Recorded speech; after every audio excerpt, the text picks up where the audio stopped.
Well, good morning, ladies and gentlemen, and welcome to day number 3 of the Winton Festival of Speed for 2025. A beautiful sunrise over the Winton Motor Raceway this morning. The grass is green. The birds were not chirping because they weren't out of bed yet. It was about 2.5 degrees. We're up to about 6 degrees now. Clear blue sky and a wonderful day ahead. An absolute packed program.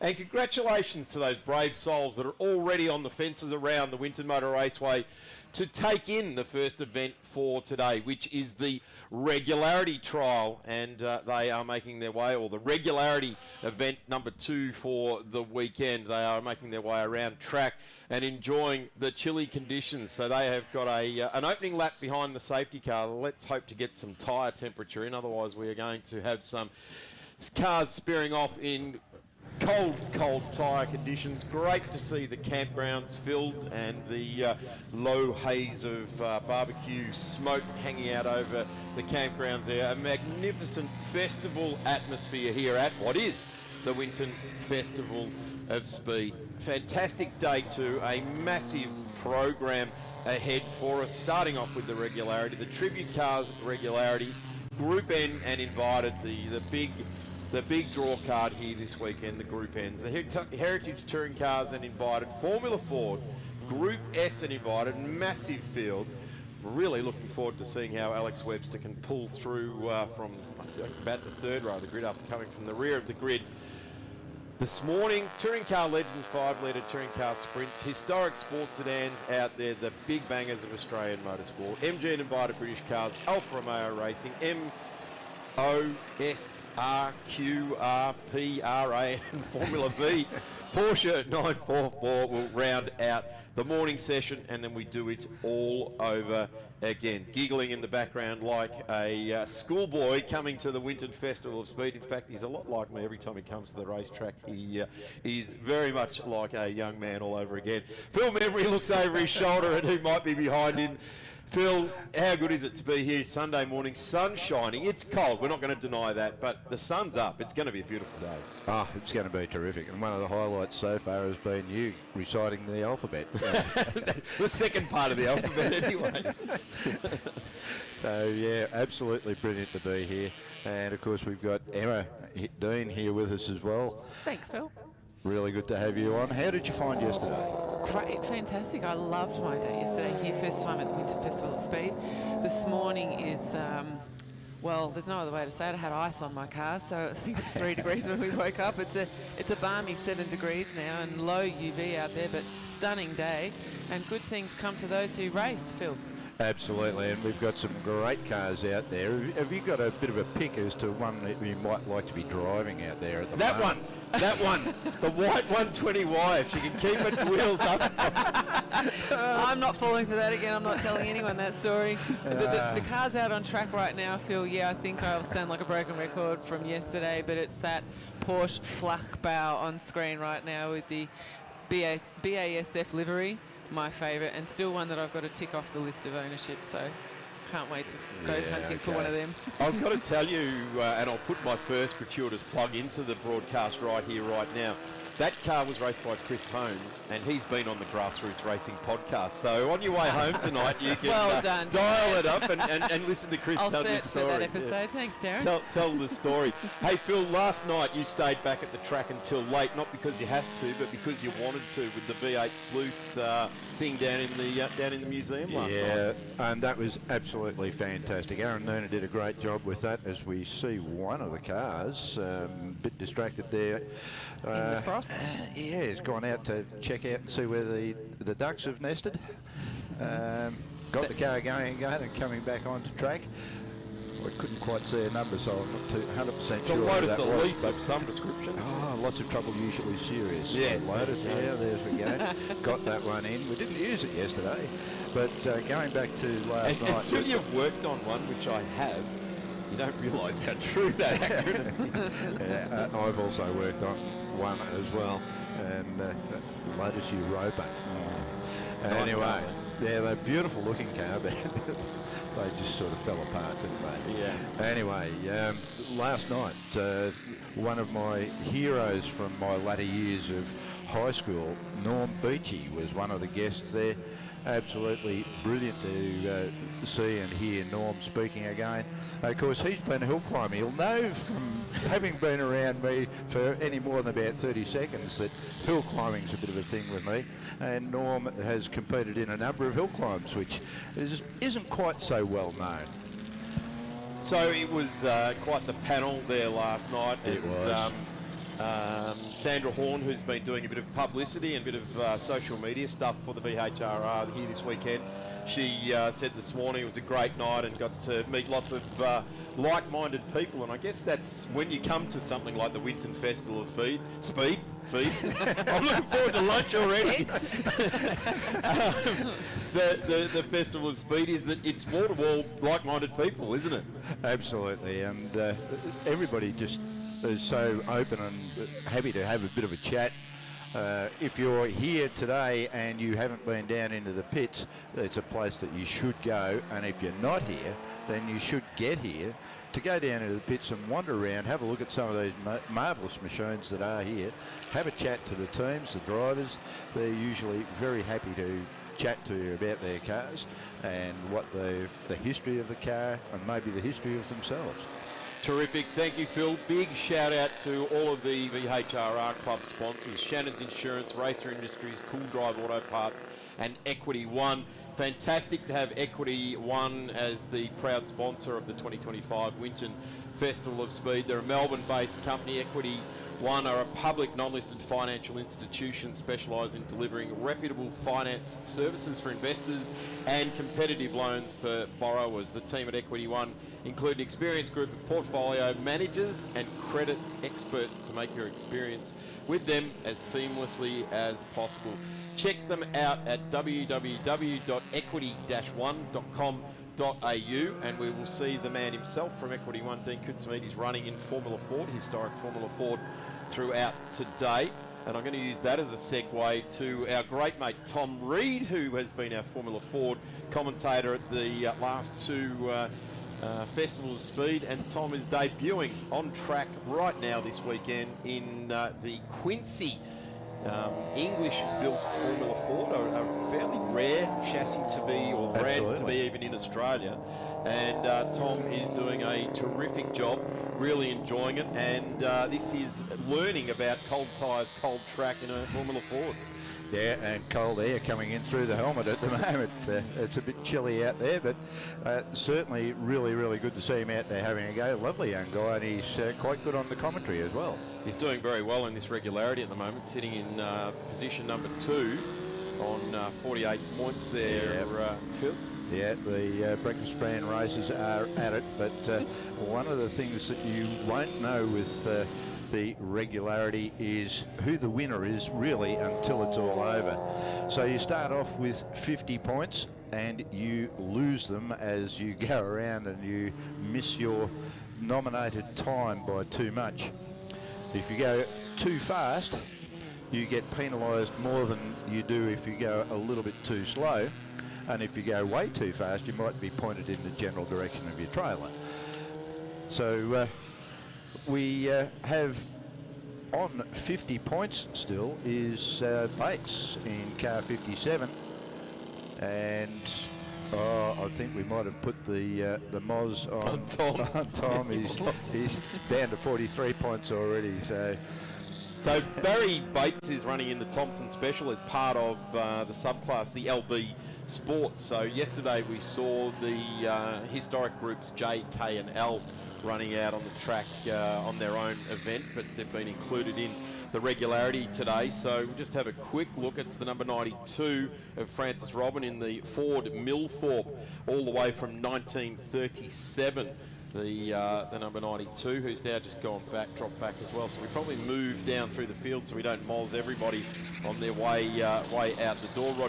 Rodney Brereton in the Ford Roadster from 1932 as well. Great to see these old cars just being presented beautifully. Like, it just drove past our vantage point and it is absolutely glowing in this magnificent winter sunshine.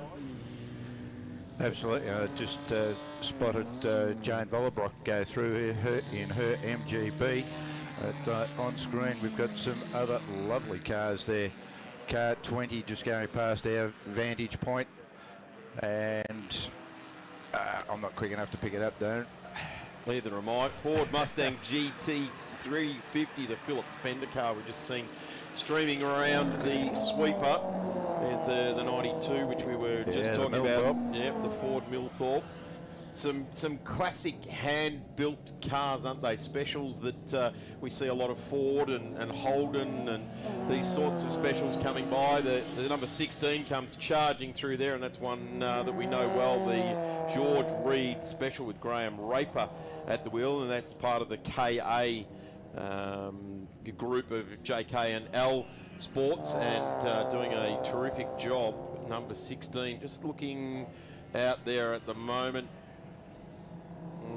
Dropping outside the top 20 there for number 16, but it looked as though it looked like Graham was out to set his own personal best rather than competing within the confines of the regularity. I think the commentator's curse might be affecting everyone out there, Darren, right now. Maybe we should stop talking about them. I'm just watching the sweeper and seeing all the tops of cars, and with the open tops, the tops of helmets glistening as they go out in that morning sun. It is gorgeous, and it looks picturesque out here this morning. But that grass, if you touch that grass this morning and happen to go a little bit sideways on it, it's going to grip you and pull you in. The green accelerator. And you will accelerate through that at a rate that will catch everyone by surprise, and it'll be really hard to get out of this morning because it'll just be like oil.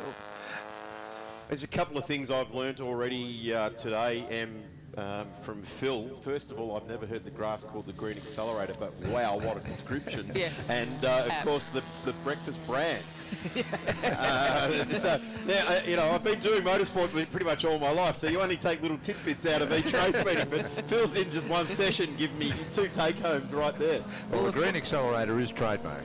Well, I like that. It's a nice brand. I'll support that right throughout the day. I'll just preface that, Darren, by saying that they're the tidbits that you're allowed to say on it. That's exactly right. Exactly right. Well, Phil touched on it while you're at the track, and if you're watching the live stream in Albury or Shepparton or Echuca or even Melbourne.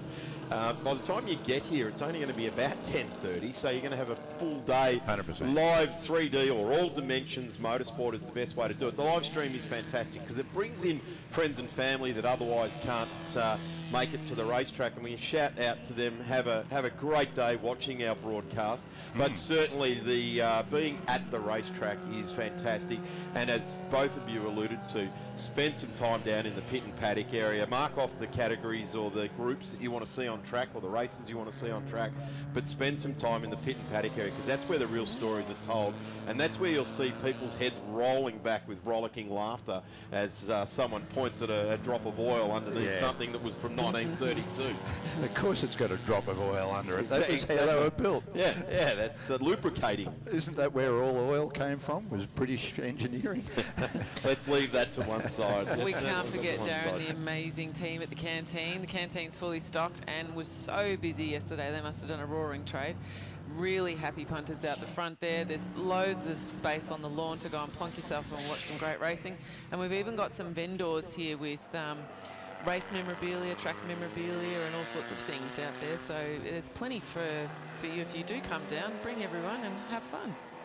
Terrific to see some of these JK and L cars mixing up in here as well, and they're pretty quick as the number 36 just comes streaming down past us. That's Tom Reed, the Quest FF86, and of course Tom will be commentating with us throughout today, and his dad had a ripping run yesterday, got a second place, so his enthusiasm was untamed yesterday as the number 210 also streams around there. The Datsun last year, the Regularity is won by a Datsun Bluebird, so you don't actually have to have a George Reed special from 1938. You can have a Datsun Bluebird from 1982, the old Datsun 100%. Rally Reliability. Or a Datsun 120Y. It's, you can get out there and just about anything. You only need a limited speed licence, and you haven't got to go through as many hoops for a licence to be able to do this as you have for a circuit race event.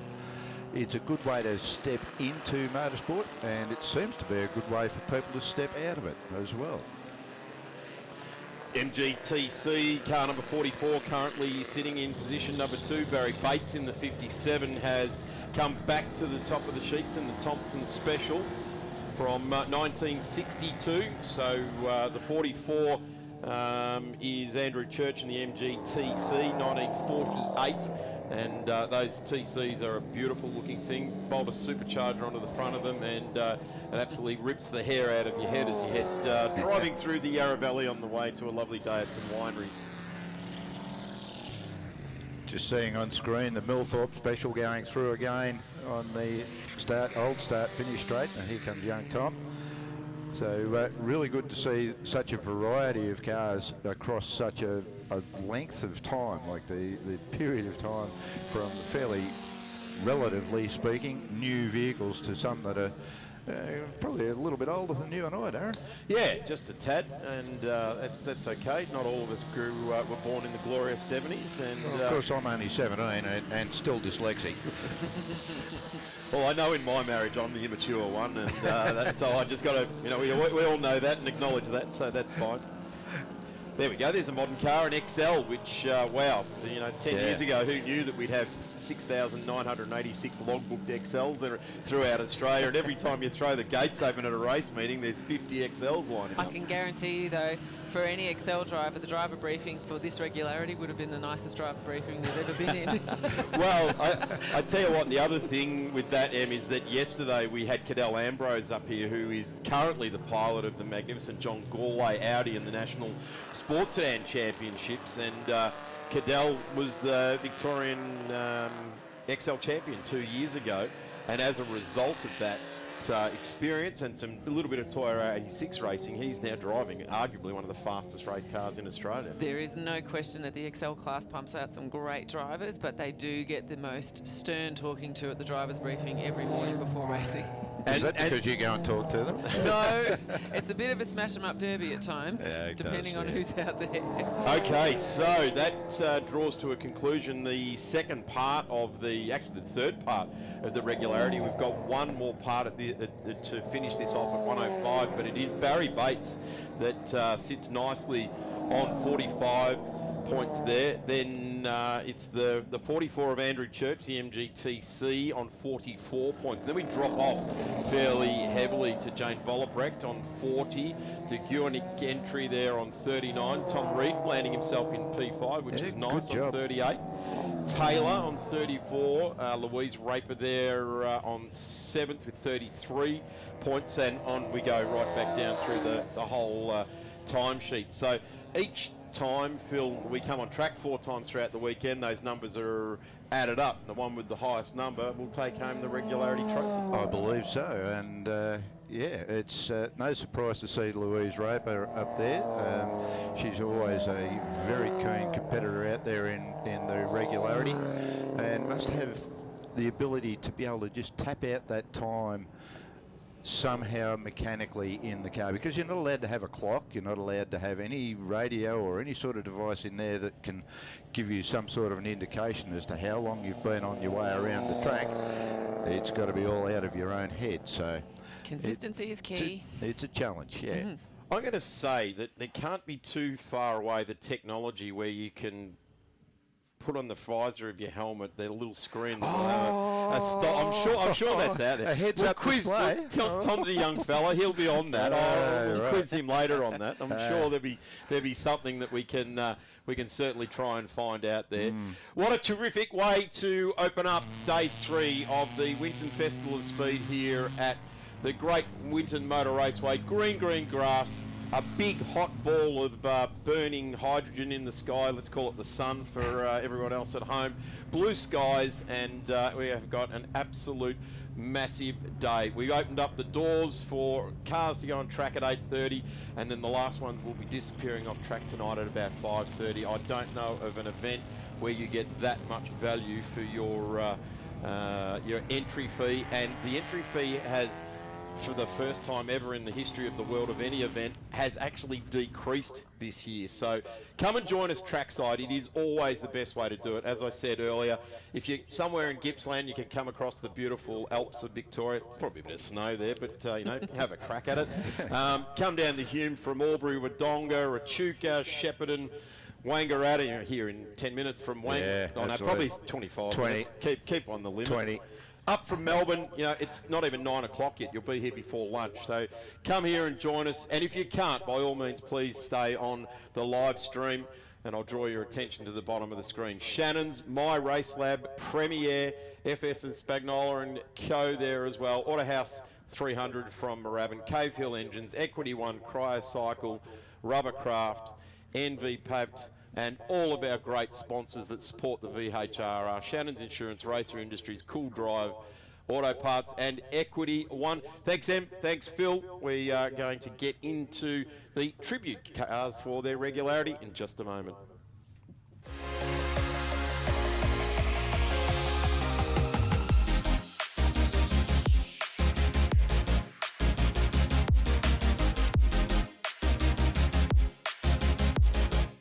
I knew she was the one. The heart's going a million miles an hour, the mouth's dry. It's love, mate. Pure and simple. In '71, this was the fastest four-door car in the world. Back then, you could pick one up for a bit over $4,000. Insurance, it's got to be Shannon's.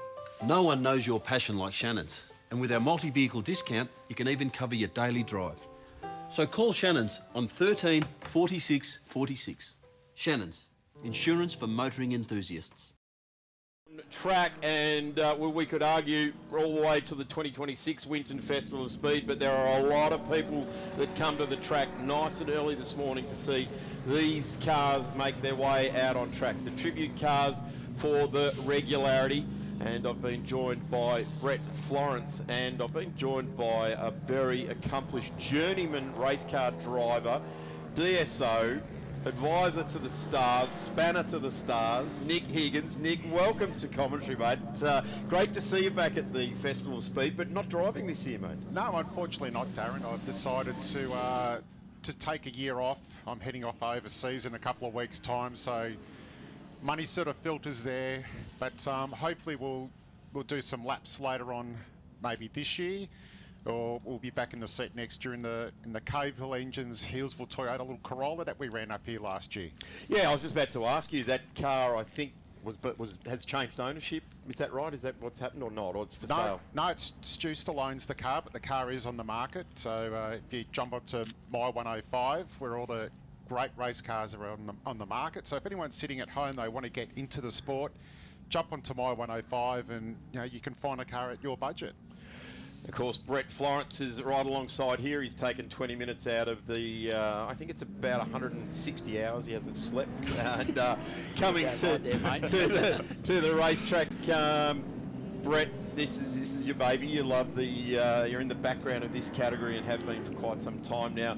Great to see these cars on track, and it is a regularity, so it's exactly the same type of event that we've opened the doors with this morning. So it's all about being against the clock, but boy, we sort of roll our heads back in reminiscence with this sort of thing. Nick, you took part in the Corolla here last year, and I just look at this car on screen now. This has actually had some pretty serious setup done on it down at Jared McLeod's workshop at Maverick in the last little while. So, if it was given a bit of a hurry along, it's certainly going to turn in the lap time.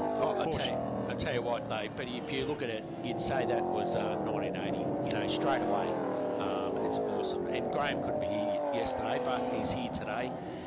So we'll get to see it for 2 laps, which is fantastic, or 2 sessions anyway, so that'd be fantastic. Oh, we've got one off down there. Tirana of some shape gathers it all back up, and the number 28 gets pointed back in the right direction there as well. So that's Andrew Ortlip in the GTR X, as he calls it. And, gathers it all up, going in for a pit stop in one of the old Winton 300s there, heading into the old pit lane.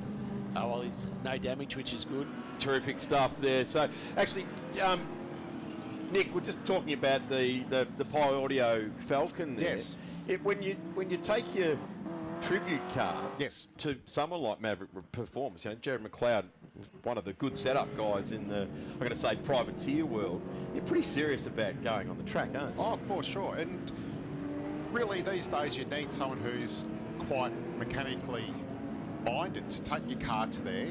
Instead of bringing a car out here and the car's not quite set up, you'd rather have someone like Jared, or there's some other motorsport dedicated shops around, to do a car setup, so know when you come into turn one here and get on the brake pedal that the car is going to stop and turn left or turn right. So, you know, it's take it down to Maverick. There's other race shops around, but it's the wise thing to do.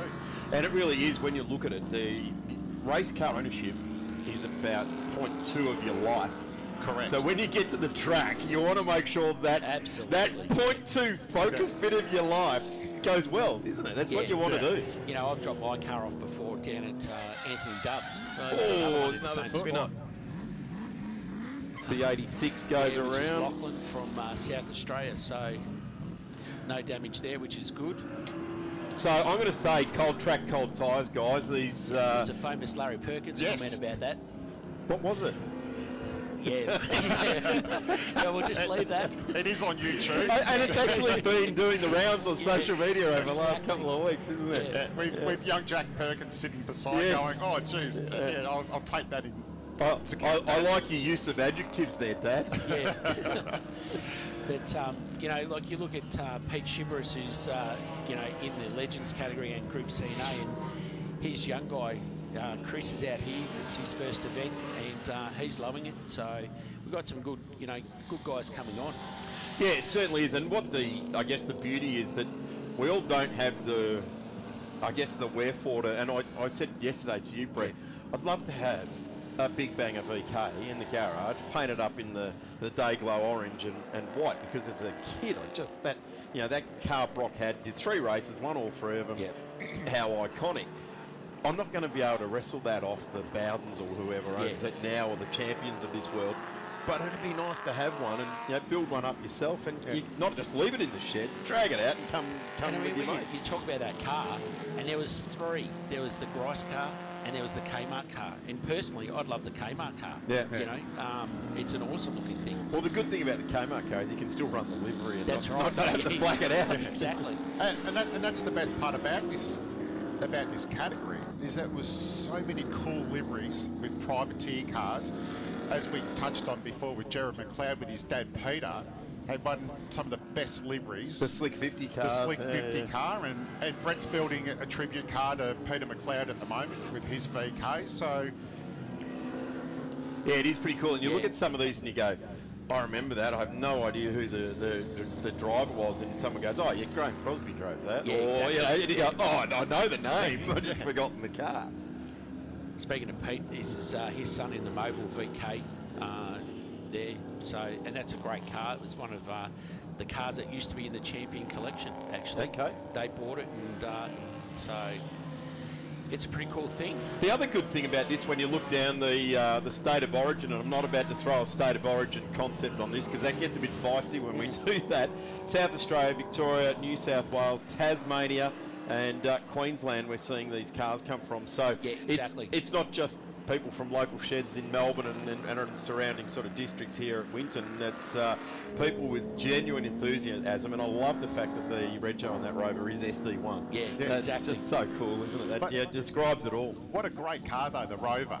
You know, they were very big in Europe with TWR, with Tom Walkinshaw's group, and we get to see him run here too. So, if anyone's looking at building a car back at home and want to go, you know what, I want to get out, there's so many cool little cars that you can actually run. Like, for instance, the little Corolla I ran, we've got Escorts. There's just so many. It's an endless. Nick, you'll like this one. Our great mate Stevie White grew up there in Bayswater North and used to run his little Pee-wee 50 around the park down the back of the drains and stuff there. His dad had the CDT Gemini, which ran at Bathurst. Yes, correct. I want someone to do one of those. There is a CDT Yes. Gemini here this weekend. I think that's in the Group A, Group C class. But, you know, there's some history, like Stevie White's dad. I reckon Stevie should do that himself. Apparently there's a guy building a Gemini coupe at the moment for this category. It's been... How long's it been in the build for? About 20 years, I heard. It's actually 13, but who's counting? So, but yeah, well that Gemini that we've just alluded onto was actually my mum's car, and then Dad and I started doing club sprints, and that's how I met our famous commentator here, Darren Smith, was running a little RX3, and that car that I've got did club sprints at Phillip Island, Calder, Winton, and also at the Thunderdome. So, but yeah, we're getting there. Yeah, we are getting there. Yeah. Well, It's got an engine in it, so that's as far as we've got so far. I have no idea where my RX3 is these days, but best not in my shed. Those days are well and truly gone for me. And we're talking about the Rover. It's coming second overall. Yeah, I was about to say, let's have a look now. The last regularity with Phil, Emma and myself, every time we mentioned a specific driver, they dropped off the leaderboard. But certainly the number 77 is leading the way now, Brad Robinson, in the GTR Tirana. So age will not weary them in regularity type work to get out there. The 90 of Chris Hume, the Rover SD1, which we're all sort of having a good close look at out there, the white, blue and red one. Of course, there's the Bastos liveried one out there as well, which is just going through the sweeper now. Car number 18 is currently third on the road, which is John Hoskins in the Ford Falcon. And just kept the V8s thumping past our position here, and we're getting a good look at this yellow VL. In fact, I saw a Bellina VL road car in the show area yesterday, and I was just walking back to the car, and a guy walking past me just about blew his brain. He went, "Oh, look at that, it's a VL Bellina." I had one of them when they were new, and I looked around and his eyes were wide open. It was like, it's not just the stuff on track, there's the show cars and everything out there as well. The cars turning up in the paddock are unbelievable. There's some awesome show cars. Look at this. This is pretty cool too as well. If you've got any idea on Mount Panorama history, that car there represents something really special for a great man of Australian motorsport, being Alan Moffat, and of course Colin Bond, which, by the way, off the back of the result of that, Turn 1 and Turn 2 at Sydney Motorsport Park are called Moffat and Bond corners, and that was announced at the Muscle Car Masters. It's probably 15 years ago they did that, but you know, that car there, that fastback or that coupe, just represents some amazing memories. I've got to admit, guys, at the time I wasn't happy it was happening. But as you get older and you appreciate those sorts of achievements, and I guess when HDT replicated it a number of years later with the two VKs, it was like, well, yeah, we've vindicated that now. One for the blue side and one for the red side. And there's the model that did it. Yeah. I do like the fact that they're representing their modern business there, Rail Sand down the side of the car. That's pretty cool as well. So you get to have a bit of a tax break as well as having the car in the livery that you like. You get a bit of marketing benefits. Yeah, exactly. And it's great. They've just got a car. He's come out. It's pretty simple, and he's having a ball. And currently fifth on the he's on very the standings. consistent. Yeah, we go to car number 7 now. So that's down in 16th, which is Nick Taylor, the VC Commodore iteration there. This is something we touched on yesterday, Brett, the little Escort there as well.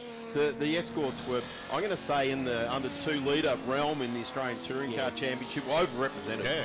And I always hark back to, I know Gary Rogers didn't run, he ran his in a sports sedan, but the likes of Rod Stevens and some of those... And Bob Holden. Legends ran for a long time in those Escorts. But this is a real event, and it's taking place right in front of us now. The Group CNA Touring Car Tribute Regularity number 2, currently being led by Brad Robinson, and he's been up there for quite some time. 41 points, and he's got a nice lead over car number 90 of Chris Hume there in the SD1 Rover. So you'd have to suggest, with only a couple of minutes left, unless he breaks out horrendously, this is going to be a nice little lead into the regularity for the weekend. Of course, these guys get another run at it at, I think it's 1 o'clock. We've had a bit of a change at 1:10. they get another run at it this afternoon. So at the end of that one, we will have a winner over the weekend for this Regularity. What a beautiful car this is, the Schweppes Jansen Parsons car. Like, that is just a fantastic looking livery. And this is that's a new one too. Yeah, this is where we harp back to. Like, you don't have to have a Brock or a Johnson or a Moffat car. There's so many cool privateer cars back in the day which excelled at Bathurst and Sandown. And I love the race we were talking about, the 83 race, and Jansen came down the end of the straight and spun it in the back and shot. Don't drag the cameras away from it. In the captain's true fashion, grabbing attention wherever he could. Cherry ripe and blazing down the side. This is definitely picked a livery here with very sparse looking sponsorship logos and things on the side of the car. But wow, you look at the combination of those colours and you picked it, Nick, and it's a Jansen car. Yeah. There's no chance that it's not. And it's like, we've moved the category so it's up to, sort of more modern supercar type cars, which is where the pinnacle car in the Shell Falcon comes in. And, we've sort of taken it up to the year 2000 in line with where heritage touring cars are sort of heading. And, it's now open to guys with, like, you could build a Super 2 BMW if you wanted, like a, E36 or something similar. So, like, the world's your oyster, really. Yeah. Plenty of E36s that's floating right. around too. You know? E30s as well, Yeah. right? One weekend at the State Series and come and do the Festival of Speed the weekend after. You get plenty of use out of it. Checkered flag has now waved on Regularity number 2 for the Tribute Cars Regularity. It is the number 77 that is going to lead this stanza of the 3 parts to the Regularity. Brad Robinson will take the honours in this one. Chris Hume quite some points away, so 41 to 36, and then we go to car number 18, John Hoskins in the Falcon, the 76 of Matthew Ryan, Holden Tirana there as well. So Aussie built cars across the top 5 places in this. I'll just take back what I said. Raul in the Commodore in 5th, and then we go to the number 11, another Commodore. So we keep going with these Aussie sort of cars. Then we go to the 91 of Hode, and that is an LJ Tirana, and we're down to 16 points. So quite a few of these guys have broken out, haven't they? They've lost a big whack of points for as far as the Regularity is concerned. But look, I'd have to make a special mention to Auto Haas Vehicles Storages from Moorabbin. They've sponsored this event in particular. Taz, who's it's his son, but Taz normally runs out here with us, but this weekend couldn't make it. But yeah, look, their business in Moorabbin, it's new, but they've come on board as a category sponsor, which is just fantastic. So a big thanks to them at Auto Haas in Vehicle Storage in Moorabbin. So, and then our normal regular sponsors like, McDonald's Automotive, Equity One, Shannon's, Cryo Cycle, Aussie Saws from Ballarat, My Race Lab, and Racer Industries, which supports our club, which is fantastic, and same as Premier Hire. Certainly is. It attracts quite a few people getting their name out. And a lot of the time, they're well-meaning members of the club that come out there. They also want to get some value out of their sponsorship. Exactly right. And I don't know who coined the phrase, but support the sport that supports your sport just keeps jumping to the front of mind. If you need to get your car serviced and you're in Wangaratta, there is no reason why you shouldn't go down to McDonald Automotive and have a chat. Yeah. And get your car fixed or repaired or serviced down there. Yeah, it's like Lloyd's Fabrications from Ballarat. Those guys, one of their cars runs normally. Again, it broke, but it's not out here at the moment. But they're a regular sponsor. They come on board every year, so we really thank everyone. Off down there, Tirana, of some shape, gathers it all back up, and the number 28 gets pointed back in the right direction there. My car off before down at Anthony Dove's. Another spinner. The 86 goes around. Lachlan from the 18, the bow tribute. And big shout out to JB. I don't know whether Yes. he's out of bed over in Europe at the moment, but he's posted some photos of the Volvo he used to race, of the dash. It's a tacho, a boost gauge and a temp gauge, and he's like, very uncomplicated dashboard. And he's really enjoying it over there. But, you know, when you see a tribute car built to the Bow 18, you know, Yes. like, how cool's that? It is great, and we had a bit of a battle last year out here, like the little Corolla. It's faster up the top end, but I think that's what touring car racing really misses. You've got the variety of different cars, and it's sad that part of the history is gone. Yeah, I guess at the top end of things, but you know, you move down to the state series and things like improved production and Yes. sports sedans and things like that. Well, we're about to go into our first race of the day, the Group N and Invited. I'm going to take a quick break, guys, because I've got from 8:30 to 5:30 on air. Thank you so much for you two joining, and a guy that rarely has a smile on his face, Darren Knight, is just about to jump into the commentary booth. Thanks, guys. We'll catch you later on. Yeah, no, just one more thing, Darren, that if the families are sitting at home who are close by Shepparton, where my parents are from, bring the kids down, you know, go up and talk to the drivers, and a lot of the time the drivers will allow the kids to sit in the cars and get photos, and it's a really good family event. So hopefully we'll see you guys at Trackside soon. Thanks, Nico. You're staying right on message there, mate. Really appreciate that. And not just Shepparton, that's only 25 minutes up the road. We've got to, you know, drag the people in from Kilmore and the northern suburbs of Melbourne, mate. You can get in here real quick, real easy today. Take a quick break, and we'll be back with our first actual race. Lights to flag on track in just a moment. The Group Ends. It's what drags people to the racetrack. We'll be back in just a couple of moments. From an early age, I knew some cars were a statement of style and elegance. This is my SL63, my most prized possession. Friends say it's more like an obsession. It's my car, and I absolutely love it. I'm a motoring enthusiast, and Shannon's is my insurance company. Shannon shares your passion. Call Shannon's on 13 46 46. Shannon's, insurance for motoring enthusiasts.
When I was a kid, I loved cars. I've been a motoring enthusiast all my life.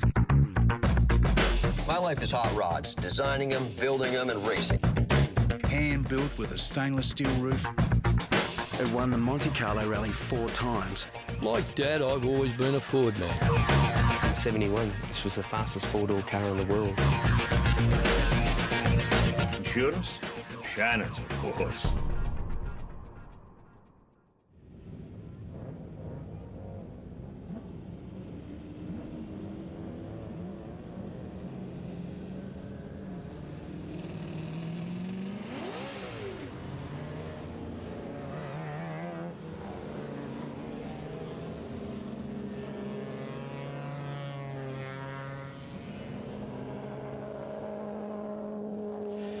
Welcome back, Trackside here at the Winton Motor Raceway. A very big welcome to those watching online, but certainly my advice to you is to pack up the kids, pack up the family, get mum, dad, grandpa, cousins, and all head to the racetrack, because that is a beautiful day here. There is already a healthy crowd making their way into the track. Rest assured there's not a long line out at the gate there at the moment, so you can drive pretty much up, hand over a pittance at the gate and get in and enjoy a really cool day of racing. And we've got the first race for the Group N's rolling out on track now. Now, they should have had a race yesterday, but I'll get Darren Knight to weigh in here. Does huge welcome to day 3 of the 2025 Historic Festival of Speed, or the Winton Festival of Speed here, mate, and the first race for Group N's. It's going to be on, isn't it? Certainly will be. Good morning, Darren. Good morning, everyone at the track, and good morning, everyone tuning in to the VH Sleuth YouTube channel live stream. As Darren mentioned, should have had a race yesterday, but unfortunately the qualifying session in the morning was brought to a very rapid halt when the Mark Lenstra Cortina unfortunately ventilated its block, and no one put in more than 2 laps. So competition rules, you must complete at least 3 laps to qualify for a grid. So the race yesterday was turned into a qualifying session. So this will be the first time in race conditions for the Group N and invited cars this weekend. Let's have a look at the grid sheet. A big field, 40 cars making their way out on track. It didn't take too much to work out that the guy that sat on pole last year sits on pole again today. Brad Tilley on pole position, Mark Tessari right next to him. Last year's winner of this race in his RX2 car number 13, Peter McNiven, the Victorian there. Michael Michelli alongside in the 69 Mustang. Chris Stern lines up on position number 5 with Josh Axford. We go back to Adam Bressington in his Mini coming out of position number 7. Now that could be a giant slayer here this weekend. Peter Mullerman in the menacing all black number 43. I say that only about the car because Pete Mullerman is actually a champion fella, a lovely guy, and really up for a chat at any point in time. In fact, sometimes he's late putting the helmet and driving suit on because he's still chatting to people right throughout the weekend. Jeff Mundy, Glenn Miles in the first of the charges. David Noakes, Gary Finnemore. Great to have Gaz there in the number 9 Mustang. Pillikers, go back to David Brown, the first about Datsuns. Evan Goebel, David Murphy, Craig Miles, Kirk Davis, Rob Burns. Great to see Rob back there. Adrian Moyle fronting up in a Mazda here this weekend. Dom Leo, Stephen Hay, Max McKay, Josh Harrison, Dean McLaughlin, Les Walmsley down there in 26 in car number 99. Vic Draper in the number 65. Graham Hill in that blue Mini, and that he found his way a long way down there in position number 28. Phil Barrow, Anthony Green, Gordon Cox, Chris Janicki, Don Knight in the number 32, Paul Gilbert, Pete Oliver, Mark Maxwell, Liam Reed, Rodney Evans and Jeff Bowe make up the field. And I think we've just about got them all to the grid. It's over to you, Daz. I'm about to got to get a breath. Yes, I was waiting for you to do the Barry Oliver breathing do ears trick, but he didn't do it. Mark Tessari, unfortunately, is missing from the front row of the grid. The big HQ Monaro should be starting alongside Brad Tilley in the Mustang. So, unfortunately, Tessari is not lined up, which is disappointing after that great qualifying performance yesterday afternoon. Getting very close to a start now, so a nice big hole in front of the Mustang of Michael Michelli, number 69. Keep an eye on him as he blasts off the second row alongside Peter McNiven in the Mazda RX2. And they're away. Good start from Tilley, hooked up very well. McNiven will slide into second in the Mazda. Wow, Tilley has got himself a ripping start there, and Michelli just but left behind a little bit there, but joined along there is the red and black Mustang. buried back down through the field. Here comes that fantastic Escort. This is a perfect place for the Minis and Escorts to weigh in on it. 69 of Michelli just handling this newly relined, it's 4 years ago, relined turn number 4. And away we go. Chris Stern up into 4th in his 68 model Ford Mustang with a 302 Windsor under the bonnet. Josh Axford very quick away in the South Australian Escort number 3. In fact, right on the tail of Chris Stern. Adam Bressington already having a look under the number 43 all-black Mustang of Pete Muhlmann. Adrian Moyle I saw in the background there just having a bit of an off in the ex-Darren Hossack purple 4-door RX2s. Hopefully Adrian's back on the track. Had a troublesome qualifying session yesterday in his first run with the little Mazda.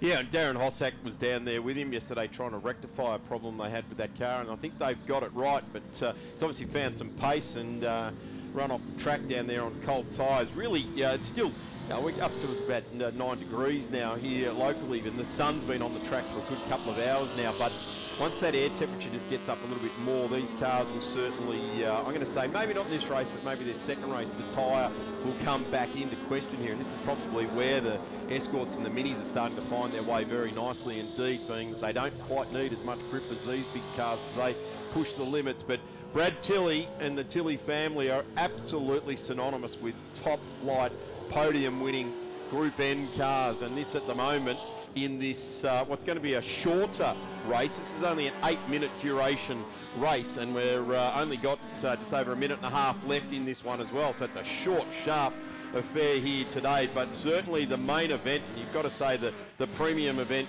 of the weekend, will be the historic touring cars for their 50k race this afternoon. So this is a short, sharp warm-up and get their feel away, because they only had a very, well, as Darren said, a short qualifying session that was chopped up yesterday, and then a proper qualifying session later yesterday. So this is their first hit out in earnest, but Brad Tilley is certainly proving his worth.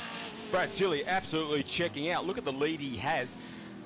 Almost the length of the old back straight now, heading into the, we call it the new part of the track. It's probably 25 years old now. It just shows you how old we are. Brad Tilley, great performance on a very cold track. Peter McNiven holding down second place in the Mazda with Michael Michelli third. Josh Axford up now into 5th. Got in front of the Mustang of Chris Stern on that lap. So great performance there from Axford up into 4th, in fact. So Stern back to 5th in the Mustang as Brad Tilley continues to lead. Josh Axford, the South Australian there in the Ford Escort RS 1600. Very rapid little piece of kit at the moment, but not being able to take it up to the highly strung Tilley Mustang, and we're getting some great shots of the Tilley Mustang. Probably give us a look back at positions 2 and 3 in this race, because that's really where it is, and into the mid-pack where we start to see where Mundy is. Peter Muhlmann, Miles sort of battling it out for position 6th, 7th, 8th and 9th on the road. There's some good movers in there. Muhlmann now coming under attack by the Miles Charger. It's a great mix of and representation of Australian Touring Car Championship cars and drivers, Mustangs, HQ, Holdens. Sadly, Mark Tsari hasn't been out on this grid, so Daz, if he does get out there, he'll be off the back of the grid for the big race for the Group N's at 1:30 today. Peter McNiven on screen in the RX2. He won the 50k Cup, the Just Cars magazine 50k Cup last year. The longest race we have for historic touring cars in the land. Of that exciting finish with Brad Tilley, who was leading in the Mustang. Unfortunately, had some brake issues, had 0 pedal as he came out of the S's, and Peter McNiven went on to take the win. So holding the Mazda flag up high at the moment in 2nd place. Jason Humble, I know he is this weekend not competing, but he's spectating. His fellow racer Andrew Williams suggested that Jason might be a bit scared of Winton, just looking for the reaction because they're right down on the fence in front of me. So Jason Humble will be back at the Bend for the Bend Classic in October in that famous little RX2 of his. But Peter McNiven doing the job for the Mazda boys at the moment, up in 2nd place in front of the Michael Michelli Ford Mustang. Axford still 4th, then it's Chris Stern in the Mustang 5th. There's Chris Stern His first race betting for 2 years in the number 90 68 model Ford Mustang. So we have 3 generations of the Mustangs racing this weekend. Jeff Mundy in the 68 model Chevy Camaro has his hands full with the all-black Mustang of Peter Millman right behind him. That's a huge battle for 6th place at the moment. David Brown in 12th place there in the Datsun as well, just in the back of that last shot going through, and running very, very wide in the Mini there. Great memories of Minis around here, and I always hark back to the great Ted Brewster, who there was a tribute race held for Ted here not that long ago with all Minis on track, and an absolute worthy tribute for a great bloke of Australian motorsport. Under brakes now. Don Knight, the Ford Cortina Mark 1 GT, number 32, having a battle there with Gordon Cox in the 2nd generation Cortina GT. That's the Mark II model with a 1600 Kent under the bonnet. Cox goes through on Knight. Cox, of course, the racetrack representative for Racer Industries. He has the trackside van here at most meetings in Victoria. Has puts up the old sign. He'll be back in 10 minutes. Just got a race. Yeah, and has been for some time. Great to see Coxie at the racetrack. There he is in the 77, getting through it on Knight quite easily actually down there in turn 4. Knight just sort of capitulated and allowed him to press on through. And now timing screen is telling us we've gone 3 minutes over time here, so not too sure how many laps this race is going to be now, but the official race time tells us time is up, and we're still going for it. Have to keep an eye on that checkered flag. We do. We absolutely do keep an eye on that spot there. And well, at the moment, it's not going to be too hard. We're just going to keep one eye on Brad Tilley. He's around at the water tower now. Plunges into the cleavage and around the old gum tree. A couple of iconic parts of the Winton Motor Raceway. As soon as you say those 3 words, people know exactly which part of the racetrack you were on. And around past the GMSV hoardings up at the top end of the track. Past all the campers. Great to see, Daz, the campers here this week. It really does give the title of this weekend is it a festival, and when you put tents up, that to me means it's a festival. That's what the music industry says anyway. There's an idea for next year. Yes, isn't it? How about we get Grinspoon playing in the car park? It'd attract a whole lot of campers, wouldn't it? And commentators. Yeah, exactly. Absolutely. Brad Tilley leading this first race for the Group N historic touring car. There's the checkered. And will take the win in the Ford Mustang. The little 289 Windsor under the bonnet of the Mustang of Brad Tilley. Doing the job. Brad been steering these types of cars for many, many years. Takes a very easy win over Peter McNiven. A great drive in the little Mazda RX-2. Josh Axford might have crossed the line in 3rd. I think we've lost Michelli on that final lap, have we? Just waiting for the timing to update. No, there's Michelli. He's gone through. Yep, definitely gone through in the 69, the blue Mustang. So a good return for Michael Michelli. Hasn't raced like Chris Dern for a couple of years. So excellent drive into 3rd place in the Boss Mustang, number 69. Axford, great drive into 4th and little Escort. He'll be pretty pleased with that. Chris Stern will be 5th. Jeff Mundy will be 6th in his 68 model number 6 Chevy Camaro. He had a great battle there holding out Pete Muhlman, the 3-time club champion for historic touring cars in Victoria. He was 7th in the Mustang. Glenn Miles, the first of the Chargers. 2 Chargers out there, the Miles boys. So good drive there from Miles to be 8th outright. David Murphy in his beautiful white XU1 number 101 was 9th, and Adam Bressington doing it for the Mini fans, finishing in the top 10. Great to see Andy Williams and Jason Humble waving to their mates in Group N as they go past. I think they must think they're the king and queen, just giving their nice little wrist shuffle wave to the guys going through. But a massive field of Group N's, and Daz, this is really going to be light up the venue here at 1:30 today for the Group N, their main race for the day. Really looking forward to that. I'm going to put you on the spot here. Thanks very much. Well, look at the front row of the grid. It's last year's 1 and 2, and they're going to have the front row of the grid. How do you see that playing out? Well, the V8 boys particularly will have to be filling up those tanks, because there's been a few times when we've run these longer races early on in the piece and people trying to save a little bit of weight by not putting as much fuel in the tanks and then pay the price when they're running out, which is always slightly embarrassing. So the V8s will be brimmed for sure, and also the smaller cars, McNiven, Axford, they may come into play with their lighter weight, not using up the brakes and tyres as much as the big V8s do. We're looking at around 16 or 17 laps, and that's quite a journey for some of these V8s with brakes and tyres. So that will be very interesting. We saw that great race obviously last year between Tilley and McNiven, and they will certainly be in the mix as they head towards the checkered flag for that 17 lapper, the Just Cars Cup, 50k Cup, the longest race for historic touring cars just about in the country, I think. There's not many races that are that long. So make sure you are trackside for that, or tuned in, of course, to the old V8 Sleuth YouTube channel. That race will be on around 1:55 this afternoon.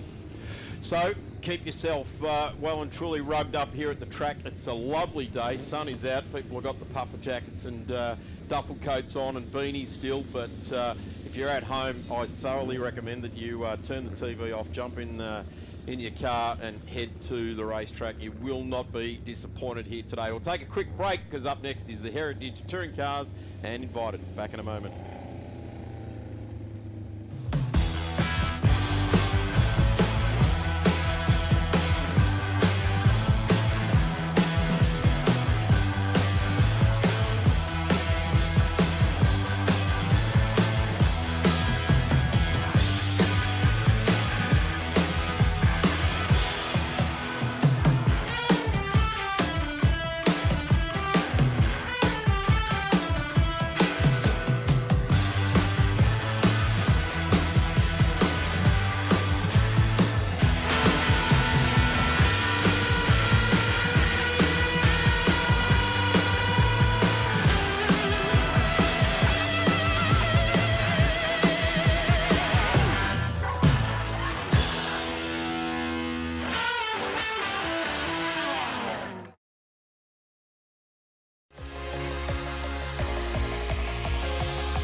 From an early age, I knew some cars were a statement of style and elegance. I've been a motoring enthusiast all my life. My life is hot rods, designing them, building them, and racing. My Coupe 4 is rare and very special. Beautiful, handcrafted, proper works of art. This is my most prized possession. Insurance? Shannon's, of course.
2025 Winton Festival of Speed started bright and early on Friday morning with free practice right throughout the day. We had a terrific day yesterday with qualifying all the way through the morning and started racing at 1 o'clock in the afternoon. It's racing all day today here at Winton Motor Raceway. A very big thank you to Equity One. Check them out at www.equity-one.com.au.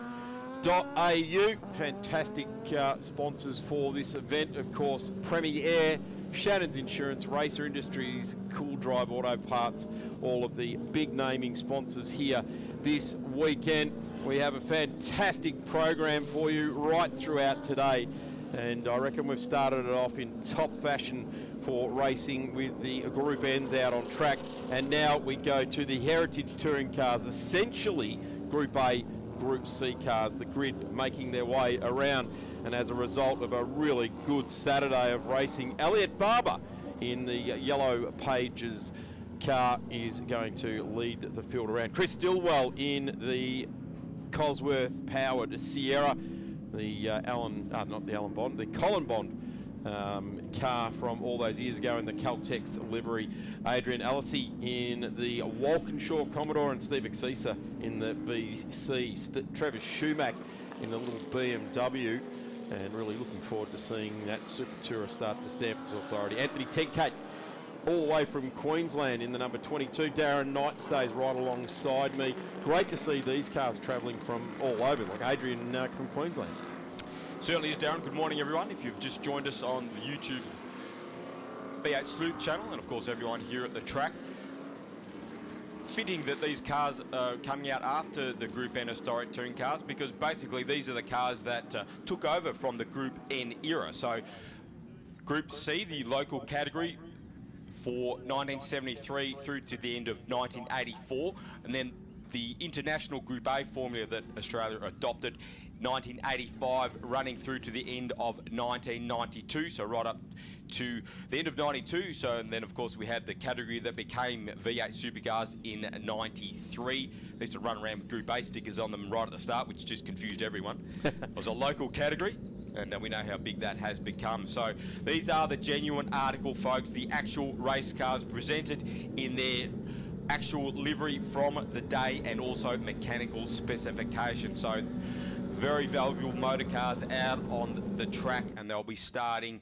under a rolling start condition. What a drive from Elliot Barber in the Kerry McMahon owned RX-7. That car is for sale, folks. If you want to jump into the sharp end of Heritage Touring Cars, magnificent performing motor car. And here we are getting ready for a start.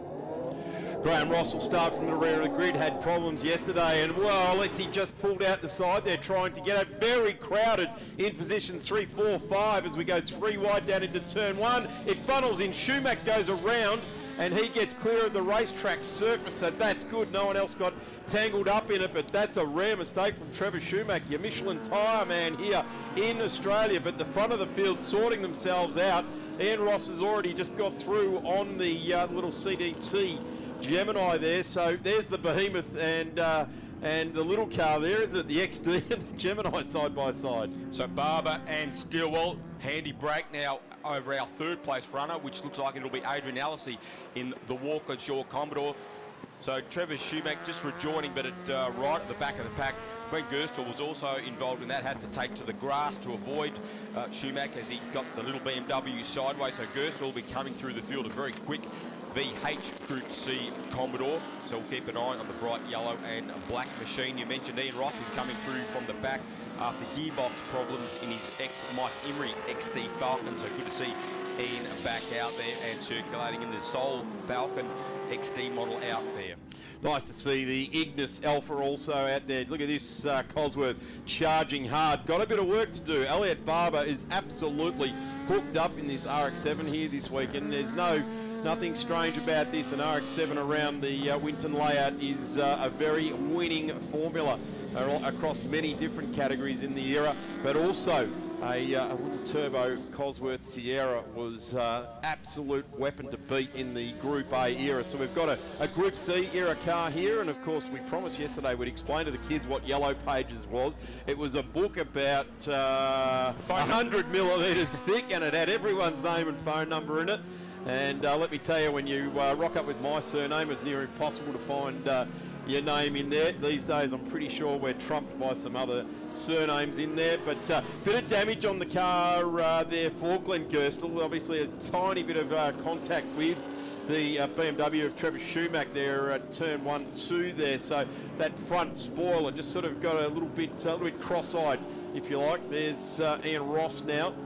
Well, Ian tells me this is one of the Ford fans' favourite cars because it is only blue and white, and of course that is what represents the FOMO Co. That's their corporate colours, and had some problems yesterday. Super T10 out, Super T10 in, but he's certainly pushing his way back through the field now up to 15th place there for car number 49. Peter Abood in the VL Commodore. That's the model that preceded the Walkinshaw. That's an ex-Holden dealer team built car that ran in Western Australia. Good to see Peter out there in the last of the carby-fed Commodores as Elliot Barber continues to lead from Chris Stewart. There is Adrian Ellis in the number 40 Walkinshaw, that famous body kit developed by Tom Walkinshaw Racing in England. Barber leading in the RX-7. The Walkinshaw bodied VL Commodore, you say you've got a Walkinshaw and that's immediately what you've got, isn't it? It's not a VL Commodore, it's not a Group A Commodore, it's a Walkinshaw. Some people called it a plastic pig back in the day, so I wasn't one of those. No, either was I lusted for a Walkinshaw, and I actually lusted for this particular car here, that Exa Turbo that Justin Nielsen does such a great job to keep that going around. And I've got to say, in Justin's ownership, that car has grown in stature and reputation. People legitimately come to the track with their old Nissan jackets on to see the Christine Gibson, now Justine Nielsen Exa going racing. Yeah, developed by Gibson Motorsport. Freddie's wife, Christine Gibson, raced that car alongside a very young Glenn Seaton at Bathurst when Seaton was still 17, I think. Front-wheel drive, turbocharged, so the definition of torque steer, really. Yes, but Justin has certainly developed that car over the years, and it's a lot happier these days. It suffered from a little bit of lack of development, I suppose, with Gibbo, of course, concentrating on the two turbo-powered Bluebirds for the outright placings, but great to have an example of a very rare motor car here this weekend. So Barber doing it very easily out in front now on the RX-7. 13B peripheral port under that lovely shaped bonnet. Does look good though. It's actually got he's got this set up very, very nicely here indeed in Cavich Alexander. Replica of the day, well not replica, sorry, actual car of the day. Phil Alexander was a rotary guru and bolted the engines together very well, and even in the modern era still does do a very good rotary. Here's a magnificent looking BMW, the E30 M3, which started I guess the tradition of M3s, of absolute pocket rockets out of the BMW factory. These days they put V8s in them, but this was a very, very high revving, very potent four-pot. And the International Group A. Oh, and he's just tried to get up the inside there of Exisa. David Toe, the number 44 JPS BMW, really putting the pressure on Steve Exisa in the Commodore. Nipped a break there, a little bit of a brake lock up there for Toe. Up into fifth place at the moment, trying to get fourth over Exisa. Here they are again. So Exisa in the VH Group C Commodore. 308 Holden under the bonnet. The M3 2.3 litre 4-cylinder machine, a car that was based off the 323 but shares almost no panels at all with the 323, so a very special body kit. I think only the roof panel is about the same as on a road going 323, and Toe looking under Exisa as Barber continues to lead in the RX-7. Stillwell still second in the Sierra, the Colin Bond machine. How cool's that? Flames out the back of the rotor because they push raw fuel through the engine to keep the temp down, and hits that boiling hot exhaust. And then the turbo, which just puts raw fuel in as well, and comes out as brown or black smoke. So two different variations of technology that is used there. The interesting thing with that Toe Exisa battle is that those two cars would have never met each other on track racing. A Group C era car and a Group A era car. And this is what's pretty cool about here this weekend. We get to blend the two categories. Gives us a huge field of racing cars, and they all look fantastic. So we get a good look at the number 52 there as it heads up to the bottom end of the track. And that is Glenn Gerstle, who got tied up in that first corner incident. But Elliot Barber driving away magnificently here. Just over 2-second lead. You don't need any more lead than that in a short, sharp race. As we get a bit of a look at Ian Ross. The XD Falcon. Ford had absolutely no interest in motor racing when the XD was released, and it was developed as a racing car, homologated in fact by Murray Carter, and also Gary Wilmington in New South Wales did a lot of early work for the Falcon. Interesting thing is, Murray being the cagey chap he is, he homologated the XD Falcon using the 6-cylinder taxi pack weight. So it's actually a little bit lighter than the V8 machine he was intending to race. And that's interesting. I was talking to Ian, his car, he said to me, started off life as a taxi and was built into a race car, and the cage is a copy that came out of the Commodore. So they used, keep the cop money down, they used the same sort of design in the Commodore. So very interesting, the XD in Australian touring car history. Here's the Gerstle car again. The ex-Fred Geisler machine, a perennial privateer at Bathurst, particularly Freddie Geisler.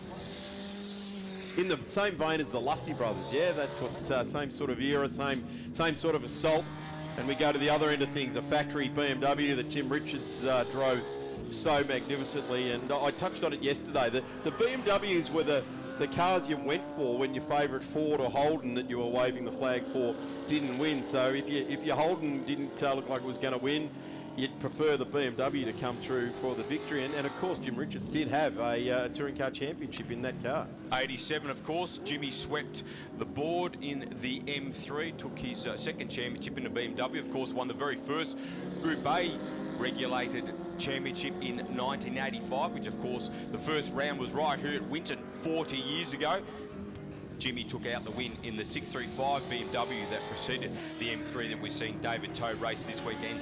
Barber just got the last lap board now, and his main protagonist getting bottled up behind some slower cars there. Great to see the 59 Capri Components car of Laurie Nelson. Laurie, famously a Victorian privateer right throughout Group C, Group A era in Capri's to replicate his business, the Capri Components business in the northern suburbs of Melbourne. And Laurie also took on board the Fox body style Mustang as well, famously did for quite a long time in the privateer world. There was so many of those privateers, Daz, wasn't there, that got out and about and made the Touring Car Championship what it was.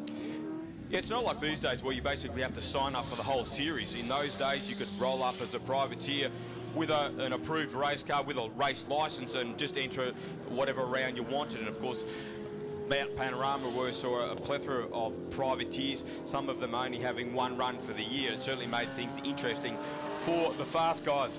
Justin Nielsen on screen now, currently 8th position in that turbo car. Have a look at this, Elliot Barber putting the XD down a lap as they plunge into the bottom end of the race course here. One more corner to go for Elliot Barber, and he will be greeting the checkered flag. A 6-7 lap journey. There it is, checkered flag. That's 3 from 3 for the Yellow Pages Elliot Barber driven car. Once it changes ownership, I'd applaud the new owner to just keep Elliot in the car. It seems like a good combination. I'm sure all these Apex Hunter podcast fans will be voting for that idea, but a great drive from Elliot. Takes a win from Chris Stilwell in the Sierra. Adrian Alesi doing it for the Holden fans out there. There's still plenty of them out there in the Walkinshaw Commodore. He was 4th. Steve Axisa in the first of the Group C Commodores. He was 4th outright. David Toe 5th in the little BMW. Anthony Tencardi was 6th in his Group C BMW. Then it's Glenn Gerstle was 7th in the Commodore. Justin Nilsson in Darren Smith's favourite car, the Nissan Pulsar Exit Turbo, was 8th. Don Dimitriadis, the next Lansvale Smash Repairs of Walkie, was 9th. And Dean Howe in the 635 Group C BMW rounded out the top 10. So that will see the end of historic touring cars for their race 3 there. Sorry, Heritage touring cars. Race 4 will be at 2:05 this afternoon. I said it earlier, Daz, if you look through today's events, pick out a couple of your favourite events. You want to be trackside, you know, squash your nose up against the fence and enjoy the racing. But in the meantime, do what you're about to do and head down and rub some handshakes out with some people down there in the pit and paddock area. I thought you were going to say rub people up on the wrong way. I'll leave that to you. Thank you very much. Specialist. Comes naturally. So, Heritage Touring 3, 4, 5 as we go 3 wide down into turn 1. It funnels in. Schumacher goes around and he gets clear of the racetrack surface, so that's good. No one else got touring cars. That will be on at 1:30 now, not 1:55. So make sure you're trackside or on the VH Sleuth YouTube channel for the live stream of the Winton Festival of Speed. I did actually see some people down in the back of the paddock yesterday, wandering around through the back of the paddock and had their phone in their hand watching the live streaming whilst whilst mixing it up with the people out in the pit and paddock area. So that's pretty cool. I hadn't thought of that. You know, we've got an encyclopedia and a virtual TV in our pocket all day now, haven't we? It's amazing, isn't it? Line up for the coffee and don't miss anything. Yeah, exactly. Darren Knight, thank you very much for all of your great information, and we look forward to catching you later on in the day. Formula Fords are lining up in the paddock area. We will be back with Formula Fords in just a few moments. Hope you're enjoying your day here at the 2025 Winton Festival of Speed. I spend a lot of time out here. The RT Charger's the real deal. An E49. Remember A-Charger? I've always got projects on the go, so Shannon's laid-up cover helps protect my restorations. I'm Mopar through and through. It's a passion Shannon's understands. I wouldn't insure my cars and bikes with anyone else. Shannon's, insurance for motoring enthusiasts. Call 13 46 46 for a quote.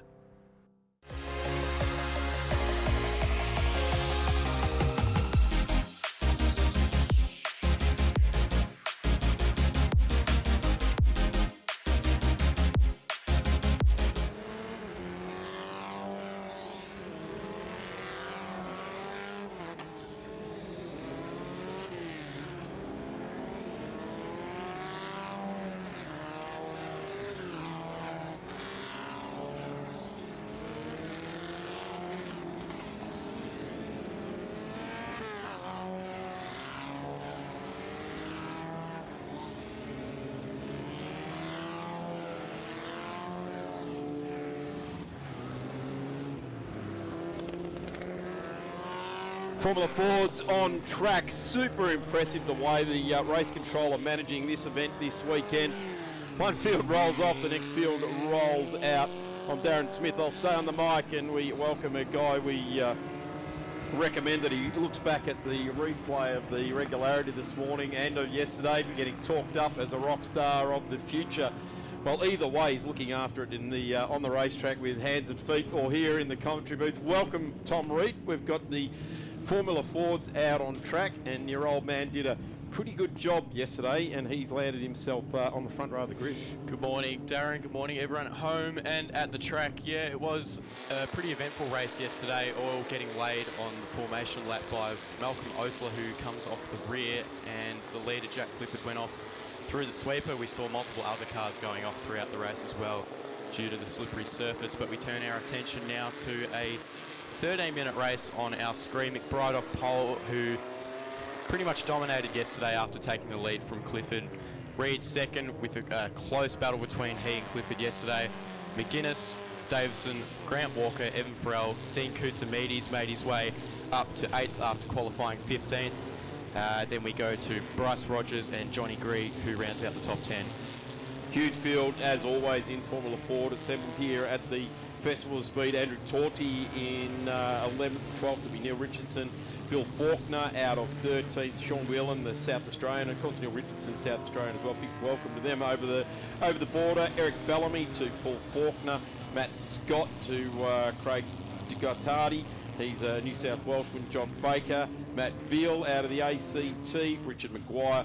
Ben Rawson. Glenn Woodford from South Australia. Malcolm Osler we touched on out of New South Wales. And Chris O'Connor not going to be taking his spot on the grid. So this is for real. This is a lights to flag race, not a regularity. This is exactly as we've seen Formula Ford racing over the years, and yesterday's race did show us that this is not just historic racing with people showing off their wares. This is actually for real.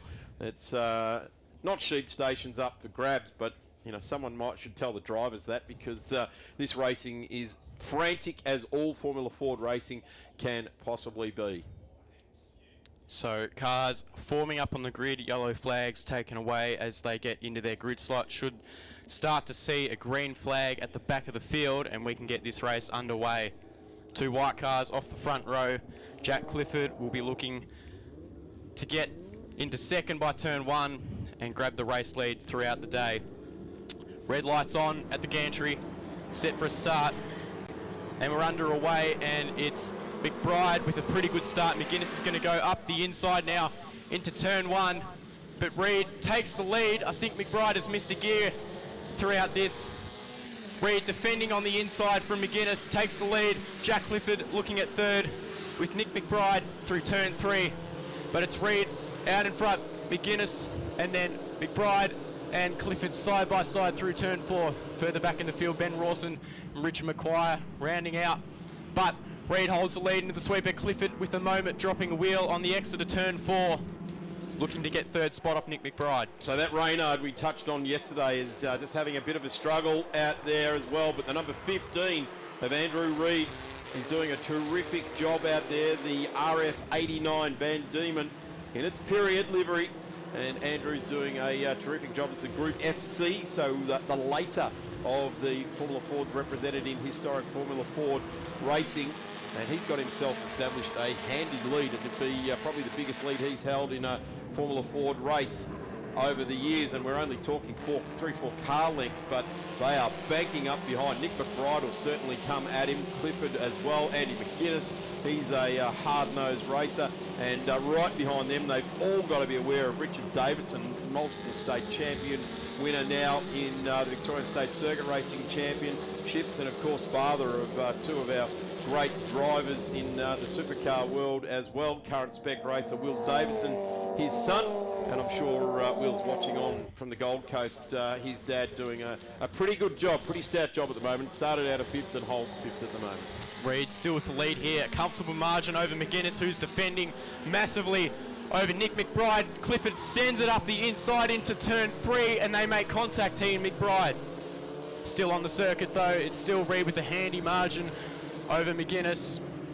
Back throughout the field there, Malcolm Osler making his way through in his FB. Lola doing a great job. He would have been pretty disappointed after yesterday to have to start from the rear grid today. Reed through left, and then the right-hander up to Tank with the handy lead. Fastest lap on the opening lap there of a 38.3. Just watching Dean Koutsametis, he's holding station, started out of 8th, started 15th yesterday.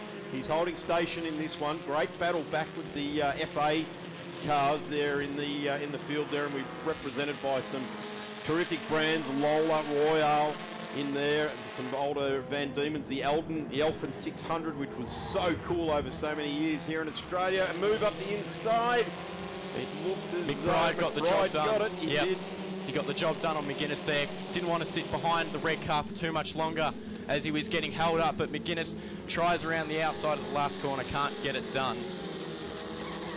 Yeah, Richardson further on back in the field there with Andrew Tordy in his newly acquired Swift. These guys are running 11th and 12th respectively. Malcolm Osler just on screen, making up a number of positions, but back to the leaders, and now McBride will be hunting down car 15 here, looking to close that gap. He just set the fastest lap that time by over 32.6, Reed with a 33.1. So these... What's happened to McGuinness? Not in that front pack anymore, disappearing. Last corner, off. And this could be a safety car. It doesn't look like he can get this car fired off. Let's hope he can get that out of the way. We don't want to see a safety car. We've still got a good race to go with us, 9.5 minutes to go here. Good running at the top end of Tank now. A big push down the inside by car number 8. That's Nick McBride. He wants that spot back from Andrew Reed. They've swapped their starting positions around on the opening lap of this race, but McBride wants to get that one going. How wide over the next 9.5 or 8.5 minutes can Andrew Reid make his Van Diemen with Nick McBride in safety car number 8? Well, it's going to be interesting. The Swift of Nick McBride, the Van Diemen of Andrew Reid, two massive protagonists of the era in Formula Ford racing, and now we have safety car out on track, and it'll be to recover Andrew McGuinness. Rare mistake for McGuinness. He's a finishing marvel. Just seeing that car parked off the edge of the track there, that's a real shame. Andrew's got a magnificent car collection, and all those years ago did a bit of Commodore Cup racing as well, but certainly he's got a Brabham that he runs in some open wheeler stuff in MO and Q, and this Formula Ford of his as well. So very, very rare mistake for Andrew McGuinness, and it's not cool to see him parked up like that. Oh, that was a lovely moment there. Tom giving his dad, the leader of this race, thumbs up as he went past the commentary booth there. A bit of interaction with Dad, Tom. I got a wave from him, so I thought I might give him a thumbs up back. He's doing a pretty good job at the moment, and hopefully he can hold on for his first race win in about 3 years. That's pretty cool too, isn't it? Hey, so a long career in Formula Fords. Obviously, took some time off to get the family settled and established in the world, and found his way happily back to Formula Ford racing. And I think you said yesterday, Tom, it was a bit of a COVID project to get the car back up and running again. Yeah, it was after the 2011 season. He only did one race. It was actually here at this track, and it was in pretty bad condition. So over COVID, we ordered a new body for it and did a full restoration of it and got it back to Sandown, I think November of 2021 for our first event. And then since then we've been chipping away. Had a fire this year at Phillip Island in March, but it didn't do too much damage, and we're back here in August running at the front. Well, what you've done is prepare a car to run right at the front of the field, and I've got to say that was a subject of the V8 Sleuth pre-event podcast here, talking about Andrew Reid briefly in their preamble for the event, and a guy that was successful in, I'm going to say, in the National Series going back quite some time now ago, just off the back of the Driver to Europe Series when the Motorcraft Series started up. And great to see that Andrew Reid has returned to the track, and even better that he's brought the next generation Reid race car driver along, driving the Quincy in the Regularity this morning. Tell us quickly, while we're waiting for this safety car to go off, about your experiences this morning. Yeah, so it's a Quest Formula Ford built out of the UK. Did most laps this morning. Had a little drama at the end, but hopefully we can get it fixed and be out there this afternoon. But it was good fun. Had clear track, did some nice consistent laps, and it's just good to get your eye in and have a feel for one of these cars. Going to do some racing? Not yet. Not yet. Maybe this time next year. We'll see. Yep. Well, it's I'm going to put it back on you. You have to find us a new Formula Ford commentator if you're going to start doing some racing. That's up to you. Okay. I'll see what I can do. Thank you very much, Tom Reid. Obviously leading the call here for Formula Ford this weekend, and I'm not too sure. Yeah, it's still waving yellow flags down there, so the field very much being slowed down. Very slow. Very slow, very hard to actually keep a Formula Ford rolling here. I will just take a moment to touch on the 50 years of Formula Ford racing, the book that is being put out there. Check it out at the Formula Ford website. I haven't got my copy yet, so I can't tell you whether it's good, bad or indifferent, but it is certainly for sale. Looks like a magnificent coffee table sort of book, but detailing friends and fame, and definitely get it out there. So the cars are being brought down pit lane now, so this would suggest, obviously the track is completely blocked there at the moment with the recovery vehicle for Andrew McGuinness's car, but it is being loaded up. I just wondered, Tom, whether that could have just been pushed backwards and back over up against the wall, and we go racing. But I'm not going to question race control. They do these things. We don't actually know what is going on around the track. Driver and official safety is always the most important aspect. But it is pretty interesting when you're in the garages in pit lane and there's a race going on and you see the whole field trundle down pit lane, back making their way out on track now, being paced by the safety car from Racer Industries, one of our leading sponsors, of course, Premier and Equity One. The naming rights sponsors here this weekend. You can't open a racetrack without Shannon's Insurance being on board. Racer Industries, Autohouse 300 from Moorabbin, the car storage people bringing on board for the tribute cars. McDonald Automotive in Wangaratta. If you're in this part of Victoria, that's where you should be getting your car repairs done and services done. Then we go to Cryocycle, Aussie Soils out of the Ballarat region, N Paved there as well. My Race Lab, a great product designed for lowering your lap times whilst you go racing, and rapid smash repairs on there. Lloyd's Metal Fabrication, also out of Ballarat, great supporters of this event. Build Spec, industry leaders in construction throughout regional Victoria, from Ballarat and Geelong. Rapid smash repairs from Reservoir in Melbourne. Hyperwave, Broadband, the Victoria regional and greater Victorian areas. So all these fantastic sponsors that make sure this event continues to go. Equity One, www.equity-one.com.au. And we've got the man himself, Dean Kutsamides, in this race, currently holding down 6th position. This is going to be once we get underway, this is going to be a rapid, I'm going to almost call it like a club sprint, Tom, because there's only going to be a couple of minutes left to get these laps done.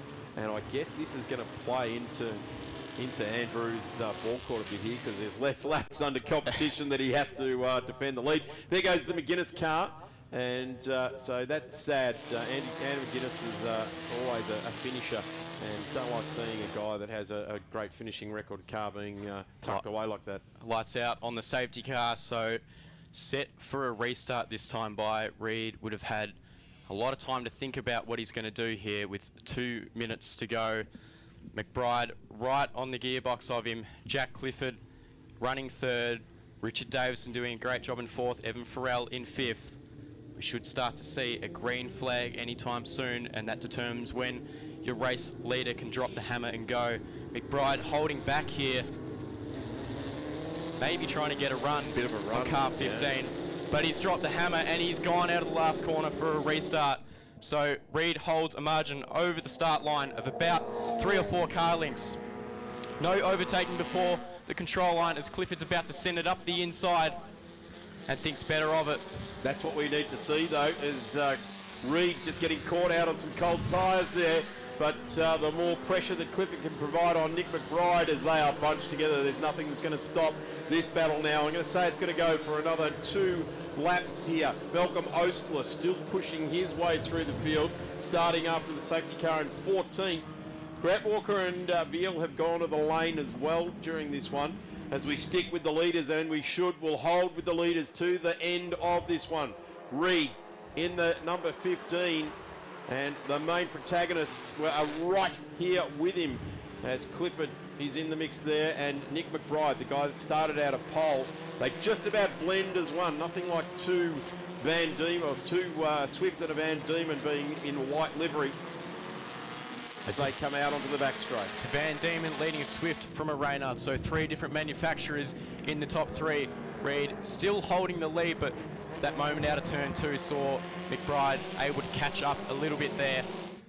Out of turn number 10 onto the new back straight into the penultimate corner for perhaps the second last time, as we will count down to 0 and perhaps get the last lap board this time by. Reed with a good exit out of the final corner. Last lap board being shown, so one more time around Winton Motor Raceway, 3 kilometre layout for your race leader Andrew Reed into turn 1. Clifford looking for a move up the inside of McBride, cannot get it done. So these 3 still holding the same margin. Reed, and a spinner in the background. Reed covering down the inside at turn 3, and McBride's going to go right round the outside of him and overtake and take the race lead. Andrew Reed not giving up, gives him just enough track to remain sportsmanlike, but he is going to come rapidly under fire now with Jack Clifford in the Reynard. So the Van Diemen just succumbing to the attack from the Swift. As the car number 8 leads them into tank, but this is all but over here. We do not know which way all 3 of these are going to pan out, but you've got to say that Nick McBride was bottled up a little bit there behind Reid because he's dragged himself away to a good 3 or 4 car lengths lead now. Yeah, unfortunately, Reid, I think, made an error out of 2, compromised his run into 3, remained shallow, and McBride was just able to carry the momentum round the outside of turn 3 and take the race lead. But down the back straight for the final time. Have a close look behind. Reid holding the inside. Clifford going for a massive send under brakes around the outside. He's going to try to do the under over here into the final corner and thinks better of it, but it's going to be Nick McBride taking 2 from 2 so far this weekend at Winton Motor Raceway. Reid comes home in a very good second. Clifford just behind in P3. Then we go back to Richard Davison doing a fantastic job in his Ellery Motorsport Formula Ford. Richard Davison getting through to the line there. It's Greg, Farrell, Rogers, Richardson, Toddy, Faulkner, Whelan, Woodford, Malcolm Osler ultimately home in 13th place. So he's doing double duties in the F2 as well today. So in the Alola T642 for Malcolm Osler. And the field streaming across the line there as well. Well, Tom, Andrew will be scratching his brow wondering what could have been there, but we've got another one. There's still one more to go. He'll be on the front row of the grid, and the second Formula Ford race for today will be at 2:30. Of course, Tom, you're back on track at 12:45 for the regularity, bar any concerns that you alluded to earlier with your car. But I tell you what, through the ages of Formula Ford racing, it's always been like what we've just watched. Yeah, that was a fantastic race. Probably one of the best I've seen since Phillip Island, maybe earlier this year, where that always puts on great racing. But it was a great clean battle between top 3. Ultimately, McBride coming out on top, doing the fastest lap at a 30.2. That is 1 second quicker than Reid and Clifford roundabouts. I think it might have been Dean Koutsamides that speared off at the back of shot there when our leaders were swapping position there, because he's gone back down the field and ultimately finished 12th. So we'll keep barracking for the Equity One racer quietly in the background, our major sponsor here this weekend. A big thank you to Tom Reid. He's now to go and prep himself for the regularity, and we will have Formula Fords back on track for their final race for the day at 2:30 today. Group S and invited cars are on track next. We'll be back with plenty more racing right throughout the 2025 Winton Festival of Speed.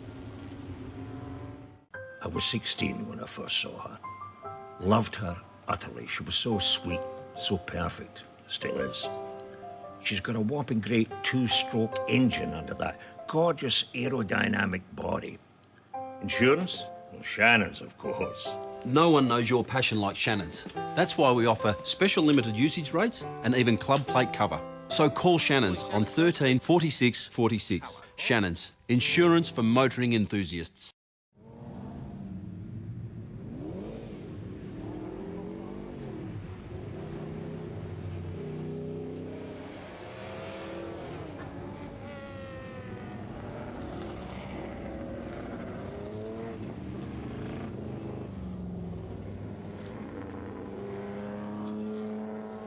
I said I was going to take a break. I had quarter of a break, and we're right back into it to the Group S cars rolling out on track.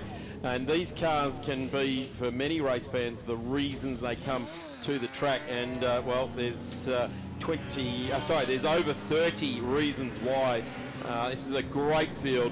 Some major exotic pieces of machinery. And with that as the lead into, I'd like to welcome Ross Jackson and Emmett Dean. Ross, you're not out there on track. The De Tomaso, the Pantera, everyone keeps reminding you, I'll just stay with the trend. Be cool to see you back out there, but thank you so much for bringing your wealth of knowledge to the commentary call with Emma and myself today. It's a pleasure, an absolute delight to be here at this glorious track on what's got to be a perfect winter's day. I'm so excited for this race. We're going to see some of the guys who are normally further up the field coming through from the back. I'm talking about the best driver in Group S, and I'd say one of the best drivers in historic racing in Australia, Damien Meyer, coming from rear of grid. Yes. Tommy Walstab, who has been wrestling with what we call in Porsche 928s the green wire of death overnight, and has apparently fixed his electrical problems. He's coming from rear of grid. Perry Spiritus, who hilariously jumped in the wrong car and started to enter the track in his 2022 Porsche in a Group S race yesterday before he realised, oh, whoops, wrong car, not Regularity, should be in the Corvette. He's starting from rear of grid as well. So we've got a very exciting race ahead of us, and I'm missing not being there in the yellow peril, but hey, we'll have it back by Sandown. Well, I'll say, like I said yesterday, I came here to see the Pantera, and it's great to have you here giving us all of your amazing enthusiasm there as well. Em, let's have a look at the grid sheet, how these cars will line up. Well, just before that, Darren, I was lured here under the promise of a yellow Pantera. So I am absolutely devastated. Sounds like I'm going to be done for misleading and deceptive conduct. And I've got an apology for Mr. Webster Senior, Alex's dad, for shouting out a 3-litre in that Carrera that Alex hooned around the track yesterday, and it's actually a 2.7. And then Alex spent his evening sending me videos of in-car of his Conquer on track yesterday. I've got to say, I think I got 3 angles. I've got to say, thank God he did, because it kept us entertained during dinner watching all those fantastic videos. Let's have a look at the grid quickly before they jump away. Douglas Barber will lead them away to Joseph De Bartoli. Terry Lawler will be a major threat in this one, and something we just got told is that Jeff Morgan has got the Bathurst gearbox in that car, so could be a bit of a concern. There's no concern out of car number 7, starting out of position number 5, Alex Webster, definitely a 2.7. Ray Narkowitz in the Corvette there. Sam Narkowitz is the next one. Hung Du in that Datsun, and that is being absolutely driven magnificently. When you look at the machinery in front of him, taking a Datsun to a gunfight is very, very brave, and he drove brilliantly yesterday. Hugh Harrison in the Alfa, John Floyd, Don Bartley, John Geese, James Abbottson, Andrew Wilson, Scott Farquharson, Ryan Koenig, you've got to be careful with that one saying it fast, Ryan Koenig, Paul Hogan, no, not the Channel 9 or the Crocodile Hunter, as we jump away, and it is Barber again. Have a look at Webster. Car 7 bobs his nose into screen, but it'll be the 911 leading the field through. Morgan plugs the gap and says, no, mate, I've got a lot more experience in Porsches than you, Alex. And Alex says, well, I'm pretty quick. The number 8 charges up there as well. Oh, look at Terry Lawler coming down. Oh, everybody holds their hats on. The number 8 gathers it all back up. Narkowitz takes evading action. Everybody breathes again. Hung Du says, come on, everyone, let's get on with it. We've got to get out after these Porsches out in front there. But, wow, that Shelby just getting sideways on the grass. I hope you two have got your breath back.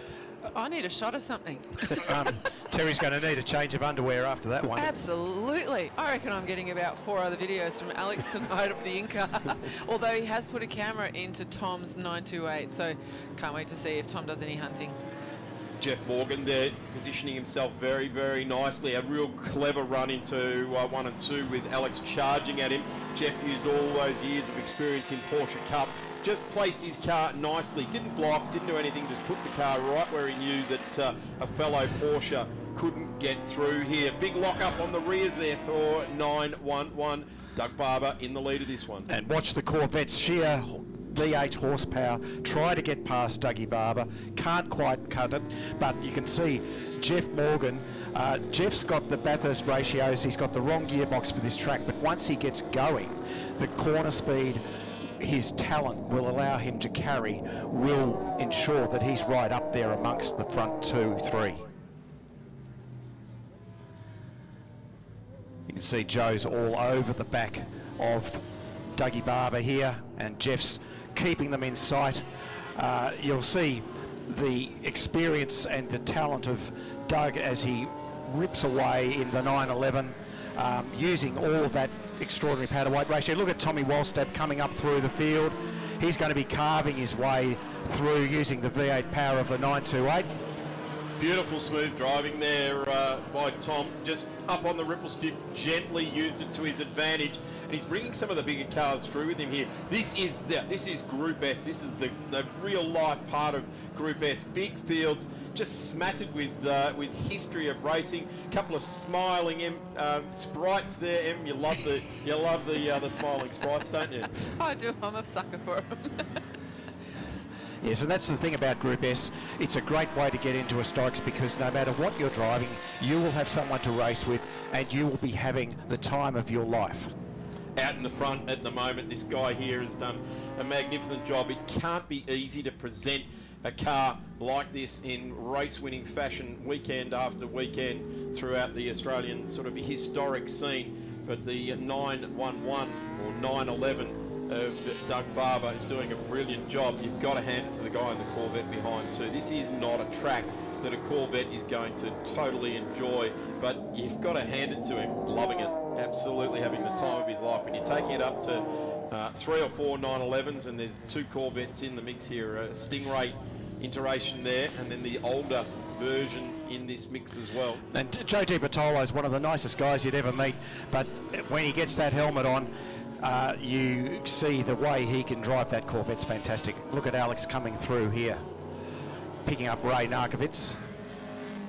Yeah, the good drivers tend to have split personalities. There's helmet on, helmet off personality. But just a moment for that livery on Doug Barber's car, the Martini livery. It's just gorgeous. Love those retro liveries on the 911s. Let's have a look at some of these MG midgets as they push their way through the field, coming through turns 1 and 2. Got themselves nice. There's an Alfa. We've got an all Alfa field coming up later on as well. So if you're here and you love the Italian brand, plenty of Alfas down in the pit area at the moment. Couple really enjoying the Group S racing, so they're getting a double dip at Winton here this weekend. Big wide run there for our race leader, coming past the GMSV sign onto the old back straight out of turn 9. And you can see Perry Spiritus in the pale yellow Corvette's also working his way through the field. So Perry is definitely started down off 33rd in this one, and Perry's currently made himself up to 23rd and dealing with a great guy of Victorian Motorsport is Chris Ralph just in front of him in his MG as well. Storming across the line, there goes Jeff Morgan. There goes the second one of the Narkowitz Corvettes and our race leader. Gee, with 3 minutes to go, Darren, there's not a comfortable lead that Doug has over Joe in that vet. But what you'll find is most probably he will be able to use the braking capacity of the 911 to keep ahead of Joe.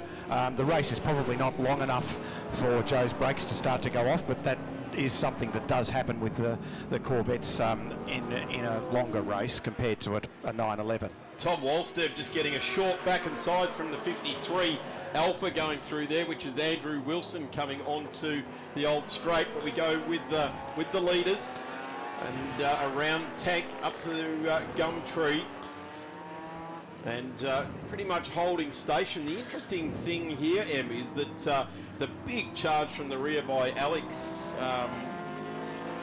Webster yesterday in car number 7 has kind of been halted at the moment. He's been held back into position number 5 and really isn't making too much ground up on the cars in front. Yeah, the problem is when you got those vets up the front though, they just charge away on those straights. So I mean the Porsche, like to reiterate Ross's point, the Porsches have it under braking all the time. You just kind of have to force a mistake if you can. You've got to cover the mirrors, you've got to put that pressure on and see if someone makes a mistake somewhere just to get through. On camera now we've got Ray Narkovitz. Now notice that is a much older Chevy Corvette. That's a 1963 or 4 car, whereas Joe's is a much later 69 car, so it's got the 350, whereas Ray's has a 327 cubic inch, yet he's still holding him. Look at him coming through here.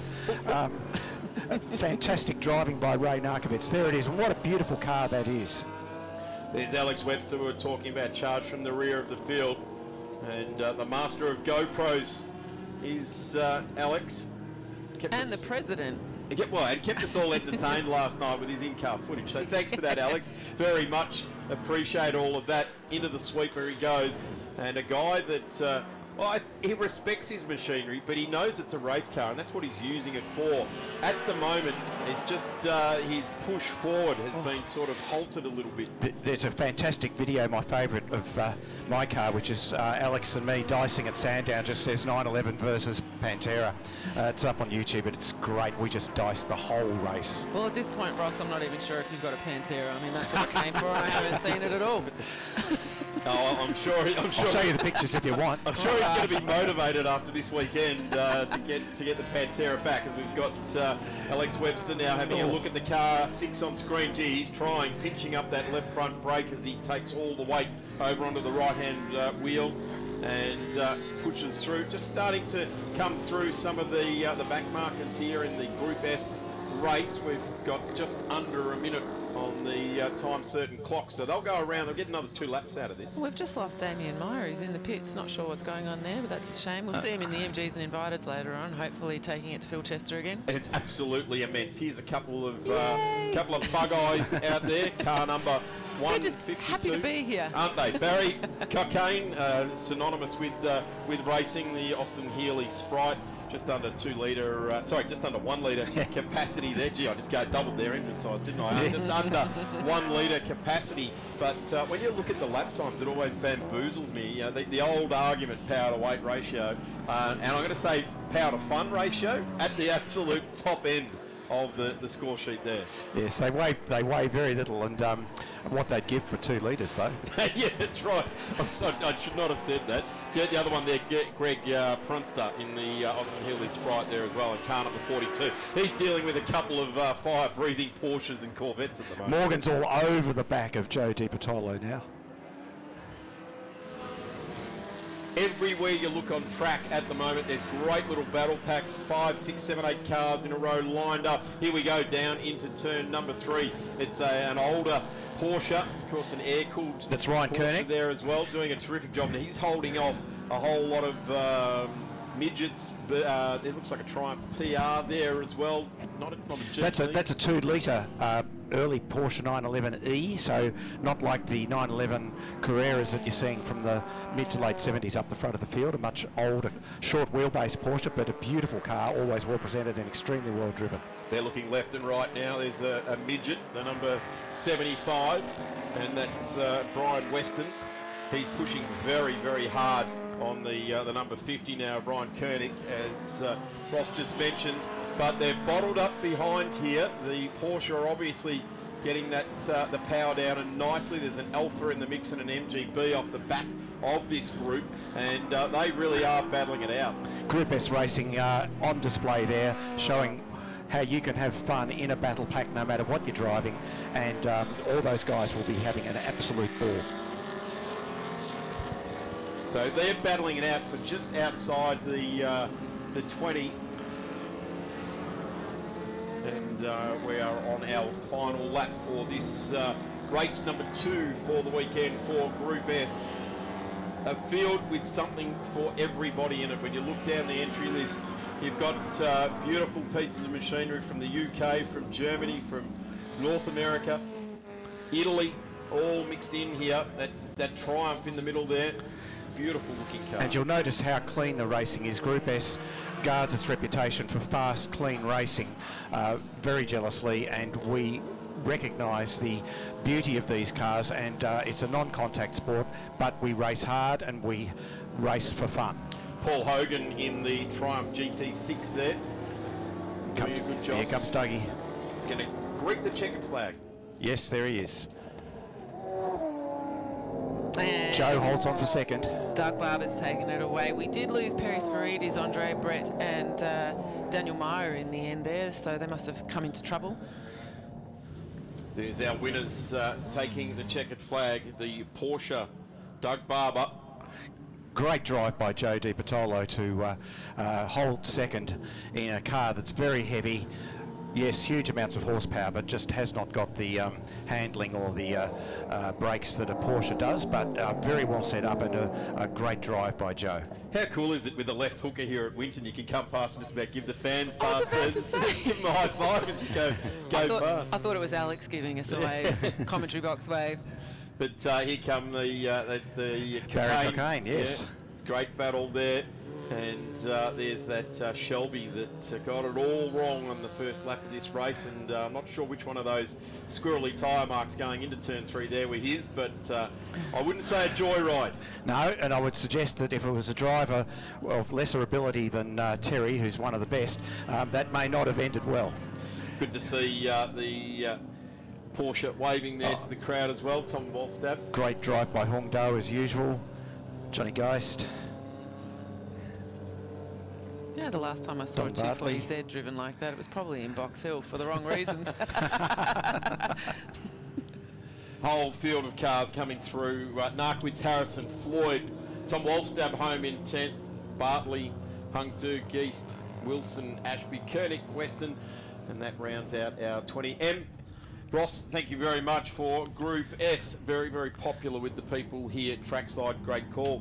And we've got Group S on again later today at 2:50. We'll take ourselves a quick break. The Crocodile Hunter as we jump away, and it is Barber again. Number 8 charges up there as well. Oh, look at Terry Lawler coming down. Oh! Everybody holds their hats on. The number 8 gathered it all back up. Everyone behind took evasive action as we see the next field just forming up down there, and we will have Brett Florence joining me for the next category out on track in just a couple of moments.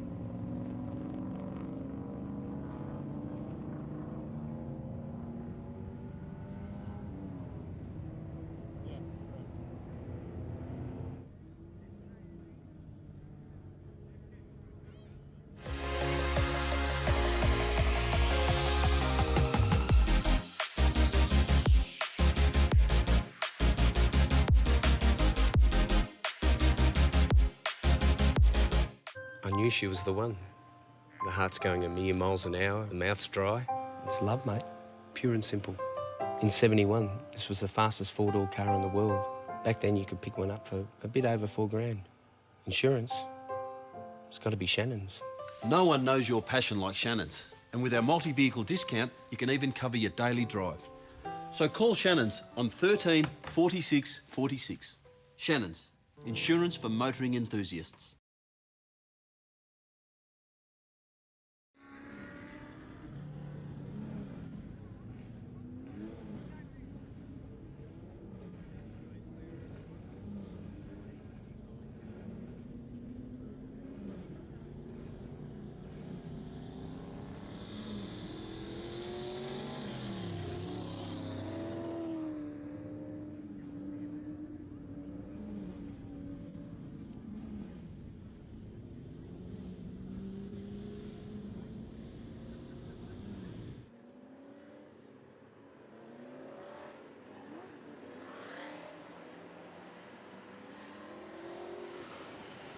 I'm Darren Smith and being joined by Brett Florence now. Welcome to the Winton Festival of Speed. If you've just joined us on the YouTube live stream via V8 Sleuth, or indeed made it into the track, and with the increasing cars rolling through the gate, it's every minute we've got to welcome another 10 or 20 patrons to the track here. So thank you everybody for joining us trackside here, and I've got to say it is the only way to go motor racing at the track. The live streaming is fantastic. You know, there's always a reason why you can't get to the track, and all credit to the VHRR for putting this out there.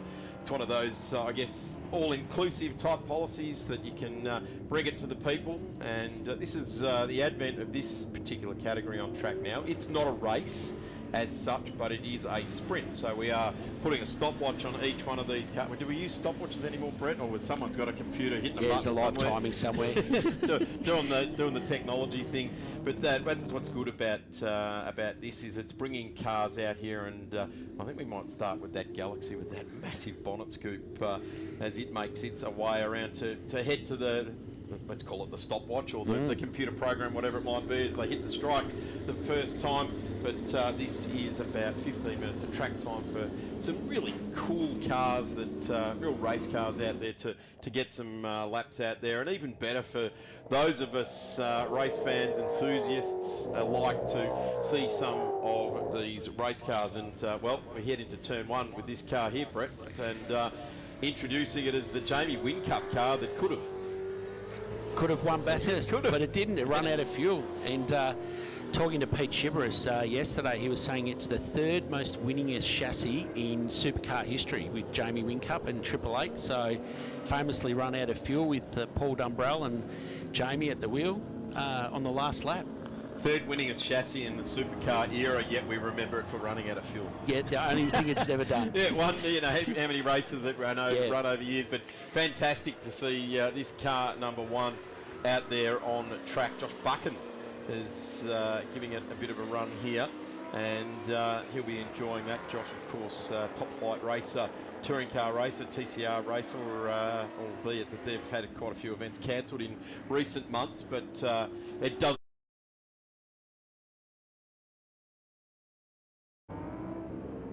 Tabitha Ambrose was another one we got out there yesterday, and I rattled off all the Ambroses that I knew through motor racing history and arrived at Marcus Ambrose's daughter. We won't play that game again, but certainly really cool to see that. Darren Knight has also joined us on the broadcast. Daz, I know you hark back with fond memories right throughout all of these cars, right back to the Galaxy that we've got out on track as well. Excuse me, I wasn't born when the Galaxy was built, thank you. Not far off, mind you. You've enjoyed its exploits, though, that's for sure. That's right, and I mean, where would you see a Holman and Moody Galaxy, 64 Galaxy in this country out here? You know, genuine side oiler, 427, dual quad carb. Like, it's a tough car, and the guy driving it, or owns it, drives it, Dennis O'Brien, is not shy in giving it some stick. Sorry, Brett, Dennis is actually in the Mustang in this session. Dennis owns the Galaxy. Yeah, that's right. You mentioned Steve Trevica, former Group N racer with the Mustang. He's driving the Galaxy, and Dennis O'Brien is at the wheel of the Graham Hunt 69 Ford Fastback Mustang, the Group N car, the first Group NC car, as you mentioned yesterday, built in 95. Magnificent machine that is. Yeah, absolutely. And then, you know, you scale back to the factory entered Ford Laser, you know, Bathurst 6-hour, 12-hour car, and how cool is that? You know, you got Rebecca Drummond running around in that car, and she's doing a fabulous job, you know. And look at the names on the side of that: Brett Yulden, Kent Yulden, you know, fabulous names. So, Dick Johnson. Yeah, those guys drove it. Yeah, certainly weighing in on a couple of those Victorian races that were great at. The guys at Centerline Suspension that really did set that car up for its success at the Bathurst 12-hour, etc. Kent Yulden, unfortunately, we lost him a couple of years ago, the Bear, as he was nicknamed. He really was a front runner in production car racing, and his day job, was a Ford engineer.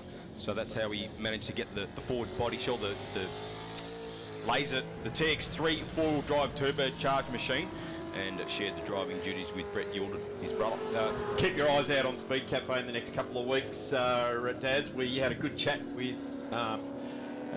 young Luke Yulden and on the Grassroots Racing podcast, and we had to take a pause for a minute when we mentioned Kent and winning Bathurst with Luke. It was you know it's dear to his heart. His dad was a racer, his uncle's a racer, and Luke had to gather his thoughts when we started talking about his dad, and he said there's no one smoother, and something I didn't know. I know the Yulden family quite well. I didn't know that Kent had done some rallying. And he said, you know, that's what Luke said. He goes, that's why Dad was so smooth. He came off the dirt to the bitumen. Well, you can't muck around on the gravel, otherwise you end up sideways into a tree. Oh, no! Steve Trevica looks like he's had an excursion in the big Galaxy, unfortunately. Yeah, that's a shame. Try and pick up where that is. He's trying to get it out of harm's way. We have gone red flag at this point. Not too sure where he's gone. Oh, he's over here on the back straight. He is too. He's gone straight on down there and put it in sideways, and it looks like it's still able to roll on. That's not something you want to be bringing back to the pit lane and explaining to the guy that owns it exactly what's just happened. But if the pedal's gone to the floor, then you're a passenger at that point. And as Phil Membry alluded to very early in the broadcast today, once you get on the green accelerator, it just picks up and drifts to wherever it ends up at there. So red flag, and this is a very short, sharp session. So I would suggest we just get that car back on track and he'll motor around and we will see the cars push back out of pit lane pretty quickly. Even though the sun is shining here at Winton, that grass is still quite dewy this morning, so unfortunately Steve looks like he's been a passenger there, and as you mentioned, Phil's term green accelerator, that's probably exactly what happened. Could not wash off the speed, and of course you're carrying a fair bit of momentum, Brett, with that massive 17-foot long Galaxy. Yeah, it's mobile, and you can just see, it's got fiberglass guards and aluminium bonnet and all of that, so you can actually see it where it's on this side now. Those panels where they're all cracked there. Something which was pretty cool that Mark Walker and Aaron Noonan touched on in their podcast leading into this weekend was back in the day at Eastern Creek. They did a bit of a funny thing to camera where Noons got in the boot of that car and started talking and popped the boot open. And Noons he's a big unit and 6'2", 6'3" sort of thing. He's probably a skinny little kid back then, but he was still a tall fella. And popped out, and there was the story. And I guess you look at the two guys that did that, Nathan Prendergast and Aaron Noonan. Prendergast is now in charge of Supercars media, and Noonan has his own media empire on the go. Now, Brett, of course, last night, which I'm pretty sure we might have started something you're going to have to keep doing, was Aaron Noonan, the V8 sleuth himself, conducted a night here at the track with 250 of motorsport's best fans, braving the cold night air here at Winton and down in the VIP area, put on a great night. Yeah, it was fantastic. We had Jeff Gretsch, who now works here at Winton as one of the managers. He was a guest speaker, Peter Shibris, and which then followed into Dennis O'Brien and Norm Beachy, Ron Harrop and Russell Stuckey. So it was a great lineup. Just interesting looking at some of the luminaries down there at the moment, watching that car there. So just people looking on, and Milton Ferris, one of them there, the guy with the white hair, pointing around there, and he owns the ex-Harvey Moffat Rothmans VL. So people certainly interested, popping their heads out, having a bit of a look there. Yeah, and unfortunately Milton's Rothmans car's done a head gasket, so that's why it's not out here in this this category.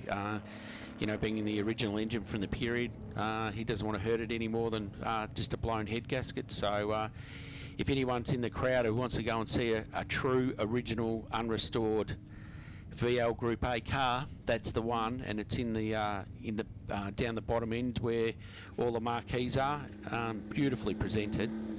Milton, of course, long-time enthusiast and was collecting these cars before anyone really gave a stuff about them. Of course, running in heritage touring cars as well with his ex-Peter Jansen machine. And you talk about the Rothmans VL, which is here this weekend. Come down and have a look. A genuine Holden Dealer Team built car that never raced for the Holden Dealer Team, was built right at the time where Brock had his big bust-up with GMH. And the car was sold, unbeknownst to Peter, to Alan Moffat and John Harvey, because John was part of the Holden Dealer Team, left with a big breakup of Brock's team, unfortunately. But of course went on to great things with Alan Moffat, won the first round of the World Touring Car Championship in 1987. That's after the first finishing 6 BMW M3s in front of them were all disqualified for a raft of illegal parts, and Moffat and Harves took the win. And the interesting thing is, Milton pointed out the other day on Friday that the Australian flag that Brock always had on the car is still on there, but it's just been painted over when they painted the new colour scheme. So it's just fascinating. The history is still with that car. Here's an awesome bit of kit as well, this 240K out there on track as well. And just disappearing off screen, David Holk at the wheel of the HSV R8 sports wagon. That particular car, works entry in the Bathurst 12-hour all those years ago. For all of us that owned VE Commodore wagons, were cool all of a sudden, because there was one on the track that was a race car, and we all proudly went off to work in our Conformadors that were now race cars at the Bathurst 12-hour. So proudly drove off with our line badge on the front. So it was tougher than the Volvo wagon that raced in the British Touring Car Championship, was it? No.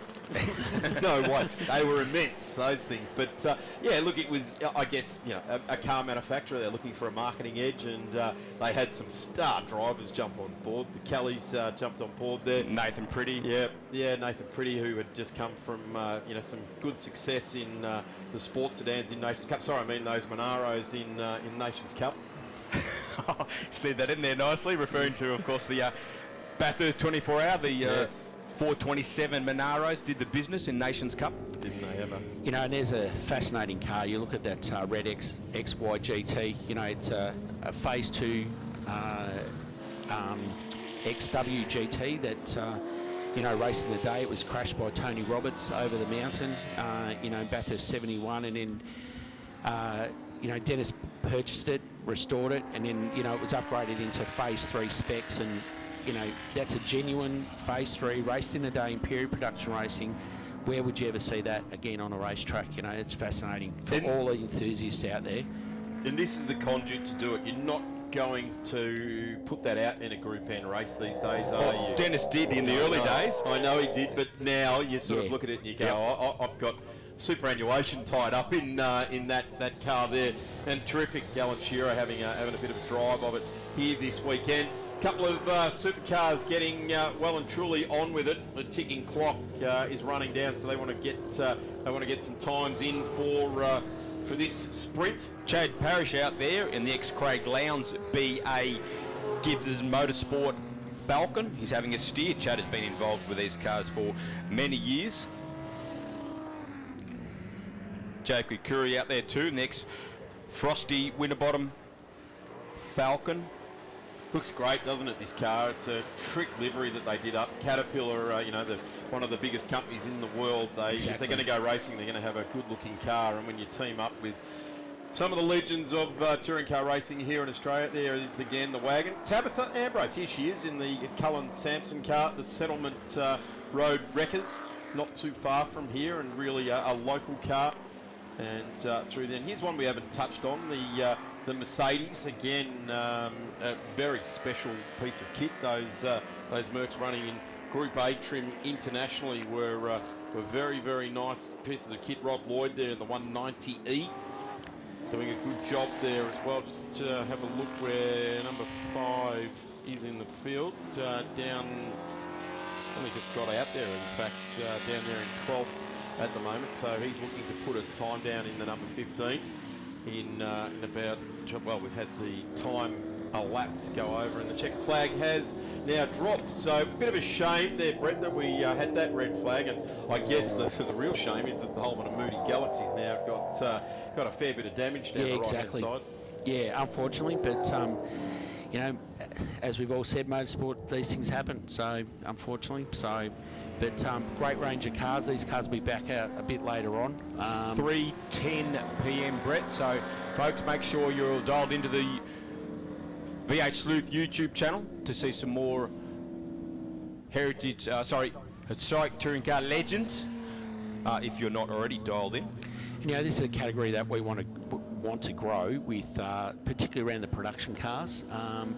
We want to see if anyone out there has got a production car of that era, and Bathurst 12-hour or 6-hour cars from that period. It'd be fantastic to start getting a few more of those cars back out here and running. It's one of the areas we want to look at growing. So I'm going to put a shout out to the Nations Cup era cars. Oh, how good would it be to see one Ferraris, of those? Yeah, a black Diablo would be pretty cool to see. Yeah, that guy at LMCT, he's got one of those Diablos from back in the day. I'm pretty certain Darcy Russell still has his Viper. Pretty sure.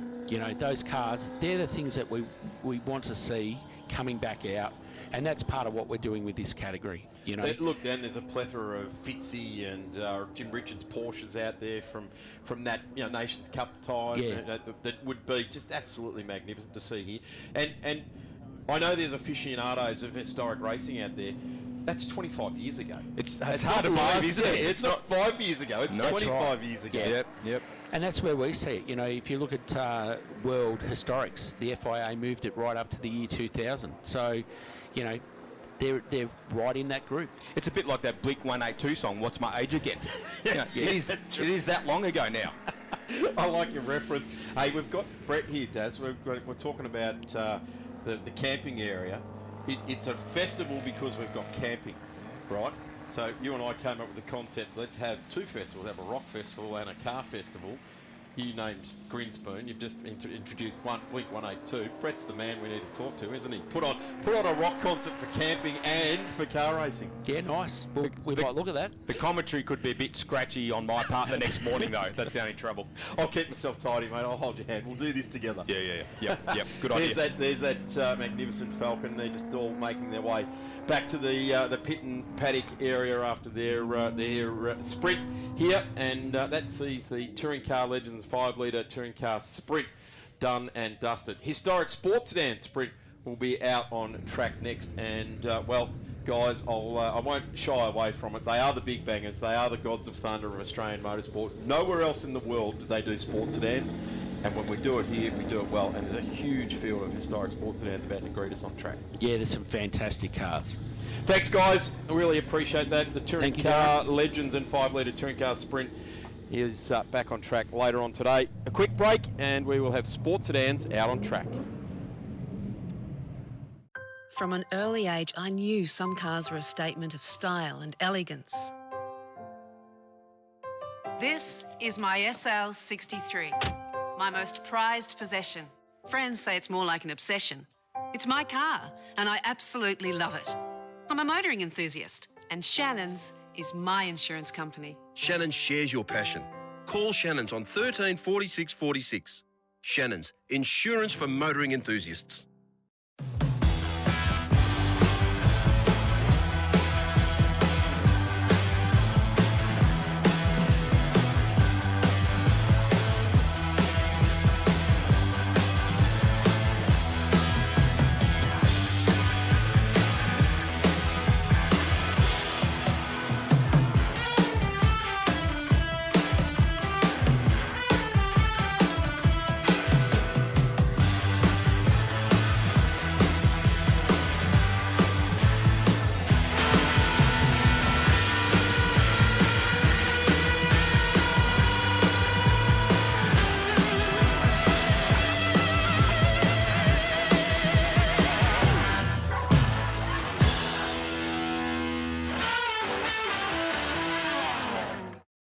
Well, continuing the Holden versus Ford theme, we're here with one of the guys that's been racing one of these immaculate Mustangs for a number of years, Brad Tilley with his 67 Ford Mustang. Brad, welcome again. Tell us a bit of the history of the car. Well, the car, I originally built the car for one of my customers, Bob Cox. Then he eventually hung the boots up and I purchased the car off him. And it's been a great thing there. We've slowly developed the car further and further as the years have gone by. It's won many, many races and been a really good, reliable car for me. This car's got a lot of good memories for you, hasn't it? Yeah, it sure has. Particularly this meeting last year, we came down. I'd never raced this car here before. It turned out to be a great event. We won all the races and had a great weekend, and hopefully we can carry that on this year. So what's under the bonnet? It's a 289 V8 with quad Webbers on it. And it runs a 4-speed gearbox and a Ford 9-inch diff, so it's a pretty reliable package. When you say development, this is a car that's nearly 50 years old. How much development can you do before you've got to go, well, that's enough? Well, it's never enough. We do this for a job, and I'm really passionate about it still after all these years. And I just love to make it go faster and faster, and it's, braking, suspension, steering, there's a lot in it. The engine-wise, there's not much more in it, and you're sort of restricted a bit what you can do. And the level of competition, is there plenty of respect out of there, or do you come back with a dented guard every now and then? Oh, no, it's very rare we ever get dents in it. But in saying that, everybody's really having a go out there. It's not sort of like processional racing, where really everyone wants to win. And how long have you been doing it in your racing career? I've been doing it since I was 16 years old, in various cars and various categories, but this is probably my favourite. I'm still enjoying it as much as the day I started. Well, the Mustang's one of my favourite cars of growing up, the Norm Beaches and all of that. What is the attraction for a Mustang for you that has got that little bit that grabs you? Well, originally I was actually into Valiants, my family. We raced Valiants in this category, push-button, S-Series. We've also had the Ford background. My dad had quite a few good XY GT Falcons and stuff. And then I started racing Mustangs as well, and just the reliability and the availability of body panels and parts, mechanical parts as well. it's that sort of got my attention, you know. And then to drive them, they're just such a great car to drive. Plenty of power, it's good power to weight ratio, they have great brakes. You know, it's sort of like they were developed to win in the 60s. So could anybody come up here and offer you a bit of money, or money's not going to replace this car? No, this one's not for sale. Thanks very much, Brad, and back to you guys up in commentary. And so we come to the halfway point of the season, and to the scene of one of Australia's most famous shootouts, the Victorian High Country, Benalla, home to the Kelly Gang, and to this place, Winton, and to the 2025 Festival of Speed. And here again, the big guns are coming out to play. What about this bloke, Cam Ballard? Tremendous job of organising race meetings, and it's with fantastic support from organisations like Shannon's Insurance on 134646, insurance for your car, your bike and your home is their catch cry and has been for a long time, and they certainly deserve the opportunity to gain your insurance business. So when you are comparing insurances, make sure you don't just look at the number, look at the fine print, work out to make sure what your precious, whatever it may be, car, bike, home, that you need insurance for, check out the fine print, make sure you're covered for what you need to be covered for, particularly with your precious race cars and collections of cars and things like that, memorabilia, that sort of thing. Make sure that don't just go to the bottom of it and do the bottom line shuffle and try and find who's the cheapest, because often when you need them the most, you need the best coverage, and if it's $1 or $2 here or there over a month or two, then make sure Shannon's Insurance get the opportunity to get your business, and when you're after the best, just ask for Shannon's Insurance. Racer Industries, huge supporters of motorsport right across all levels here in Australia, and we thank them very much. Cool Drive Auto Parts as well, and of course Equity One at www.equity-one.com.au. Equity One are proud sponsors of the 2025 Winton Festival of Speed out of Melbourne. Equity One are a public non-listed financial institution specialising in delivering reputable financial services for investors and competitive loans for borrowers. The team at Equity One include an experienced group of portfolio managers and race drivers like Dean Koutsamidis, the big man there, and credit experts to make your experience with us or with them as seamless as possible. If you're looking for a reputable fund with target interest returns starting at 7%, head to www.equity-one.com.au to find out more. Right on cue at the end of the Equity One commercial there, the big bangers, the gods of thunder, undeniably the gods of thunder of Australian motorsport. I'm going to say the world of motorsport, but NASCAR might want to have an argument with me about that. Out on track, Phil Membry joins me for this historic sports sedan Regularity. Yeah, or Sprint, sorry, Sprint, not Regularity. Yes, it's a Sprint, and we've got some great cars out there. In fact, the old red and white, red Holden there, the old FJ Holden, car number 91. Driver is Ron Wood. So that won the 2023 and 2024 Historic Sports Sedans of Australia John McCormick Trophy. Now, John McCormick, now there's a name from the past as well. Absolutely, open wheeler and sports sedan guy. In fact, that Charger he had has been in restored form. Not here this weekend, but certainly John McCormick was a behemoth of early national sports sedans. This category, it's probably 54 years old ago now. I hosted the 50th year party down in the Docklands at Melbourne, where Mr. Neil and all of the original members got together to celebrate this category, and it's a bespoke formula. It's a bespoke formula to Australia, and we're seeing a lot of different race cars out there. Graham Haddo's dragged out his second one. He was in the RX2 that parked it up yesterday, so he's dragged out a Commodore that he has, and that was run by McLaughlin in the National Series for a long time. Nice that we've got this little yellow A30 on screen as we're harking back to the history of it. That's Ian Bedd, second generation BMC and sports sedan racer, a rally car driver of note in the Victorian Series was Ian Bedd, going back a number of years ago. Of interest about Ian, or Enos to his mates down there in the pit and paddock, he has been a huge part of Audi's success in the Australian GT Championship in the Bathurst 12 Hours. So not only does he know how to mechanic on cars that have got 64 settings on ABS and traction control, he's running a proper analog sports sedan here this weekend. It is the car that Barry Bray started off his sports sedan career in, and this guy actually is driving this car. Simon Fitzner, Enos, Barry Bray, Dino, all the guys got together and restored that car, and Enos is just loving pedalling it around the traps. As we have a look right there, front and centre, Shepparton right across the screen. That's not big spin there from the Anglia car 27 being, wow, that was a big spin. He's still gathering up he kept it off the green accelerator though. Bevan Edmonds, yeah, he did. That was it was pretty much cold tyres that I'm going to say did that. But we're seeing these two cars battle it out here, and well, three cars. They're all coming out of the Greenfields factory of Simon Fitzner in South Australia. I was going to say, Shepparton's not the guy's name of the driver of that Peter Fowler built car. Don't be mistaken, it's not the original car. It's actually it is actually a tribute car, because the original car it just wasn't available to be rebuilt. But the Peter Fowler's driving it. I think it was commissioned to be built by Simon Fitzner.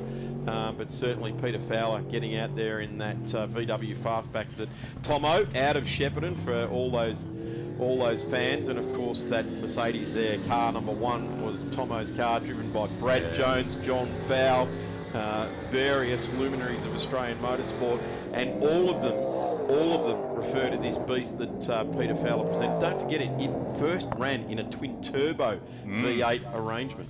Yeah, and an absolute boost of a machine. One of my friends, the ex-Charlie Milner Tirana, getting very, very sideways there. Max Carter gathering it all up as the Clem Smith Charger comes on through there and makes short work of it. That's Jason Maros in the Charger.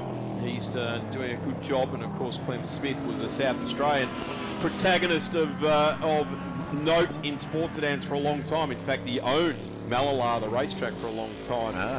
And just getting through there. So lots to talk about here, Phil. 100%. And I just make note already that the fastest car out there is Carter in car 43 with a 134.5. The Fitzner machine, that big Mercedes, sitting on a 134.51. So it's very, very close between those two contenders. Maros in a 136, so we get dropped back in times a bit there. Johnson back on a 142. Back on screen, we're looking at the Rudolph machine, the little Anglia, and switch back to Peter Fowler in the VW, that beautiful machine from Shepparton. Peter Fowler, the builder of this car, and what a brain he must have, this guy. The beautiful workmanship on the car, and the Simon Fitzner machine, which of course he built for Brian Thompson a long time ago. Also an amazing vehicle. So Simon Fitzner led the way yesterday, the 129.02. They're not down into that realm yet as car number 43, which is Max Carter at the wheel. And he was second fastest yesterday at a 31.2. He's already done a 34.5, so Simon's done a 34.51. So there's 1/100th of a second between those guys. There's Damien Johnson.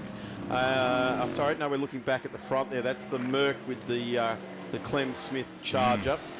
Shepparton again emblazoned across the front of that car, being the heritage with Brian Thompson.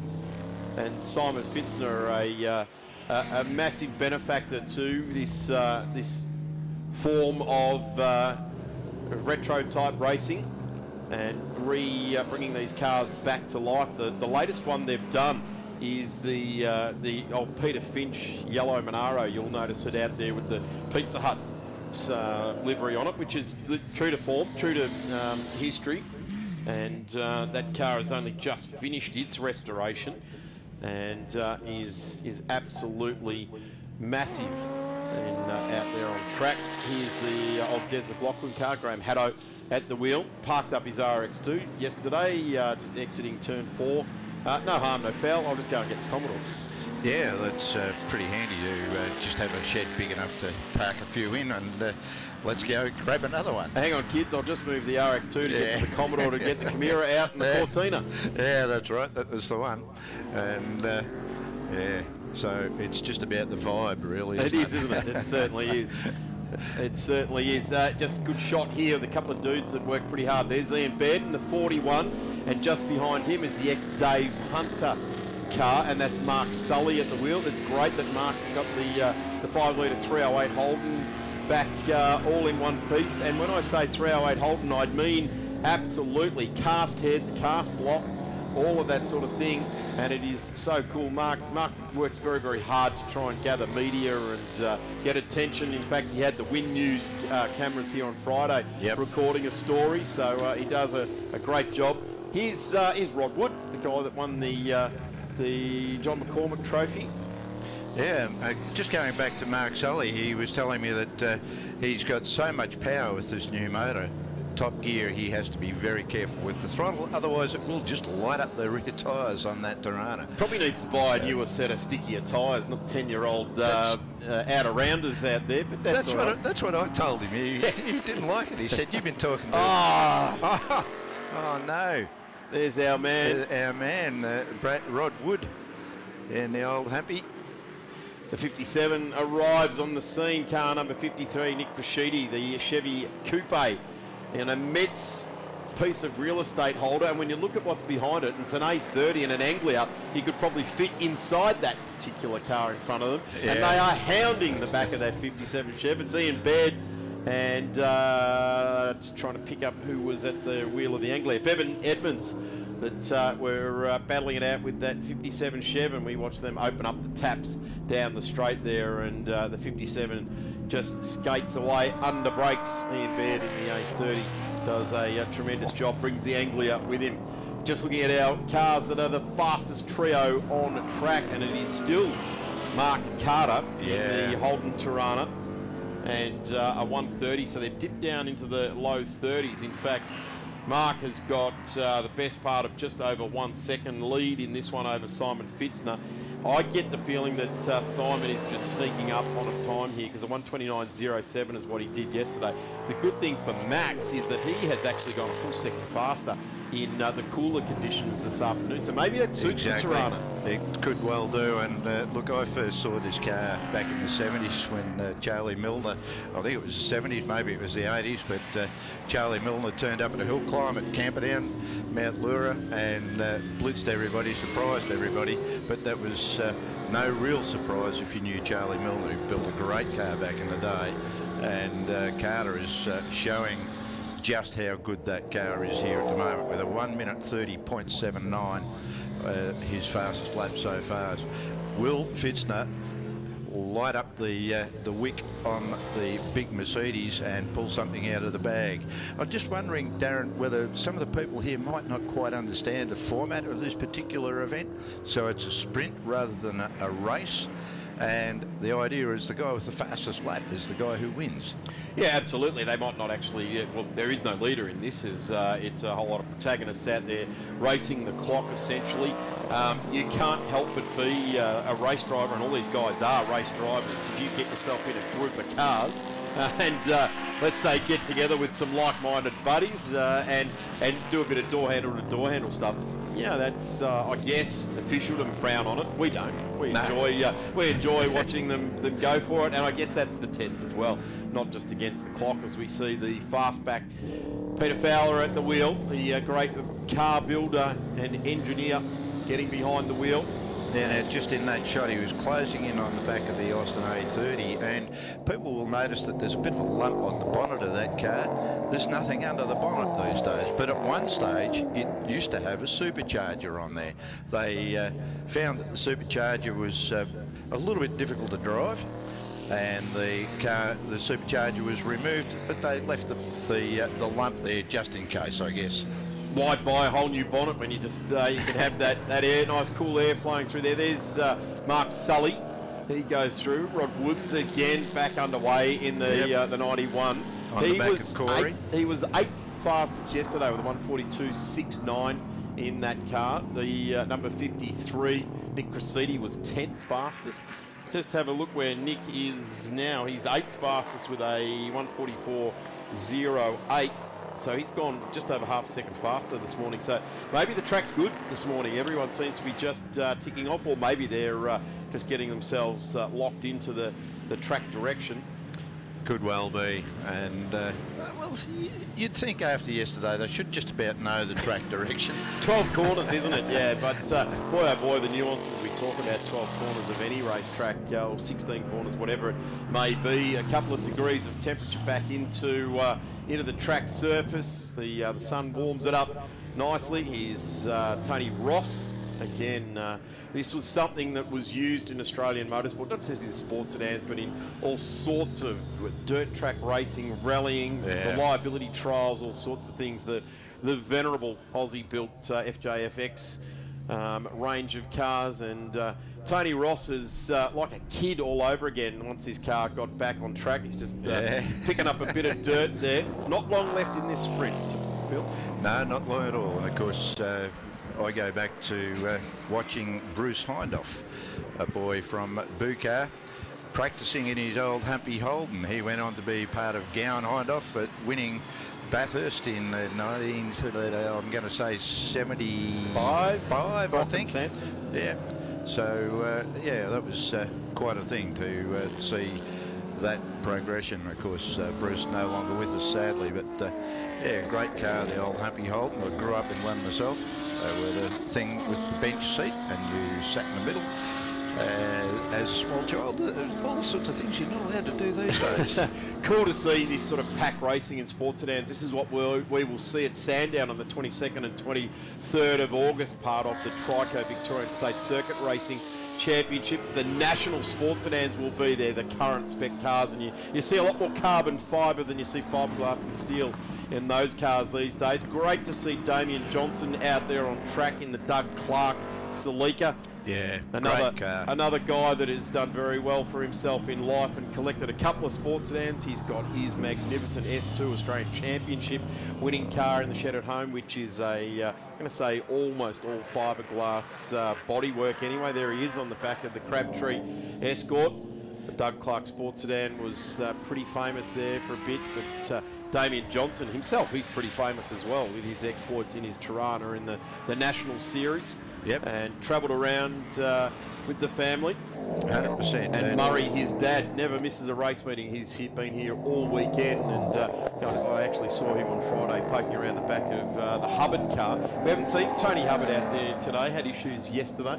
Yeah, I haven't caught up to find out just exactly what happened, but the car came to a bit of a halt over on the other side of the track in the lead up into the sweeper corner, and was unceremoniously towed away. But we've got the checkered flag here now, and it looks like Carter is the man with the fastest lap in that ex-Charlie Milner car with a 1:30.79. The interesting thing when we hark back to yesterday's sprint number 2, or 1:29.07 from Simon Fitzner. So Simon is still the fastest sprint car out there. So as we look back through the results over the weekend, there'll be Simon Fitzner's car still the fastest in, I'm going to say, the local car, although it hails out of South Australia now. But certainly Simon Fitzner there. I believe we've got some replays around the traps as we have a look right there, front and centre, Shepparton right across the screen. That's on the big spin there from the Anglia car 27,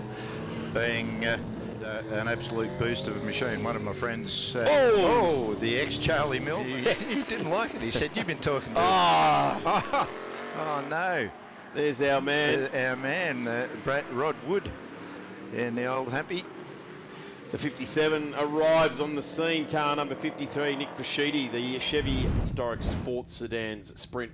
All replays brought to us by Equity One. A big thanks, big shout out to Equity One, www.equity-one.com.au.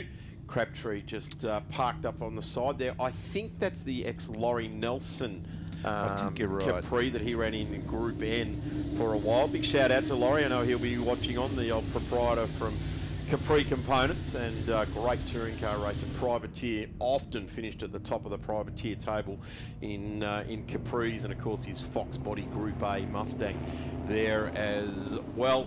Phil, that sees the end of the Gods of Thunder. They will tuck themselves back in. And we're going to shake the ground with some MGs coming out soon to see how some of the MGB GTV8s, see if they can deal with Damien Meyer in his little MGB. He's fronted up right at the front of the field there. We'll be back in just a couple of moments.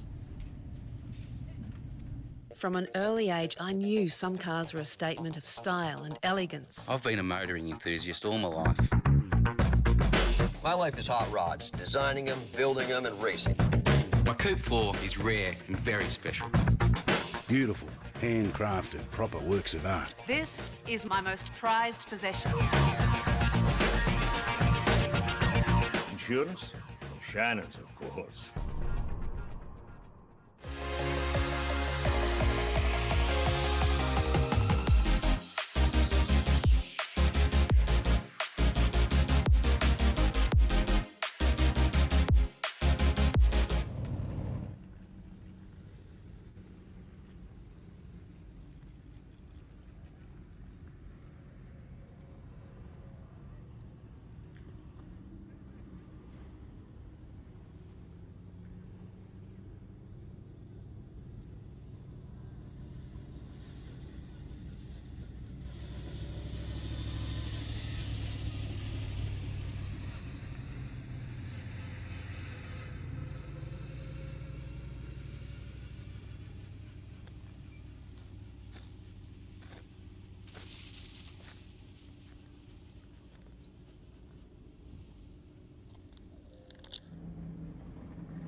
Welcome back to the Winton Festival of Speed for 2025. Great program ahead. We've already had a handful of categories go through. The last cars to leave the stage, centre stage, was the historic sports sedans. We've got MG and invited British cars up next at 11:40. The Alfa Racing for their race number 2, historic Regularity at 12:05. The Porsche 944 Challenge will round out the morning of racing, and then we go back to the Regularity proper, Tribute Cars Regularity, Group N, the big race for the day for the Group N, starting at 1:30. Heritage Touring Cars for race 4 for the weekend at 2:05, and we're just waiting for the MG and invited British cars to be released from pit exit, and this is a real genuine David versus Goliath type of race as these cars poise down there in pit lane. After the historic touring cars and invited is at 2:05. Formula Ford will be back on track. That competition here this weekend has been absolutely huge. Group S and invited, which we've already had 2 races for here this weekend. Their final race for the day at 2:50. Touring Car Legends. Historic sports sedans back on the track for their final sprint for the weekend at 3:30. And the cars we're waiting for now will have their final race for the day at 3:55. Alfa Racing at 4:15. M&O and Formula V at 4:40. and the Porsche 944s will be the last race to start at 5 p.m. Of course, their second race for the weekend is at 12:25, smack bang in the middle of the day. They were racing in the dark last night from 5:30 through till about 6 o'clock. It will be awesome to see the Porsche field, the Tyre Power Benella Porsche 944 field racing in the sunshine here today. Their racing is just absolutely fearsome. They don't mind serving it up to each other, and the racing has been absolutely spectacular as part of the Trico Victorian State Circuit Racing Series for about 25 years now, and it is great to see them here in the sunshine as part of Winton Festival of Speed for 2025. A couple of recoveries still going on around the track. Big reminder, the big sponsor here for this weekend is Equity One. Check out all their services at www.equity-one.com.au. Shannon's Insurance on 134646. Insurance for your car, your bike or your home. Racer Industries, Cool Drive Auto Parts, big sponsors for the Victorian Historic Racing Register, or VHRR, to its friends as we see the MG and invited British cars come out on track. Emma Dean has landed right next to me here for the call on the MGs. Let's have a bit of a look at the grid, Em. Absolutely, Darren. So as you mentioned, Damien Meyer convincingly on pole for this race, followed very closely by Phil Chester, Michael Trathan in P3, Braden Taylor, Warren Holtz, followed by Keith Ondarchi, Anthony Volbrecht, and then Gordon Bunyan in 8th. And then we have Jason Edwards in 9th, John Makem in 10th, Garth Selig, Jay Murphy, Donald Bartley, Hendrik Zvorteveen. I hope I said that right, Hendrik. Please tell me if I didn't. In 15th, we've got Trevor Dunford, Kaylin Little-Chester in 16th, David Goodwin, Stephen Brankstone, Madeline Chester, Ewan Giels, Murray Stevenson, Simon Elliott, Scott Farquharson, and Jack Cousins in 24th. I did have a chat to Jack yesterday, or this afternoon rather. He didn't get out past the outlap yesterday. He had an alternator belt go, so didn't want to push it. Went down, he's replaced that and hoping for the best today. And I also bumped into Phil Chester down in the pits, Darren, and said, have you got an answer for Damien Meyer? And he said, I hope so. Phil's been around long enough. He could actually be holding his cards pretty close to his chest. But the really cool thing about what Phil brings to the racetrack these days is the fact that he's got his two daughters racing in MGFs in the field as well, and he's pretty much absorbed in that. He, as you do as a dad, he's giving them a sport to come to. And here's the two cars I'm talking about, the ones with the they replicate the cars, the movie cars. They've even got the Rusty's ointment or whatever it says on the side of the car, which is directly from the movies. And the cute antennas. Yeah, and the girls are serious about it. Like, they're not mucking around. They've got a nice nod to a movie that's a bit of fun. But don't let the car fool you. Yeah, don't let that fool you. But it's going to be really important to see how Phil can deal with Damien Meyer, and his best run at it is to get from here about 300 metres down the track into turn 1 first, and then deal with the car behind him. So that'd be that. I'd be that of the strategy. Well, when I did chat to Phil, he did remind me that of my own comments on commentary yesterday that Damien does have a karting background. So please, Emma, go easy on me. Well, he sets up the midget like a kart too. I don't know if it's got shocker travel at all. It just seems to stay flat all the way around the track. The car I'm looking at is car 40, Keith Ondarchi. He's going to be the dark horse. Didn't have things go quite his own way yesterday, and we got a beautiful shot of the back of that E-Type Jag, full-on V12 race car right down the back of this field. God, it's a menacing look. I mean, look, this category is so great in that there are modifications to the cars. There are, the guys are running Webbers, there's bigger tyres. They're not as restricted. And here we go. And away we go. Phil Chester gets nice clutch take up there. Michael Trathan goes with them nicely. The run down into turn 1 will be the V8, and he holds Damien Meyer in the number 13 at bay. For now, Michael Trathan has the big 40 behind him and a couple of midgets lined up behind, and we stream on through. Everybody gets through nice and cleanly. The 40 looks to the inside. there, and we've got a couple of smiling Healy Sprites in there as well. There's that number 12, the Jack Cousins car out of the ACT. Boy, it looks brilliant, as Phil Chester, as always, in the Monty Power car. Sun just glistening off that bright blue and orange, day-glow orange colour. In the inside goes Meyer. Phil Chester says, yep, have it, mate. I can't put my car there. As we see the Sprite wobble down the inside of the Stag there. Car number 40, Keith Ondaatje, just gets the job done. John Makem there in the checkered flag, red and white entry. And there is that V12 Jag. You're shaking your head, Emma. You love that thing, don't you? Honestly, if I had a shopping list here this weekend, that's the top of the list, Darren. I'll repeat what I said yesterday, because we didn't get to see it out on track for the viewers at home. That is a 1969 Jaguar E-Type V12. Now, if any aficionados are out there scratching their heads, that's because it's actually a prototype. The E-Types did, in fact, come out from 1970 onwards. So that was one of 3 prototypes sold out of the factory to the public.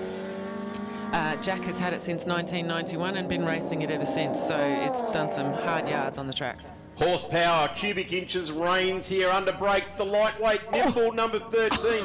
Damien Meyer puts it up on the ripple strip, dispenses with the rapid Monty Power Yarra Valley towing car, but Phil looks to the inside, under brakes into turn 3, wide, the 13 dive bombs the turn, and the number 72 with Phil Chester at the wheel just scratching his head going, yeah, right, okay, we're on like Donkey Kong here today. Damien, the Nationals are at Todd Road this weekend. Well, yeah, the karting nationals are, but this actually, in fact, good, nice pick up there, Em. This is kind of like a pseudo nationals for the MG Racing Australia crew, because we've got cars that have come from all over the country. In fact, this guy leading the race is not respecting the locals. Damien Meyer, a New South Wales racer, has put the car on pole and won the race yesterday. So in true fashion, we've started a bit of a state of origin war. Great to see Trevor Dunford over from South Australia there as well. Murray Stevenson from South Australia, and of course that menacing black E-Type V12 down from the ACDC, from the ACT, the Australian Capital Territory, and Jay Murphy. And Jay Murphy was pretty impressive yesterday, currently sitting in 6th place. Damien Meyer is the fastest car on track on sectors at the moment, but here we go. Let's open up the tap on the Phil Chester Monty Power car. He even feigns to the right of the racetrack as the drag strip run down to turn number 1. And it's about 50 metres further into the corner that the 13 even glances at the brake, isn't it? I just feel like Damien in his helmet was doing a Dick Dastardly, like, ha, you're not getting past. Yeah, Phil, you can go wide if you want, but it's not happening today. And a special warm welcome to everyone from New South Wales escaping the torrential rain that they've had for 6 or 7 days, and the snow. Yeah, the snow in northern New South Wales apparently hasn't happened for 25 years, but yeah, our thoughts are with all those people in New South Wales as they battle that weather. We're battling beautiful conditions here today. We never get to say that, Darren, being Victorians. No, we're battling absolutely wonderful conditions here today at Winton, and if you are from the surrounding regions and districts to the Benalla area, Wangaratta area, please come and join us at the track. I'm in a t-shirt now. This is just glorious, and I look out down through the spectator area. Yeah, there's people in t-shirts, and people starting to put peak caps on, taking the beanie off, because you don't want to get sunburned. But we continue on with this one. This is our race leader, Damien Meyer. He's stamped his authority on the MG and Inv British Racing. I guess the MG aficionados are enjoying it because there's 2 cars with MG logos on the front of them, albeit not as they came out of the factory, both of these cars. No, not at all. But don't let the perfect weather conditions fool you, anyone out there, because all that lovely green stuff that you see on screen now, or if you're at the track that you're looking out onto, to quote Phil Memory, is the green accelerator. It is soaking wet. And the minute you hit that, it speeds up the exit of your car by about 3 times. No worries with these guys, though. They are planting their cars just magnificently on the track.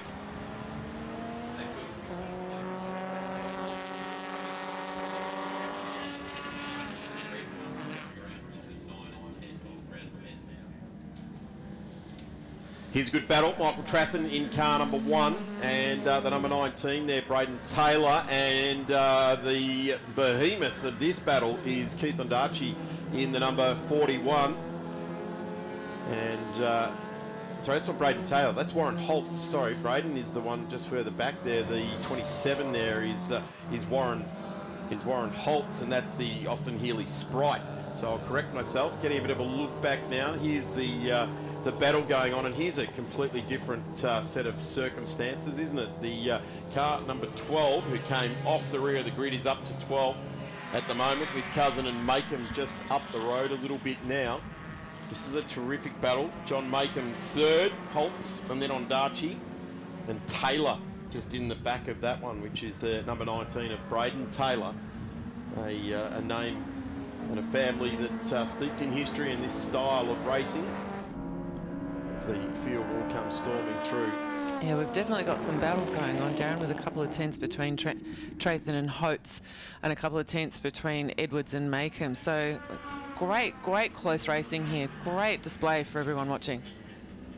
Johnny Makem, a guy that does a bit of work around the MG Car Club in Victoria here, around the racing register, as they call it, and the work he does to keep everybody on track. The Bennett Science car. Here comes Phil Chester as he moves through the sweeper, and now just escaping away now. 1.6 seconds the lead to this guy in car number 13. How smug does that midget look? I tell you what though, the equipment is impressive because it's 50 plus years old. It's maintained beautifully, but the guy at the wheel at the moment is just doing a tremendous effort to drive away from Phil Chester, who is arguably one of the best drivers in MG racing, let alone the equipment he's got. To drive away from Phil is full credit to him, and I think the number's quite appropriate on the side of the car. He's defying everything. Number 13. Just three wheels on the track there, coming around that 110 degree, Darren. Yes, and doing well. To picture this car, this number 13, and there's a lot of them in this field. But this one is just being prepared to within a millimetre of its life. Just under 1500 cc under the bonnet of Damien Meyer's car there. And he's extended his lead over Phil Chester by 2.5 seconds, which I don't think is the answer Phil Chester was looking for. Well, this might be the answer Phil Chester's looking for, starting to range up on the back of Ewan Giles, and this magnificent TR, car number 84 of Steve Brankstone, the New South Wales car, and that's the Triumph TR6. Sorry guys, just watching Damien go around that sweeper, he's not even lifting. No. No, well, that's the secret, isn't it? He is into it. We see sort of Phil bobble, and he's grabbing a gear almost into the sweeper there. But it's, between a point A and point B, Phil's car is absolutely rapid. How cool is that TR there? Certainly the Triumph TR6 was a desirable car for many, many years. There's Keith Ondaatje in the David versus Goliath battle. Ondaatje with Braden Taylor right behind. Braden Taylor started off 4th, Keith started off 6th, so he's managed to dispense with them here at this point in time. But to Keith's peril, he will disregard car number 19 behind him. He will keep a close eye on him. Not too long to go now. You would suggest we get another 2 laps, around 30 seconds remain on the time certain clock. That won't see the last lap board pop out this time around, so that will the next time. But our race leader, very, very healthy lead. Phil's coming up on the girls now, on both Maddie and Kayleen, running in 18th and 17th respectively. And they didn't make it easy for him to get through, and neither they have to. They just have to leave plenty of room for him. He goes through, gives his daughter a bit of a wave. See if he can keep up. I'll show you the good line. Impressive watching Damien just eat up those ripple strips. I wouldn't be game in a car that small, but he's just fearless out there today, Damien. And I guess every race. Here's the TR again, this little battle. He's got through on the midget, and these two have just been taken over. That's Giles and Brankstone. And they're just battling it out just outside the 20. So you can come to the track. Yeah, you're not going to win the chocolates out in front, but you can battle away with anyone right down through the field. As Damien Meyer now up on the ripple strip, just starting to move the car around there. So he's had the big ask for the tyres, and I would suggest the car just for the first time here this weekend. Looked like it was starting to slide through there. It's on Darchi now. This is the battle that is alive for 5th on the road. Hotz is just down the road. Warren Hotz in the number 27. But you wonder if Keith can even see the car behind him, that number 19 of Braden Taylor. Last lap board. Yeah, the last lap board. So we've got Damien Mayer in the lead with Phil Chester following. Oh God, he's taken that lead out to a 5.37 second lead. That's not much of an answer coming from Phil Chester. So hopefully in the next race we'll see more battling going on. And then we've got Mike Trathan, followed by Houghton on Darchi in 5th. Braden Taylor then to Bartley. Tony Vollebrecht is next in 8th place. Cousin, who has come from the rear of the grid in that V12, car number 12, has done a personal best actually, this one, a 1:39.99. So still some distance off the 1:31 done by Damien Meyer. Not sloppy for a 6-litre that struggles around corners. Yes, yeah, it's an immense piece of kit to wrestle around, and let alone the value of that longest nose car. ever. Well, I spoke to Jack before and I said, what value could you put on it? He said, we're only guessing because we don't know. Yeah. They don't know where the other prototypes are. So that is really a rare car. We're closing in on a victory now for car number 13, Damien Meyer, car number 72, just outside striking distance now, and Michael Trathan, as always, finishing near the front, I mean the third step on the podium. Here is our race leader, charging up to turn 11, under brakes now. You can hardly tell. How would you tell when the brakes are being applied? He just brawls into the corner and comes up behind one of the Bs in this field as well. Power down. And there is the checkered flag, and Damien Meyer takes race number 2 for the weekend for the MG and invited British cars. And bang, across the line they go. I ask everyone who thinks they might like a piece of this to check out the MG Racing Australia website. There's been some rule adjustments for 2026 to make it a little bit more favourable to get more of the invited British cars out there, and certainly the MGs, we always encourage them. But certainly there's a lot of cars in garages that have been looking for a couple of little adjustments, and those adjustments have now been made in the rules. Or get down and have a yak to the likes of Johnny Makem and Phil and all the crew down there. Big shout out to Sean Hurley. He's working very, very hard to keep a number of cars on track here this weekend. There goes the Chester girls, Carlene and Maddie, and they've been split up there by that magnificent MG trophy car as it goes through there, the B through there, the Triumph. So it is a Damien Meyer that takes the win over Phil Chester. Michael Trathan, and then we go back to Warren Hotz. That's the top 4. Braden Taylor is still racing to the line. In fact, got the line now. Tony Vollebrecht. Jack Cousin, in fact, has jumped up a couple of spots on the last lap. Darren, just to expand on your point of cars being out there that aren't on the racetrack, if anyone is worried about the style of racing or the guys that you're racing with, please don't. It's not door handle racing. These are some of the best guys I've ever gotten to meet through commentary and through racing myself. Very respectful. They're all owner drivers.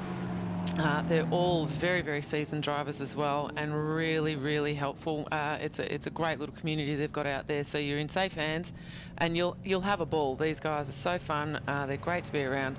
And look, they just help everyone out if you've got an issue. So it's worth checking it out. If you do have a car and you've raced a little bit before, why don't you call the MG Club?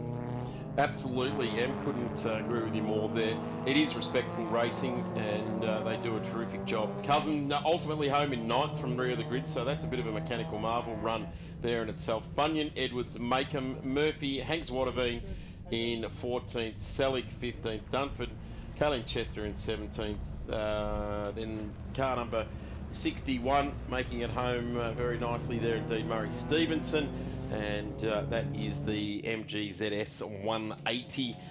He's got home in 18th. Matty Chester, Brankston and Gilles finishes out the top 21. Phil Chester still holds the lap record at a 1:31.4. That time round, Damien Meyer eased out a 1:31.7, so closing in on Phil Chester's lap record. Plenty of racing still to go. Alfa Romeos will be on track next. Thanks, Em. We'll Thanks, see Darren. you for Group S very soon. I spend a lot of time out here. The RT Charger's the real deal. An E49. Remember A-Charger? I've always got projects on the go, so Shannon's laid-up cover helps protect my restorations. I'm Mopar through and through. It's a passion Shannon's understands. I wouldn't insure my cars and bikes with anyone else. Shannon's, insurance for motoring enthusiasts. Call 13 46 46 for a quote.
Alfa Romeo Racing front and centre now, and the day is becoming better and better as we roll into this start. 11:40 start for the Alfa Romeo Racing. 15 minutes is the journey for them today. Some immense battles right throughout the classes in this category, and this really is class warfare, if you like, or class racing. And been joined by Steve Aarons, whose brother is out there on track racing as well. So we look forward to a little bit of barracking. And of course, you're a Victorian. A lot of these cars come from New South Wales. In fact, a bit of an over-representation from the New South Wales Brigade. But Alfa Racing, as I said, it's broken up into classes. You want to give us a bit of a breakdown on how those classes work? Yeah, sure. So, I mean, you've got your... you've got a few main classes. So A class, which is generally your front runners, you're allowed essentially any modification you want, big power, anything like that. You've got Group S, S class, which are essentially classic Group S spec vehicles. Similar, obviously, guys that double enter Group S also enter Alfa Racing. Nuovo, new cars, anything modern, not highly modified. Twin Spark, which is our biggest category. We have about, I believe there's 11 Twin Sparks out there currently. They're a very minimally modified car. No engine, no gearbox modifications. You're allowed to put suspension in. That is essentially it, and safety. And then, of course, you have under 2 litre, which is essentially any car that doesn't, anything under 2 litre that won't fit into, not highly modified, won't fit into another category. All right, that gives us the playing field for these cars. Let's have a look at the grid. Dave Caparo will be starting out of position number 1 after a good run yesterday. Dave, of course, in the number 15. And we're looking to see how he can do. Hang on to that. Mark Bagatto in the number 11 car was next out there. That's an Alfetta GT. Camelo Mirabella out of New South Wales in car number 707. And that gives you an idea of how many cars you've got to try and fit numbers around. He's in the 147 GTA. So some modern cars, if you like, at the front of the field. Anthony Marto, the New South Wales racer, in car number 12 in the Alfa Romeo Alfetta GT.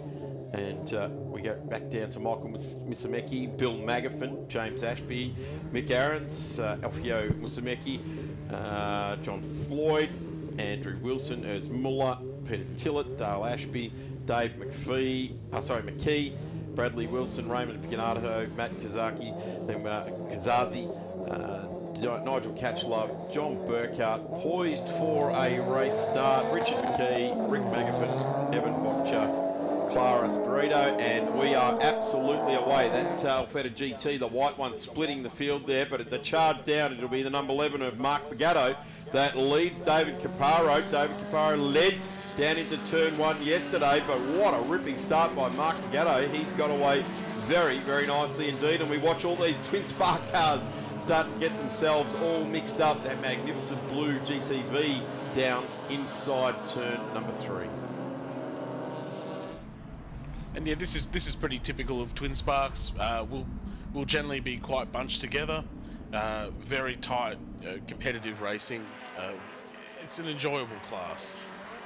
Mark Pagato, he's got this red outfit just absolutely streamed up. We're starting to bunch up there, so some of those Class A cars, or the outright cars, really starting to, I guess, command the authority and the speed that they do carry through.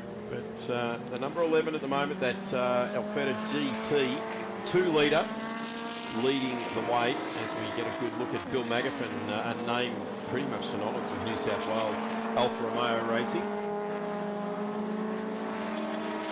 The field streaming through there. Steve, all that mid-pack there, gee, it gets bunched up, doesn't it? A lot of traffic, very competitive in the twin spark part of the field. Yes, yeah, you'll find that it's all the twin spark itself might be split into a few separate races, but there's always someone to race with, someone even if they're a different class. You'll find that the front runners tend to play with a few of the Group S cars or under 2 litres. It creates a great mixture, and just it's a really good time, really enjoyable. And obviously with this race too, we've had a few faster cars out of order. With a couple, obviously, with the DNF yesterday for Simon, Mick having to make his way back through the field, as well as Michael Musumeki. Yeah, so it's that was some of the early chaos, I believe. Now they've sorted themselves out, sort of business as usual. Gee, I tell you what, big movers on lap number 1. McGarren's out of 8th, gone through to 3rd here, and Michael Musumeki out of 5th has pushed into P2 there as well. Mirabella in the 707 just holding station there and around about 4th, but the big surprise is the number 15 of Dave Caparo has gone back to position number 15. Didn't get away from the line well at all like he did yesterday, and what that's done is given car 11, Mark Pagato, an absolute blinding opening lap, and he's got himself out over 4-second lead on Michael Musumeki at the moment. On screen now, some of the under 2-litre and twin spark cars. And yeah, sorry, this is what I was saying. How you get that mixture. Classes will mix. It depends on driving skill, experience, preparation. But again, it's at the end of the day, it's all about having a good time out there. Simon Grierson has pushed really hard in this opening lap and a half. He started rear of grid in car number 777 and he's made his way into 10th place now. So car 777 doing a tremendous job. This is the front of the field. Michael Musumeki going through, and then it is the 51 of Aaron's. So some of these guys starting off row 3 and 4 have had a ripping opening stanza to this race. And I'm looking for Dave Caparo now. He's going backwards at the moment. Yeah, I believe his car can be quite temperamental at times, being a relatively high-strung 1.4 turbo. Just to make the power that it makes, it can have issues every now and then. I would say often heat-related, because those turbo cars do have massive under-bonnet temperatures. Yeah, that's it. And speaking of turbo, so Mark's car is also a 2-litre turbo. Obviously, just a very different platform to the Mito. Ooh, Aaron's has gone through here, so into P2. That's a ripping run so far. Car number 51 started out of 8th. And just dispensing with Michael Musumeki there. And getting into P2. It's going to be a big chase now, because it's out over 5.5 seconds, the lead to Mark Pagato. But here we go. And this is where the horsepower difference comes into play. Obviously, with Mick having quite a standard motor in his car, but handling-wise will out-handle the GT. GT with a 3.2 litre V6 compared to Mick's 3 litre 12 valve V6. As you can see, he's gone past him again on the straight. But as we come into the tighter sections of the track, that's where Mick can then make up his time and essentially just hassle him a little, until he finds his opportunity. It's a good battle too, and these cars have probably got about 30 years between them as well. Yeah, that's a good point. So our category, there's quite a large spread between the oldest car and the newest car. It's close to 50 years. So if you go from the 105s all the way up to the Giulietta, I believe it's a 48-year spread currently. Yeah, that in itself's quite remarkable, isn't it? Car number 52 we're looking at now on screen, Dale Ashby out of South Australia, currently sitting in position 12. One of those more classic Alfa Romeo silhouettes, that one. But when you look at it, currently sitting 12th in this race, doing a pretty good job there at the wheel of car number 52. And that's a nice drive. Started out of 14th, so he's made a couple of places up in this race. Muller now in the 64 there, emblazoned with the tricolour, the Italian flag that Ferrari and Alfa Romeo and Fiat like to have in their competition liveries. All over the back of the 52, now the Alfa Romeo Giulia. And this is again where different strengths and weaknesses come into the very different cars. Even though they're the same mark, you've got old school front engine, rear drive, and then you've got a modern front wheel drive car. Still giving it a hard time in the corners, might not have the straight line, but it comes down to handling and again driver skill. This is Alfio Musumeci in what is arguably the most recognisable silhouette in the Alfa Romeo range over many years, the 1982 Alfetta GT. There's our race leader, car number 11, and there's not long in this race left to go. Tell us a little bit about driving an Alfa Romeo race car, Steve. It's I guess the experience itself is, any race car, they are good fun to drive. What makes this category especially fun is the community involved in it. Everyone's there to help everyone. You're not there racing for sheep stations. You can come and join this for, you find a cheap stat ride off 147, 156, put a little bit of money into it, a little bit of safety, under 10 grand, you're going racing. There's not a huge amount of categories where you can go and do that and be competitive at the same time. And doing it in a brand of car that is synonymous with going racing, really, isn't it? I like, and it's kind of a tongue-in-cheek comment, but one of the famous world journalists, Jeremy Clarkson, says everybody has to own an Alfa Romeo at some stage, and he means that for the 100% enjoyment of it. But like any Italian car, you can have 100% of disappointment in that car when it won't start in the morning. Well, yes, it is unfortunately a common problem, which as Rick McGoffin discovered yesterday, unable to do qualifying due to a lack of electricity. Yep. But like I said, and Clarkson's famous for bagging people out. He's not bagging Alfa when he says it, because the driving experience, he's saying it's 100%. They're beautiful cars to drive when you've got them working well, and they work well most of the time. But well, that's it. As you can see in the quality of racing that we can produce, they are a extremely fun car. They can be extremely reliable. Let's try to pick up some of these protagonists we're looking at on screen now. We go back now to car number 12, and that is the Amante car.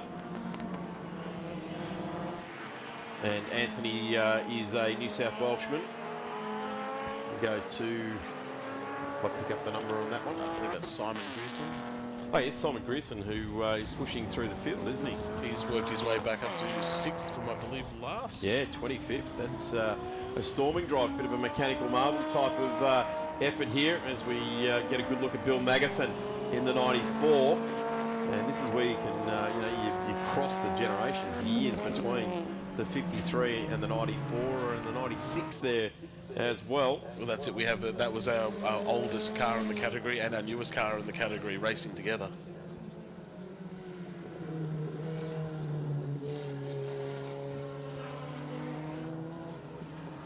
Gatto in the Alfetta GT has led very much from the drag race down to turn 1. And what is interesting is that the car that came out of 8th place, McAaron's, is now in P2. It's a distant second place, but starting away out of 8th place and then stepping up onto the second step of the podium in race 2 for the weekend is certainly great progression, because later on today, when we have the last Alfa Romeo race for the weekend, which starts at 4:15, it'll be a front row start. Yeah, that's it. He certainly had that in mind of this race was simply to set himself up for the last race. He got a little bit further up than I believe he anticipated, but you know, it's a great result for him. Last lap board out now, so we are racing for a checkered flag. We'll pick up the race leader. Good look now at the 52. That's Dale Ashby. And this is Muller, Tillett and Wilson in this battle. Back to Wilson with the checkered flag emblazoned across the bonnet of that particular car. And here is our race leader, car number 11, Mark Gatto. A lights to flag victory there. Checkered flag drops on race 2 for the weekend. That's a special victory when you can jump away from the line like he did and lead all the way through this race. So checkered flag, and well, on the last lap, full credit to Mick Aarons, because he has dragged a full second out of Gatto, and on the last lap done a 1:38.3, whereas our race leader did a 1:38.7. You'd have to say, Steve, our race leader was probably just easing on that last lap. I would say so. He would have been watching the mirrors, aware of where Mick was that whole time. What will these guys do now, between now and, what did I say it was this afternoon, 4:15? What's the maintenance? What do we need to do to keep these cars going? Really, it's just maybe a basic spanner check. Generally on a twin spark, as long as it still had oil pressure at the end of the race, you're good to go. Yep. You know, maybe bleeds and brakes. It's very minimal needed between a race, as long as you've had no mechanical issues during a race. Well, Steve, thank you very much for talking us all the way through the second Alfa Romeo race for the weekend. There's the results. It's the 11 of Gatto over the 51 of Mick Aarons. Mick Murtsamecki next in the 17, Mirabella. Anthony Murtsamecki, Grierson, great drive there in the 777 from rear of the grid to get up to 6th place. And I guess we're going to have to watch out for the 777 later on today, being only 2 rows back from the front of this grid. Yeah, Simon was definitely pushing hard. He's, again, same as Mick was trying to do, set up for a absolute thriller of a final race. Magaffin, Ashbury, and the guy that won yesterday, struggling here this afternoon, Dave Caparo home in 10th. Ashbury, there's Muller, Tillett, Wilson, Kazazi, no, not getting that one, car number 147, and McKee through in there, Pignardo, Magaffin, Catchlove, McKee, Burkett rounds out the 21.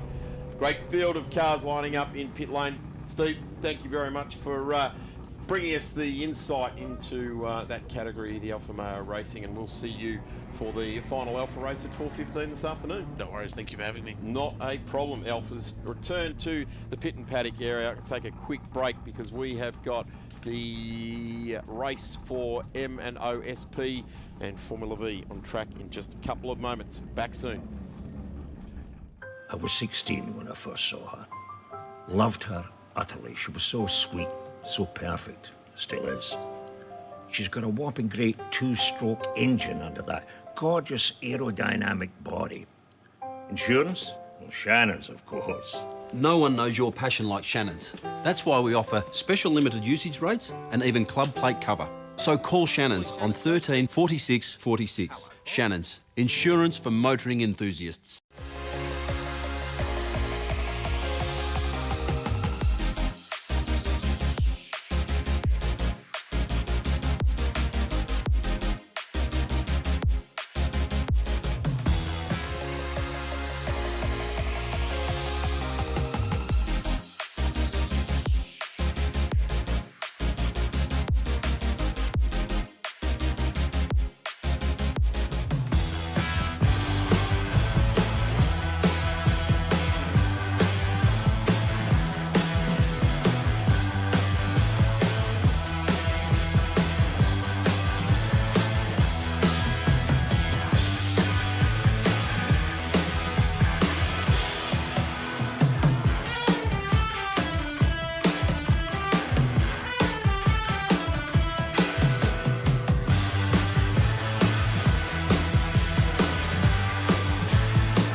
What a beautiful day. We are celebrating the 2025 Winton Festival of Speed. And it's a festival because we've got campers over in the campground, like a rock car festival. So we can call it a festival, and I hope everyone is enjoying the festivities around the track. We've had some great racing. We will pick up the rest of today's racing. We're about to get into the afternoon segment. We've still got 2 races to go, the M&O and the Tyre Power Benalla Porsche 944 competition will round out the morning's racing.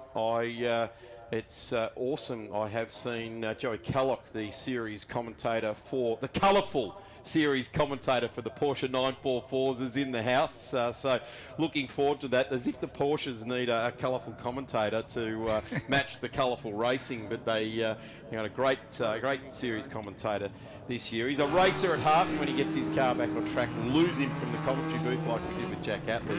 But plenty of Porsche 944 racing still to go for Tyre Power Benalla. Phil, welcome back, mate. And this is kind of what gets your heart racing, this sort of racing, doesn't it? Yeah, I love this stuff. Open wheelers and sports cars, that's where I really enjoy things. We have on pole position Malcolm Osler, none other than him. So absolutely great effort from Malcolm, a man who's had an extinguished career really in Formula Ford before he went overseas as an engineer, working for Reynard, ended up with all sorts of things in Formula Ford there, and Formula One with the Jaguar Formula One team and BAR Honda. Returned to Australia, became the Australian Hill Climb champion, and has built a number of really different sorts of things. If you go and look at Malcolm Osler on YouTube and have a look at some of the videos that he's put up there of some of the various things that he's built and how he goes about building. So it's really good for those who want to learn something a little bit about engineering to go and check him out on YouTube. Nigel Hook in second spot on the grid.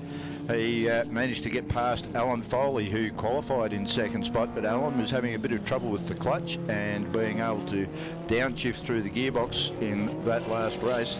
So he's got relegated back to third spot. Then we have Velma Beta, thank you.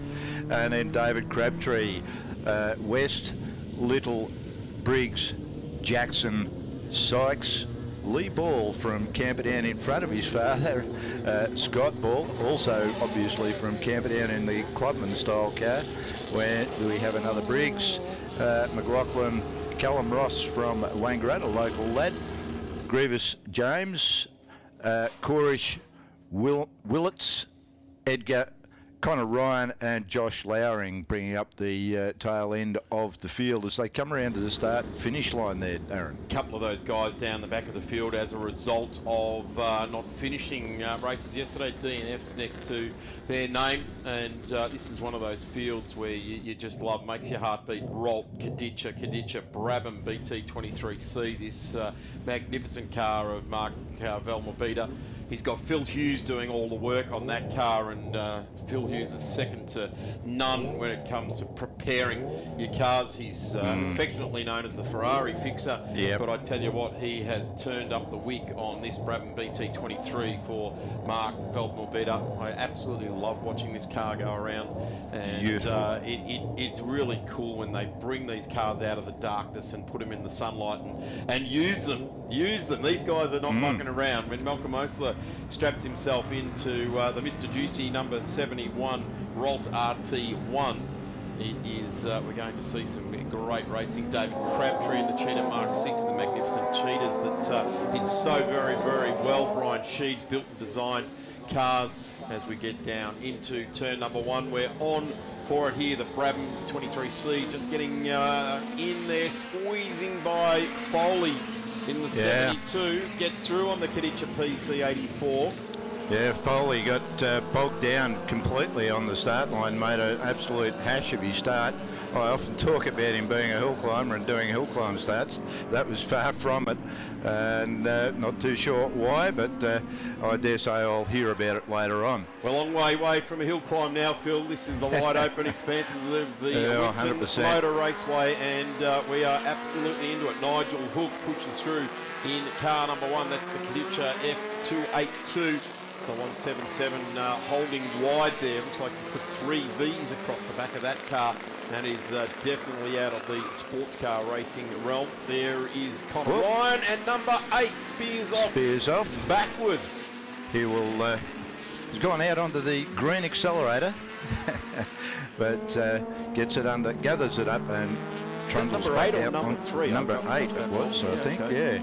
Not too sure who that is, but we'll try and get that as we look back to the front of this field. Dean Briggs. This is the Mark Velverbita BT23 we're looking at the back of there, and they come across the line for the first time.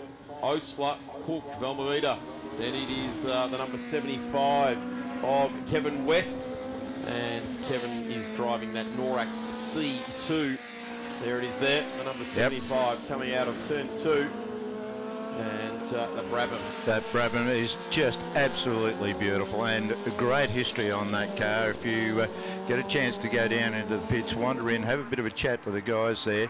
I was talking to Phil earlier on, and he explained some of it to me, which has sort of gone in one ear and out the other a little bit with me today, unfortunately, but a beautiful, beautiful history, and look forward to seeing that car at a lot more events in Australia. The interesting thing about the guy that prepares that car we just saw, the BT23, is he's a racer as well. Not only is he a leading race engineer and a man in great demand for setting up GT-type cars, GT3 cars, right back to these sorts of open wheelers. He races in prototypes himself, and his son Thomas also races in prototypes. So you're talking to a guy about setting up a car that worked very closely to none other than the great Alan Simonson. And Phil Hughes can fettle with your car right from a fettle to a complete rebuild, and we're just seeing Mark Velverbita, I guess, as a customer of Phil Hughes, is having some enjoyment. And I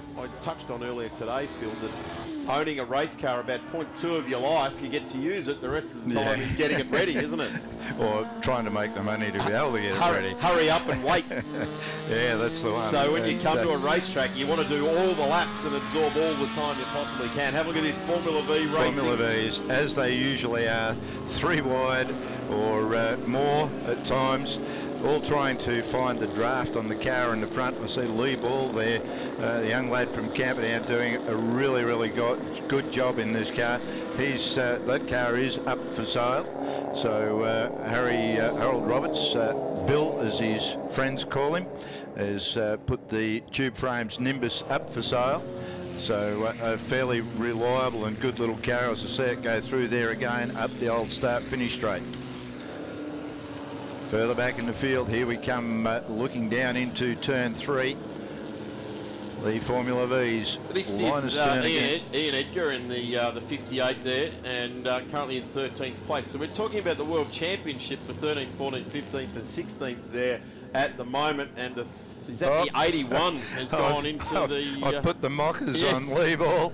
He's gone out into the kitty litter. So he beat his father yesterday, but he's going to sit in the kitty litter and watch his father go past right now. So unfortunate there for young Lee.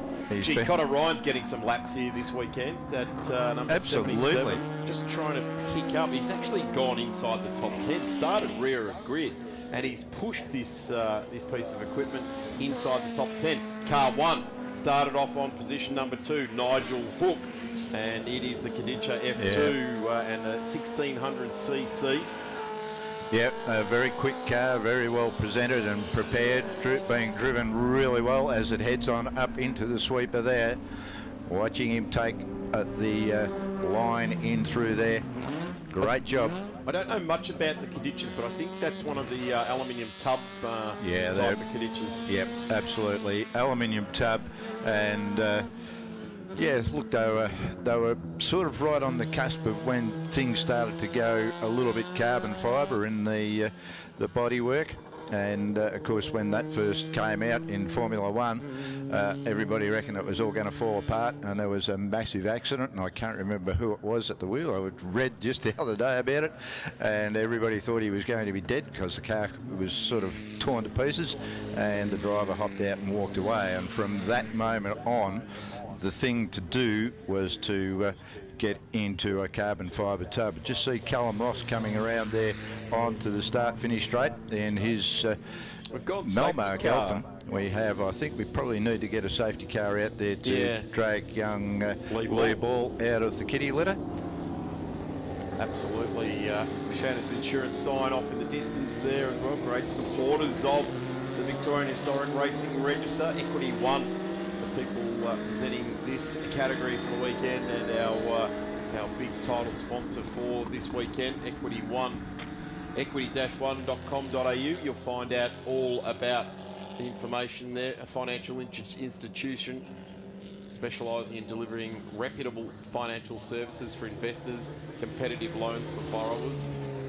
Great credit experts there as well. Check them out, www.equity-one.com.au. Fall in line behind the Sparco Racer Industries safety car, and they have picked up the race leader. And well, in fact, they haven't picked up the leader. The leader is out in front of the safety car somewhere, unless Malcolm has returned to the pits. I think he has. He has. He's only completed 3 laps. Or he hasn't made it back to the pits. He's only completed 3 of the 4 laps. He's gone back into the pits. He had a 1 minute 25.1 lap time, so he's certainly the fastest car out there, or was out there. But seems to have gone back to the pits. So let's put Hook in position number 1 from that beautiful Brabham, and this closes up the field. So if they get the Lee Ball Nimbus Tube Frames Nimbus Formula V back out of the kitty litter in time and complete this race, it's going to be a little bit interesting at the front, because we've got Hook, Volmaberti and Foley, which will all be having a bit of a go, and West is certainly well on the count as well. Just waiting for some of these guys to go around. Just while we've got this safety car out on track, it's always a good time, whilst things are a little bit quiet, to extend our gratitude to all of our volunteer officials around the track, whether that be our flag marshals that are absolutely vital in keeping our drivers safe. They're the last point of communication, and just seeing a yellow flag or a blue flag or what is called a deteriorating surface flag, or the oil flag, the red and white stripe flag, just seeing that bit of information and how a flaggy is waving it portrays so much information back to the driver in the cockpit there as well. Looks like we've got a bit of debris down there between turn 9 and 10. Looked like a bit of a muffler or a bit of exhaust pipe or something on off the, I'm going to say off the racing line, but what is the racing line down there? It's you can put your car anywhere in that sort of bit of track there. So getting a good look at that. But certainly the volunteer officials around the track, and please, if you want to get closer to motorsport, find out how to become a race official. A massive group of people. It's a great camaraderie. A lot of them stay here at the track, or whatever they do, and have a great time at the race meeting. You don't get any closer to the action, and whether that be as a pit and paddock marshal, you might want to work in the back of the paddock and rub shoulders with everyone in the back of the paddock and keep that organised and safe, or pit lane, as I did for many years. Grid marshals, touched on the flaggies, recovery crew, or even the medical teams. They're all here, volunteers. And Phil, we don't go racing, whether it's your beloved hill climbs or or track circuit racing like we have here, rallies, etc.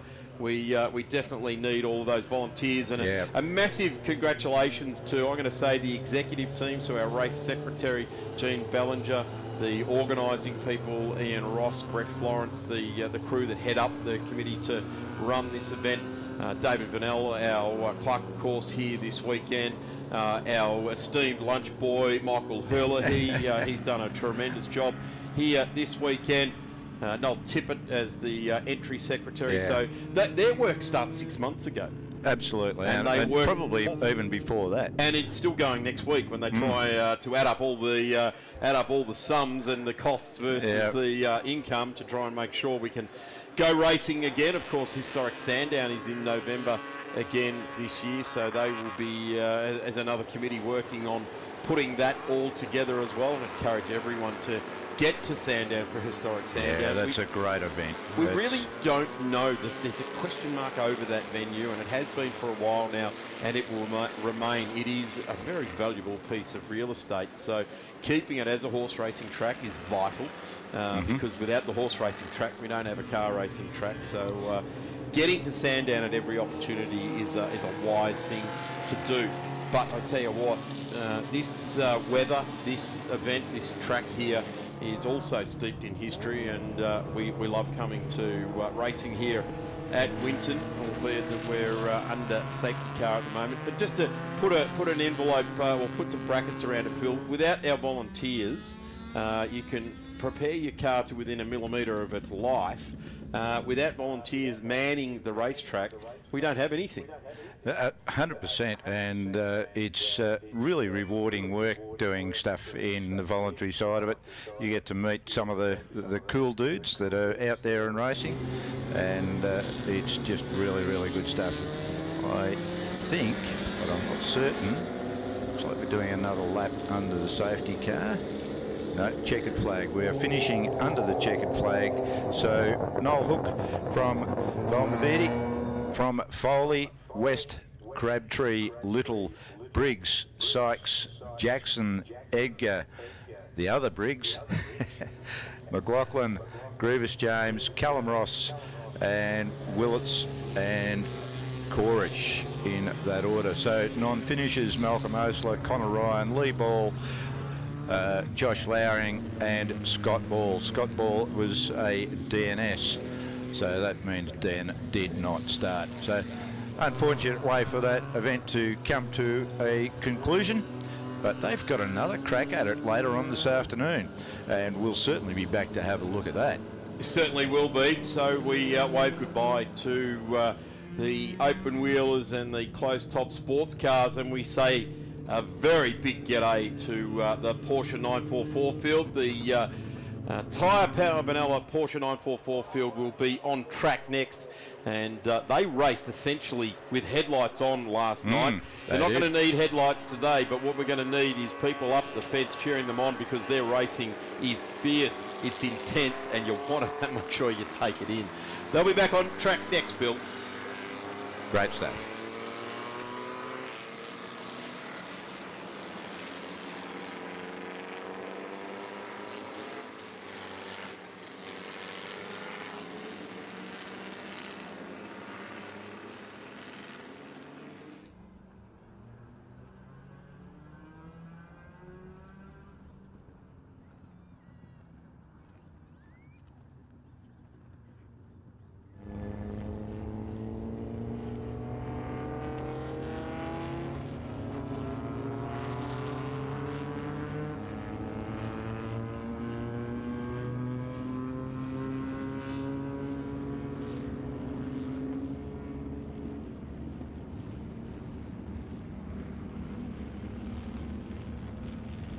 Like 3 V's across the back of that car, and is definitely out of the sports car racing realm. There is Connor Ryan, and number 8 spears off. Spears off. Backwards. He will, he's gone out onto the...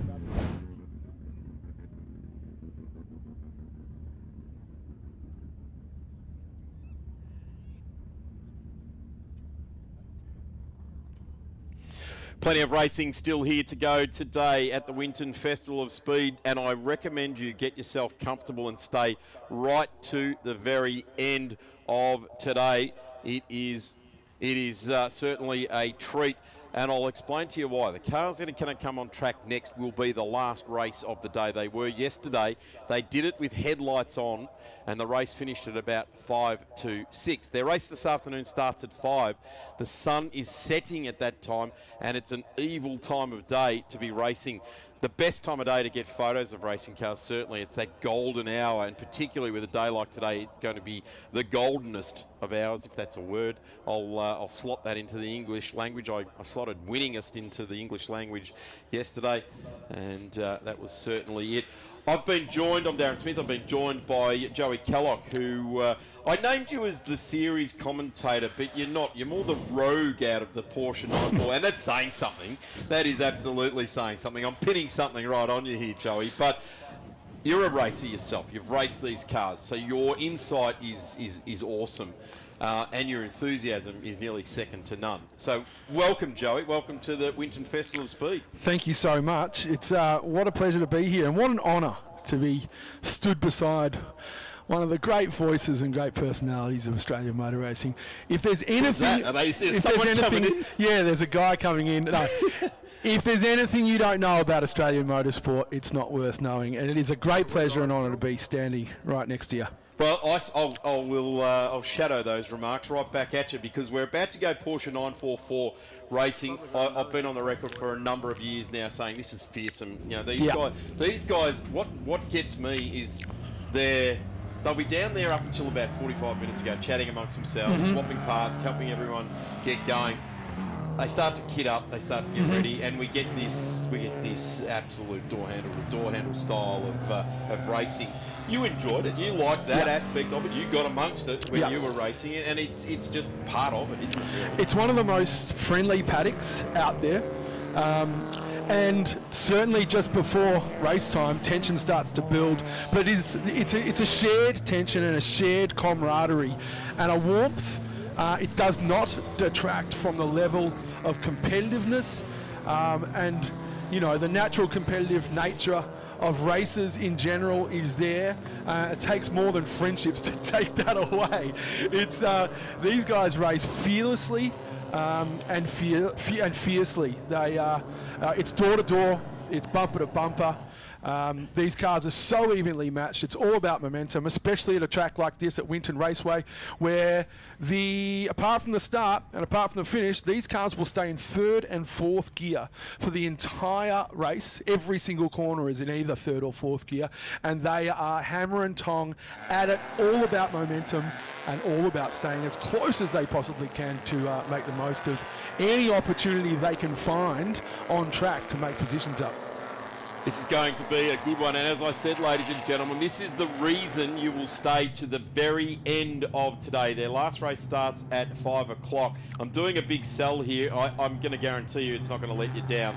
We're halfway through today's racing, and this is going to be a ding-dong battle. And fantastic to see a local sponsor jumping on board in Tyre Power Benalla.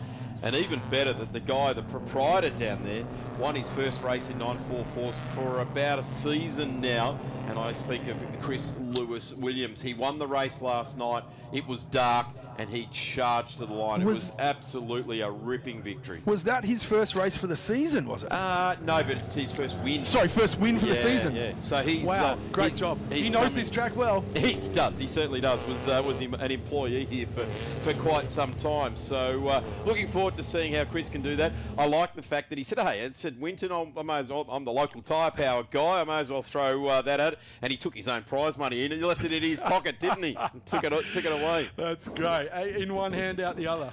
Let's have a look at the grid quickly. They're forming up down there. CLW, Chris Lewis Williams in the Tyre Power Benalla car number 37 takes pole. James Westerway is going to make sure that CLW doesn't get another win today. Right behind him, car number 1 is had a little bit of a battle yesterday. Of course, coming together with his mate Adam Brewer, who's back in 14th. Michael Westerway starting on the second row. Great to see that. And also Tony Andrzejewski. That is awesome to see Tony out of P5.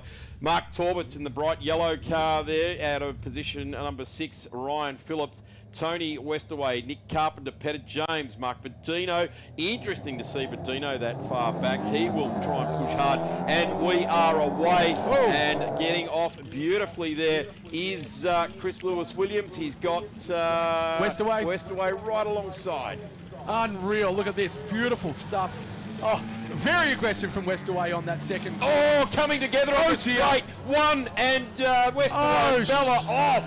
and that is through the air, a bounce and a thud. Oh dear. And Bella comes unstuck. Jamie Westaway, the spatial awareness between those two guys just went out the window. They've continued, oh sorry, no, Bella is. He's getting moving again now, and Westaway has continued on all the way down the back of the field here, but Cam Bella, he's hit the ignition button, and well, he's turned around. I don't think we're going to see any reason to stop this one. The race is continuing as they get up to tank. He is reversing on that infield there to get it out of the way to avoid a safety car, which is very kind and very thoughtful and selfless of him to do that, despite the fact it looks like that I saw the left or right rear has popped off its rim.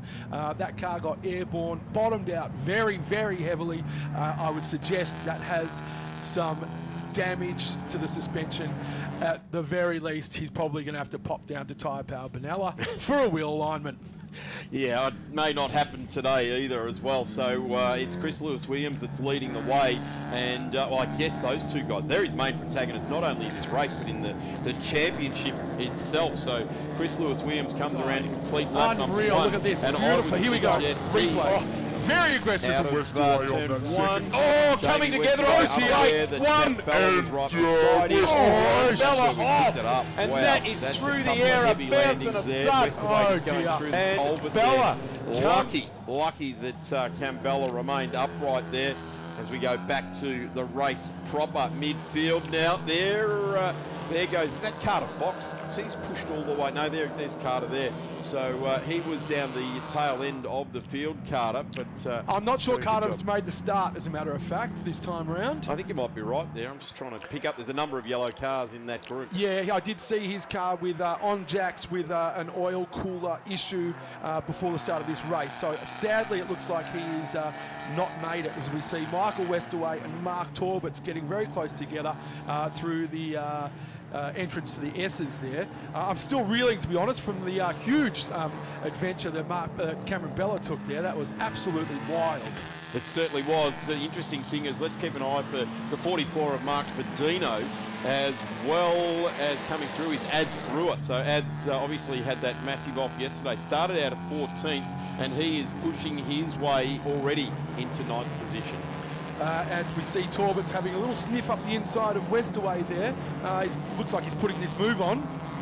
Mark Torbert's had his first win in the class here 12 months ago, or 16 months ago, and it was one of those race wins, Joey, where there wasn't a dry eye after so many years of presenting cars and doing a lot of work in the background for this category. When a guy like him gets a race win, it was significant. I'd say it was Hulkenberg-esque.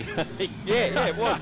Yeah, 260 races in, and there you go. But terrific stuff there. Mark Torbert's now really starting to push hard. It is interesting when some of those real lead drivers get pushed back, that some of these other guys that are always thereabouts, just outside the podium sort of thing, they start to push their way forward. It's extremely busy in that mid-pack section right at the moment. Cars are very close together, intense racing, awesome to watch. Just watching down into turn 4, Jack Atley has got a good bit of pace on. He's got Sam Roth and Manny Menazelma, Andy Goldman and Peter James banked up behind him. Well, not necessarily banked up, but they are behind him. And Jack was looking for some pace here this weekend. Yeah, he's certainly trying to get some incremental improvements as his campaign forges onward. Got a glimpse of Josh Brisbane, who's had really good form recently, who's just there in 11th position at the moment, as we now see pictures of Chris Lewis-Williams, who has certainly gapped Torbert's. Now with Westaway falling back into 10th place after that coming together with Cameron Bella. Looking forward to seeing another replay of that.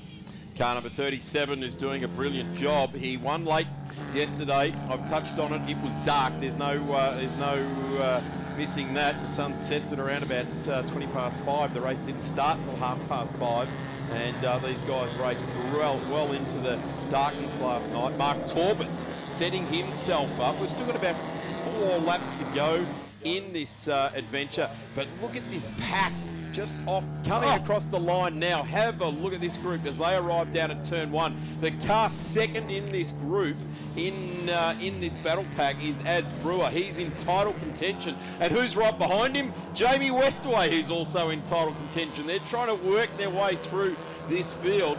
And this is what happens in a field like this when you get pushed back and you get bottled up. The guys don't want to relinquish their spot. They're like, yeah, I know you're trying to get through. I know you're in the championship hunt, but we've got our own battles.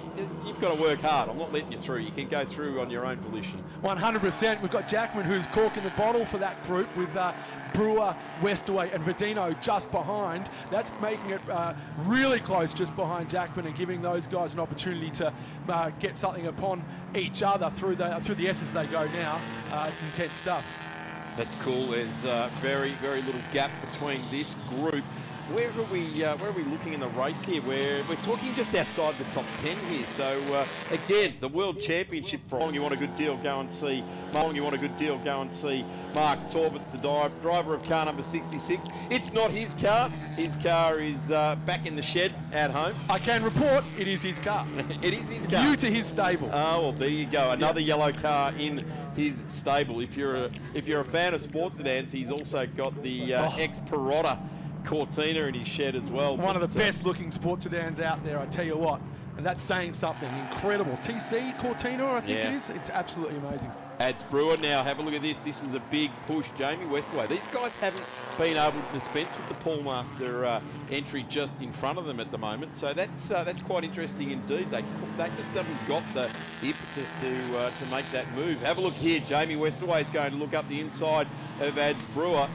And they're all starting to bottle up behind that yellow car as they come down the straight. So that's Tony Westaway. They have caught him, and they are jam-packed behind him with 1:46 on the clock. That'll give us possibly 2 more laps.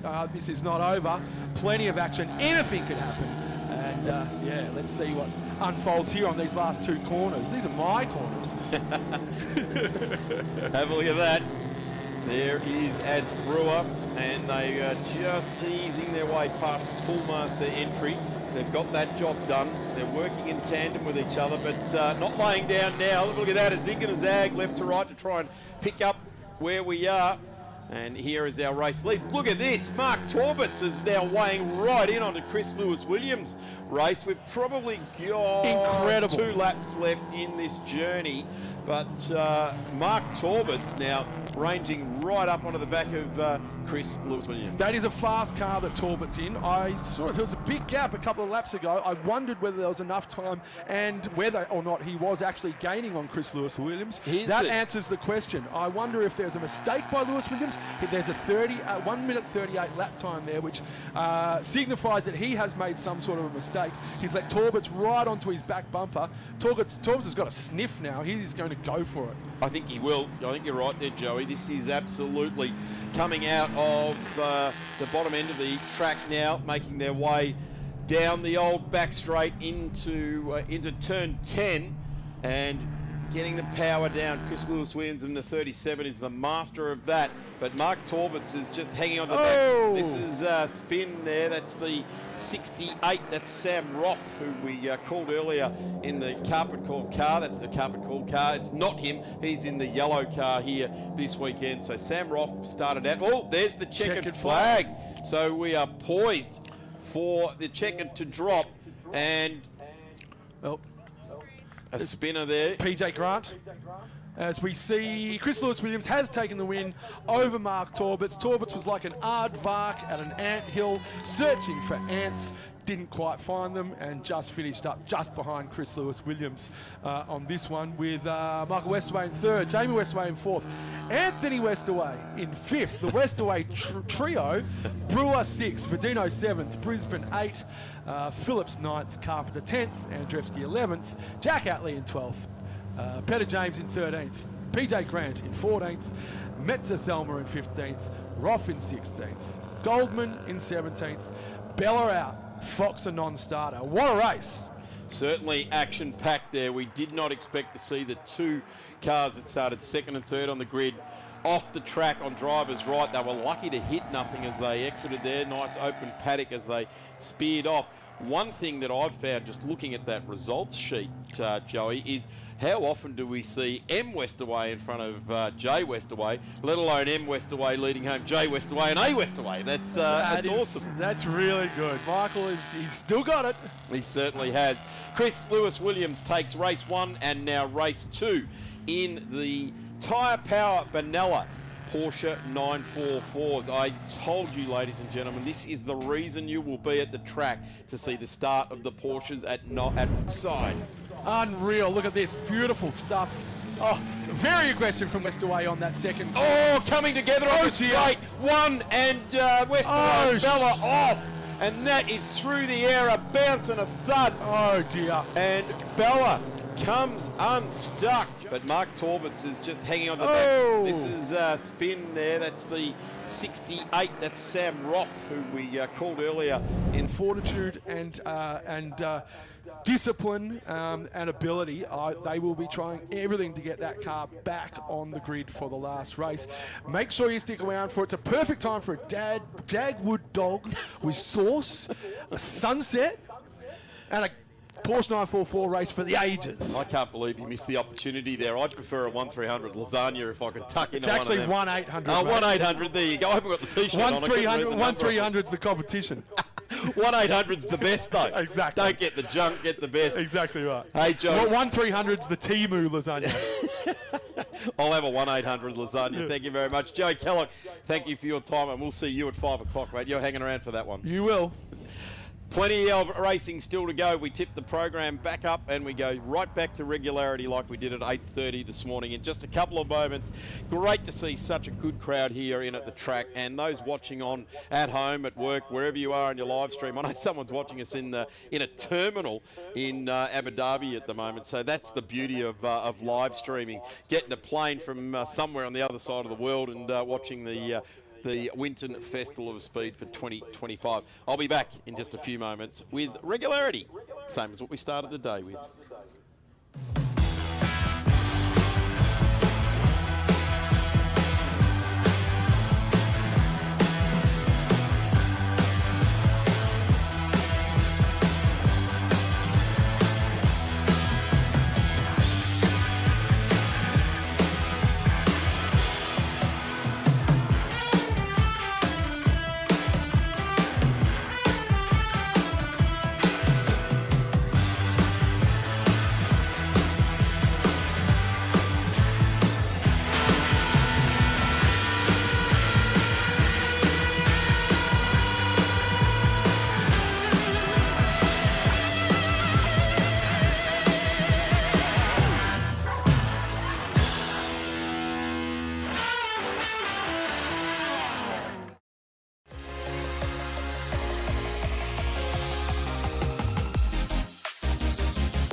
Welcome back.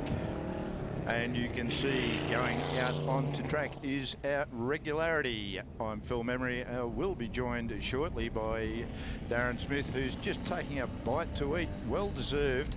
He's been working so hard, and really good to have him on board. But we have the breakfast brand racers out there making their way around the track. As you may or may not know, these guys are not really racing. Their idea is to drive around the track to a nominated time, a specific time, and if you go underneath that time, you lose points. If you go faster than that time, then you lose time, lose points, lose points, lose points, and lose points. So you start off with 50 points. If you go too fast, as I say, you lose them. If you go too slow, you lose them. But going too fast is worse than going too slow. If that doesn't make sense, neither do I. I just hear one of the cars going past our commentary point here. Might not be making it all the way around. And we have some wonderful machines out there. The Porsche, we've got the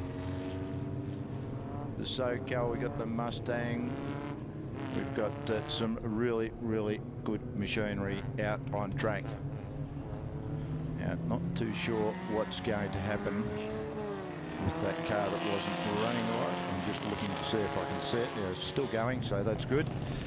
Car number 8, the old Humpy Holden. See Jane Vollerbrock out there. She's not in the walking club today. She's out there on track. She's a bit of a Wednesday walker, I hear. Member of a walking club. She used to be a hill climber. So green flag now for the Regularity. And young Tom Reed is the first car to come around. Young Tom, great young driver, did really well yesterday, and I think he topped the charts if I remember correctly. Didn't do quite so well the last time around. Has nominated a 1:46 as his time to go around. Taylor has nominated a 1:47, so has Chapman. Ross Kill has nominated a 1:49, and Jamie Wingate on a 1:50. So as you can see, there's a number of different times there.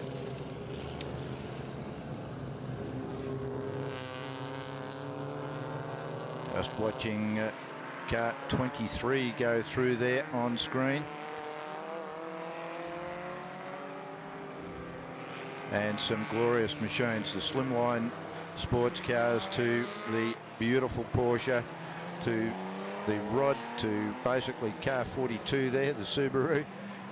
You don't need a full circuit license to be able to go in Regularity. You just need a limited speed license, the same as you would have for some of the sprint meetings and hill climbs, things of that nature. And the idea is that you don't go steaming down the inside of someone into corners. You treat it with a little bit more respect. Don't drive at 10 tenths, nominate a time that's a little bit slower than what you can actually do. Drive at about 8 tenths and try and tick off the time. You're not allowed to have a clock in the car. You're not allowed to have radio communications. You're not allowed to have anything that might indicate time in any way, mean, manner or form.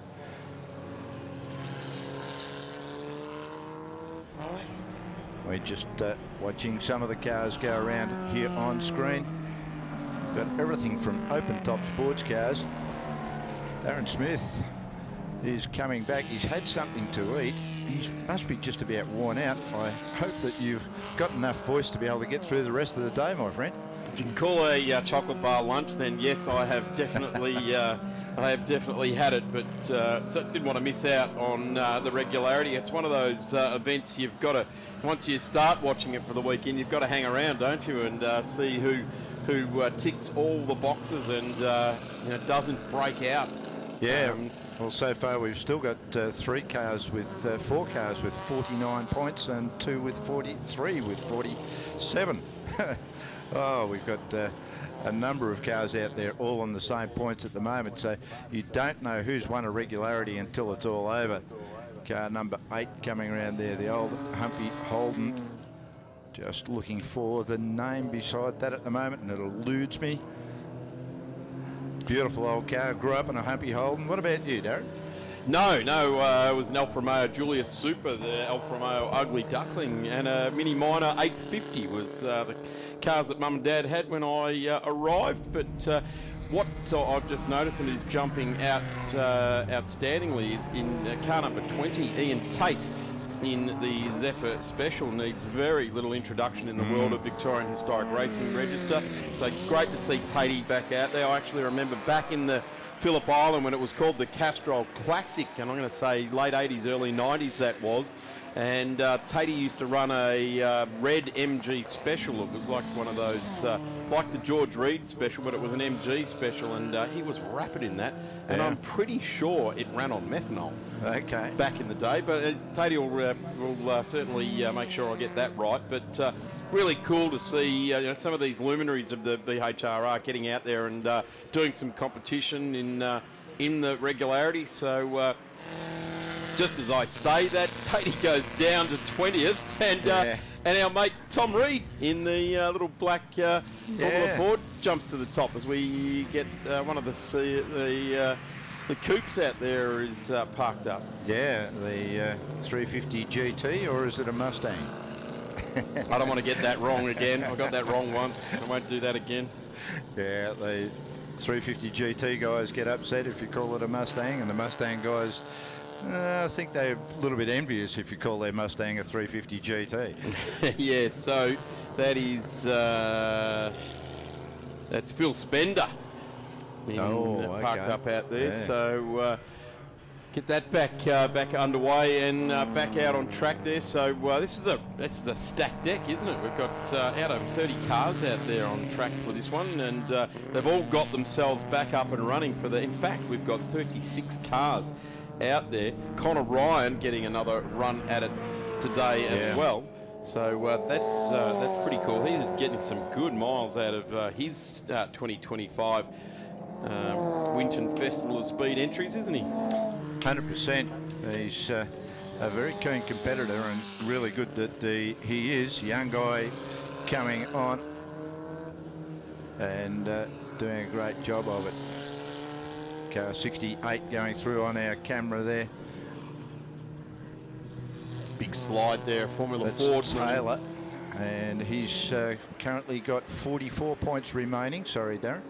It's all right, mate. This is that 350. It is being pushed, or pulled actually, towed behind the first row of defence here. Here is the number 7. Magnificent Porsche. Love a slant nose. This always gives you a good memory, and that is Little in the number 7 Porsche.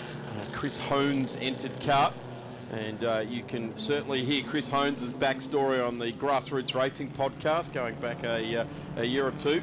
Jump on the cafe and search it up, or via your Apple or Spotify platforms, and this car is certainly a bit of history. If you were happen to be in a little country town called Le Mans and a track called the La Sarthe, you would have seen these sorts of things roaring around in a 24-hour race, and more often than not winning their class at Le Mans. They're just super reliable things, the Porsches. I don't think they've made a bad one, have they? No, you would be very brave to try and say that, because if they have got it wrong, they've rectified it very, very quickly, that's for sure. But this car was something to behold in an era that spanned both GT racing and GT and sports sedan racing when they combined in the early 80s. But this is certainly very, very cool to see this, and I don't think it's being pushed particularly hard at this point in time, but I fondly remember this car at Harry Witham in his version of this one as well. And one of the big things that always got my attention was about 12 foot of flame licking on the road behind them as they were racing around, as raw fuel would come out of the exhaust on them, and they were absolutely spectacular.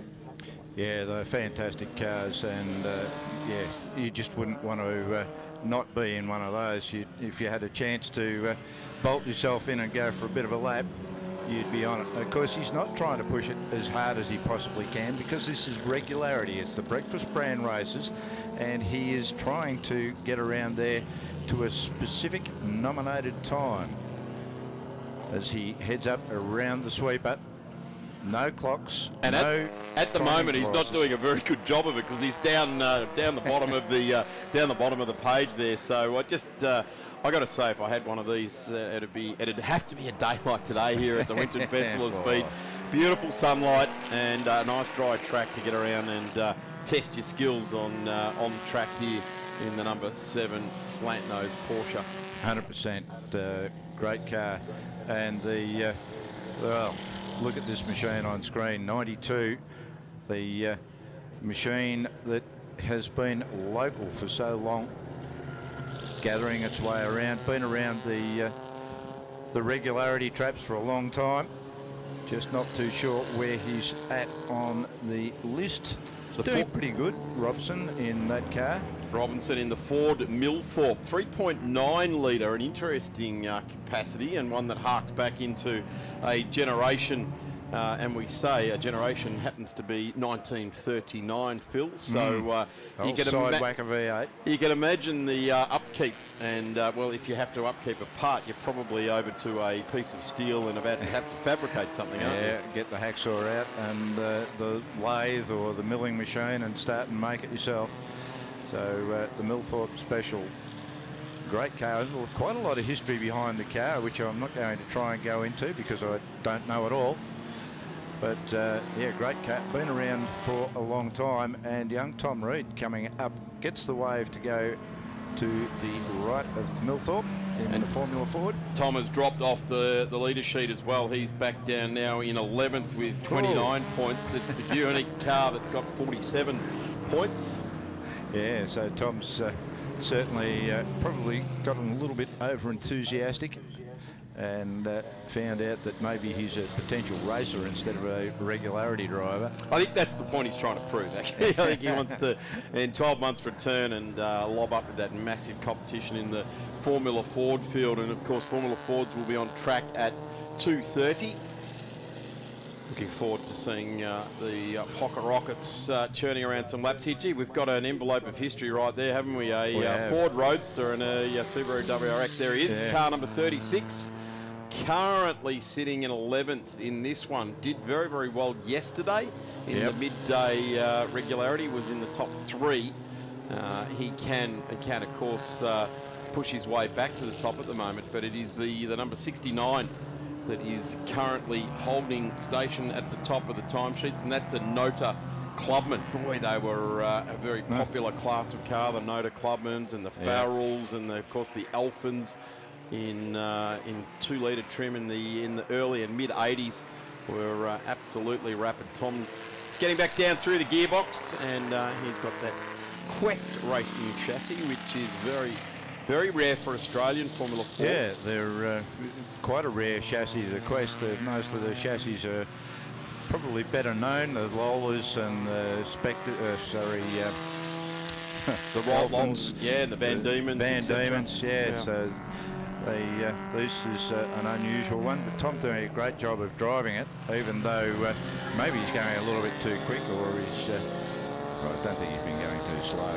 He's certainly not, but he's look, he's enjoying it. He's on debut, and he holds the Winton Festival of Speed quite dear. He did his first commentary job here last year, and his debut on track here this weekend in this car. Just notice the car number 14 parked off the side of the road. That's the Lotus Elite, the Ashton driver, Ashton Roskill. The red Lotus Elite parked up there. There's the checkered flag. So that will draw a close to our Regularity competition, Phil. How long do we have to wait for the stewards to sign off and give us results on this? Oh, good question. I'd only ask a steward that question. Well, that's right. We'll dig down. I'll make a call. I'll find someone that can give us an answer, and we can get the results out of the regularity trial for this weekend, or the regularity aspect of it. As I said, one of the guys we're keeping an eye on, driver of car number 20, Ian Tate, ultimately in this trial. Ian is home in 15th place with 17 points, a long way wide behind Gunick and Spender on 47, 45, Brown on 44, Roskill on 43, Chapman on 43, Wingett on 38, always Raper on 33, Breton on 31, Tom Reed on 26, McKee, Hill and Ian Tate rounding out the 15 in this regularity event. Checkered flag is being given to all the competitors in regularity, and does make up an important part of these historic type of events here at the Winton Festival of Speed 2025. We do change things up a little bit more in the next regularity trial, because that regularity event is for CNA Touring Car Tribute regularity, and we get to see a little bit of a different iteration on how we go regularity racing, or regularity eventing. Yeah, not racing. Not racing. They're running on the super brand, breakfast brand, but these guys are running on the standard brand. It is, and that sees the end for the regularity competition for now. Thank you, Phil, for filling in for a couple of minutes while I had a bite to eat in that one. Coming up next here, front and centre on the Winton Festival of Speed 2025, which we say a massive thank you to Equity One, www.equity-1.com.au. And of course, Shannon's Insurance, 134646, your car, your bike or your home. Give them the chance to get your insurance business. Racer Industries, Cool Drive Auto Parts making up the big headline sponsors, and of course the touring car tributes this weekend are brought to us by Autohouse 300, the vehicle storage 300 people out in Moorabbin there. We'll be back. Thank you, Phil. We'll be back for CNA touring car tribute in just a moment. From an early age, I knew some cars were a statement of style and elegance. This is my SL63, my most prized possession. Friends say it's more like an obsession. It's my car, and I absolutely love it. I'm a motoring enthusiast, and Shannon's is my insurance company. Shannon's shares your passion. Call Shannon's on 13 46 46. Shannon's, insurance for motoring enthusiasts.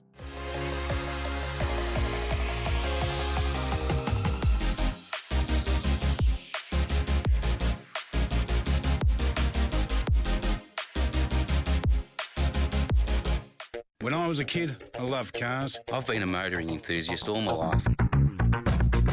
My life is hot rods, designing them, building them, and racing. Hand-built with a stainless steel roof. I've won the Monte Carlo Rally 4 times. Like Dad, I've always been a Ford man. In 71, this was the fastest four-door car in the world. Insurance? Shannon's, of course.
Well, we changed things up a little bit here, and this is the Groups C and A Touring Car Tribute Regularity number 3.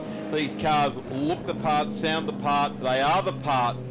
The only thing that's missing is they're not the part. But it is absolutely awesome that these car owners and drivers go to the effort to build a car that otherwise they might not be able to get their hands on. Been joined by Brett Francis and Nick Higgins for all the insight into CNA regularity type of driving, but I guess the real interest is what these cars are and what they represent, and the build process and all of that sort of thing to make these cars get out on track and do something different. The one we're looking at now, the Raoul Sands car, is definitely something that is a tribute to a Brock car, David Raoul at the wheel there. But some of these more obscure cars, I mean the Pinnacle Motorsport car, those of us involved in motorsport know what Pinnacle is. That's right. And you see it and you go, oh, I like them actually too. Yeah. That's really cool. They've gone in to do that. The fastback has already, the Cooper's already pulled over the Moffat Bathurst winning livery there, Brett. Does that remind you of the next couple of years of Bathurst 77, Conrod Straight? Is that what we're doing? We're doing a reenact. Not only are we doing tributes, we're doing reenactments. Yeah. Wasn't it John English in Moffat's car in 78? Yeah, the Federation insurance car. Yeah, it fell off a cliff there, didn't it? Yeah, exactly. But no, these cars are, the vast majority are built very much like a Group C, Group A car. You know, a couple of more modern type of modifications with componentry and stuff like that, but all in all they're a Group C and A car in concept and livery, and they're great, and there's some really good guys out there. They're having fun, and that's what it's about, just having some fun. We'll bring Nick Higgins in here. He 12 months ago was having a ball. Now he's doing a bit of officiating in the background. He's gone grey overnight, losing his hair. Had a great night down with D8 Sleuth and all the legends last night. Nico, you were doing this event in a replica Toyota Works car last year. Yeah, that's correct. A good friend of mine, Stuart Jones, who's one of the sponsors for this weekend, owns Cable Engines. We decided to do a replica of the Team Toyota Australia AE91, but being a four-door which was running, and we absolutely have a ball. It's just easy on tyres, easier on brakes. We didn't have the outright speed, but very constant and very much on point lap after lap after lap. So a little bit more modern technology in these cars, as Brett said, but more with safety, with seats and a welded-in cage instead of the old aluminium bolted-in cage, which seemed to fold up like a bit of sheet of paper if you had a decent shunt. Well, it's the evolution of humankind, isn't it? Yeah. We learn and we move on, that's for sure. But the interesting thing, and I'll focus on that Corolla that you were using last year. Not only did you do some tribute race regularities and things like that we're seeing on screen and on track at the moment, you did a bit of improved production racing with that car, some club sprints. So not only you were, the world was your oyster, you could go off and take it and do other things. And I'll put it to both of you, Brett. These guys can go off to a car club sprint. That's exactly anywhere right. else anywhere else in the country. 100%. And we got guys from Adelaide here, Tasmania, Queensland. We had one guy who is coming down from Queensland who's actually one of the sponsors, but unfortunately his truck broke down on the way, and that's Simon Athanasius, who's got Rubbercraft race tyres. He's a Queensland-based guy, and said, I want to come down and have a run with you guys. And he's got a little BMW E36 in a German livery, in the Jägermeister livery. So, I really appreciate the fact that he was sponsoring and coming for his first event. You don't get that often. And these guys are all supportive of the category, supportive of our meetings. So, and they're just out there having a ball. You go into the pits where they are, and they're laughing, joking. This is just a ball. Living their dream. And then I guess when you get a little engine miss or something, then there's the furrowed brows and people bringing out timing lights and exactly, and trying to work out, well, listen to this and what's that, and no, we're gonna have to pull the rocker covers off. And then no different to any other race car. Yeah, exactly. And everyone suddenly becomes a 888 race mechanic. But these are really like the poster cars you know, and as kids, you know, we all grew up. One of my big fans was Brock. I know Dad was a big fan of Beachy, and along with Brett. So those cars we idolise, we can actually go build a replica and go and race. Because a lot of these, the genuine cars, they are somewhat of a museum piece, and they're very hard to replace if you do have an incident. Yeah, so at that point, it's really hard to find a clean VK these days to build a replica. So you got to do a bit of a search around it. That's right. You're not going to get a lightweight panelled car out of the Holden factory anymore, are you? No, that's right. I mean, look at an XD. We've got Graham Stevenson. He's here today. He unfortunately missed yesterday. You know, in that awesome-looking Pi Audio car, and you know, find a clean XD or an XE now. Find a set of tail lights for one. As we say that, here he comes, just appearing on screen right there. We touched on him this morning, English Gulson, and you know we're talking fringe dwelling kind of entry there, but it was a cool livery, and you know that car can now be used in various different forms of motorsport. You can probably front up in 3 weeks' time and run it in the National Sports Sedan race at Sandown. Or Vic V8s, which we V8s, also run too. So, and all the door handles work on this one as well. So, unlike. Do you remember going to the Ford dealer and you walk in and they just lift up from underneath the counter and put one black one on the counter and go, "You need another door handle, don't you?" I like it, Nico. Good reference. Good reference. But no, look, it is a great car. Like, I'm being a Holden man, but I'm a car guy, and that is just he's looked out of the box. Didn't build a Dick Johnson car. He liked the livery, liked that car, and then went ahead and built it. And that brand is still around too. So you probably put a bit of a sponsorship proposal through to them and say, hey, we're going to do some laps of this thing, and you know that's also the other thing you can do there as well. And here's a livery that I guess a lot of people in Australian motorsport would know very, very well, the iteration into Group A racing. So we're looking at the Falcon, which is just disappearing off screen, which is a replica of a Group C era, and then the Commodore behind, we go into the Group A era. Here's Milton Seferis, and he's... Sorry, no, this is the wrong category. I'm zooming into the wrong category. I was about to say he's fixed the head gasket. Yeah. What's happened? Milton's just had a heart attack. Yeah, he's like, what? Someone's in his car, but you know. Sorry about that, guys. It's a busy day.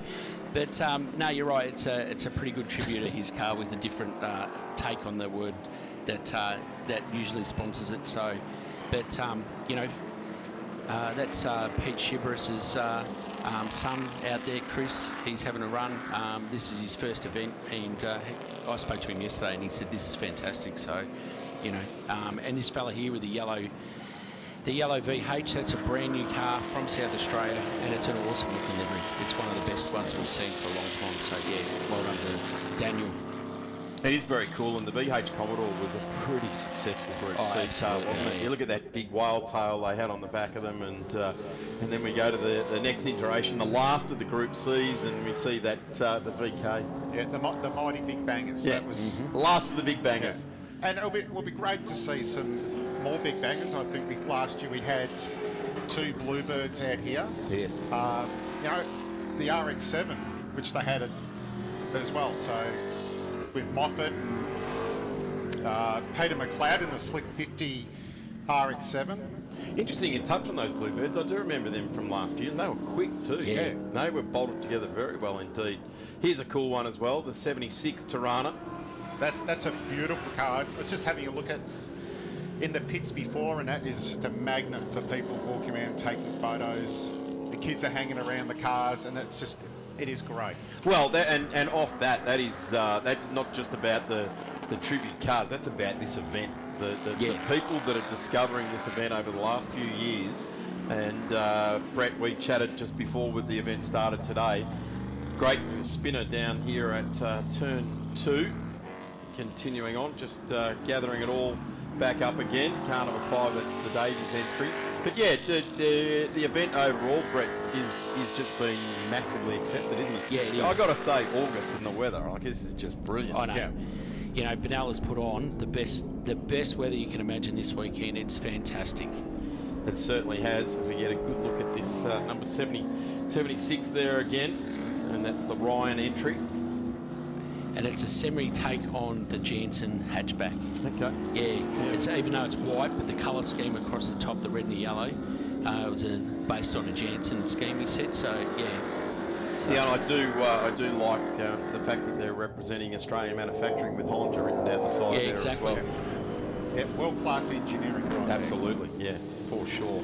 And it's a quick car. Yeah, it is. Yeah, it is, and being driven pretty well here too as well. And I guess it's being driven pretty fast because he's not doing so well in the regularity. In fact, he's down there in 15th. But I guess at some point you go, I'm just going to enjoy this. Yeah, exactly. and a circuit like this just drags you in. I know with the Corolla when I first started doing the regularity, I've never done a regularity before. I'm either doing club sprints, which my dad dragged me into, or kicking and screaming, you get dragged into it. Yeah. Oh yeah, with a bit of a twist of the arm. Yeah, come on, son, we're going to do some club sprints. Nah, Dad, I'll stay home that day. But it kind of sucks you into it a little bit because like you actually get dragged into a race. You want to sort of race that next guy, go, oh, I reckon I can get him a little bit more, and then you sort of chase him, and then you go, oh, I've just broken out again. So it's all about trying to be patient, which I'm not very a patient person when it comes to sitting behind the a race car. So get the good look down the side of Stevenson's car there as well, and enjoying this beautiful day. And the Tirana just in front, that's the Ortleb car, currently sitting in 7th in this one. And the points just starting to stack up. In fact, Stevenson, that Falcon, is leading this one. Yeah, he's risen to the top. So Graham's doing a fantastic job. Then it's the Robinson car, number 77, is the next one through. And we've got that one on screen right now, heading through turn 3. And it's being driven, is it Gary Mackay at the wheel there, Nico? Anyway, he's sliding that Tirana through turns 3 and 4. Yeah, those people who do follow not just historic, but in production car, improved production, they'll know Gary Mackay at GP Automotive. He's had an XU1 Tirana for as long as I've known him. It's showroom condition for 40 years. He's had that was his first ever car, so that's great. And just to note that number 28 XU1 with no cage, and that's basically how they ran them back in the day. So yeah, it is. Yeah, we talk about improved production. This was the original improved production category, wasn't it? Yeah, that's right.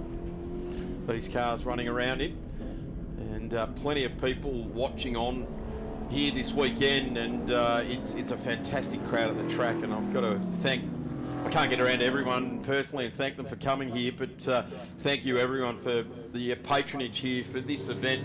Keep your eyes peeled on the VHRR social media and different bits and pieces around motorsport publications, in particular the Sleuth website partnering there as well. So keep your eyes out for the 2026 iteration of this event.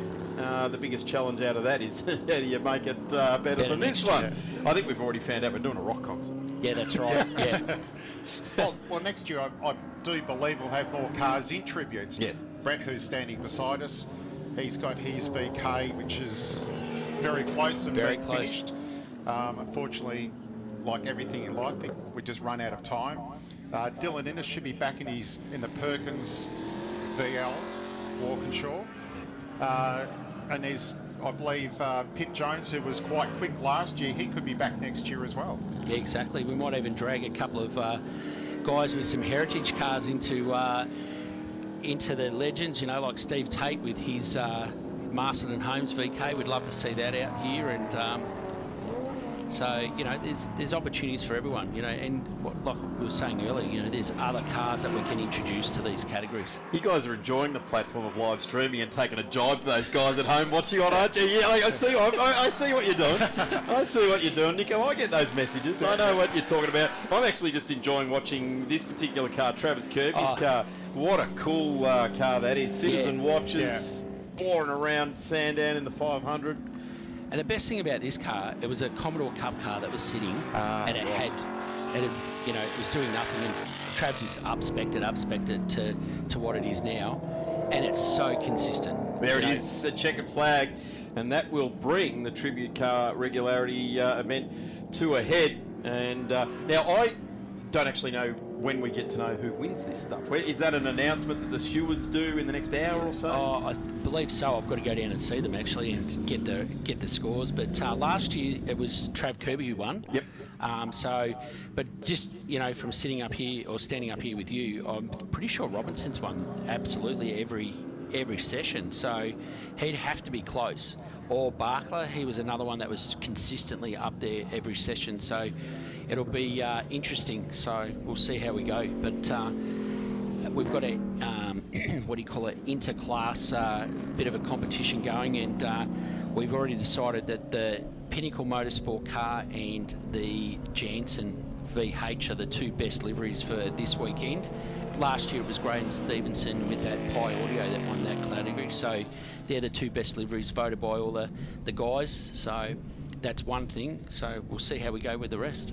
Big shout out to Autohouse in Moorabbin for the support of the tribute Regularity here this weekend. Great to have them on board, and totally relevant for them to be sponsoring a motorsport event. That's what they do. Exactly. They look after people's cars in between events, don't they? Exactly. So, and those guys are, came on board, and they've sponsored this event. So yeah, big thanks to Autohouse Vehicle Storage, so in Moorabbin. Guys, thank you very much for your time, Brett. I know you're powering around the place, so I don't want to be around in about 5 days' time when you go down the drain hole. You have yourself a nice relaxing bath, kick the plug out, and you disappear down the tube. I'll have to take a holiday.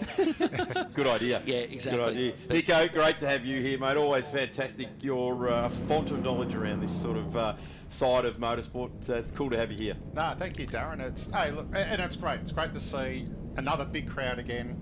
As we alluded on early this morning, we had the biggest Saturday crowd. And as time goes on, it's just going to get bigger, and I've spoken to Brett, and what we're going to sort of try to do is make it a lot more of a big family event. So in the skid pan over there, we've sort of floating an idea to maybe have a kid activation zone. So young kids get a little bit bored, you can wander over there, can go on Ferris wheels or whatever, little pedal carts or something. We'll just work it out. We'll work it out. I'll just put more workload on it. Brett's going to be like a duck, isn't he? Floating on the top of the pond, and his legs are just paddling away like crazy. So as we're saying, Brett might not be racing next year. Yeah, and just quietly, my wife's listening at home right now. Big shout out to Mrs. Florence, and she'll be going, "What?" Guys, thank you very much. You, We've got the next group of cars lining up ready to come out, and they are the Group N and invited. This is the feature race for the weekend, the 50k Group N race. This is going to be absolutely massive. Looking forward to it. We'll take a quick break and be back with lots more racing to round out the afternoon. And I don't even know how many. We've got about 12 more events still to go, so we're nowhere near the end of it. Great afternoon. Where else would you rather be than Winton Motor Raceway? Back in a moment. From an early age, I knew some cars were a statement of style and elegance. I've been a motoring enthusiast all my life. My life is hot rods, designing them, building them, and racing. My Coupe 4 is rare and very special. Beautiful, handcrafted, proper works of art. This is my most prized possession. Insurance? Shannon's, of course.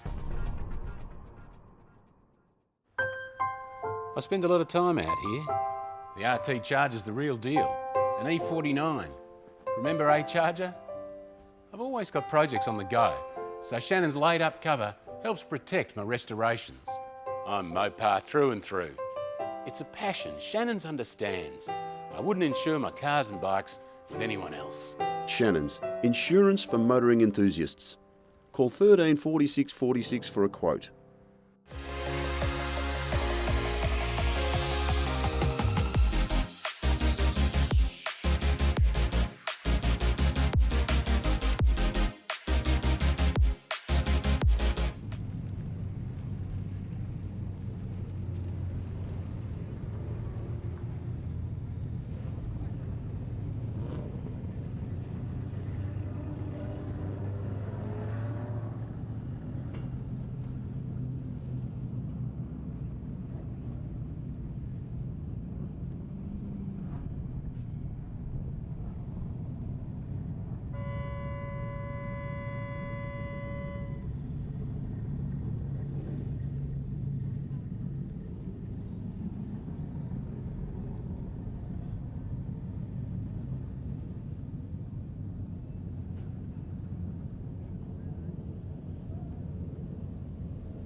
Good afternoon, folks. Darren Knight here to bring you the final race of the 2025 Winton Festival of Speed for Group N historic touring cars. So fantastic machines that represent the type of touring cars we ran in Australia up until the end of 1972. So we have a Group NB out there, which runs from 1959 to 1964, and then Group NC, which ran from 1965 through to the end of 1972. As I welcome back to the microphone, Darren Smith. This is the big one, the big 50K, not $50,000, but 50 kilometres. So the longest race we run for historic touring cars in the land, around 16 or 17 laps, Daz. Absolutely, Darren. Fantastic to have you up here with this as well. No one quite knows how to call Group N races like you do, and it's race hasn't awesome started yet, to have so you. Elson, I'm talking you up, mate. You got to go with me on this. Absolutely, and I'm not sure whether we've explained to the races that 50K is a distance, not yes, not prize money. I got to say, race drivers will focus on the money first and foremost every single time. So we'll see how that plays out for us at the end of today. Let's have a look at this grid sheet. It is absolutely stacked with variety and speed. And I'm going to put the first one on the pole position, and that's the speed. Brad Tilley in that white Mustang takes up the front row of the grid. Right beside him, the guy that snatched the victory here last year, famously in his RX2, Peter McNiven, with Michael Michelli, a very winning driver, returning to the Group N ranks, and Josh Axford. So on the driver's right of the grid is an RX2 and an Escort, and on the other side of the grid is two Mustangs. So we've got this typically Winton battle, haven't we? Exactly, the big and the small cars, and it would be an appropriate time now to tell you why a lot of the cars have their headlights on. That is a tribute to the late Robert Van Stockram, Hot Dog, as he was affectionately known in the club. Unfortunately, we lost Rob a couple of weeks ago. He was a Group N racer, starting out in a BMW and then a 68 Ford Mustang. A real great personality around the club and contributor to the Historic Touring Car Association of Victoria. So Rob, this one's for you, mate. The headlights are on, and I'm thinking we're going to leave the front two grid spots vacant in honour of Rob Van Stockram. All the cars have a little hot dog sticker on the back window. Nicknamed Hot Dog, he used to run a series of hot dog vans in his early business life and was a very successful businessman. So we remember Rob Van Stockram.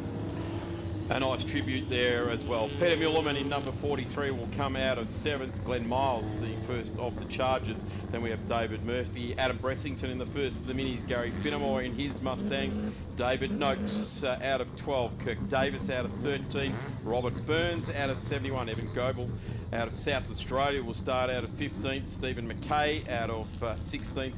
David Brown, the first of the Datsun 1600s, will start out of 17th. Max McKay is next on the grid. John Harrison, Phil Barrow, Dean McLaughlin, Anthony Green, Graham Hill in the blue Mini, Vic Draper, Gordon Cox, Don Knight out of 26, Christian Danicki, Les Walmsley, as we look for a race start. McNiven in the Mazda. Can he beat the Mustang off the line? Here they go, folks. The 50K Cup for historic touring cars down into turn one for the first time. Brad Tilley will take the lead narrowly in front of Peter McNiven. Michael Michelli is third, a big battle for fourth now behind Michelli. Josh Axford in the Escort has Jeff Monday, who's made a great start in the 68 model, number 68 Chevy Camaro. So Monday now attacking Axford in the Escort. Gee, David Murphy was all at sea there. He managed to slip, slide and wobble his way down through two there, and getting a ripping start there. Adrian Moyles got a good start in the ex-Hossack RX2 as well. He's jumped about 10 places. He was far rear of the grid, and he's pushing pretty hard. Reminiscent of last year, Brad Tilley, what he's got to do, Darren, it's fairly obvious he's run away and hide, isn't it? Just go hard and get away from the pack. Going to have to look after the brakes and tyres. 16 or 17 laps. It's a fairly decent distance for these cars that usually run sort of about 6 or 7 laps at most meetings around the country. So Brad, he's not going to have it all his own way. He's going to have to look after the equipment with the much lighter RX2 of McNiven a lot easier on the components. And Axford as well in that Escort will certainly feature as the laps start to churn on. I'm going to say we're going to get about 10 to 12 laps out of the heavier cars, and that's where their lap times will start to just slip away a little bit here. But you cannot take anything away from any one of the Tilley family. When they go to a racetrack, they go there to be fast. Well, did you see that up on the curve? Yeah. Second lap, Brad Tilley really getting into it. I think I saw some air under a rear wheel there, Yes. which is quite unusual in a Mustang. So Brad is putting the hammer down and trying to build a buffer on our second place man, Peter McNiven, in that bright red Mazda RX2 number 13. Up across the top of the hill, there's the RX2 in the background. I can report 2.5 second lead on the opening lap of this race as Tilley decides that the runaway and hide, be the rabbit, just run away as fast as you possibly can. Great manoeuvres through the field. Have a look at this. Evan Goebel in the XU1 going up the inside of David Noakes in the twin can Escort. They're trying to latch onto the tail of David Brown in the Datsun. So great battle between Goebel and the number 7 XU1. Running the trusty old Sprintmaster mags too. But David. Darren. That'll do. Whatever you want, mate. That's as long as it's not Mary. It is a beautiful car. That for me, if I was going to have an XU1, is red with that black underpinning, is certainly the way you do it. And yeah, getting out after David Brown in that little L series powered 1600, the venerable L1600, the Datsun 1600 with the L1600 engine in it is how many people have got their start, whether it be circuit racing or rallying in a Datsun 1600. I still think people get their start in a Datsun 1600 in rallying. Magnificent platform that was for motorsport in a lot of categories. So we're watching at the moment the battle towards the mid-pack there. There's Brown in the Datsun 1600 Darren was talking about. Goebel in XU1, which was presented very worthily with the best presented car yesterday. The South Australian in the XU1. What a giant killing machine that was against the big Hoeys back in the day.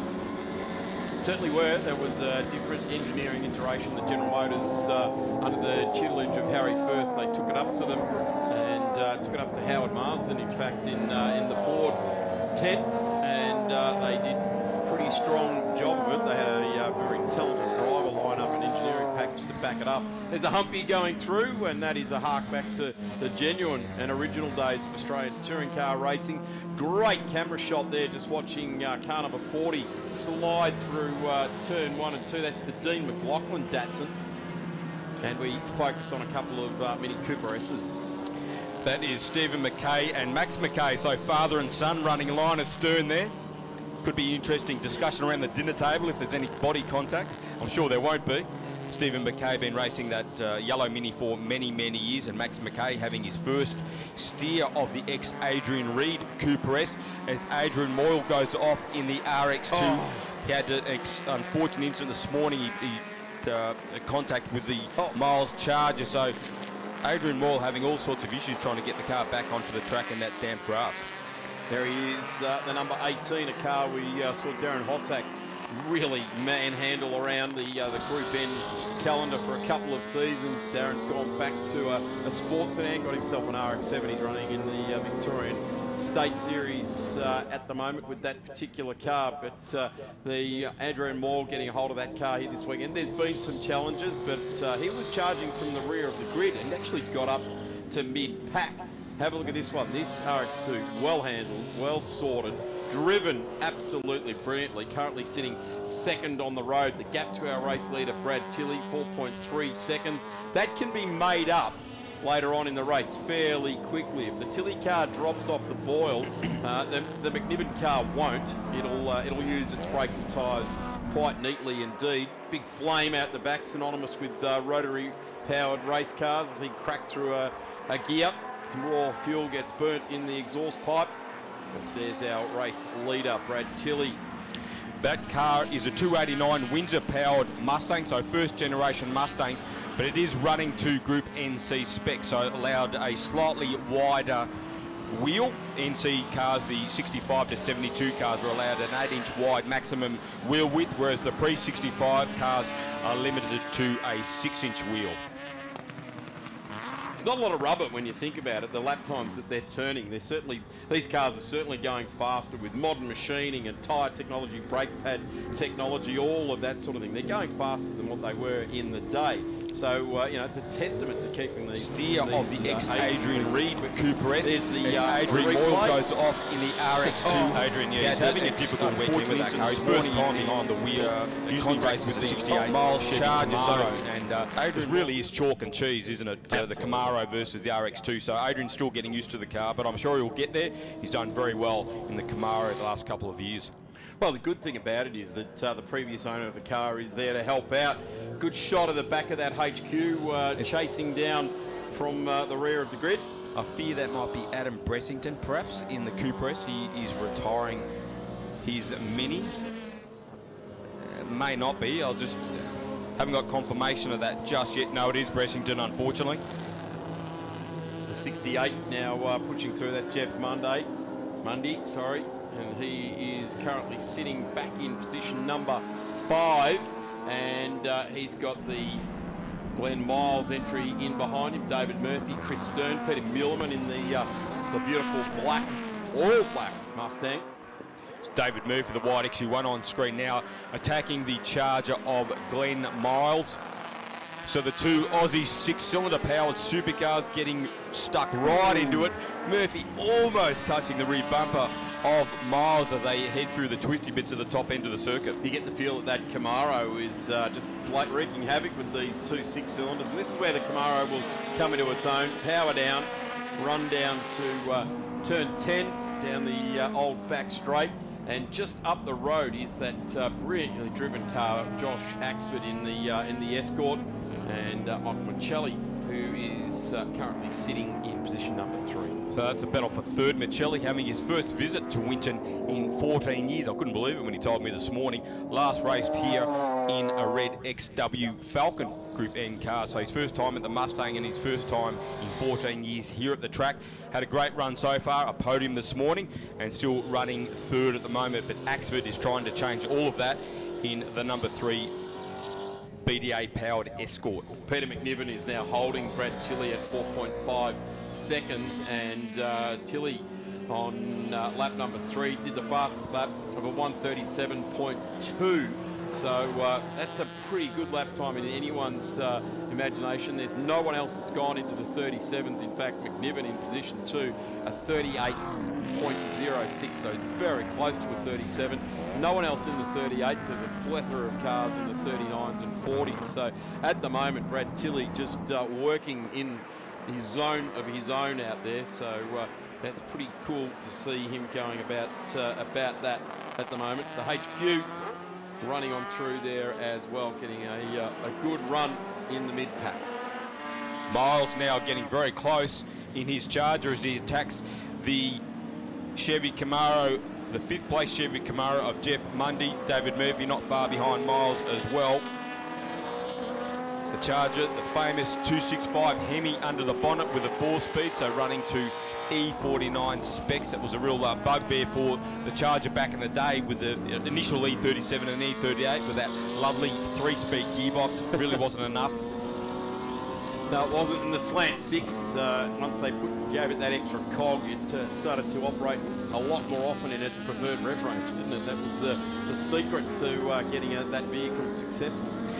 One of the issues too with the Charger was the brakes were not fantastic, or the handling. I remember speaking to the great Graham Tubby Ritter about his Bathurst one year, and he said it was quite special house.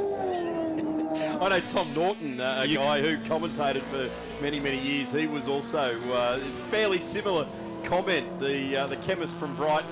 You can substitute that word special for something else. I'll leave that to your imagination. They did it though, didn't they? They muscled through, and they got the job done, and more often than not finished. The great Dougie Shivers, of course, finished on the podium after a wheel nut jam, and they couldn't change the tyres, so it ran on the same tyres for the whole Bathurst race, which is quite amazing. The great Dougie Shivers, he was definitely a race car whisperer. Yeah, he was, wasn't he? Yep. Yeah, famous footage of him pushing the Tirana up the hill into the pits at the 1000. But hey, let's have a look at what we've got on our plate here. This is the main course here this weekend. There goes Pete McNiven, last year's winner of this race. A very well presented RX2. The stance on it is purposeful. They've managed to just sneak a little bit more ride height out of that one. The biggest problem with the RX sort of cars is that you've got to run a nice flowing exhaust, and they tend to hang pretty low, so your ride height does have to remain at a certain point of view. So Chili's still leading from our second place man McNiven, who's starting to put a lap on some of our back markers, which could make things interesting. Yeah, very interesting indeed. Brad Tilley now 139.24. Here's where we transition. Here it is right now. Last time round, Pete McNiven a 138.8. Brad Tilley a 139.2. So, and we go back to Josh Axford, who Michelli in front of him is now operating in the 140s, and Axford is still holding on to a 139. So we've sort of crossed the abyss there with the lap times. The bigger cars just easing out a second and a half a lap, whereas the smaller cars just hanging on to their lap time over the entire race journey. Not sure if David Brown was having an issue there, and the Datsun didn't seem to be looking at full speed, so we'll keep an eye on the white Datsun 1600 of Brown, usually one of the quickest, smaller cars in this category. Just watching coming around to the S's there into... Ooh, it's a Mini gone off. Is that the Hill entry? Richard Hill just having an excursion, but back on the track.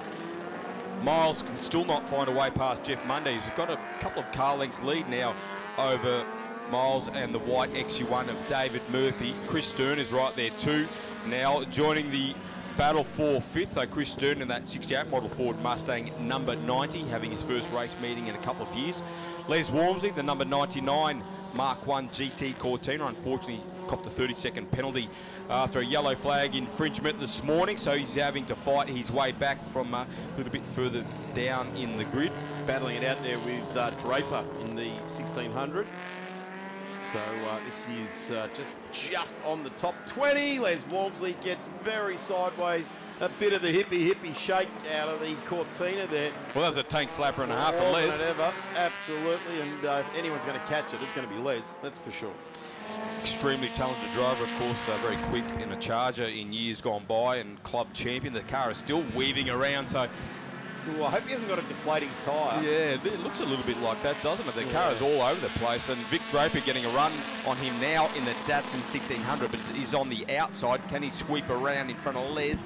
Les says, no, mate, not happening. He's hanging around there. Vic Draper is keeping the boot in, challenging the Cortina, and now has the inside run down into the bottom part of the circuit, and Vic Draper may pull off a very neat pass, Darren. Does too, pulls the inside. Les Walmsley's having nothing of it. He's going to dive bomb it into turn 11. Vic Draper, you get the feeling now, just needs to point it in a straight line, and the Datsun should have the wood on the Ford down the straight here. We get a good look now at our race leader. He's gobbling up car number 21. That's Graham Hill in the Mini. And you wonder if we had a bit of precipitation, and we're not going to get that this year, but Graham Hill would certainly have been not found down in the 20s or the mid-teens there. He would have been in P1, 2 or 3. David Brown has now rolled into pit lane, so your call was right there, Darren. I think he was hoping that whatever the issue was going to go away. He did an extra lap, but has gone back into the pits. Great to see Glenn Miles is still battling on. David Murphy in the XU1 has got past the Miles Chargers, so keep an eye on the number 101 white XU1, folks, of David Murphy, now up into 6th place and trying to track down that number 68 model Chevy Camaro of Jeff Mundy. Have a look at this. Brad Tilley has just responded, and he's done a 38 dead. So he was languishing in the 39s. He's responded and held the gap just under 5 seconds to Pete McNiven. Great to see he's taken some learnings from 12 months ago here, and this battle is alive and well. This is exactly what the Tiranas were bought out of the factory to do. Homologation type of car, the GTR XU1, and that was to be strong at the end of the stint. It's amazing when you think about the XU1 that it grew from the Vauxhall Viva. Yes, yeah, and at one inside, point, Murphy puts it through what nicely. David Murphy now into 5th place in the XU1. So for once we didn't do the commentator's kiss of death talking about the XU1, and he's made the move, Darren. Well, yeah, and I guess we're talking about the Vauxhall there as well. There's a Tirana or a HB Tirana. It goes off Murphy. Well, there it is. There it is, right there. Yeah, there's a HB Tirana, which for all intents and purposes was a direct overture from the Vauxhall. So they did extend through them, and the Vauxhalls were a pretty mean thing in the European touring car world back in the day as well. Not quite stock standard in those days. Yeah. So that's disappointing there for Murphy, but he'll be fighting back, no doubt, just running wide there, catching a bit of grass. So he's now got the sights refocused on that Camaro of Jeff Mundy. He must be getting sick of looking at the back of it after getting in front there briefly. I guess Miles is getting a bit sick of looking at the back of the Tirana too. He gave him a short back side about 3. It's amazing when you think about the XU1. Had to look at the back of the Lion badge on the back of that car. Here's the replay. Yeah. At one inside, point, down the inside. Murphy through. What a move. And got to hand it to Monday though. There, he just allowed the race to continue. Could have got nasty, but chose not to. The 22 Cortina now just moving out of the way. Chris Stern in the Mustang has got past Miles in the Charger, so the Charger bugbear of brakes perhaps rearing its head now for Glenn Miles in the number 16 mustard coloured Charger. So Chris Stern now up into 6th place in the number 90 Mustang. Here comes Peter Muehlman sporting the Alan Moffat famous number 43 on the side of his Mustang, and he's just gone wide at the sweeper there, so he's helped himself off there. Big plume of dust coming out of Pete Muehlman's car. A fearsome competitor, great driver is Peter Muehlman, but just did himself absolutely no favours whatsoever. Just hearing a protesting set of tyres. That is Max McKay. He has spun the number 38 Mini. Looks like it's a little bit hot too on the exit of the S's coming onto the old front straight, just trying to get the car going again, but a bit of steam coming out from underneath its diminutive bonnet. Yeah, you don't like to see that. They don't hold a whole lot of water in them once they start to get hot like that. McNiven goes through. We've got a couple more cars that have just made their way into the pits, and one of them was Les Walmsley. So that's a shame. Les has found that couldn't press on any further. The issue with his car, as we have yellow flags covering the Mini parked just off the ultimate racing line, but you never can tell after turns 1 and 2 which is the ultimate racing line if you go side by side through that part of the track. There's our race leader, Brad Tilley, and we are on the final journey around here in the 2025 50k race. Well, my arithmetic wasn't too great because we're going to get about 12 laps, not 16 or 17. Yeah, so it's not going to go the full 5-0 either. Well, it is still a race, and that is for sure. The gap is now under 4 seconds, so McNiven has certainly stamped his authority on the latter part of this race, and it doesn't feel like it's going to be the fairy tale finish like it was in 2024. Nevertheless, a great performance from McNiven to get the Rotary up there in 2nd place. Brad Tilley, though, what a performance in the number 28 Ford Mustang.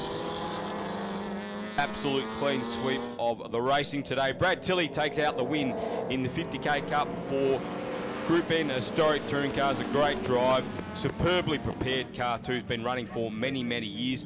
The Tilley's actually built this car to start with for Bob Cox. Then Bob hung up the helmet.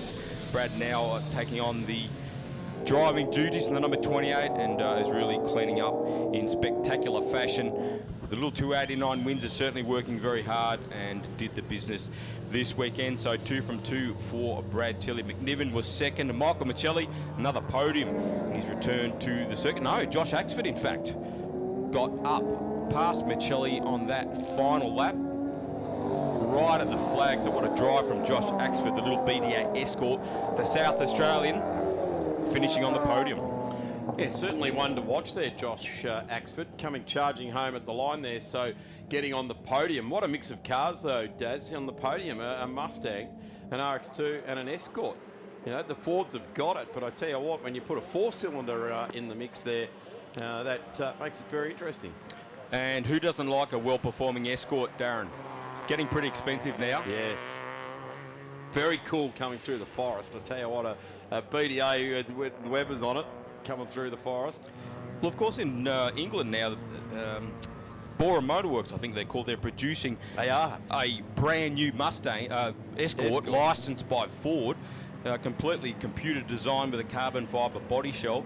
It's going to be about 800 grand. So it's amazing that the demand is still there for Escorts, and soon you'll be able to buy a brand new one. So that rounds it out for 2025 for the Group N Historic Touring Car races. The drivers just waving to the flaggies and trackside marshals in appreciation for all of the work that our volunteer officials do right around the track. And again, a race for the ages. This time Brad Tilley, I guess, grabs back the honour that he dropped off last year, and Pete McNiven has to look at the 2024 trophy and say, well, I did do it last year, I'll take second place this year, and I dare say we'll be back for more in 2026, as all of our cars have now taken the checkered flag. The DNFs to Walmsley, Burns, and a couple of others there as they retired throughout the race. Good shots of Miles's car, and he got home ultimately in 8th place there as well. Darren Knight, thank you very much for your time right throughout the Group N's here today, Historic Touring Cars and Invited, and been fantastic to have you with all your expertise on this category. Thank you, Darren. Of course, we'll have more Group N Historic Touring Car action at the Equity One Sandown Historics in November. So second week in November, folks, after the Melbourne Cup week. So that is always a fantastic meeting. We don't know how lucky we are to have a racetrack right in the middle of suburbia. It's quite unique the world over to have a racetrack that close to the population. Always a fantastic meeting put on by the VHRR. That's the Equity One Sandown Historics, second weekend in November.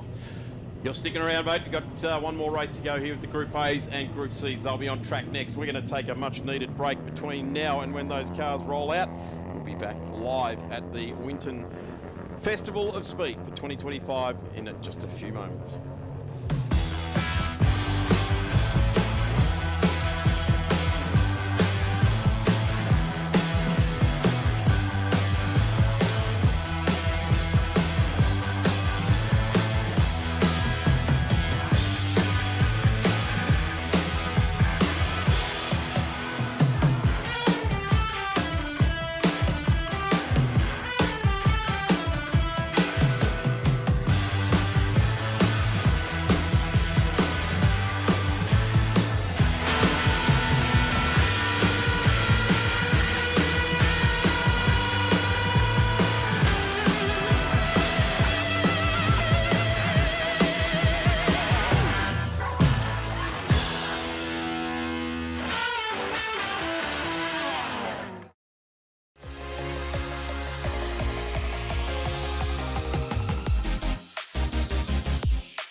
I was 16 when I first saw her. Loved her utterly. She was so sweet, so perfect. Still is. She's got a whopping great two-stroke engine under that gorgeous aerodynamic body. Insurance? Well, Shannon's, of course. No one knows your passion like Shannon's. That's why we offer special limited usage rates and even club plate cover. So call Shannon's on 13 46 46. Shannon's, insurance for motoring enthusiasts.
Great time to get yourself over to the fence or squash yourself up quite up close to your computer monitor, your camera, your phone, your big screen TV, wherever you're soaking up the magnificent Festival of Speed here at Winton for 2025.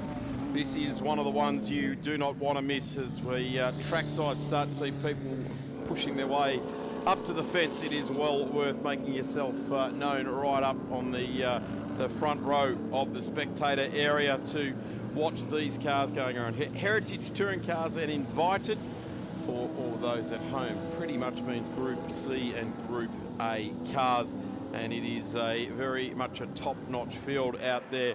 The question I'm going to pose to the resident expert Darren Knight here is that in the first time in history, can an RX-7 take 4 from 4 with Elliot Barber at the wheel of this Yellow Pages car? You never know. He certainly looked to have the pace this weekend in that car owned by Kerrig McMahon, which is on the market. Been spruiking it all weekend. Yeah, so you're getting some comms out of that, are you? Not yet. We'll see. But Elliot Barber doing a great job being invited to drive the RX-7. Well, of course, Elliot, we know from his Trans Am duties these days. Started well last weekend, but unfortunately was mixed up with a few bit of panel crunching, which does occasionally happen with the Trans Am, but doing a great job, and he's certainly bringing that form this weekend in the unfamiliar Group C environment of the RX-7. He beat Chris Stilwell this morning. So the short straight's not really working to the Sierra's advantage. Of course, at Sandown and Phillip Island, it's a different story. Let that little hairdryer spool up on the side of that fantastic twin-cam Ford engine. Nevertheless, doing a great job. Elliot Barber will start from pole. Chris Stilwell right alongside him in position number 2. It's the Walkinshaw of Adrian Elsey that is next. Stephen Exisa in the VH Commodore, and it is a rolling start. David Toe is next in the black BMW. Anthony Tencat from Queensland down for the weekend, starting out of 6th. Glenn Gerstle, Justin Nilsson in the Turbo Extra. Don Demetriadis from New South Wales with Dean Howe right next. Trent Harrison, Pete Zebras will start out of position number 12. Red lights are on. This will be a rolling start. Anthony Sorford, Cole Spender, Carl Muller, Gavin Adamson, Trevor Schumack, right down to Jacob Curry at the back of the field. The RX-7 gets nice start there. They've got to keep each other neat and tidy. Chris Stilwell slides into second in the Caltex here, but a battle for third here between Steve Axisa in the VH Commodore. Adrian Alesi will probably cover him off down into the old turn 1 and does. So Adrian Alesi in third, Axisa back to fourth. Good to see Trevor Schumack on screen now in the BMW Super Tourer, joining back into the racing action after the car went off in this morning's race and then went into limp mode when it went onto the grass, so that's why Trevor did not finish this morning's race. Jacob Curry also pushing hard from the rear in the Greens Tough Falcon, but it is what we've seen. The car number 30 leads them away. David Toe looking to the inside of Exisa now down at Watertower. There's the 635 CSI. It's starting to bunch up there as well, and the ex-Emery Treasure car there with Ian Ross at the wheel. He's forcing his way back up through the field after those gearbox issues earlier on this weekend. Carl Muller back out there also in his ex-Laurie Nelson V6 Capri. Had an excursion onto the fairly bumpy infield this morning, ripped the front splitter off the Mark III Ford Capri. So good to see Crazy Carl back out there. I'm sure he appreciates the tag you've given him there, Daz. Well, he's the exact opposite, so that's why I'm calling him that. He's a very measured man. It's very Australian, isn't it? Like Shorty is generally 6'6". Someone with red hair is Bluey. Yeah, there we go. No problem with any nicknames at the moment other than winningest, and that is Elliot Barber. He's given a really good first lap, and he's given himself 3.1 second lead. Gee, have a look at him working at the wheel there. Great to see the gloves up in the air there. Tipped it in, didn't quite have the grip there, had a double dip at it. Those white wheels haven't even been dusted up throughout this weekend. He's hardly even had to use the brake, but Chris Stilwell is now into position number 2. It's the Walkinshaw that has pushed its way through. There's the Pete Zebras car, the ex-Bob Jane T-Mart's entry, and we look right back down through the field. Up the inside, Schumacher goes on. Ian Ross puts the The big Falcon down one spot there. Car number 49 just disappears back one spot there, and Ian Ross was up as high as 13th. Zebras just up the road from him as well. But sure, at the back of the field, the RX-7 gets nice. To the front we go. There, they've got to keep each race. Neat, no harm, no foul. Actually, Chris Durwell slides in the second of the Caltex here. Just the right amount of room. Great to see Dean Howe pushing through in the 635 CSI there as well, and we see 4-cylinder versus V8. Anthony Tenkati in the X1 Cullen VH Commodore having a battle there with David Toe in the number 44 M3 BMW, the last of the JPS M3s built by Frank Gardner's team, as Elliot Barber continues to lead in the RX-7. That little rotary working its way down the front straight. Handy lead now over Stilwell in the Sierra. Adrian Alsey, in fact, has got past Stilwell there, so not much between the Walkinshaw and its arch enemy, the Cosworth Sierra.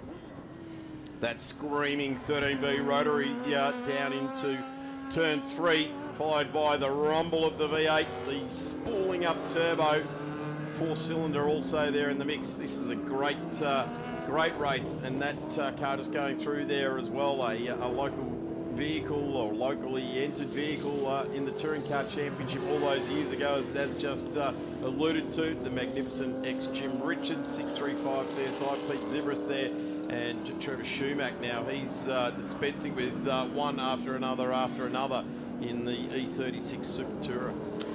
Craig Foster in the little rear-wheel drive Corolla coupe there, giving a bit of curry to Ian Ross in the ex-Mike Emery XD Falcon.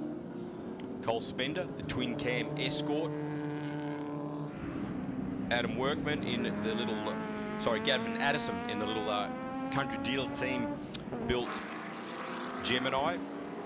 There was a few of them back in the day, wasn't there? They made up about 15 of the, I'm going to say, sort of from about 48 through to 55, 56 on the grid. Usually the choice was the Isuzu PF60. That was a bit hotter than your usual Sandpiper Gemini we got out here. That's right. And look at this. This is what you like to see. This is again another David versus Goliath type of battle. Ian Ross taking on the car number 90 of Foster. And it's really cool to see these sort of battles. Craig Foster is definitely driving very, very well. The Toyota Works livery emblazoned on his car. Toyota Team Australia dominated the small car class back in the early days of that era. That's a rear-wheel drive Corolla, of course, made way for the famous front-wheel drive hatch. And that was one of the cars that was unfortunately caught up in the big hailstorm on the top of the mountain in 1987. The Toyotas were running 1 and 2, were just killing it in their class, and then they hit that hailstorm and they both went off literally within metres of each other. Of course, driven by a fantastic series such as the great Drew Price, John Smith, of course. Yep.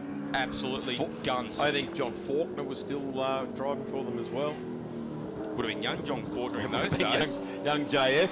G'day, young JF. He's probably watching on, actually. He's still involved in the sport.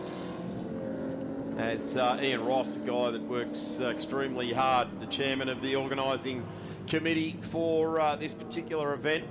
He switches off on Friday morning and goes into a race driver mode and hopes he's put all the work in place here. But this is the Mike Emery. This was, I'm going to say, extreme privateer land.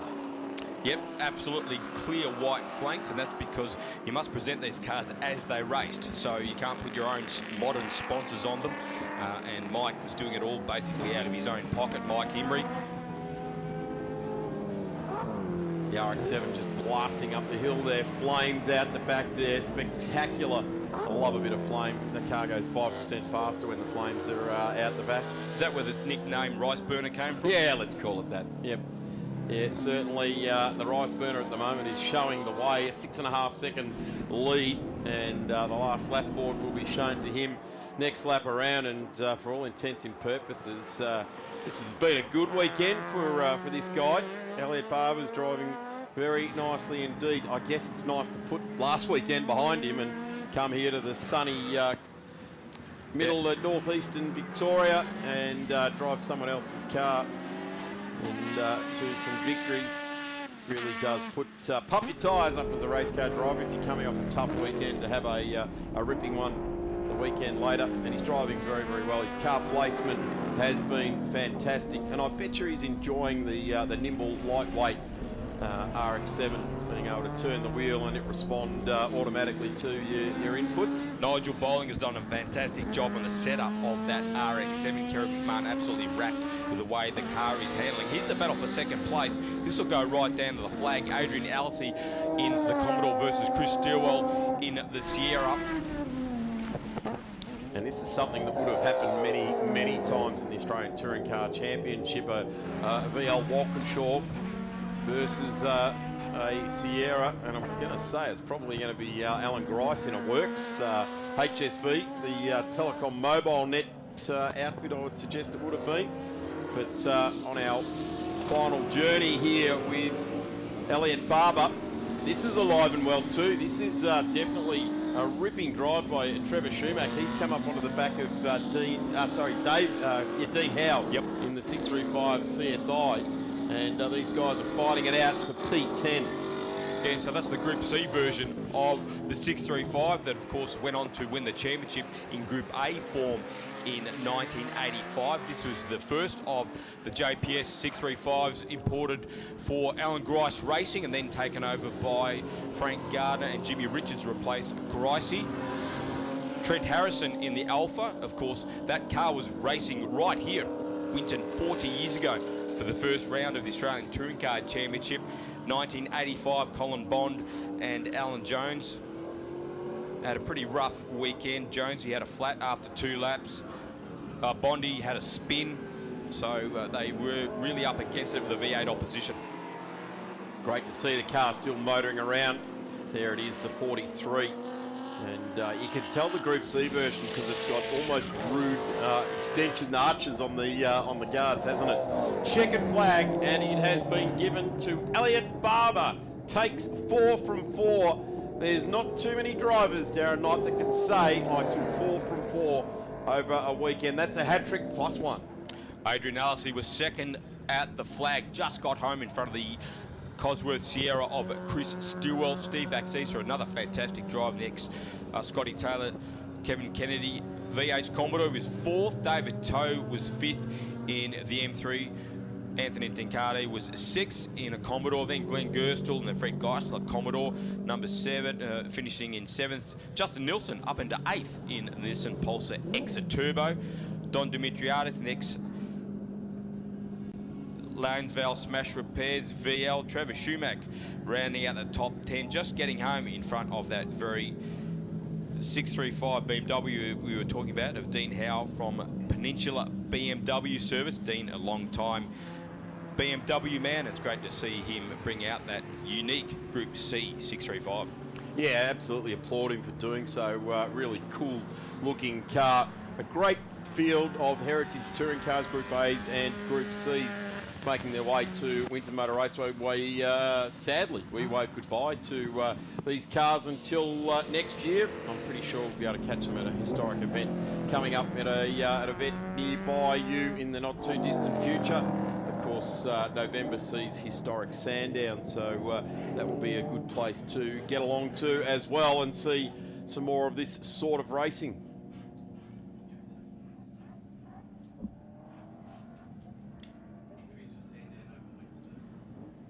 For those interested, I've just been informed in the back channels here that events open next week.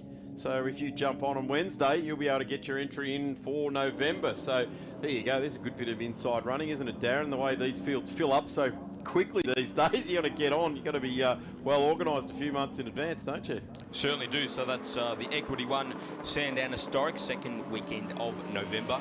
Get your entries in. Thank you, Darren Knight, for all of your expertise over Group N, Group C and Group A. Formula Ford is next on our program as we go into Group S straight after that. Touring Car Legends and 5-litre Touring Car Sprint, Historic Sports Sedan Sprint, MG invited British cars out for their final race for the weekend. Alfa Romeo for their final race for the weekend.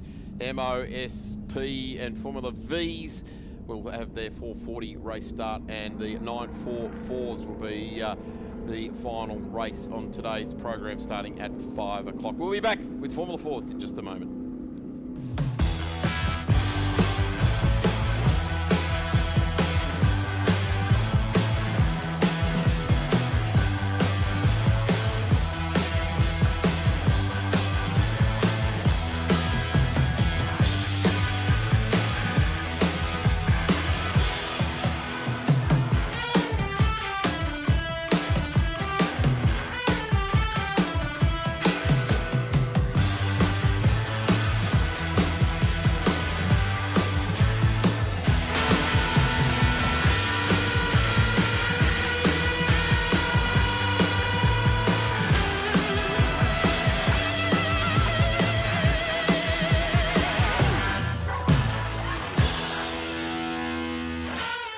She was the one.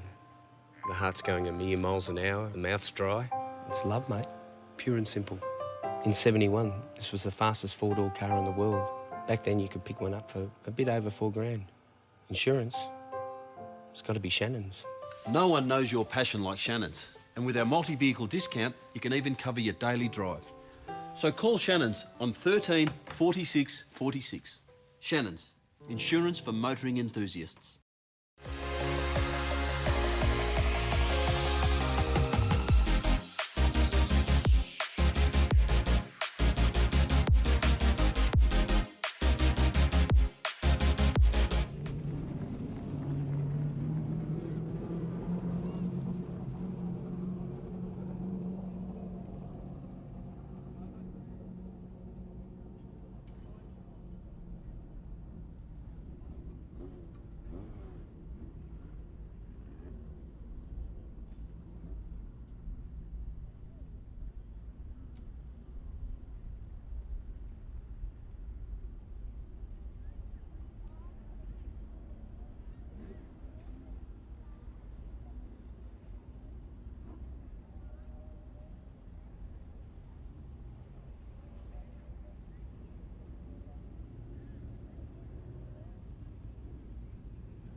Formula Ford, this category has been the one that has made many, many stars right throughout the history of Formula Ford internationally.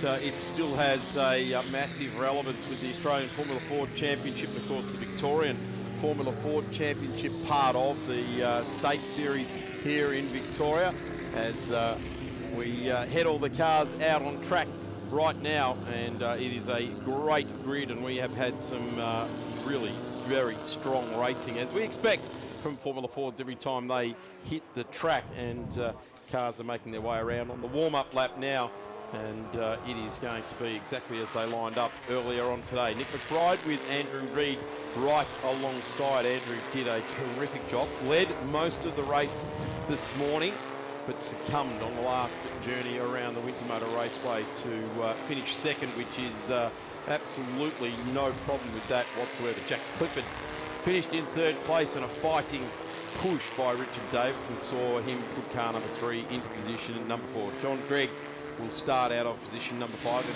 Farrell in position number 6. Bryce Rogers out of 7. Neil Richardson.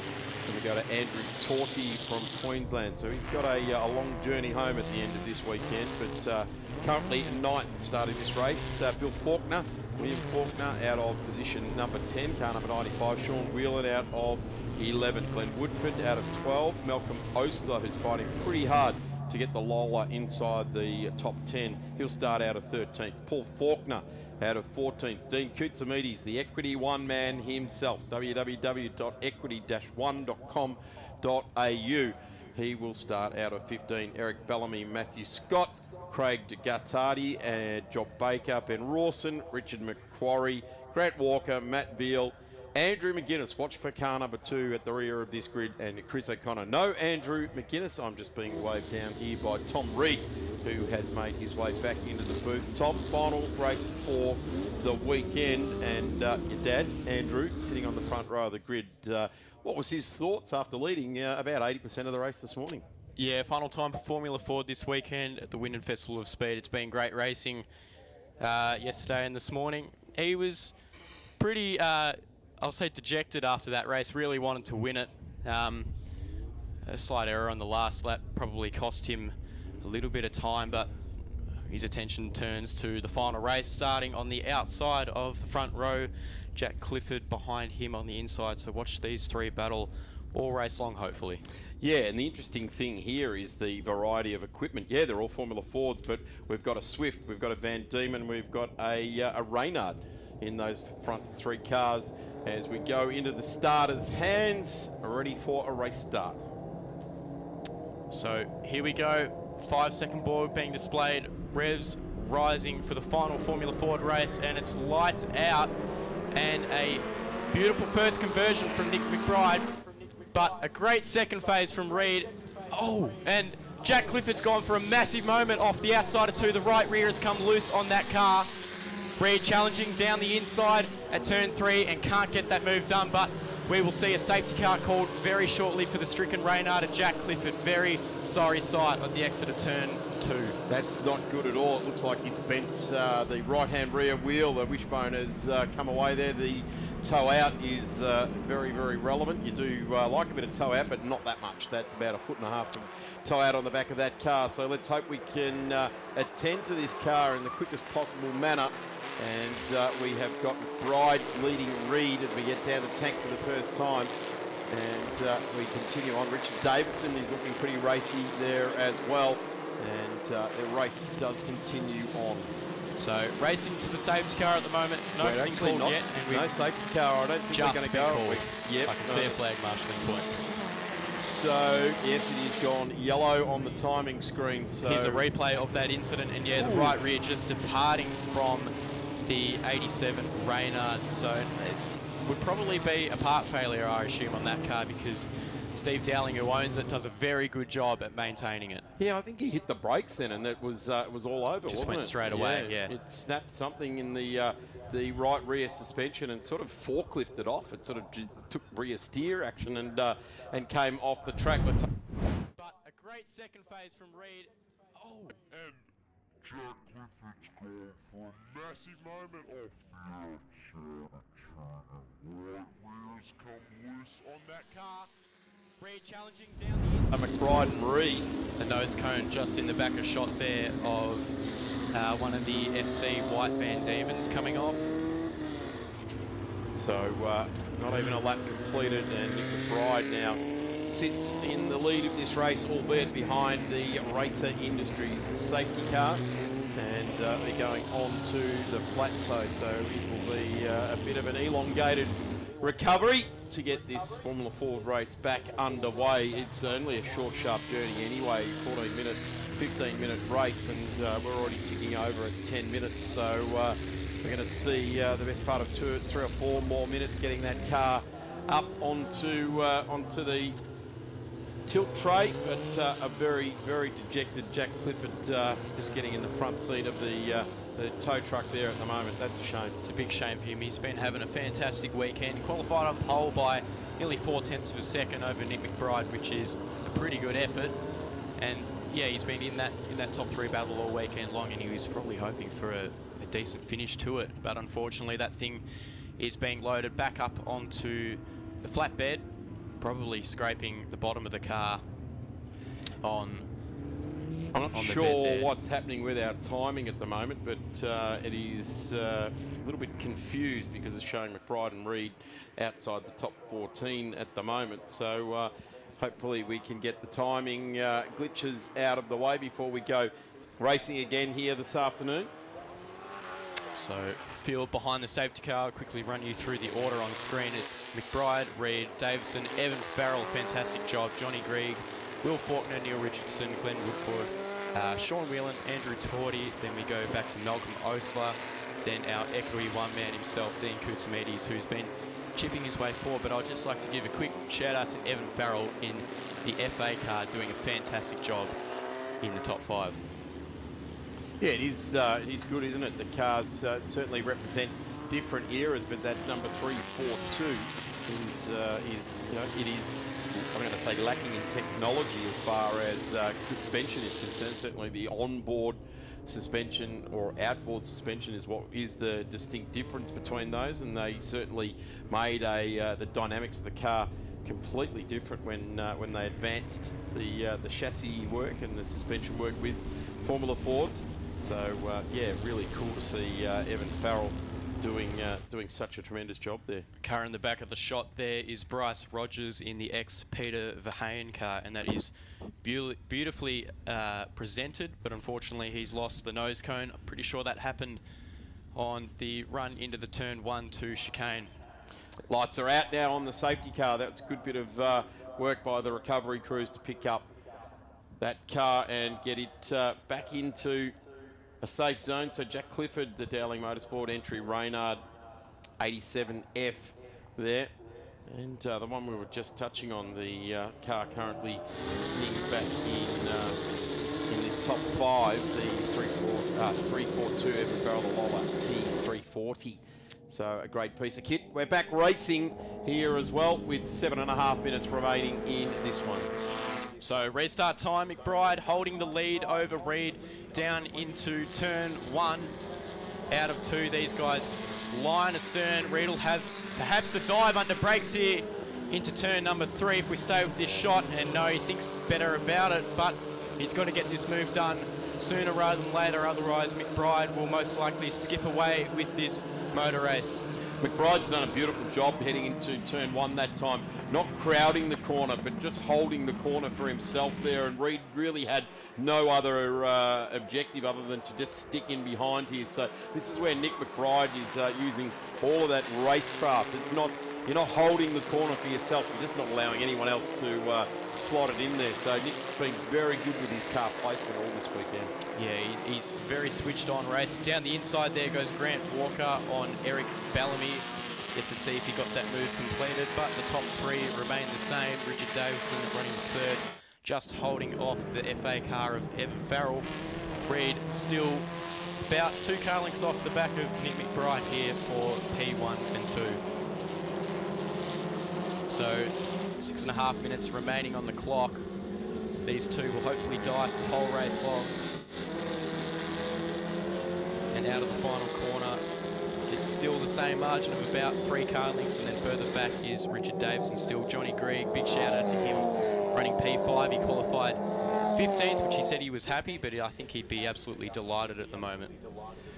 Still not sure what's going on with the official timing screen at the moment, because it is showing our race leaders right down the back of the field there. So I don't think there's been any penalties handed out that would be a time relegation. They all seem to get away from the start at the same time, so hopefully this glitch in our timing, if indeed it is that, but at the moment on track, this is where the leaders are at, and at the moment it is McBride who's got a clean set of heels. He's got himself the, I'm going to say, the biggest lead in Formula Ford for the entire weekend right now. Yeah, once he gets into clear air, he just puts his head down and drives away, and that's one of his traits that he does so well. A look at Malcolm Osler and the two Ellery Motorsport cars of Andrew Tordy and Dean Koutsamides there, running further down the field. I can't really give you an accurate guide as to what position they are, because our timing screen is all over the place. It's showing Sean Whelan in the race lead, which isn't true. I think he's running around about 10th position there. Yeah, there's definitely a timing glitch here in the timing and scoring realm at the moment. Just showing our race leaders down the bottom end of the field at the moment, but certainly we know it's different, because for Reed and McBride, Reed Davison is certainly the top three on track. There is a board out being shown, so we don't have any communication with the officials to know what that is informing us of, so maybe it is a start line infringement. It's still being shown now, so perhaps it's for a car further down in the field. I'm not sure how long they show it for. Possibly. Let's just get on with the race. We're watching out in front here now. There's really a short, sharp race going on here. 4 minutes is the distance here, and at the moment, McBride has pretty the McMoment. Yep. Yeah, is that a new product? The McBride car driving away very, very nicely indeed. Just a little squirrel under brakes there. You saw the hand come up just to catch the car. In Formula Ford land, it can quite often be a tactic to slide the car, get a bit of opposite lock to aid the car in braking and to position itself in the straight line for exiting the corner. So sometimes it looks like the car's slipped out of control, but it's actually a strategy to get the car through the corner faster. It's part of Nick's driving style as well, which is different to some others. He has the car on edge all the time, and that's how he's able to make so much speed in his FB89 Swift. He just did the fastest lap of the race last time by at a 30 dead. Reed 1 second behind that at 31.0. Those two guys quickest out on track, and you can see the margin there through the final corner that Nick's just been able to extend a massive gap. So through 1 and 2, 3 minutes to go on the clock for the final race of Formula Ford at the Winton Festival of Speed. And there's not a whole lot of action between the top two guys, but you turn your attention back to this battle between Richard Davison and Will Faulkner, who qualified 5th, I believe, on Saturday morning, and he's just been chipping his way forward after an average first race. He came into the pits thinking there was an issue with the car, then was sent straight back out, and now he's challenging for that final podium position, just behind Richard Davison there in his RF89 Van Diemen. So it's Swift, Van Diemen, Van Diemen, Van Diemen, and then a Lola running 5th. McBride cruising away with this race through the right-hander onto the old back straight. The car looks pretty planted. Just behind there is Reed, and then behind that gaggle, like I talked about, was the battle between Richard Davison and Will Faulkner.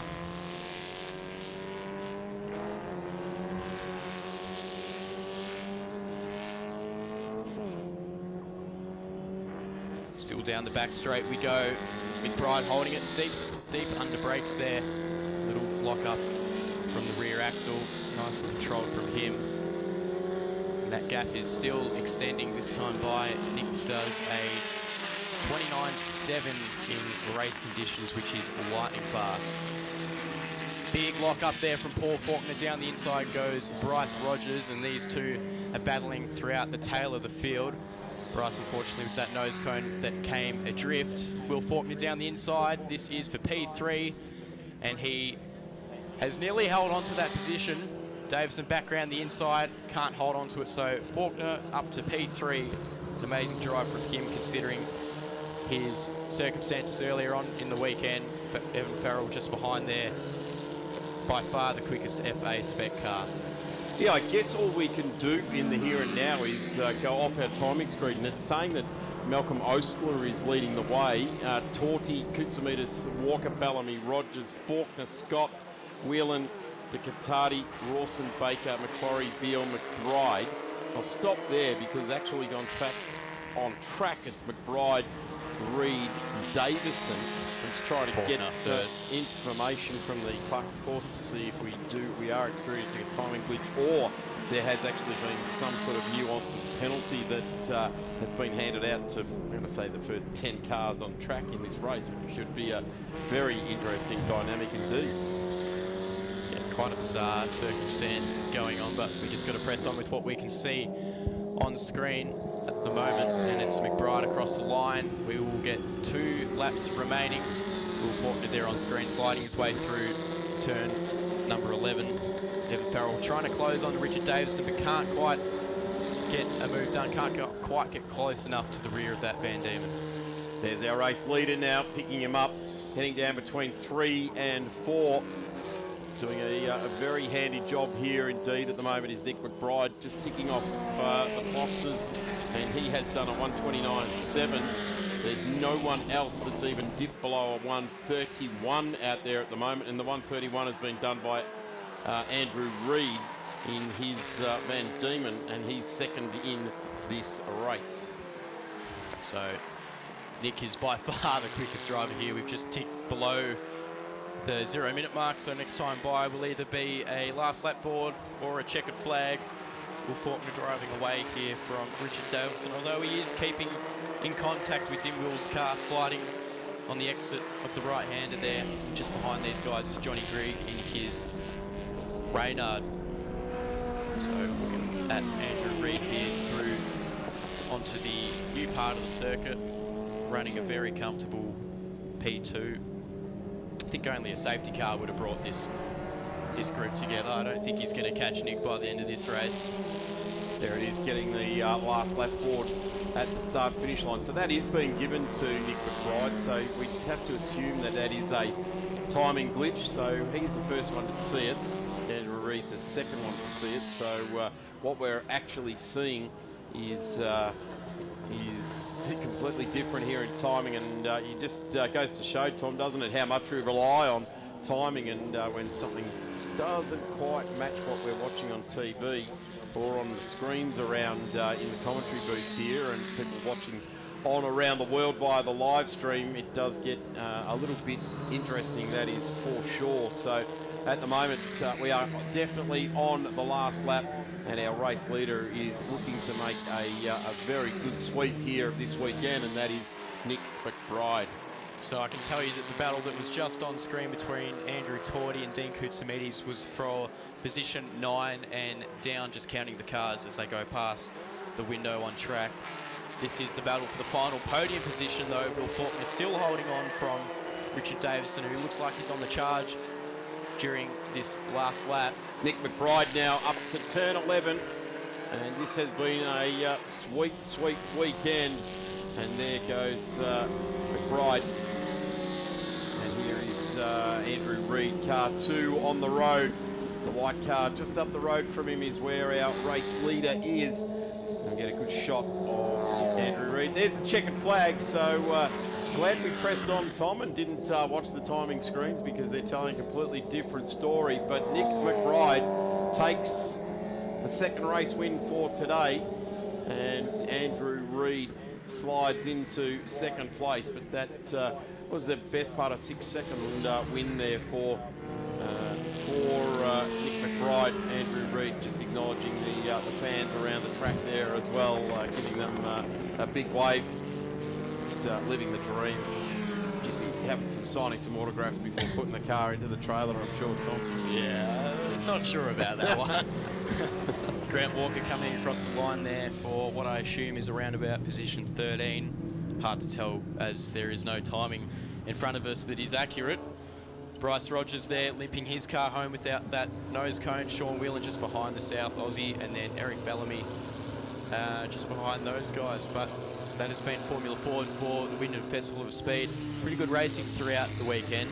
Yeah, and right through the field, FAF, BFC, they've all had terrific races. You've got to hand it to Nick McBride, though. He has really grabbed the category by the scruff of the neck, and he's giving it a really good shake. Well done to Adrian Reid, and also well done to Richard Davison for continuing the big hard push there with Luke Gallery and that crew in his corner as well. So Tom Reid, thank you very much for all of your support, and well done on debut in the Formula Ford as well. Tom, you really should be proud of yourself, and I bet you are going to go and work away night and day to try and make sure you can secure a receipt for a little bit more ongoing, hey? I might have to pinch someone's white car later on, I reckon.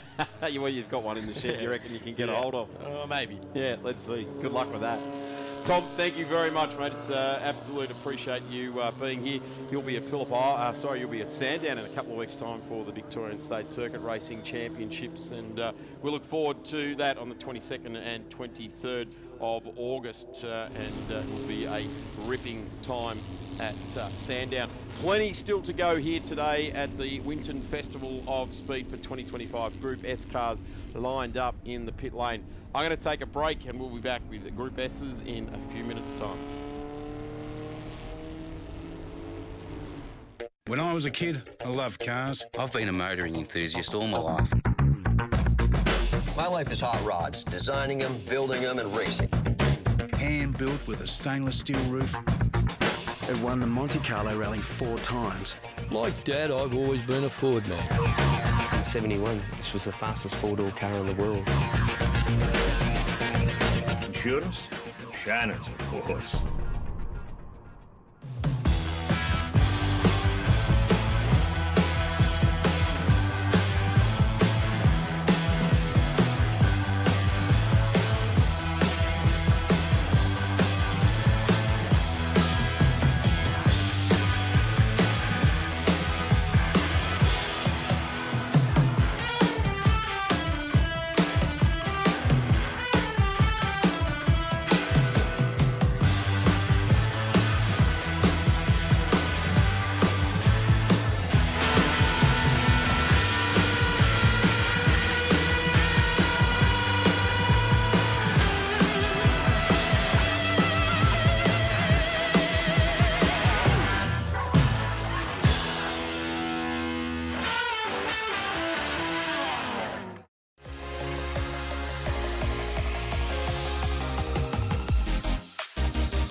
I knew she was the one.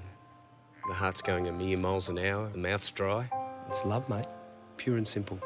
In 71, this was the fastest four-door car in the world. Back then, you could pick one up for a bit over $4,000. Insurance, it's got to be Shannon's. No one knows your passion like Shannon's. And with our multi-vehicle discount, you can even cover your daily drive. So call Shannon's on 13 46 46. Shannon's, insurance for motoring enthusiasts.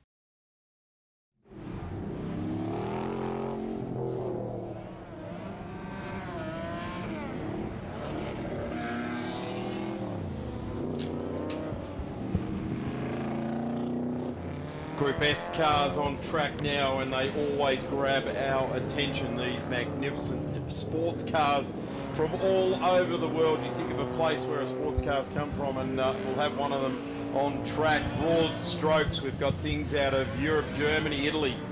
The North American muscle / sports cars represented very, very nicely indeed. Something, again, as we expect at this particular event. Shelby car there of Terry Lawler, who has been absolutely massive here this weekend.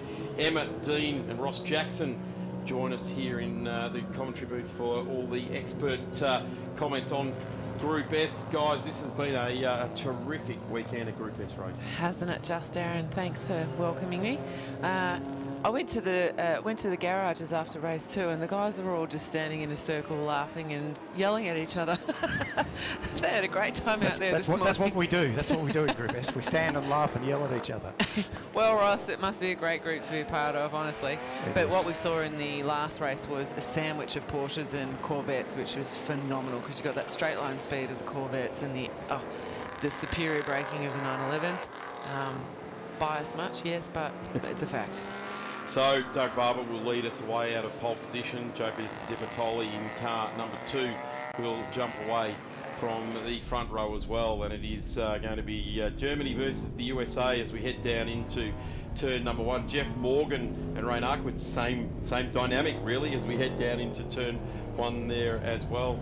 Car number 6, Hung Do, has just gone back a little bit in this one. He'll start out at 12, but it'll be Alex Webster, and I've got to say, guys, I'm sort of looking to you. I hope you guys are caught up with Alex, because he sort of maintained station in the race earlier today. He had a huge charge through the pack yesterday, but looking forward to seeing if he can start to get further forward than 5th on the grid. What's going to be fascinating is the start here, because you've got on the one side, on the pole sitters side, 3 Porsches lined up one behind the other, and next to them 3 Corvettes lined up one against.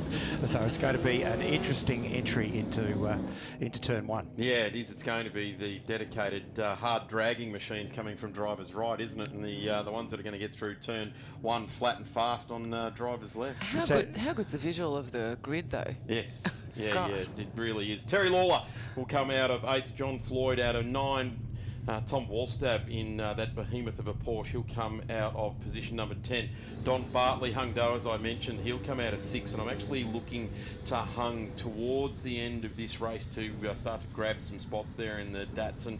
John Geist, Andrew Wilson, James Ashby, Ryan Koenig, Brian Weston, Paul Hogan out of 18th. Tammy Hotz in the New South Welshman driver in there as well. In car number 70, Scott Farquharson, Chris Ralph in the MG, he'll start out at 21. Peter Kaiser, Gordon Bunyan, Dale Ashby, Jay Murphy, Rowan Hodges, Greg Prudster, and away we go. Who wins the run down to turn 1? And it's horsepower. It is too. Have a look at that.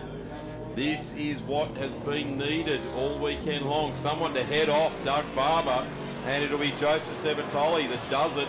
And that could be the decisive move of the race. He can make this Stingray very, very wide indeed. Oh, look, that's a great start. Clean, good start by the entire field. We're missing Damien Meyer, who's sadly had to put the MG away, and also Perry Spiritus, but the rest of the field out there doing the great show off the line that Group S is renowned for. Corvette up to the water tower, holds the line into the side there. This is interesting. Doug Barber has pretty much led the race from the word go this weekend. The interesting thing is it's brought Jeff Morgan right into it as well now. He sort of hasn't been the fastest of the Porsches. He's certainly got the potential to be the fastest of the Porsches, and there's Alex Webster as well. He wants to weigh in on it, and we can just about pick up any one of these 20 next cars that want to weigh in on a race victory. There is some different class racing in Group S style of racing, SASB, SC, and we start to see that play its part as we go now. Have a look at that Corvette get the power down. Oh yeah, how good is that? Oh, Dougie! Oh, gee. Grabs it all back up. Here's Jeff Morgan. I told you he was poised. Last of the late breakers there. Fantastic Porsche, vet, and we've got Alex Webster who's going to make a pain of himself too with the veteran Ray Narkwitz as well. Yeah, this is pretty cool. Jeff Morgan now has gone. Yeah, I've got about 25 centimetres of yellow and black checkered flag across my windscreen. I'm designed to run late with the sun getting low in the sky, and he's using that to his distinct advantage right now. Absolutely, that birch green Porsche of Jeff's is just phenomenal. Cuts a great figure out on the track. And you can see the 69 Corvette is leading the 65 Corvette. As I mentioned in the earlier race, the 69 has the benefit of a 350 cubic inch Chev engine, whereas the 65 is running a 327, which are harder to make breathe and rev at high revs, but doing a great job. All of that front four are driving sensationally. And Doug's making the best of that Porsche on 2 wheels or 4 wheels. Just looking back at the battle there that Ross was talking about, and it's Tom Wallstab in car number 3, the Porsche 928. It's the time of the weekend where the Porsches really do have to start to push their advantage, and it's all about the big brakes that these cars have and using that advantage. And Alex Webster's trying to do that now as well. We look back through some of the... This was actually the battle for the race this morning. They all got together again, Ross. They're all starting to battle it out there. The older Porsche, the 60s or mid-60s 911 there as well, mixing it up with some MGs. But we go back to the front of this white race, and Doug Barber is, as the plumbers say, water will find its level. Yes, and you can see there he's already pulled out a handy lead. It looks like Terry Lawler's on the attack. Jeff Morgan's going to keep him within striking distance. Lawler's got past Narkovitz, and he's going after Joe Di Bartolo, I would suggest. Wow, this is a world-class group, isn't it? Back to 7th where Alex Webster is operating. These cars are doing great lap times. Last time round, Lawler, a 1:35.67 in car number 8. That is a terrific run in the Shelby Cobra, the Shelby GT350. Yeah, doing a tremendous job. It's worth noting at this point too, guys, we do have another absence this weekend of Joe Collegia, who had to withdraw early Saturday with his beautiful 66 Vet. Joe from Apex Steel, normally a figure on the track. Yes, and he had a brand new engine which did not survive practice on Friday, sadly. But we will see Joe back certainly by Sandown and resume hostilities with him, which I'm very much looking forward to. I do like that Joe is one of the absolute characters of Victorian motorsport and an absolute benefactor of the top end of Australian motorsport as well. He's supported many a driver through to their career. Tom Wallstab now, he has got a battle on his hands, and that is with the car 20 of Narkwitz. Now, I know that spot very, very well because normally I'm somewhere around about where those three cars are. Is that the gap there between car 20 and... I can see a Pantera. Is that where there's a yellow Pantera? There's a ghostly phantom yellow Pantera about there. Yes, exactly right. All right, Em, that's enough. Leave the man alone. Can't let it go, Darren. Yes, so they continue on. And it's gone through. Wow. What an upset. So much for having the Bathurst gearbox and that being a handicap for him. Maybe you just found he did have another gearbox in the back of the car. Yeah, he changed it out in the brake. Yeah. Well done. Look at that birch He green. realised that 3rd and 4th ratio were the same. 5th's a different one, but you never get into 5th here. Oh, yeah, that's it. The penny drops. So Jeff Morgan now leads the race. So, Doug Barber has got a bit of work to do. This is a shorter race here this afternoon. It's just on 3.5 minutes plus a lap left to go. So Jeff Morgan has been circulating nicely all weekend long, and I've got to say, I have been surprised at how conservative his approach has been. There it was, lap 3 of the last race for the weekend, and he has executed his manoeuvre. You're not accusing him of flying under the radar all weekend, are you, Darren? Oh, yeah, flying under the radar. Yeah, why not? Why not? Because Doug Barber hasn't. He's been flying it out in front, and I don't think he's going to give it up here, because on lap 1 we saw him slide into the lead of the race. Well, Doug is nothing if not a competitive sportsman, and he's also someone we all joke about has a weight advantage in his car because he's not a big man. And he's going to not let Jeff get away from him. You can back that in. Yeah, well, I wouldn't have thought that give up is in either of their vocabularies, exactly Ross. Right. So he's under attack from Terry Lawler now. Oh, he is too. Terry Lawler slides through into P2. I wonder if Doug has asked a little bit too much of the tyre set over this weekend, and is just starting to feel that the car's not responding to his wheel movements as nicely as it did earlier on in the weekend. That could very well be the case, because Terry's a sensational driver, granted, but so is Doug. So for him to get past on this tight circuit in the Shelby GT350 past one of the most well-sorted 911s you will find in historic racing, driven by the superbly talented Doug Barber, is a huge effort. It'd be hard to find a slouch of a driver in this category, though. Shelby GT350 has got iterations for the lead in this race, but I tell you what, getting through on Doug Barber didn't look to be too difficult, but Doug's realised that, I don't want to let these guys get away from me. Well, it's on for young and old here. It's a Shelby sandwich. and Terry's going to have a real go here. Isn't he ever?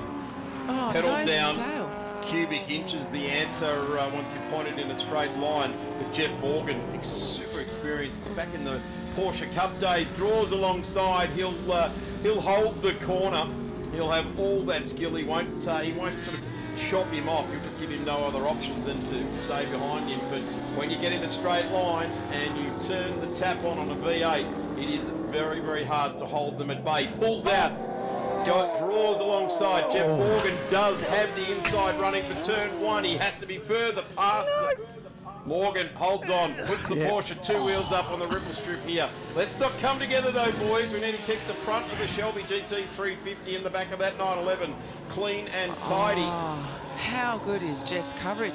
I would hate to have my mirrors filled with that Shelby. Yeah. Honestly, that is menacing. Yeah, you're going to get sucked through the grill of that thing as it comes onto the straight there. Chomps forward. Yeah, absolutely. Look at it, haul in. Doug's just sitting back right now going, I'm going to wait for one of these two to make a mistake, hopefully not, and then pounce. He's just kind of letting them at it. But my God, what a battle. I think Doug might have used up a whole lot of car and he's just hanging in there at the moment here because that Shelby GT350 Terry is putting that exactly where he wants to on the track. Jeff is doing all he can. He's doing what Porsche drivers do. He's putting the car right where he needs it to be and not allowing the advantage. So mid-corner, just making sure the Mustang gets back, the Shelby GT350 gets backed up mid-corner, and that's what a Porsche can do because, let's face it, the run down the straight is where he will start to chase down Jeff Morgan. Lights are on. They are. Spot of sporting intimidation here, I think. Yeah. Well, why did Jeff put his on? Jeff's in the front. Oh, bit of a lock up there from Terry. Oh my God, this is getting exciting, guys. I hope you're all watching. If you're at the track, you're being treated to an absolute feast for the eyes. Porsche, Shelby, Porsche. And you're seeing Sorry, yeah, I'm focused. You're seeing Group S at its absolute finest here. As I always say, fast, clean racing, that's what we pride ourselves on, and what a display these drivers are giving of that, and in a category where the cars are the stars and the variety is phenomenal. Just look at what you've got in front of you, ladies and gentlemen. Porsche, Shelby, Porsche, so it goes on. And last lap board has been hung out here, so Terry Lawler, get on with it, son. You've got a bit of work to do in the latter half of this lap. No, I want more. This can't be over. This is cool. Now, Terry leaves nothing on the track. He's just someone who drives at 10/10ths, but I don't think he's going to pull this off. I may be wrong, as Murray Walker might say, but he's going to have his work cut out to get past the vastly experienced and hugely talented Jeff Morgan. Absolutely. He's looking like a cool customer in that 911 at the moment, Ross. Really is. He's handling the pressure beautifully. Just like I was meant to win. And Doug's got his lights on to say, don't forget me, boys. I'm still here. Love the aggression when the drivers turn their lights on. It's a little bit of, like you said, Ross, a little bit of intimidation. As the Group S racing for the weekend comes to a close, the sun is still nice and high in the sky here, but you've got to hand it to Jeff Morgan. He has patiently raced all weekend long. He's had a couple of dive bombers have a red hot go at him at the moment, and he's just got that just enough of a gap on the V8 as the checkered flag drops and Jeff Morgan takes the victory. That's a masterclass in historic sports car racing given to us all by Jeffrey Morgan and indeed by Terry Lawler and Doug Barber all weekend. These guys have put on such an amazing display, and the Corvette guys. Look at that 65 Corvette coming through there of Ray Narkovitz. What a sensational drive he's put in. A 327 cubic inch car that is 60 years old, holding out Alex Webster's 1970s Porsche that's about 10 years or more its junior. Then you've got a range of Tommy Wallstab in the 928, Hugh Harrison in the always superbly driven Alfa, and back down through the field, Alfas, more of the MGs, and a wide variety of vehicles. And what a weekend we've had, haven't we? Absolutely, Ross. Certainly the weather has turned it on, and the event continues to just grow in stature, and it is being very well patronised, and it's no no mistake that the Group S guys are putting on such a great battle. When guys like this see a crowd, they want to turn it on, don't they? Yeah, Alex is loving life after the race and waving to everyone in the crowd. Very nice of him. They're all his friends. Oh, yeah. Welcome down to Alex's garage at the end of the day for a chin wag. Here we go. Have a look at all these cars just happily in the afternoon sun, driving around just for the last time for these guys in Group S for the 2025. You can see that group there, Chris Comer out in the lovely Austin Healey, one of the few SA cars in the field, a beautiful car, and it's actually presented as a sports car that would have been driven to the track and driven as a road sports car in exactly that same way back in the day. There we go, just wheeling down, enjoying the last lap journey around, slowing down, just looking after the mechanical package, making sure everything just winds down very nicely indeed. Ross, thank you so much for your time, so giving over this weekend. We've teased you out the building 3 times this weekend, but I'm sure, I hope we've given you the encouragement to get the Pantera back out and about. I'm not sure I needed any encouragement to do that. I've got enough motivation to be out there. Just watching these guys reminds me of what I'm missing, but what a pleasure to share the commentary booth with you two. I've had an absolute ball. First time I've ever done it, but whilst I won't say I'm looking forward to doing it again if I've got a chance to be driving, nevertheless, I would love to do it again sometime. What a wonderful experience and what a wonderful weekend's racing, and thanks to everybody involved, the VHRR who put this on under the chairmanship of Ian Ross and his committee. What an event, what an afternoon, what a weekend. Thanks very much. Well done, Ross. Thank you very much. And I'm sure all those guys will get that message. Thank you, Emma. And we will now lead into some big bangers of touring car legends and 5-litre touring cars. They will make their way out on track. There's been a bit of a change and an update, and I've got to say this is absolutely fantastic that they've managed to drag Bretty Youlden out of the car park and into the laser. And this is testament to a guy that never travels anywhere without his helmet, his driving suit and his booties. And the lady has just walked into the commentary booth that was removed, and we have got a bit of a special treat, I think. I feel as though Lukey at the wheel, Brett at the wheel will be pretty cool to watch. I'm going to take a break, and we'll be back with those guys on track in just a moment. From an early age, I knew some cars were a statement of style and elegance. I've been a motoring enthusiast all my life. My life is hot rods, designing them, building them, and racing. My Coupe 4 is rare and very special. Beautiful, handcrafted, proper works of art. This is my most prized possession. Insurance? Shannon's, of course.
Cars on track now for the last time the touring car legends and 5-litre touring cars sprint out on track. And as I alluded to before we went to the break, I'm going to say a friend of motorsport, a friend of all.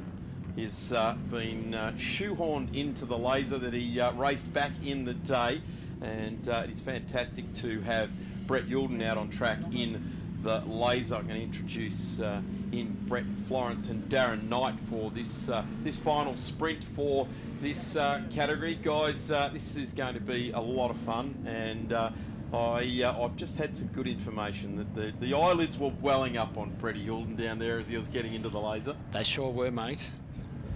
Fantastic to see.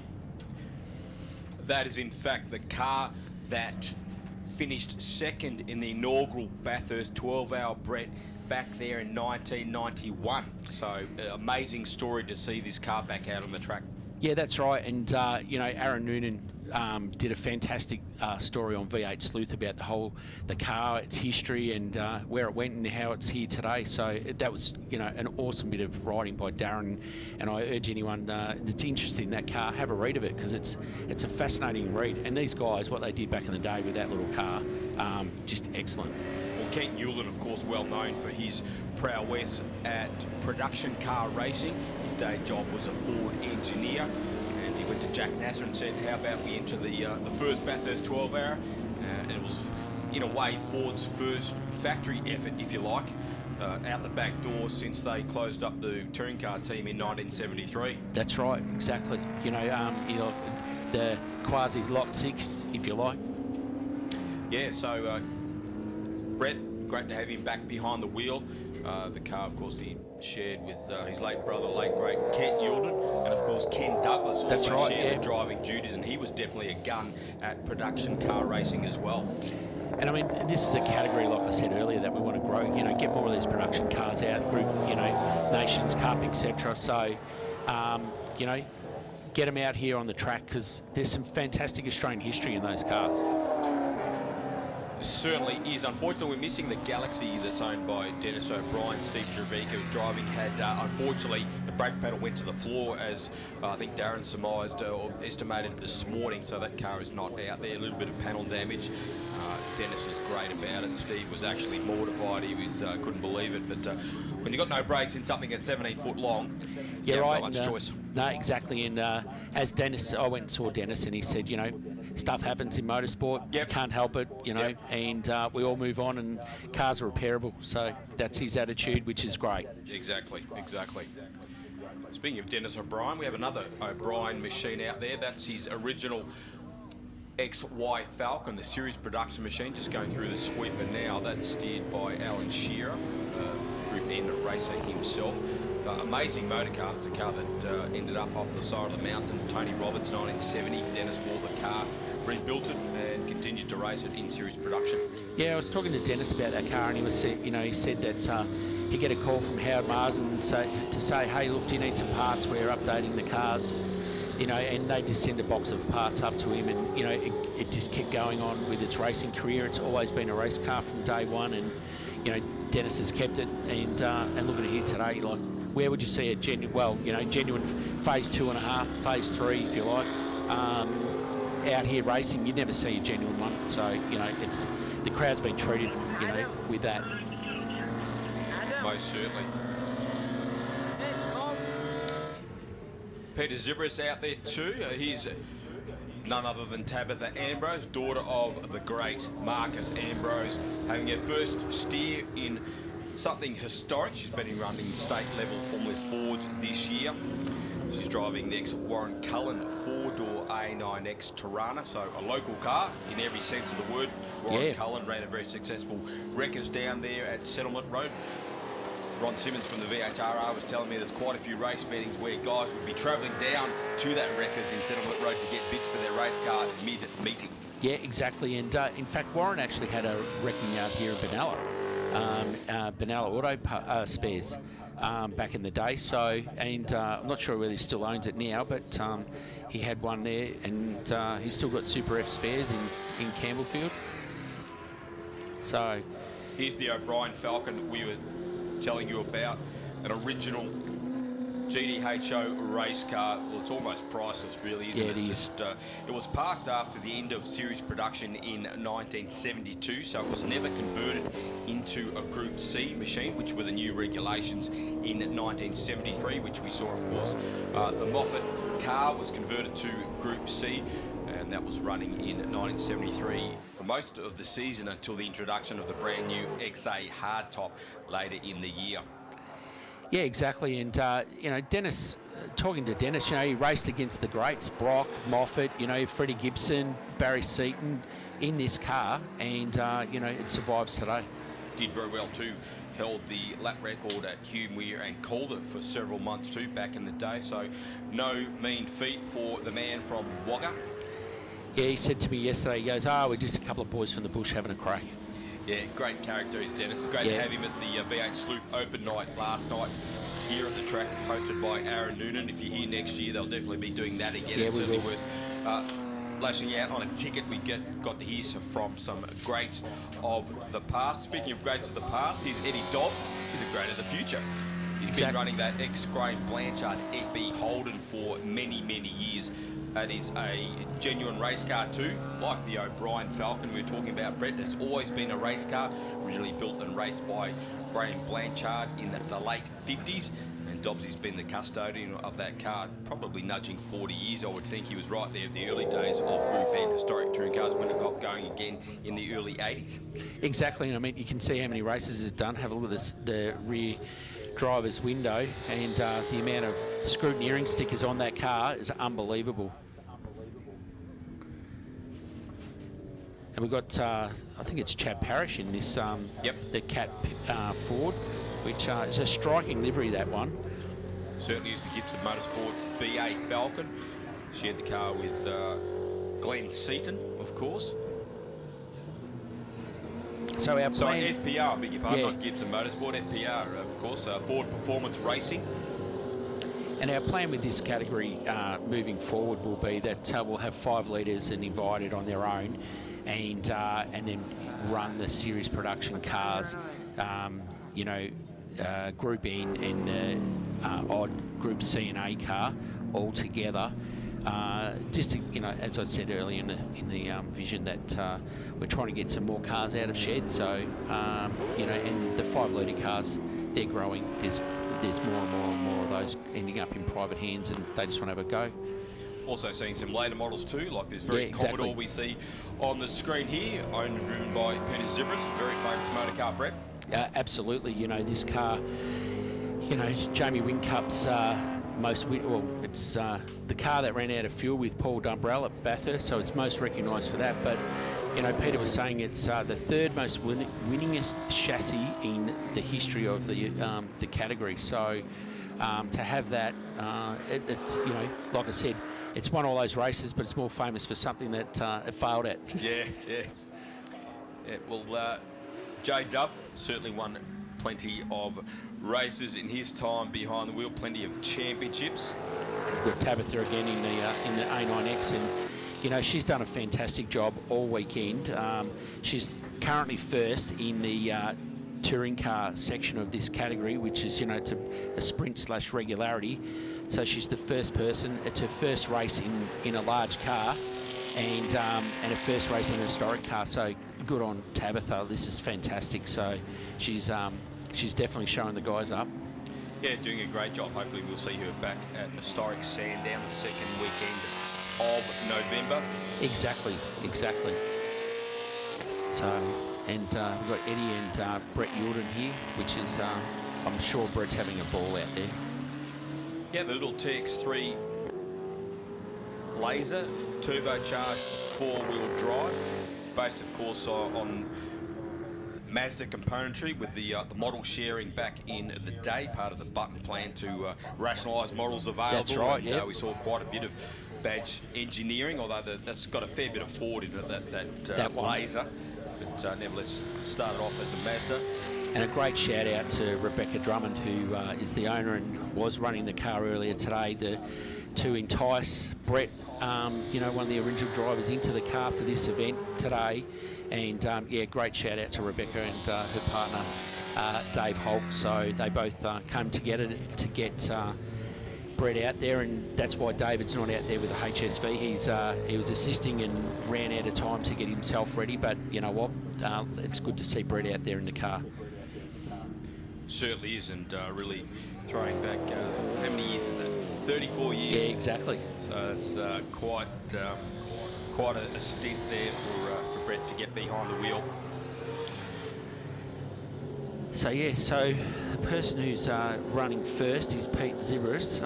So he's first in the the 5 litre cars, but and like I said, first in the touring cars is Tabitha at the moment in this. Jake Curran next, Mark Winterbottom, Ork on Falcon. Another one of the later generation of supercars. Great to have the BA here. And closely followed by Andrew Cook in the better electrical car. Next, Dean Canto machine.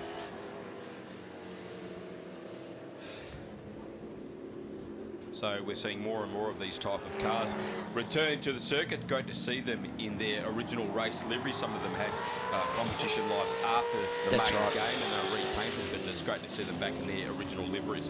Yeah, exactly. I mean, they all went on to something, you know, different, you know, whether it was Konica or Super 2 or whatever it might have been in their day, or Sports Sedans, but, you know, these guys are equally as passionate as the guys with the earlier cars, returning them to their original liveries.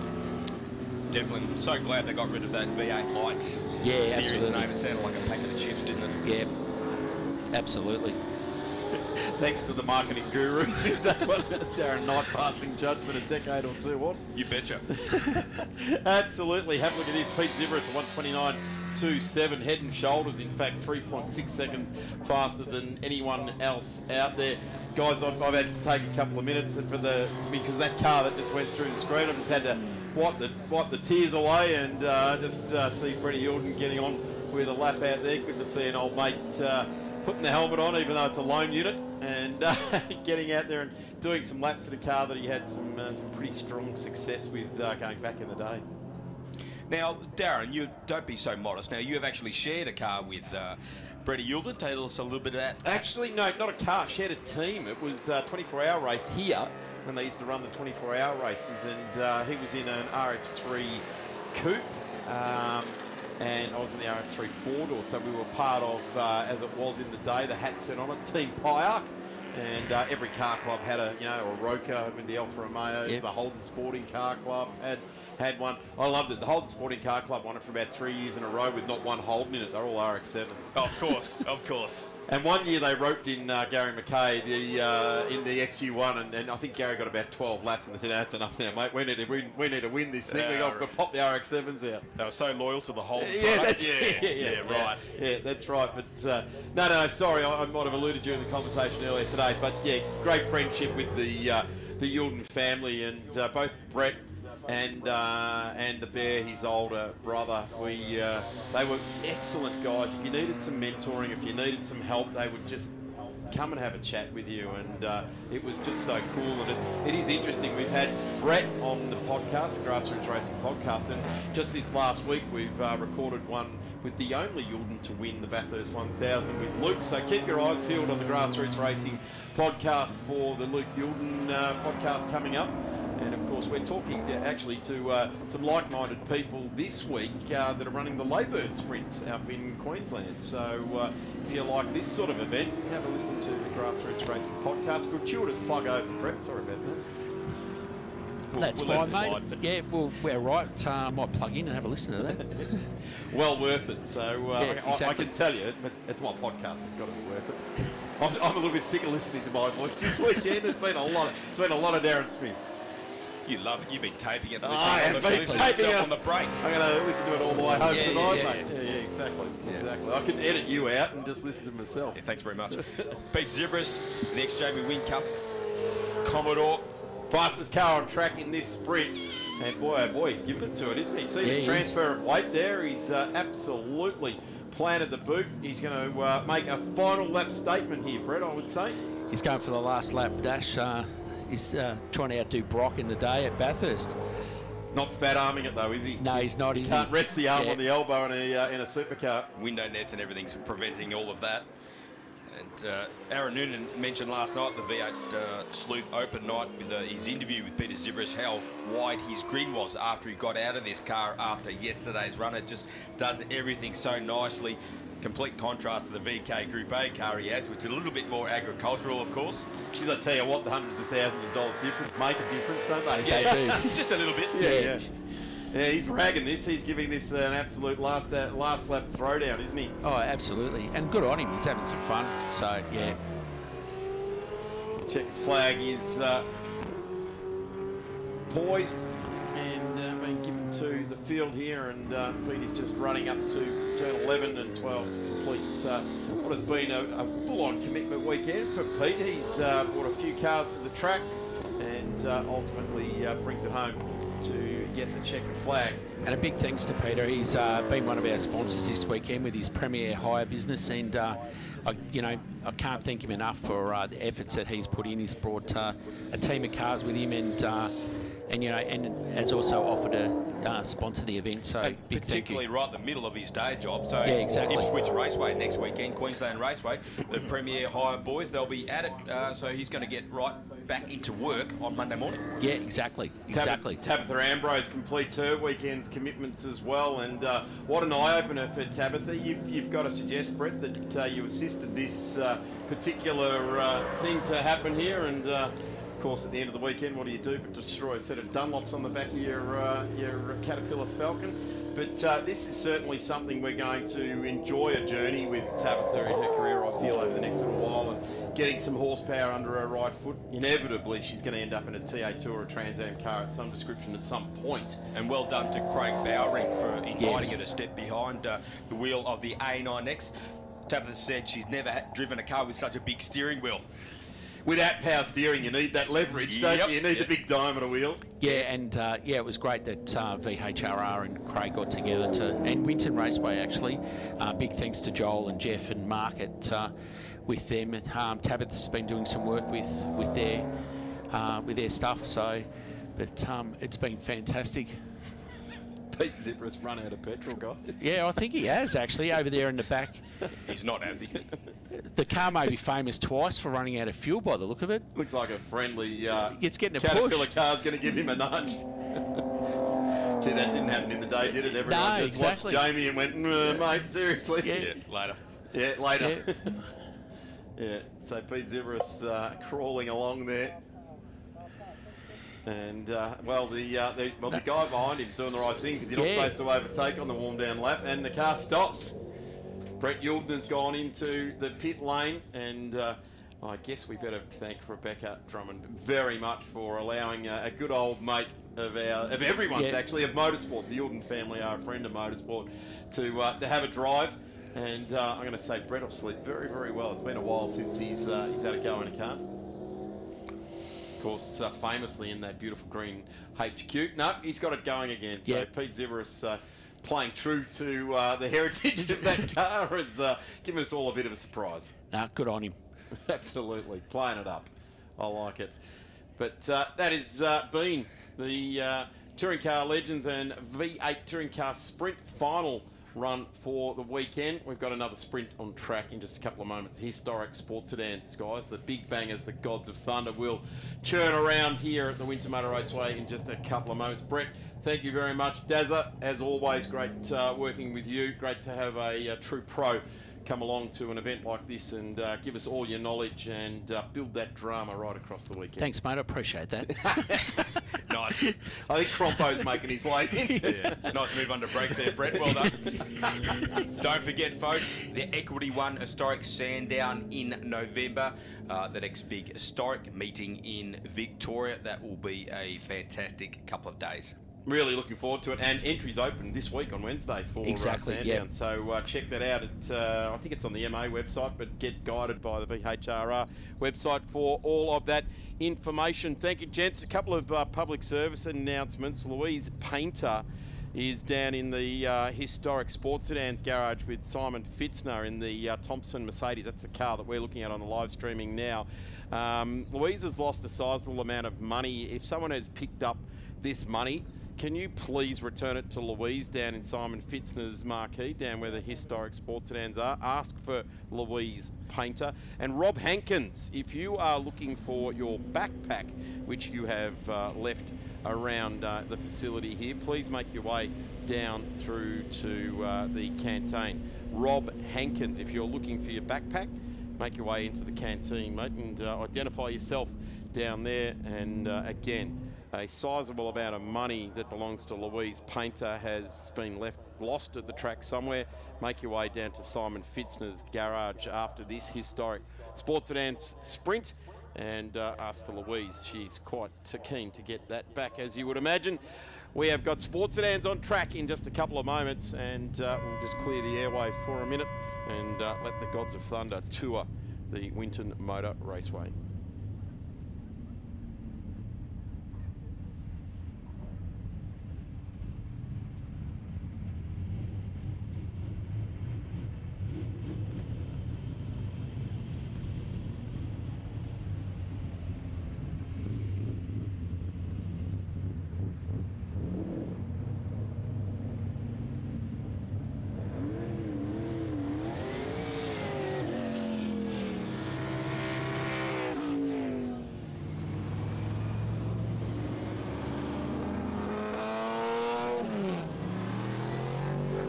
Stand by to watch koalas fall out of trees. This is the Big Bangers, the Gods of Thunder.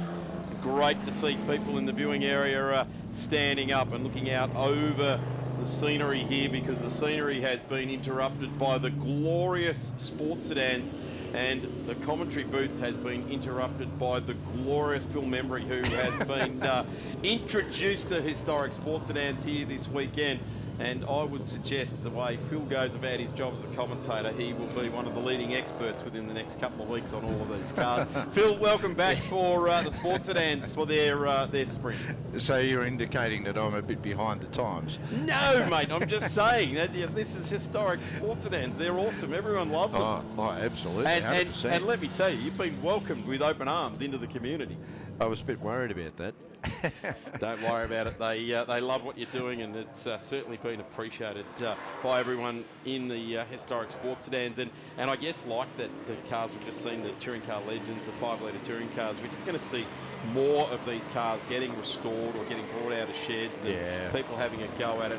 Because as we get tired and we get older, and we don't really want the cut and thrust of the sort of competition that these guys command in both state series and national series. And I'll encourage everyone to head to Sandown International Motor Raceway on the 22nd and 23rd of August to see the national sports sedans. They're running as the prime category at the Trico Victorian State Circuit Racing Championships. So the Big Bangers, there's a lot more carbon fibre than you'll see on these cars at the moment. A lot more. Just about everything is carbon fibre in the top flight national sports sedans these days. You'll see young Cadell, who we had in here commentating with us yesterday. He will be at the wheel of John Gourlay Audi. Now, this is not the Audi that we saw Jack Perkins or Jordan Caruso racing. This is a brand new one that John has finished building. They are having development phase little teething problems, and to Cadell's to his credit, he's working very, very hard with the crew down there at with John Gourlay, and they're hoping that the home track at Sandown, which they've been to already before with this car earlier on in February this year, they're hoping that they get a huge weekend. But we are away with this fantastic sprint for these historic sports events. And look at this number one, the big Mercedes, the ex-Brian Thompson Mercedes, Simon Fitzner at the wheel, and the ex-Charles Milner machine behind him, the Mr. Carter at the wheel of that. And I see Peter Fitzgerald going through there, and the other car that was famous with Brian Thompson, the man from Shepparton, and which of course Peter is also from Shepparton, great fella, as they run around the track. Back out the front with Simon Fitzner in that Mercedes. Oh, Carter trying to look for a way around the outside down into tank. Again around the old gum tree, looking for the way around the outside. He's pushing that car, the ex-Charles Milner car, around the outside. Big move, And can he hold it out? The camera has gone away from the shot. No, we're back. And no, he hasn't been able to hold it around the outside onto the old back straight. This is not going to play into a hot lap time, though. This is the problem. This is a sprint. Yeah. So if you're going to be heading too wide through turn number 9, you're going to be covering too much real estate here. And at the moment, I don't think Simon Fitzgerald's going to give up the very clear view he has in front of him at the moment. But the other one is Jason Maros. He's very, very fast in the ex-Clem Smith car there as well. And a fan favourite, the Charger. A Charger is always a fan favourite, but when you bolt on some big fiberglass guards and a massive rear wing, none bigger. And it's almost like a train cattle scoop on the front of that car. Yeah. The old McLaughlin Commodore in behind now, that's got Graham Haddo at the wheel. And it's actually got a current spec sponsor sticker across the front window from the National Series. I think Graham had wanted to go and do some National Series stuff. The car can be historic logbook into Group U. And talking about that, there is the Dave Hunter car of Mark Sully as we switch back to the front there. But the Dave Hunter Tirana back on track for the first time in a couple of years. Mark Sully, and you know, he's your new best friend this weekend. Absolutely, he's been a terrific guy. Fixed up my old radio. If you want to get your old radio fixed, you go and see Mark. Have a look at this. I tell you what, McCarter's getting a little bit close to the back of the Mercedes, letting him know, come on, I want to do a quick lap in this sprint. Yeah. And he doesn't want to hang back either, because all that's going to do is bring you traffic. 100%. And yeah, they're certainly at it out the front. Simon Fitzner seems to have the better legs down the straight, but Carter just that little bit quicker through the corners. I would suggest possibly the Merc has got a little bit more frontal area, but it's lower. So I would agree. If you took a thermal image of the Merc, it's probably got a little bit more frontal area, but cutting through the air lower. So that is the enemy of getting these sorts of cars through the air, when you've got that slab front area. And as you see sports sedans develop over the years, we look at that Commodore there, things became less upright, and things started to get rounded, so that we started to more aerodynamic. That's exactly right. Yeah. Getting through the air nicely. There goes Damien Johnson. Sport for Joyce Damo, the Celica or the Tirana. Tough gig, but he's worked hard in his life to have 2 sports sedans in his shed, and he's got the choice. Here we go, Peter Fowler. That's just a beautiful, beautiful car. I remember seeing this car back in the day at Sandown, and as it went past the grandstand, you would get the noise come at you off the track, and then it would echo back at you from the back of the grandstand. Just absolutely glorious. And the best part about it was when he came out, the entire crowd in the grandstand just yelled. It was so popular. The cool sound of those early sports sedans. A lot of the early sports sedans out there were Formula 5000, basically cars with bodies put over the top of them. That's what people. Oh, Peter Fowler's disappeared off into the weeds. Green accelerator. Yeah, well, it must have dried off a bit because he's gathered it all up, although you can see his face is smiling. He's one of the few that wears an open face helmet, and he's pretty keen to get back on, isn't he? I'm not gonna lose. In fact, he made up some time there, because I think he's cut turns 8 and 9 out of the lap. Yeah, I think it could be a good strategy in the end of the day. Car 17 straight to the top of the time sheets. Yeah, he won't get away with it because it's on camera. That's right. That's right. Well, we could all bandy behind him and say, I don't know what you're talking. Yeah, 100%. But we're just looking at that beautiful Volkswagen, and then we cut back to the other Brian Thompson car, Simon Fitzner at the wheel, and we've had something odd going on.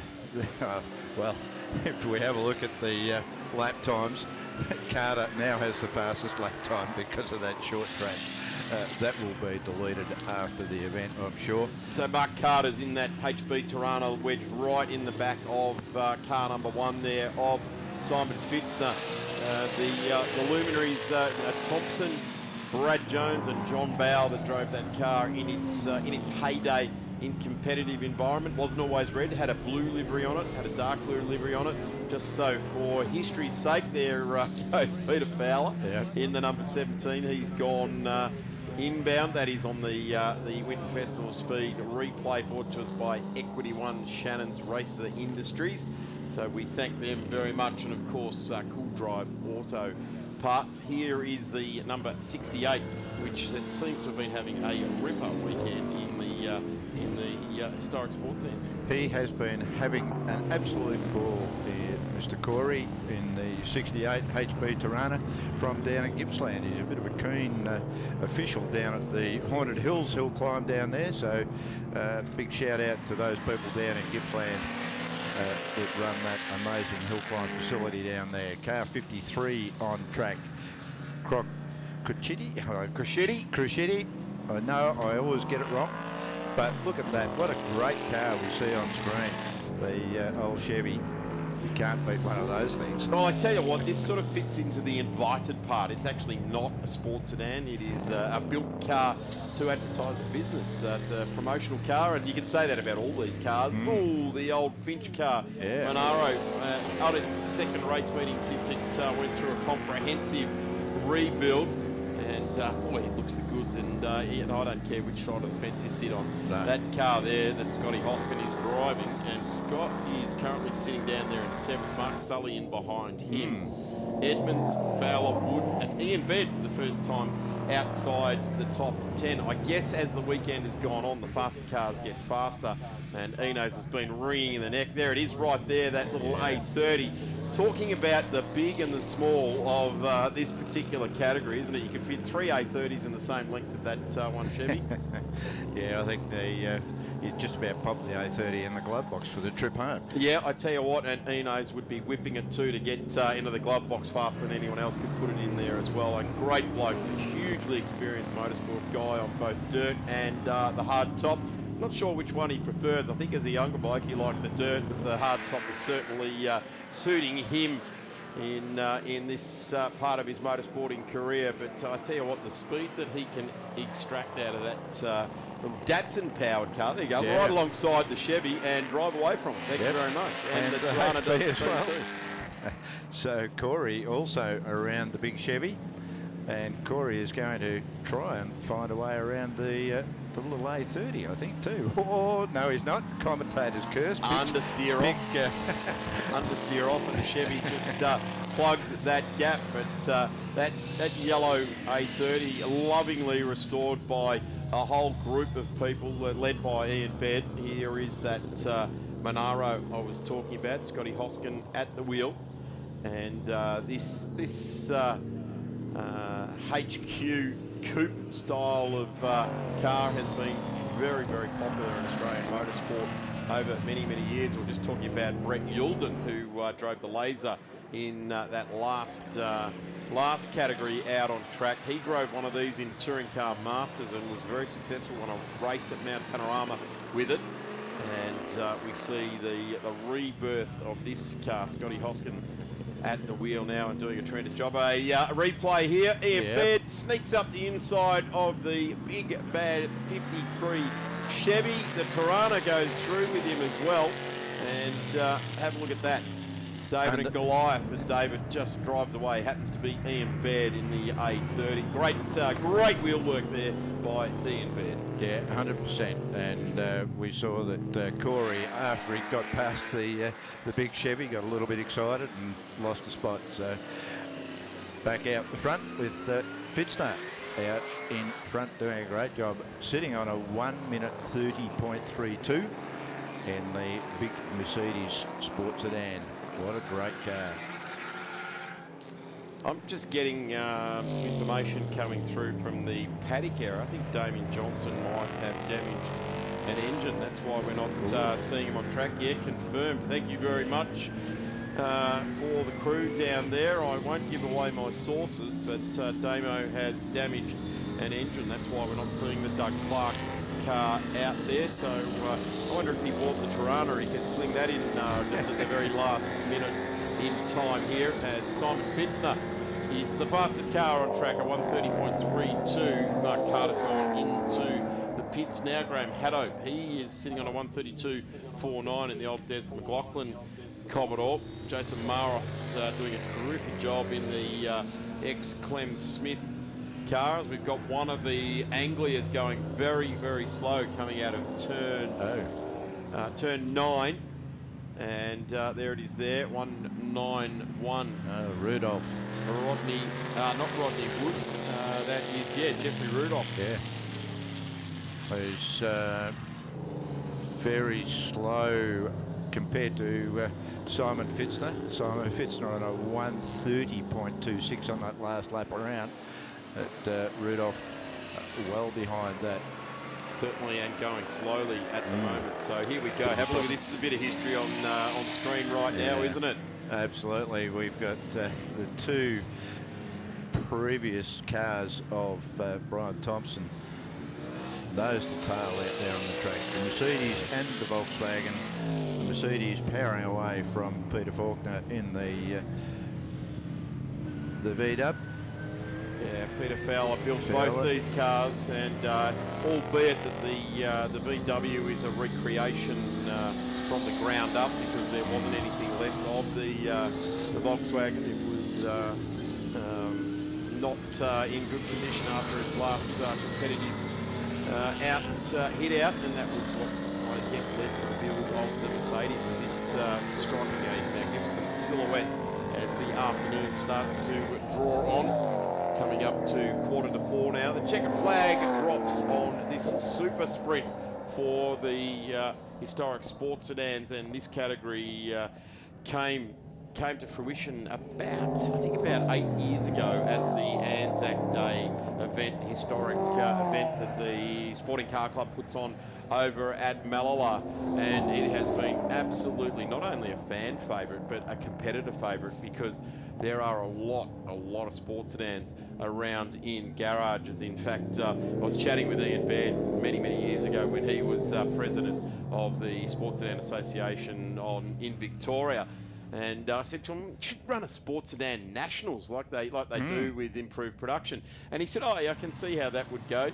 There'd be 700 cars. Go, yeah, we'll be there. And then 2 weeks out, they'd go, oh, we just need one more week. We've got parts coming from America, and you'd end up with 15 cars. And you know, that's look, it's a testament to Simon Fitzner and the group that he works with in this realm to keep this category rolling on. And Simon does like to acquire cars and add to his collection. You'd have to say he's already collected the most collectible cars as it is. Yeah, 100%. And he must have missed the checkered flag, because he's coming around again. He didn't get the checkered flag. He's getting it for the first time now. So there we okay. go. That is the end of the super sprint for this weekend. There goes Mark Sully. Awesome to see Mark get a full weekend of racing through in the old Dave Hunter car. And as you alluded to earlier, Phil, you had your old car radio fixed at Old Car Radios. And that's Mark Sully on every other day of the week. 100%. He's the man to go and see. Winding down now for the last time. There's going to be, I would suggest there'd be some people here today that would be looking at that car going, wow, I was here the first time that jigger rolled out. It rolled down the road from Shepparton under the cloak of darkness, did some testing around the short circuit here at Winton, did the shakedown, got it all presented up before they went national sports sedan racing. Yeah, well, there's one of my friends that I think I mentioned yesterday, happened to be in the shed where they did a run up on the rolling road on the engine dyno, or chassis dyno, sorry. Yep. And he said he's seen a lot of cars dynoed, but that one's frightened him. Yep. Well, in its first iteration, it was a twin turbo V8. So yeah, I could see how that would frighten you. The torque that that car would have had certainly needed to be tamed. We wave goodbye to the sports sedans. If you've enjoyed the sports sedans here today, the National Sports Sedan Championship will be at the Trico Victorian State Circuit Racing Championships on the 22nd and 23rd of August. Make your way to Sandown. We're lucky still to have that facility smack bang in the suburbs of Melbourne. It'd be great to see you all there. If you've enjoyed historic sports sedans, let me tell you, the National Current Spec cars, there's a lot more carbon fibre about. Thank you, Phil. Awesome to have you on board with the sports sedans. We have got MG and Invited British sports cars coming your way in just a couple of moments. Back soon. When I was a kid, I loved cars. I've been a motoring enthusiast all my life. My life is hot rods, designing them, building them, and racing. Hand-built with a stainless steel roof. It won the Monte Carlo Rally 4 times. Like Dad, I've always been a Ford man. In 71, this was the fastest four-door car in the world. Insurance? Shannon's, of course.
Okay, let's get into some lights to flag racing, and the MG and invited British cars have really turned it on here this weekend. Sadly, well, I thought that Damien Meyer had packed up and gone home, but that car has made it out.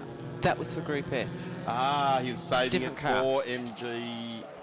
Yes, he's in this one, Yes, definitely. okay. So, let's continue on. So, Damien Meyer, who has had a tremendous run of success here this weekend from pole position. He goes from pole position again with Phil Chester in the Multi-Power MGB GT V8 right alongside Michael Trathen.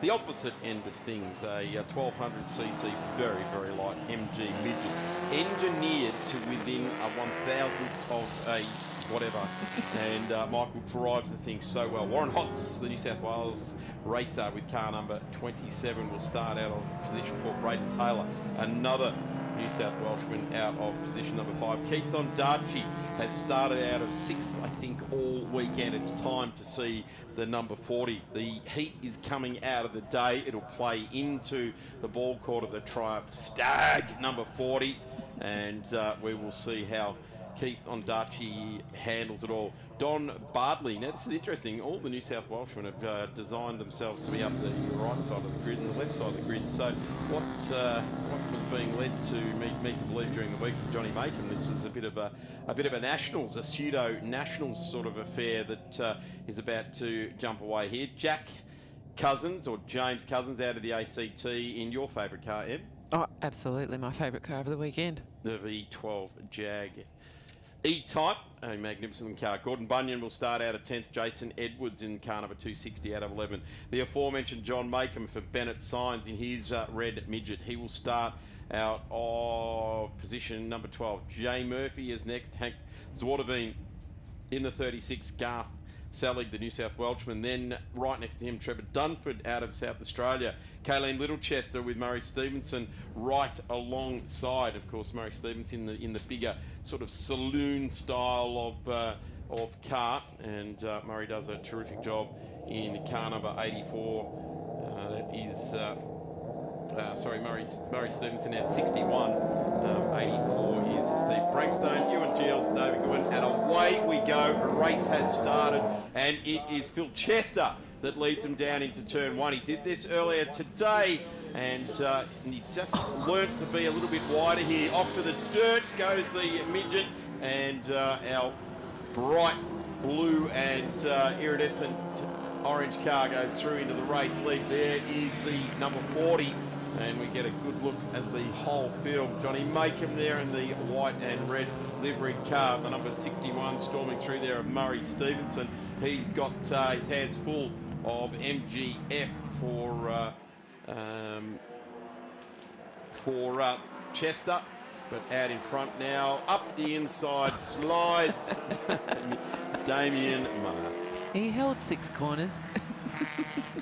Well, coming into the sun in front of Damien Maher, I thought he was on for it, Phil, but just lost it. Well, you can't hang around. This is only a 10-minute race here, so Phil Chester needs to not let that car get away, and it doesn't seem as though he's had an answer for it. There goes Michael Traffin and the number 40 of Keegan Darchie mixing it up as the entire field starts to push Jason Edwards. John Makem, there he is, and Murray there as well. Oof, horsepower comes to the 4, but the 13 slides on through here.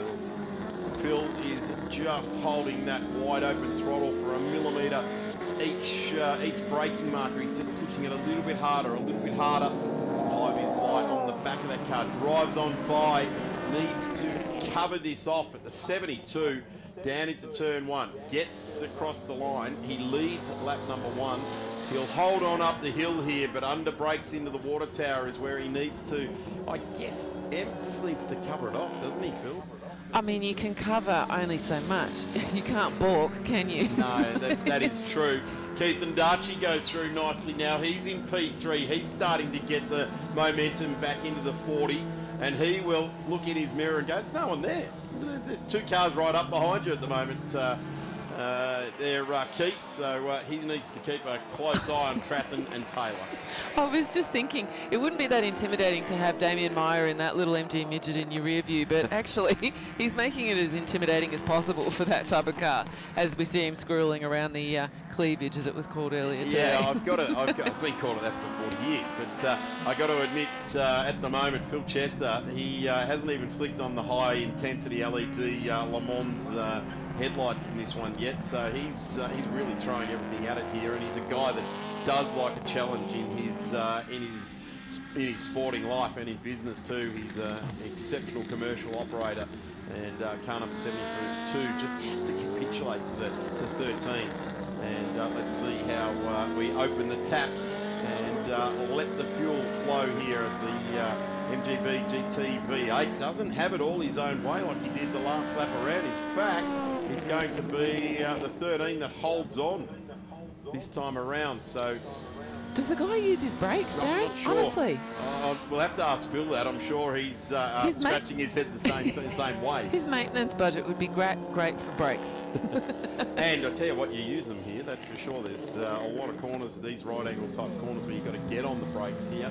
This is a little bit further back in the pack here, Steve Frankstone, and he's in the 84, and Dave Goodwin in the 66. And these guys, what are they fighting it out for? Just outside the 20 at the moment. So great field of cars, 23 cars entered here this weekend. Sadly, we haven't seen Simon Elliott taking any part in this one. This is an interesting car as well.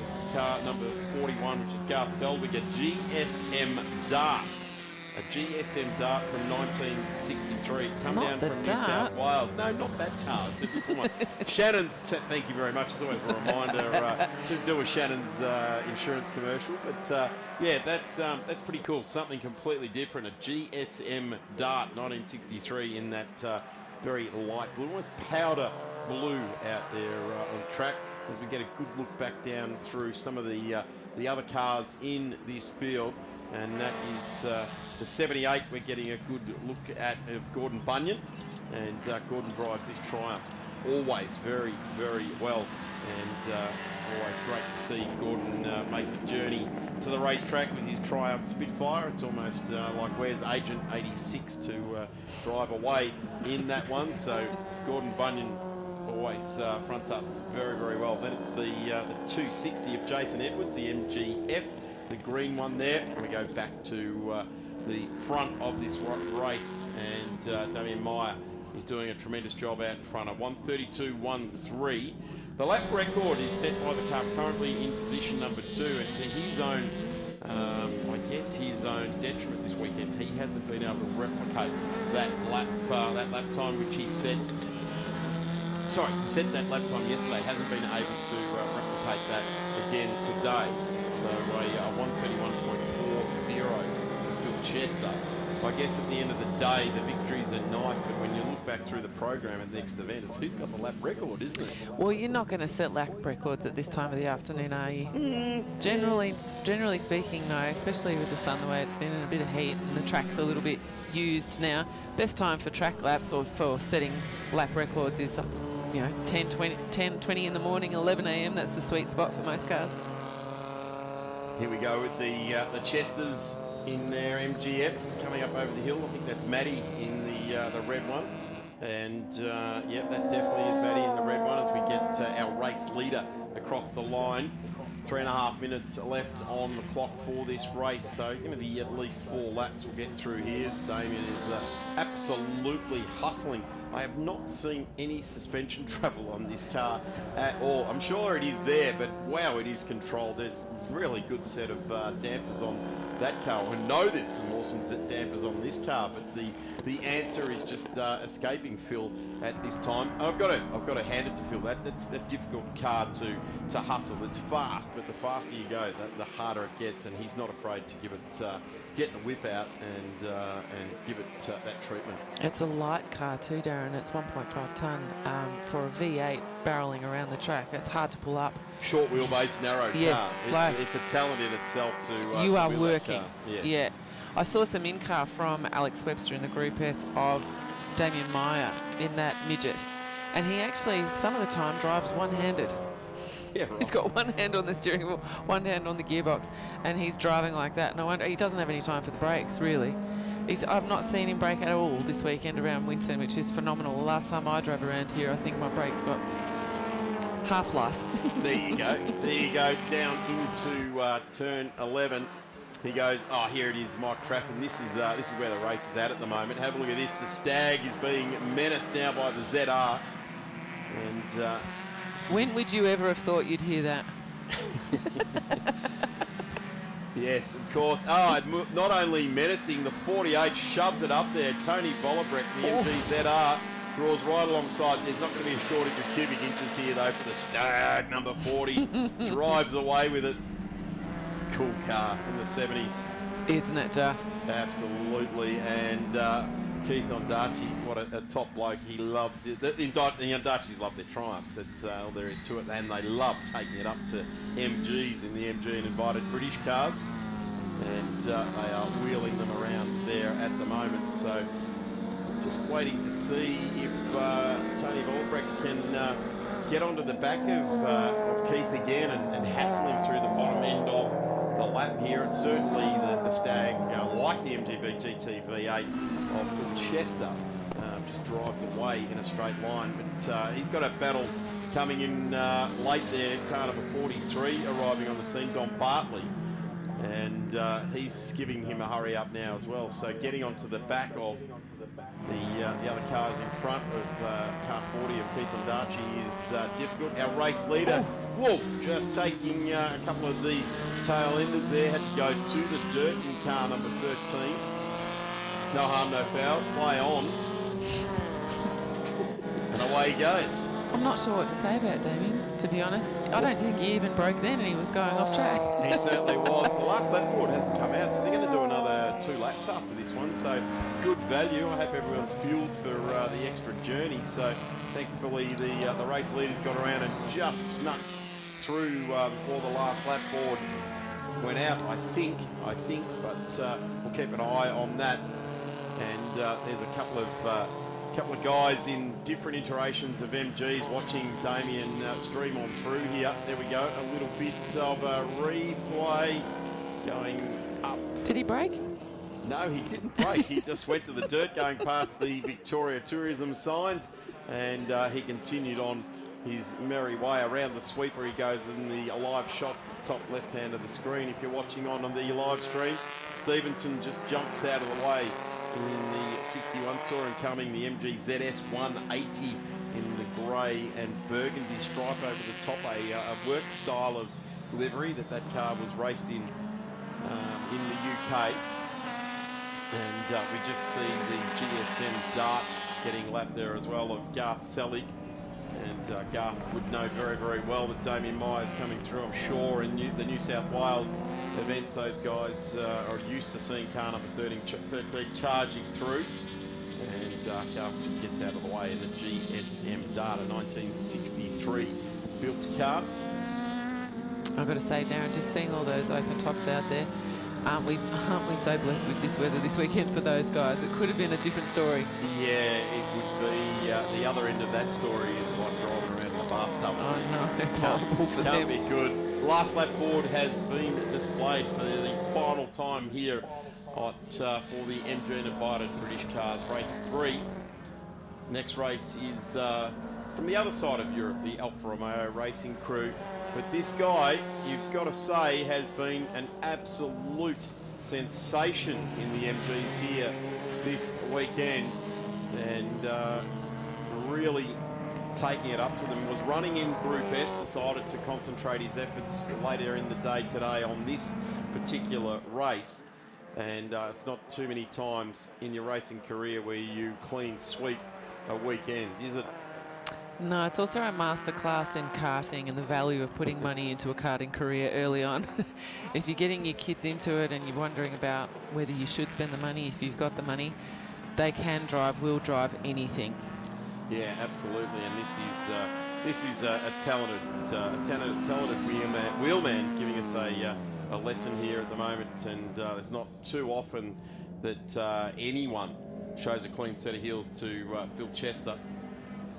And Phil holds on to position number 2, albeit 10 seconds behind. And our race leader now making his way through the last couple of corners. And, well, get out the broom, Em, because it is a clean sweep in the MGs. The best thing for Phil is that Damien's not in any running for championship points. He's not a threat to Phil's championship. Yeah, I still reckon Phil were driving home back to the airport tonight to head home to Queensland, and he'll be scratching his head going, oh, I'm not going to let that happen again in a hurry if I have anything to do with it. He gets to the line there as well. So Phil Chester home, ultimately 13 seconds back down the road. We wait for Michael Traffin in car number 1. And he should be lauded as well, because you don't get number 1 on your car for winning just 3 races in a series. You get home and you get on the podium. When it's a bad weekend, you get home and you take position number 3. If it's a good weekend, you take 1 or 2. And more often than not, Mike stands on one of those spots on the podium this weekend or this race. He'll most likely take our 3rd position.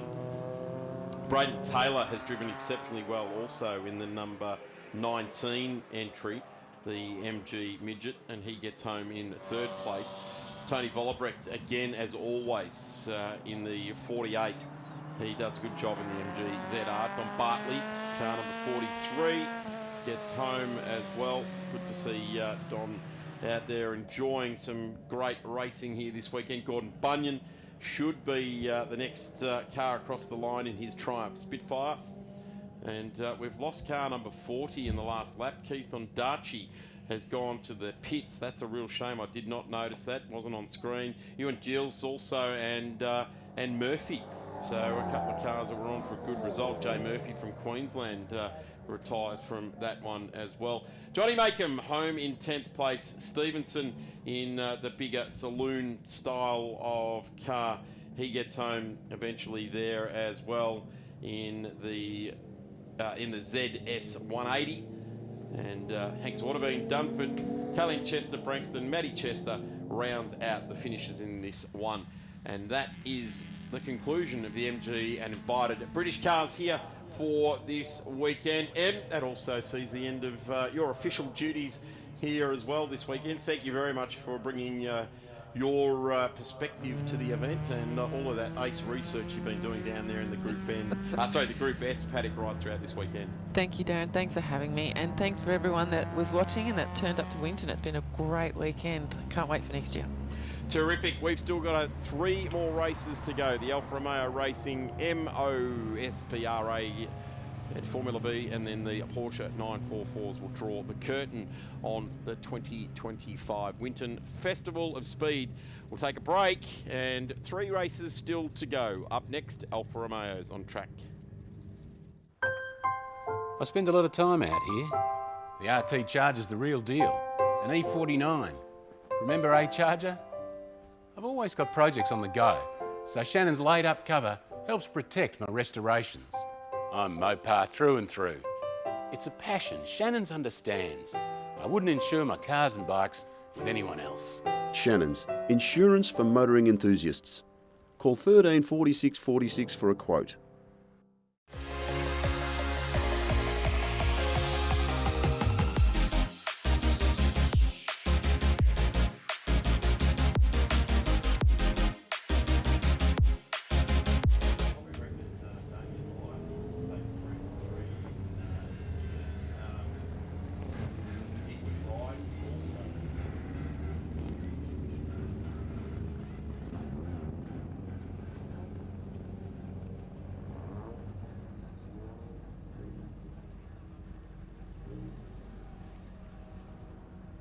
I think Damien Meyer, because he also did Group S as well. He didn't do the last Group S race, but he's had a font of racing this weekend and winning. Yep. Good on you.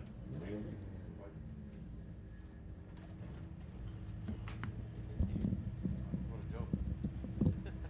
You've been set up by yourself, have you? Yeah, because I missed the other one. Yep. No problem.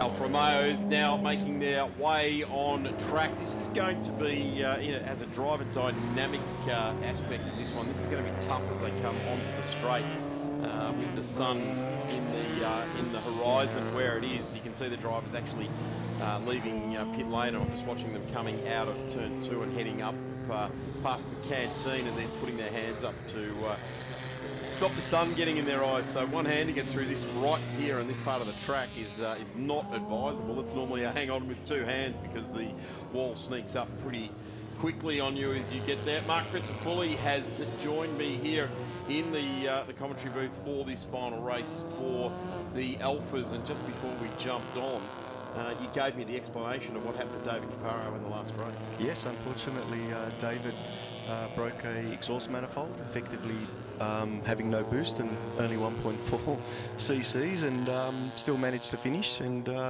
got it all repaired. So expect him to come flying through the field. Well, I guess we do. Yeah, I guess we do. So we've got to keep an eye out for him. He did well to continue motoring on as well. To, I guess to bring it through. So he's starting out at position number 10. So he's got 10 protagonists in front of him. All of them have got some good pace as well. They certainly do. They'll definitely. I'm sure they'll try and hide him up somewhere along the line. If you don't mind, Mark, just run us through the grid sheet. Give us a little bit of insight as to each of these drivers as they continue around on the warm-up lap. Yep, certainly. We had a poll. We've got Mark Baghetto, second, Mick Aarons, Victorian, Michael Musumeci, fourth is Carl Mirabella, fifth, Alfio Musumeci, Simon Greason, six, Bill McLaughlin, seven, number 8 is James Ashbury, 9th, Anthony Amate. 10th, David Capraro. 11, Dale Ashby. 12th, Urs Muller. 13th, Peter Tillett. 14th, Bradley Wilson. 15, Matthew Kutza. 16, David McKee. 17, Raymond Pignataro. 18, Rick McGoffin. 19, Nigel Kutchlove. And 20, Richard McKee. 21, John Burkett. 22 is Clara, and rounding, and 23rd position we've got Evan Botcher, and then Robert McKee. Andrew Wilson from Queensland, I think he's retired the car. Okay, a long way to come to not get a full weekend of racing, hey? That's a shame. Yep, certainly is. The 84 there, that car looks like it's had many a battle out there. You're going to say Alfa Sud, that was, as it was coming around to the grid. Car number 84, Sud TI. And there is, as we've spoken about this weekend, a number of different classes. We've got the Class A outright cars. Obviously, they got the big A we can see on the front of the grid. Then the twin spark cars represented with a T on the window. So there is multiple classes in this form of Alfa Romeo Racing. Waiting for the field now to get the green light. Front row of the grid, Bagetto and Mick Aarons. Two cars, very fairly similar silhouettes as Aarons gets away beautifully. Have a look at that. Pedal to the metal and just drove it away from the line there. There goes that Sud that I was talking about, the TI of Pignataro. But wow. Mick Aarons got a great start, hasn't he ever? Wow, absolutely. And Bagetto has gone back a spot because it's Michael Musumeci that's come through. Carmela Mirabella also in the mix there. There's David Capraro. He's given a clear signal to those around him. He's on his way forward, hasn't he? He certainly pulled out a few spots there, and you'll start to see Mick Aarons pull away through this part of the circuit. He's definitely got the local track experience here, and he's turned many laps around Winton. It's quite a stout-looking car here. It's got a very racy sort of slant to it. The rake heading towards the front, which the wedge shape of the GTV or the GT style of body does lend itself to that sort of setup. Beautiful silhouette it is. It is, isn't it? Classic silhouette. Synonymous with the brand, that is for sure. At the moment, Caparo doesn't mind what's synonymous with the brand. He wants to be synonymous with winning, doesn't he? Yes, he certainly does. He makes sure that he lets everyone know about it. Well, there we go. Good on him as our race leader. This is a short, sharp journey as well, out over 15 minutes. And that starts when they leave the pit exit. So number 51 doing a tremendous job. Bagetto has gone through on Musumeci just off back of camera there. So the black car has been relegated back one spot there. So there is some information going to the field there on the blackboard. Back to those guys. Nice. You can already see Dave Capraro in a lap has pulled up to 5th spot already and just about to take 4th. He absolutely drives right up the side there, and that will be Alfio that relinquishes that spot as Caparo wants to get right out in front. And it's one of those things, it's going to be just a little bit harder to tick the boxes the further he gets up through the field. The thing that's really going to tell us the difference is at the end of this lap when they come across and we get exposed to what the lap times have been for these guys, because that's where Dave Caparo is going to make up the difference, isn't he? He has to be faster on every single lap than the other contenders in front of him. Yeah, absolutely, and don't discount Mark Bagetto as well out in front, right behind Mick. He's slowly reeling him in, and we'll start to see that come to fruition, probably down the short back straight as well. So it's going to be a great contest, and as you can see, that he's really reeled in Mick Aarons now. So I'm sure we're going to see something in just a few corners. Here we go.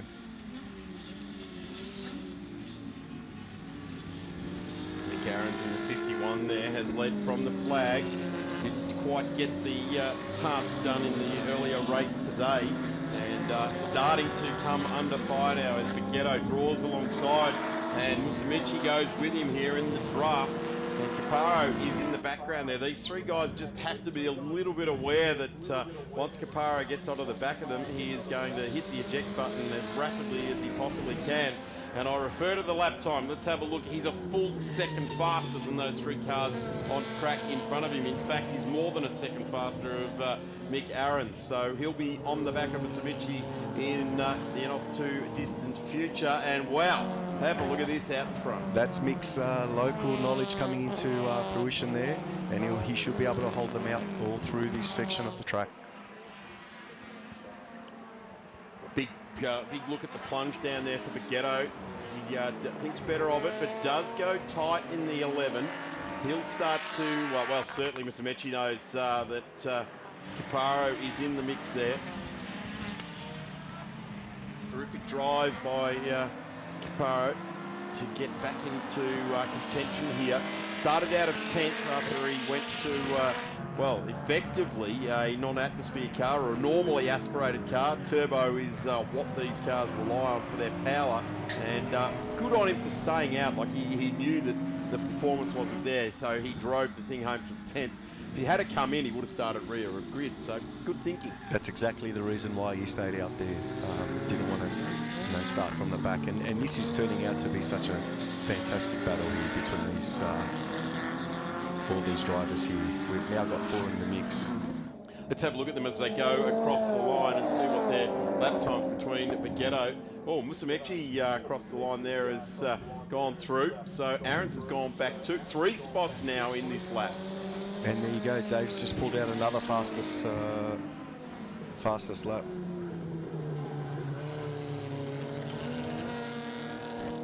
Number 15 on screen now, the guy on the move. His movements in the last race were backwards. In this race, it is all positive. He is absolutely racing forwards at the moment. Michael Musumeci, Baguetto in front of him as well. So this is where it's at. 3.5 minutes left to go in this one. And just looking at the time and how long it's taken Caparo to get there. Oh, Aarons looks to the inside of Caparo there as well. So he hasn't given up on a podium result here today either. Menacing alongside there, the white car will appear huge in the driver's side mirror of Dave Caparo. And they come on to the back straight. Let's see how the turbo car of Dave Caparo can run down that straight there. You'll start to see Mark Baguetto starting to pull away now. He's got some clean air, and he can really use that that twin spark turbo car to its effect. If he's not challenged, he will start to pull away. It will really start to show his legs here. Alfetta GT is what the designation of this leading car is. Oh, what fluid coming out of Caparo's car there. Have a look at that.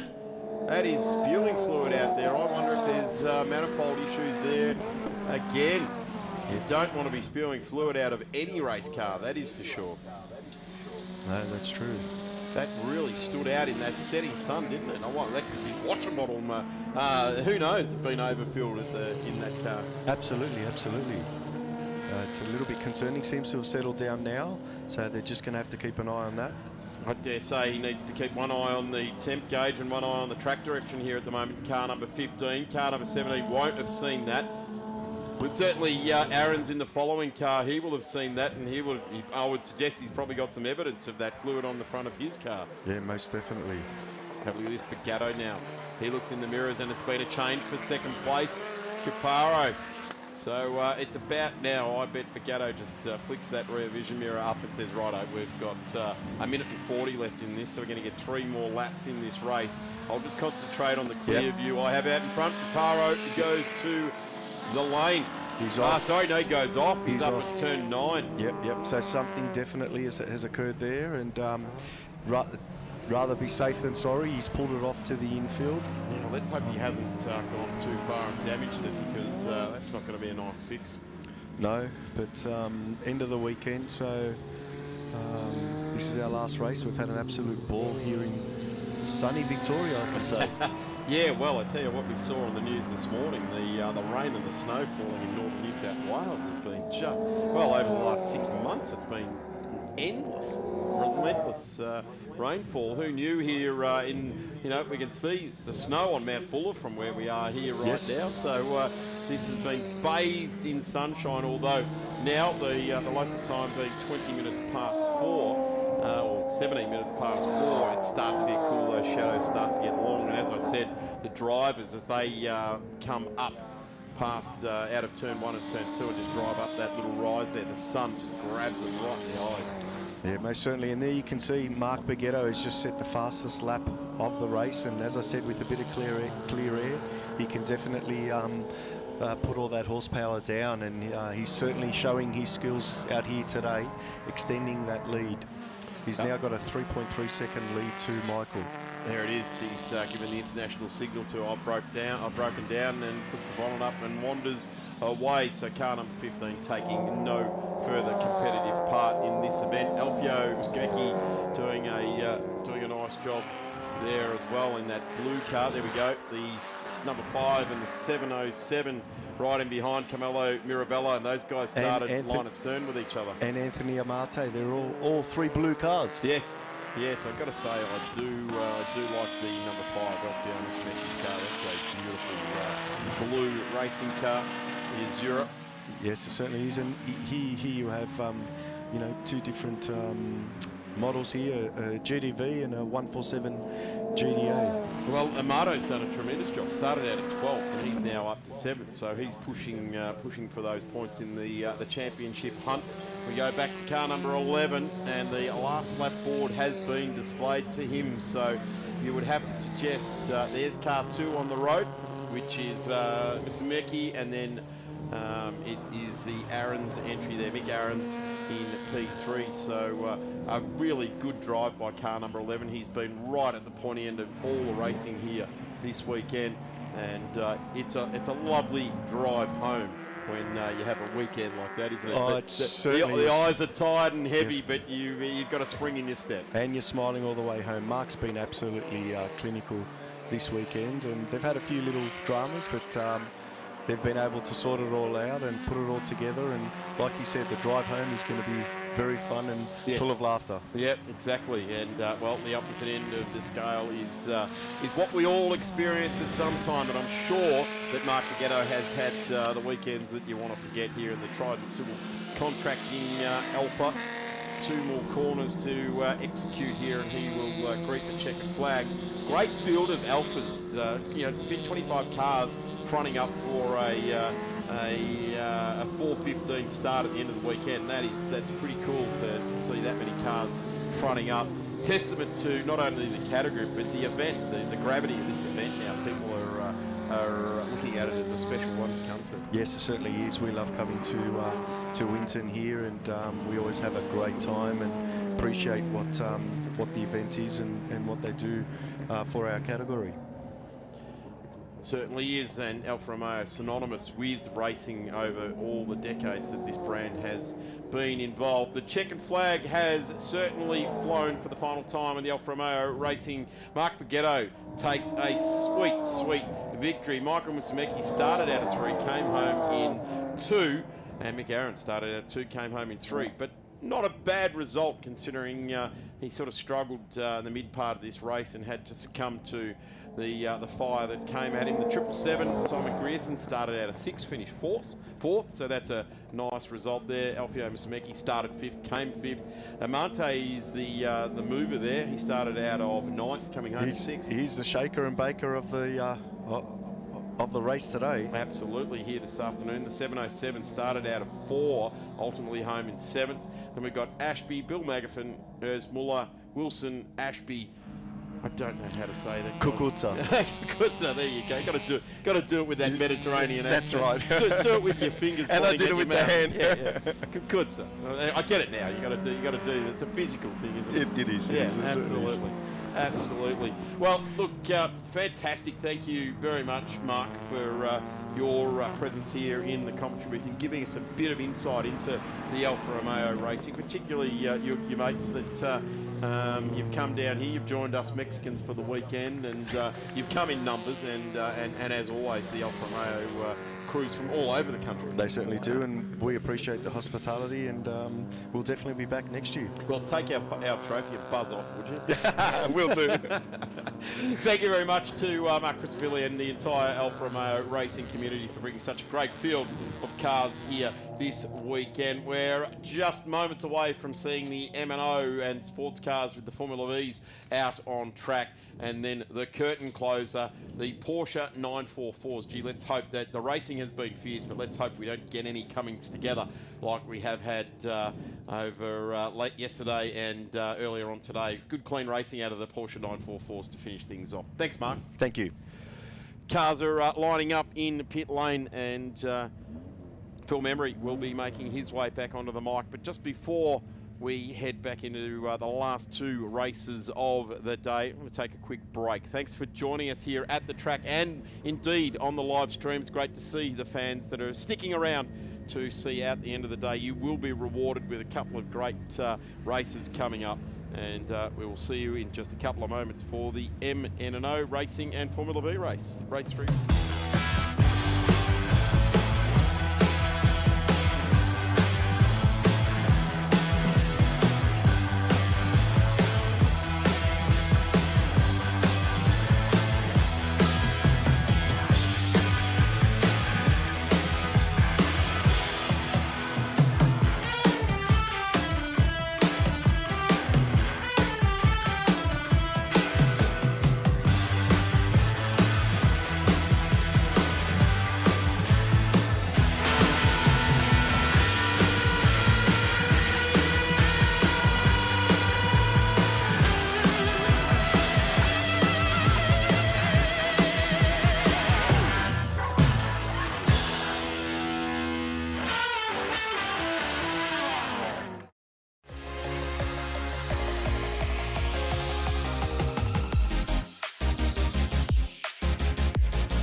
Groups MOQR,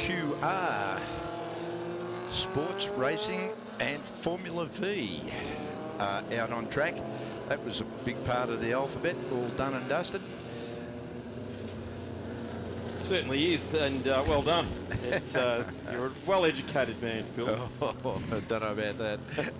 Some of my old school teachers would disagree with that entirely. Well, I'm not here to disagree with your old school teachers, mate, but you executed that part of the alphabet very, very well. And I like the way you jumped all the way to V as well. You missed some in between S and V, but skillfully done. That's what's written down in front of us. But a really cool field of racing cars in these in this sort of field here as well. And I guess the entertainment in this one, apart from the fact that we've got some Rolts and some nice pieces of cars at the front, the Formula Vs are... that's going to be where it's all special. Absolutely.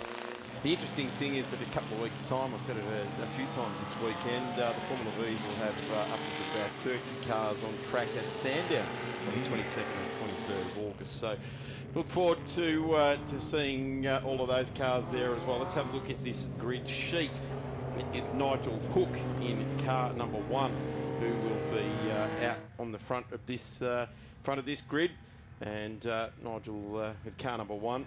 That sends a pretty clear message in itself, doesn't it? Right alongside is the Velmorbita entry, Mark Velmorbita in car number 12. That beautiful car. Yeah, beautiful car. It really is, and credit to the Morbitas, and of course the guy that spends a lot of time making sure that that car does look so good. Phil Hughes from Hughes Supercar Services down there in Brayside in Melbourne, and he looks after that car like it's one of his own. A great first name too. I like what you're doing there late in the day, Phil. Filling the air full of joy and fun. That's absolutely terrific way to go about it. So we go back to Kevin West and Alan Foley, which you said Foley not here. is out. He's got a clutch problem.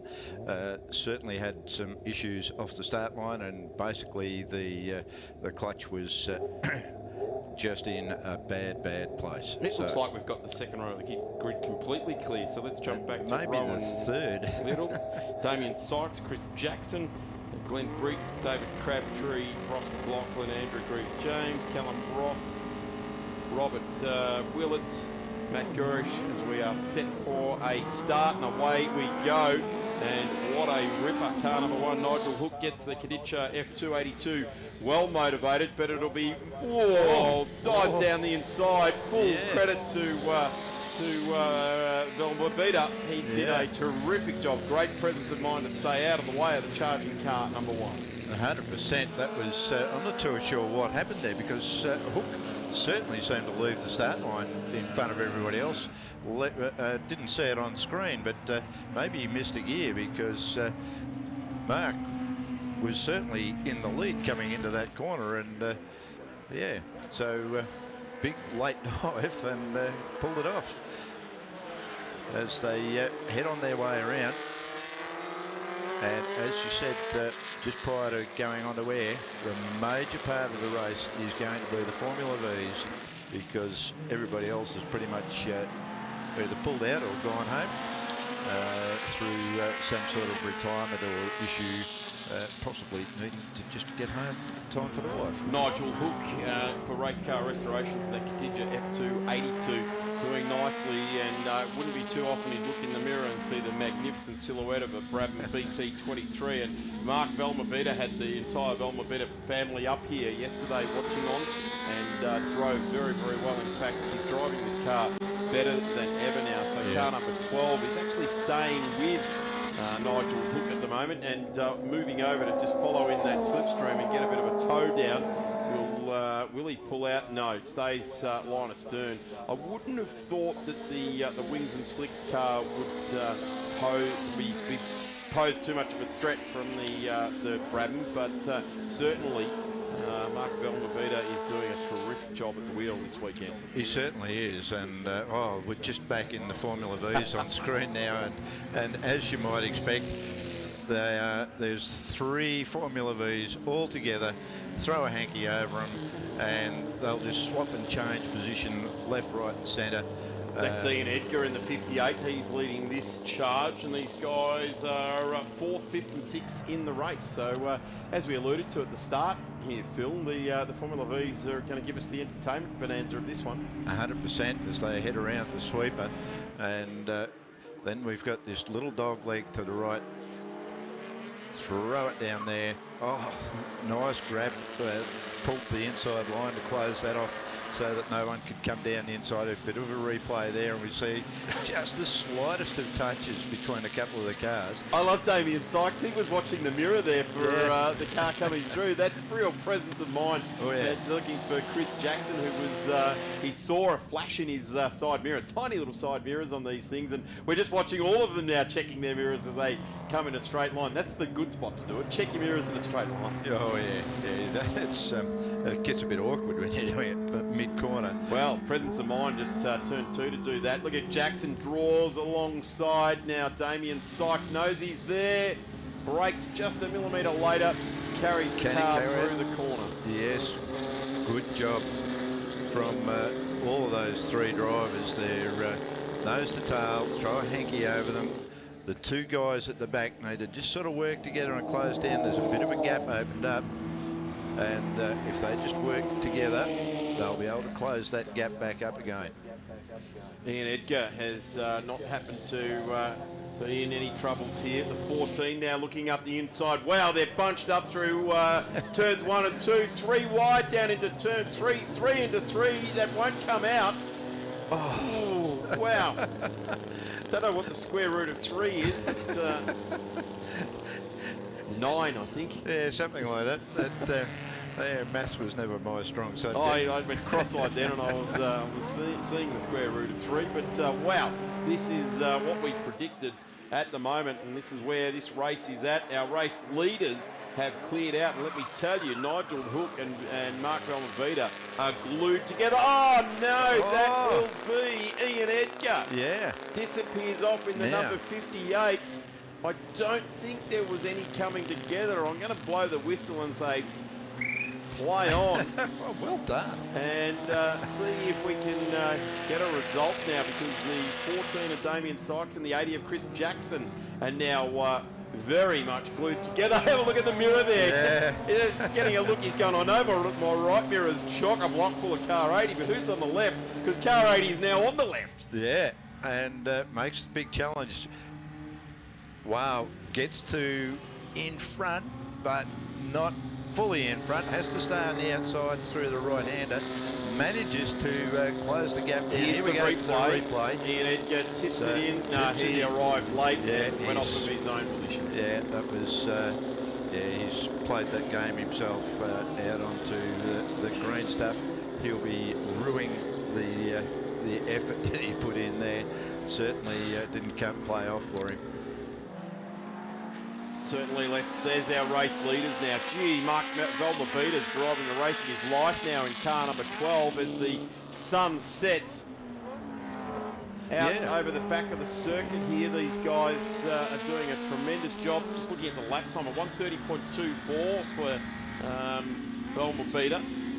And there is again a bit of a timing glitch, because what we're seeing on track is Hook leading Velmovita, but the timing is saying it's the other way around. But they're both in the 130s. This is why they're still so glued together. Absolutely. Two different generation of cars. Oh, back to the V's. These are into it. The 14 of Sykes looked up the inside of Chris Jackson. Yeah. He's going to keep doing it too. He's just going to keep sticking the nose in, sticking the nose in. Yeah, keep niggling away, and try and force the error. As long as he doesn't cause the error, yes, it's all good. Yes, exactly. I see Scott Ball, Lee Ball, sorry, Scott Ball has broken a diff in his Clubman car, so Lee Ball is back out there after repairing the rear end of that car, which was why he found himself in the kitty litter. There was a bit of a breakage at the back end of the tube frames Nimbus. Found himself out in the kitty litter, but he's coming back and making a bit of a challenge to close up the gap. Will he have the time to do it? So he's certainly doing pretty well at the moment.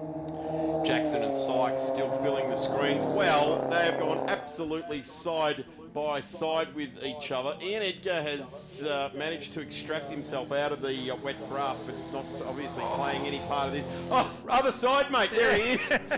Where's he gone? Oh, there he is. The 14 mid-corner totally distracted by a shadow, and the 80 is on the other side there. Oh, wow. Shoulder checks even in Formula V's now. Do not ever tell me that Formula V racing is not exciting, because, boy, it is always exciting.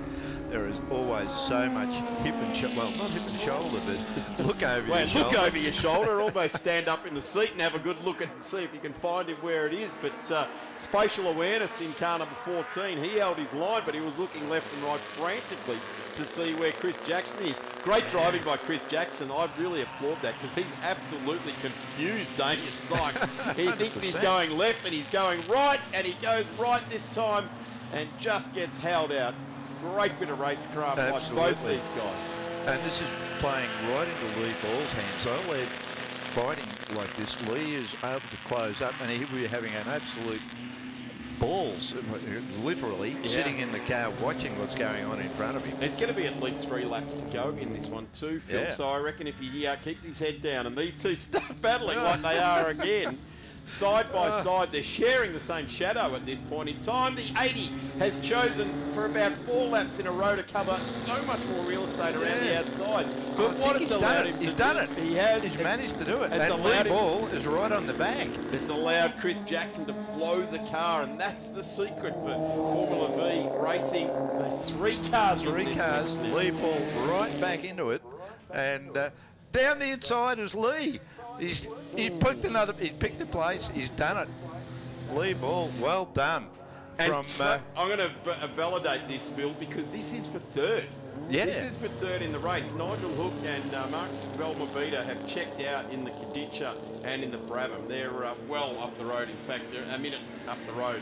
A minute, more than a minute up the road of these guys. A minute and 14 seconds up the road. But these guys now are battling it out now. It's going to be Chris Jackson. He's checked out on this battle. Lee Ball has arrived on the scene here. And now Damien Sykes, the guy who just about stands up in his seat to check out where his opposition are, has to fight back. Well, I think they've been sharing a sandwich on the way around before. You know, they're side by side, so close together. Here it is, a Bit of replay. Down into turn 1, slow motion 2. We're going to have to pick this to pieces. Have a look at Lee Ball. Puts the wheel up on the ripple strip. Just a little bit of slip there, slip angle there as well. But the 14 is absolutely bamboozled. He's looking in the mirrors again now. He's arching his head around, trying to find where Lee Ball is. Mate, reach out, break those mirrors off, and get out after the guy in front. Yeah, that's right. They need to work together to try and close that gap back down, because otherwise Jackson is going to take this away. And Sykes and Ball need to work together. They haven't got very long to do. In fact, we've got the blue flag being Here flagged comes there. our race leader charging to the line there. Last lap being shown to the race leader, so therefore this battle as well. Car number 1 leading the way. Let's stick with our race leader. He deserves our attention on this final journey around the track. Let's see the Brabham BT23 come through there as well. These guys don't care, do they? They're like, get past us, hurry on. We've got the World Championship fighting out here. Yeah, absolutely. They're doing really, really well. Just looking at the Kaditcha, am I seeing the rear wing flexing a little bit there? But it looked a bit that way on the screen. But don't talk about rear wing deflection. Crikey, the current day in Formula 1, you're only allowed this much, and they take that much. Yeah, 100%. But that Kaditcha, beautiful looking car, and a great effort from Mr. Hook as he hooks around the bottom there. Also, the Formula V is locking some brakes there, a little bit of tyre smoke. All good.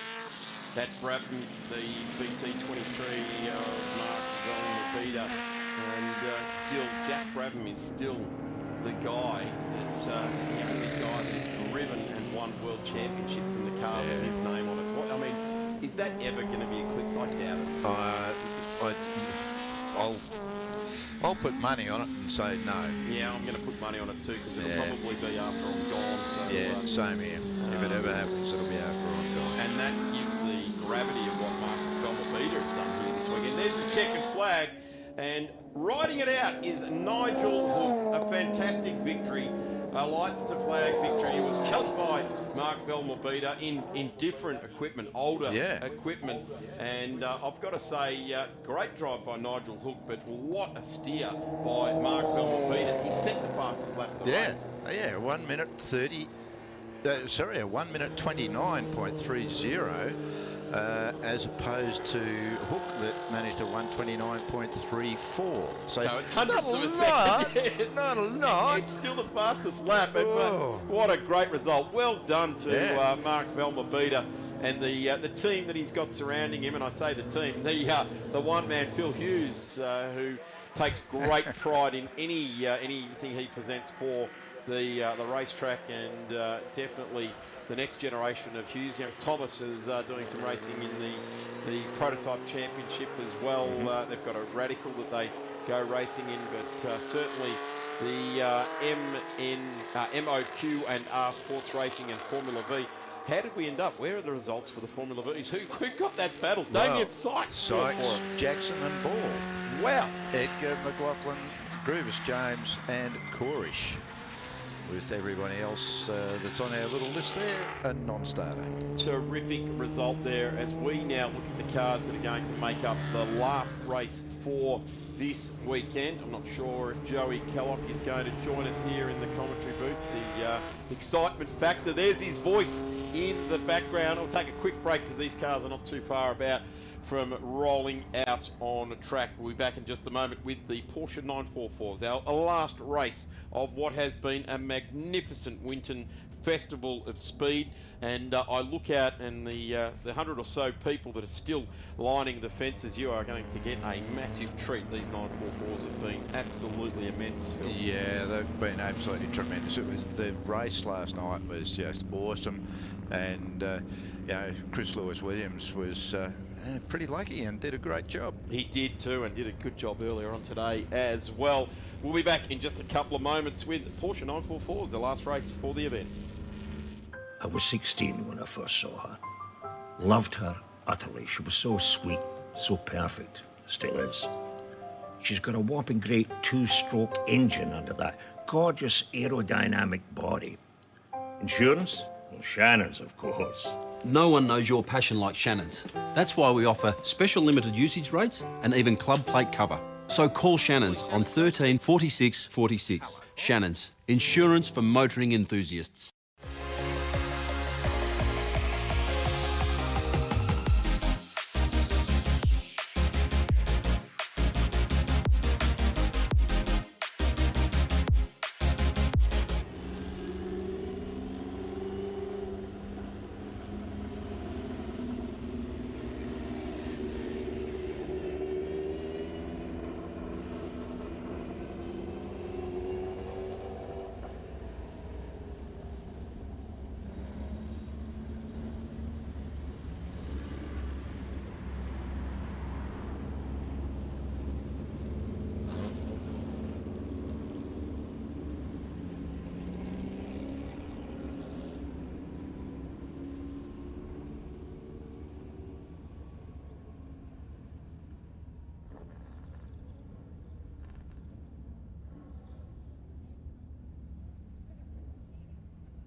Well, ladies and gentlemen, thanks for sticking around, and if I had a chance, I'd come around and shake all of your hands for sticking it out for this this last race for the weekend, the Porsche 944 Challenge. I've got to say, this points coming into this weekend, it was Cam Bella who sat across the top of the points table. I reckon that's had a bit of a mix-up. Certainly, Chris Lewis-Williams, who was down in 16th, he's had his championship cause a big jolt along. And fantastic to have Chris on board. He's put the trophies up for the class with his business, Tyre Power Vanilla. If you're local, in fact, I checked out some prices on him and drove up from Melbourne to get some tyres. He was so sharp on the prices, it was well worth getting up the road here. Joey Kellogg, mate, the excitement factor out of the Festival of Speed for 2025. Yeah, how good is this to get this last race of the day? Unreal. Our mates from the Victorian State Circuit Racing Championships getting up here, they've loved it. They really have enjoyed the Festival of Speed. But wow, we've had some paint swap, haven't we? Oh, absolutely. And what an event. I mean, just cruising around the paddock and seeing all the amazing cars.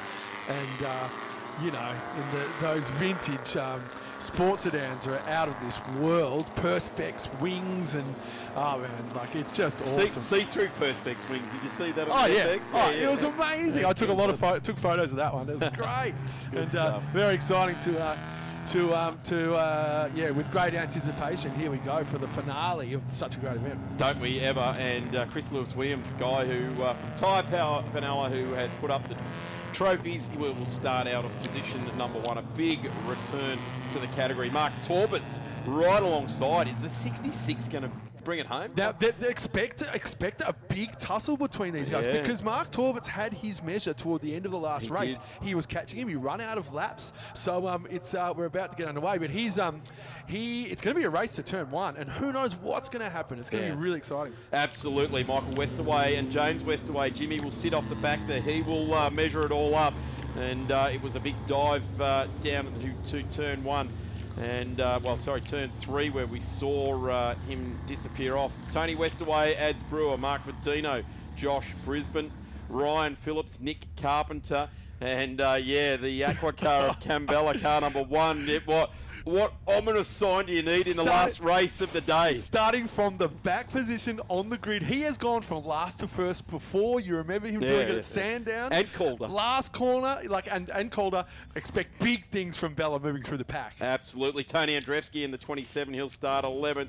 Jack Atley, the pit lane clothing man, he will start out of 12th. Peter James, Peter Grant, Matty Mezzalma, Sam Roth, Andrew Goldman, and Cambella car number 1. When you say that in any race, starting out of position number 18, yes, that's right, 18th. Yeah. Where will he go? Oh, Roberts didn't get away nicely. Westerway does. He gets down the inside there. So Mark Torberts in the yellow number 66 goes back to P4. Ouch. What that does is allows Chris Lewis-Williams to get away. There's Ads Brewer. It's trophy time. Ads Brewer appears on the podium at the start of this race. Bella has just been bottled up a little bit. I think those guys said, let's hold him up as best we can. No, the magenta car in front, and that'll be Roth. Oh no, there's Sam Roth there. That'll be Petter. He'll see the Aqua car come charging through as well. Have a look at this, Jamie Westerway right onto the back of Lewis-Williams in the 37. He started behind, but I tell you what, when Mark Torbert's bobbled on the start line there, Jamie Westerway plugged the hole. He plugs the hole again. Oh, great evasive action there by Chris Lewis-Williams. Now that is good racing right there. He saw the manoeuvre and he went, there's no point trying to block it now. He's outsmarted me. We'll race for another day. Ads Brewer, just a little bit pensive, you would suggest at this point in time. Doesn't want to bend up more panels here this weekend. It's probably going to bust loose with Tony Westerway is in the mix there. Have a look at Jack Atley. He's driving really, really well. He was actually having a bit of a walk around the paddock before, just gathering his thoughts. I said, what are you up to there, mate? I'm gathering my thoughts. The guy is about 6'8", and when he ranges up beside me, huge man. I saw him over the back of the paddock, burning incense, sitting down and in a meditation pose, just trying to gather his thoughts and just really trying to center himself. He was talking about aligning his chakras. I don't know, whatever he's done, it seems to be working really well right now. Incense, you say? Well, no, he was just muttering namaste. Anyway, he's doing namaste. Let's hope that he's going nafaste. Yeah, let's hope, because at the moment it is Jamie Westerway, the champion of the game, as is the guy behind him.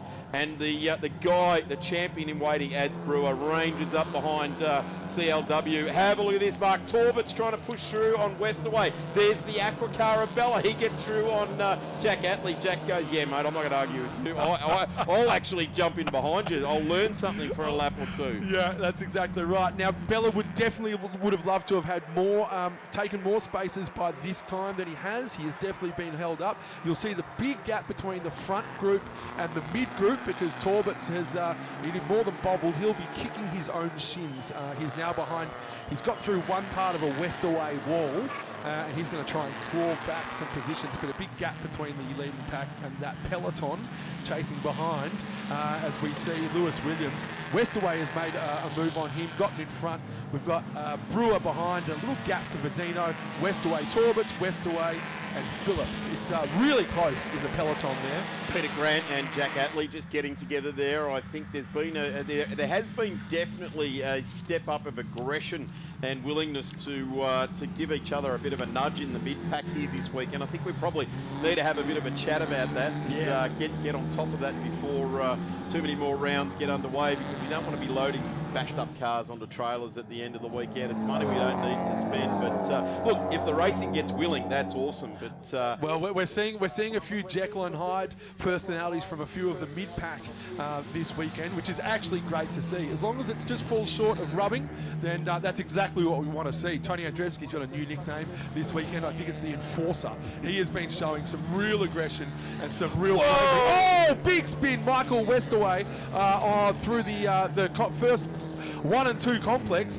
He's gone off. I think he's stopped short of the wall. And Atley, number 35 in the world's fastest pit lane clothing car, he's not happy. He's off. I don't know where that is, actually. I can't see where Jack's parked it up. That's actually at the last corner, on the inside of the last corner there. So not sure what happened there. We'll have to have a chat with the guys and report back at Sandown in a couple of weeks' time as to what occurred there. But there's our race leader, car number 28. Got 5.5 minutes. Oh, there's the replay. Not sure what happened. Well, Brisbane was in the vicinity, but it didn't look like there was... Oh, here we go. No, I think he... Oh, could be it.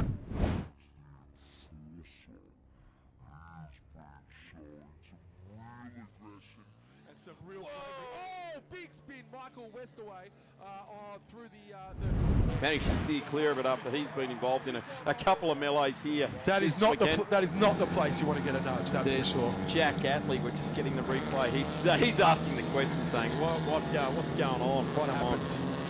So Jack Atley, he's removed from the competition. And we're just watching. Yeah, the 45 has recovered and has joined back in the field as we go back to the front now. Ads Brewer sliding the car around. Looking very, very quick through there, isn't he? He's worked the car hard to come back after they had that turn 1 incident late yesterday afternoon. Lewis Williams has done well to hold him off, but he has been under threat from Brewer for this first part of the race so far. Let's see if he can hold him off. I got to say, Ads, if you haven't got the pace, mate, hang on to bring home points for third place in this one, because at the moment you've got to say it's going to be a very big effort from the Tyre Power Vanilla racer Chris Lewis Williams to claw back Jamie Westaway. He knows how to win these races pretty much like Cam Bella does, but yeah, CLW's got a number of titles under his belt as well, so it's kind of like Formula 1 at the moment. There's a number of world champions competing in that, isn't there? That's absolutely correct. We've got 3 of them, and yeah, we've got it's a great season thus far. We've got Bella going for 5 or 6 for 5. We've got him and Chris Lewis Williams both on 4. We've got Westaway on 2. So yeah, really interesting stuff. We'll see how it pans out as we see. Is that Phillips? No, that's Verdino. The sun shining off the side link car. A little bit battle weary, that machine. With Torbert's running close behind. He's managed to get through the Westaway wall. Didn't have to punt anybody off. Josh Brisbane took care of that. Yeah, it certainly did. Great that we haven't had to get a safety car. Jack Atley's actually just taken a seat back in his car, so he's put himself back inside the roll cage there, just in case anyone else arrives on the scene. Highly unlikely that someone will, and it's a real shame to see the pit lane clothing car parked up there. It's such a such an iconic car with this field, and Jack's a ripping bloke. In fact, he's playing category manager for the National Formula Ford Championship these days as well. Another replay. That is not conclusive evidence that there was a punt there, because it looks like Michael Westaway has gone. He's sort of got that weight shifted, and he's gone very much centre track and sort of hooked it left in front of Brisbane there. I'd be interested to see if there's any paint rubbing there. I think you're right, Joey. He was already oversteering, wasn't he? And he had the momentum in that direction. So interesting. We don't really know. There's a number of battle scars on the cars at the moment. To find a new one is indifferent. Tony Andrzejewski there in the purple car. He's done a strong job at the moment. Currently fighting it out for 12th with Matty Metzelma and Nick Carpenter. And there's the 56. Yep. Don't see any evidence of punting just yet, but so I will rescind my wild accusation once again. Tony Westaway just in front here. And off Phillips. That's Ryan Phillips, isn't it? It the is. Pool Master car. It looks like there's some damage to the rear right there, which is a shame. We'll see what's going on, if that's mechanical or if he's just missed a gear there. It looked a little bit more serious than that, though, unfortunately. But as we see Bella in front of Michael Westaway, sorry, Tony Westaway, that is. He's now behind Torbitts. The timing board is updated, and he's made it to 6th position. There is only 1 minute, 10 seconds left. I don't think he's going to get it done this time. It took him a long time to get through the majority of the field in this race. I was under the impression it was a 15-minute this race, but we did start around with 9 or 10 minutes on the timing. So yeah, it's run out of laps. I reckon we got 2 more laps to go. I reckon the last lap board will come out for this guy on the next time past the start line. But certainly Jamie Westaway, his fastest car on track, 1:35.68. It's Ads Brewer and himself that have done a 35. We look to Bella, his best lap at 1:36.59. And everyone in the last lap round operating in the 1:36s. Yeah, interesting that Bella's he's a second off his fastest lap is a second off the fastest lap by Jamie Westaway. So maybe that car on that previous lap after that adventure that he had, the double airborne whoop-de-whoop, maybe took a bit of life out of that car, a bit more than was expected. It was an amazing effort to get it back on the road. I think it took a fair bit of breath out of him as well. He's pretty winded when he got out of the car there in amazement. Lucky he skated past that concrete wall in the old pit area as well. So Chris Lewis-Williams is starting to feel the heat there as well. Last lap board. The last lap board for the 2025 Winton Festival of Speed has gone out. The last lap board for the Porsche 944s for Tyre Power Benalla has gone out. A big thank to Porsche Cars Australia, Melbourne Paving, Butcher's Diner, LK Diesel, Don Watson Transport, ABI Technology, Poolmaster Bayside, Trico, 888 Home Loans and Pit Lane Clothing for all the support they throw behind this category.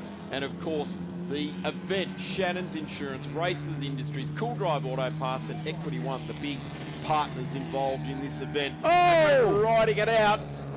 Peter James almost lost it, held on to it though through turn 1. What happened there? I don't know, a bit of sun perhaps? Understeer and grabbed the rip and strip and got thrown back into the field of play. So he had been complaining of gearbox issues this weekend, so he possibly had a little lock up there or a rear axle sort of compression lock up. Who knows? Jamie Westaway now, he has got half a lap to take this victory, and it'll be his first one for the weekend for Jamie, and he's done a tremendous job to get in front of this race. It has been certainly a bruising weekend for the Tyre Power Benalla field, as we just watching the cars replay down at turns 3 and 4, car number 14.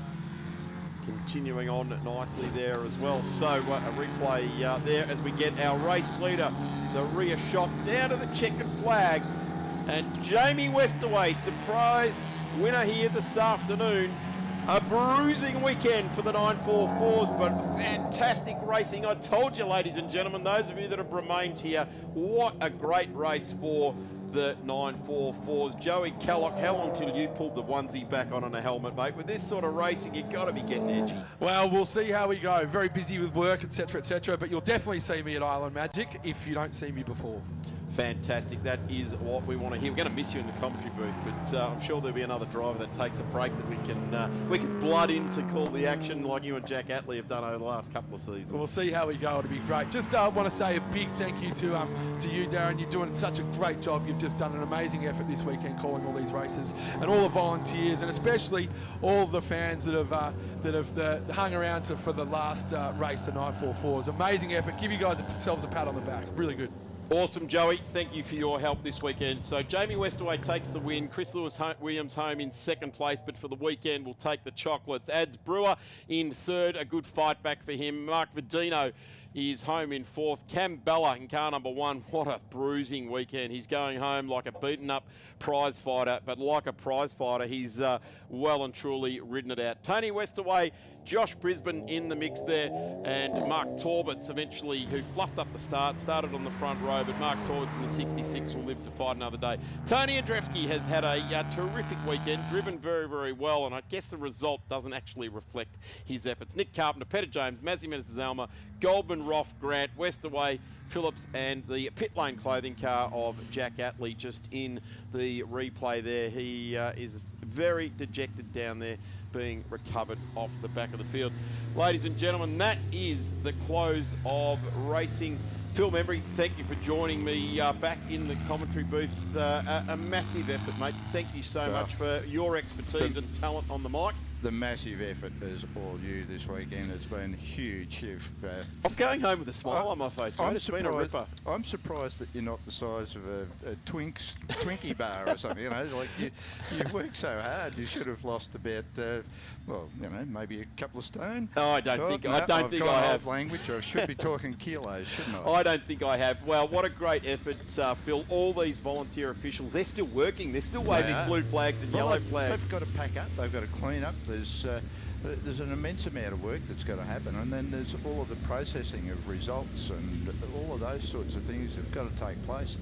So yeah, massive thank you to absolutely each and every one of the people that's involved, from as you say, the flaggies to the people up in the timing booth, the stewards, the clerk, of course, the race control, race control people, the safety car driver. I've done that role. You ever been a safety car driver? I have. At the Thunderdome, I gave a bit of a go at that. I think it was called a pace car because it was the North American iteration. You're going to take that, right?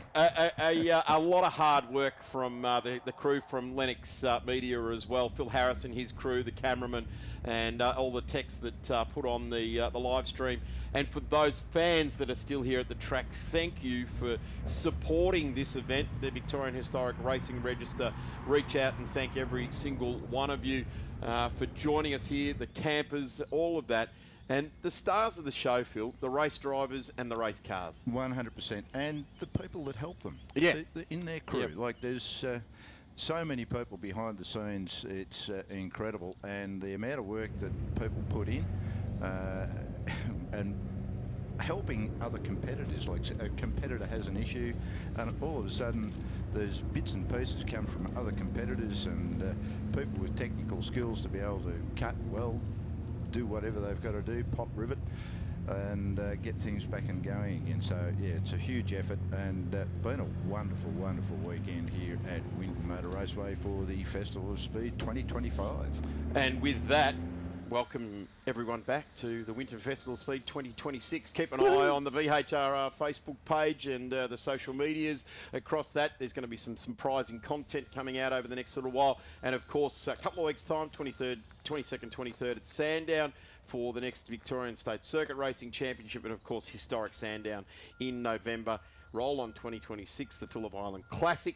Will undoubtedly be a big one. We've sorted out the thing with Adelaide, and we've each got a different weekend to run that on. Very good. From the 2025 Festival of Speed, a very big shout out to our great partners that make it possible. Shannon's Insurance, Racer Industries, Cool Drive, and Equity One. If you're looking for a reputable fund with a target interest returning over 70%, head to www.equity-one.com.au. I've been Darren Smith, you've been Phil Membry. A great commentary team we've had up here. We've had Brett Florence and Darren Knight. We've had Emma Dean, She's finding her way magnificently in the commentary booth. Ross Jackson and many, many others. We've just said goodbye to Joey Kellock there as well across this weekend. The young man in the Formula 4. Tom Reed, he's coming along absolutely gangbusters. So a big thank you, of course, to the guys from the Alfa Romeo, Steve Aarons and Marcus Filli, who filled in up here as well. So from us, safe journey home, and see you in 2026 at the Winton Festival of Speed. Off down there, Tirana of some shape gathers it all back up. And the number 28 gets pointed back in the right direction there. My car off before down at Anthony Dove's. Another spinner. The 86 goes around. 4-5 as we go 3 wide down into turn 1. It funnels in. Schumacher goes around and he gets clear of the racetrack surface, so that's good. Crocodile Hunter as we jump away, and it is Barber again. Number 8 charges up there as well. Oh, look at Terry Lawler coming down. Oh! Everybody holds their hats on. Gravel, otherwise you end up sideways into a tree. Oh, no. Steve Trevico looks like he's had an excursion in the big galaxy, unfortunately. Yeah, that's a shame. Try and pick up where that is. He's trying to get it around the traps as we have a look right there, front and centre. Shepparton right across the screen. That's not the big spin there from the Anglia car 27, being an absolute boost of a machine. One of my friends, the ex-Charlie Mill, he didn't like it. He said, "You've been talking to oh no." There's our man. Our man, Rod Wood. And the old happy. The 57 arrives on the scene. Car number 53, Nick Vascitti. Tracks. Horsepower, cubic inches, reigns here, under brakes, the lightweight, nimble number 13. Damien Meyer puts it up on the ripple strip. Dispenses with 3 Vs across the back of that car.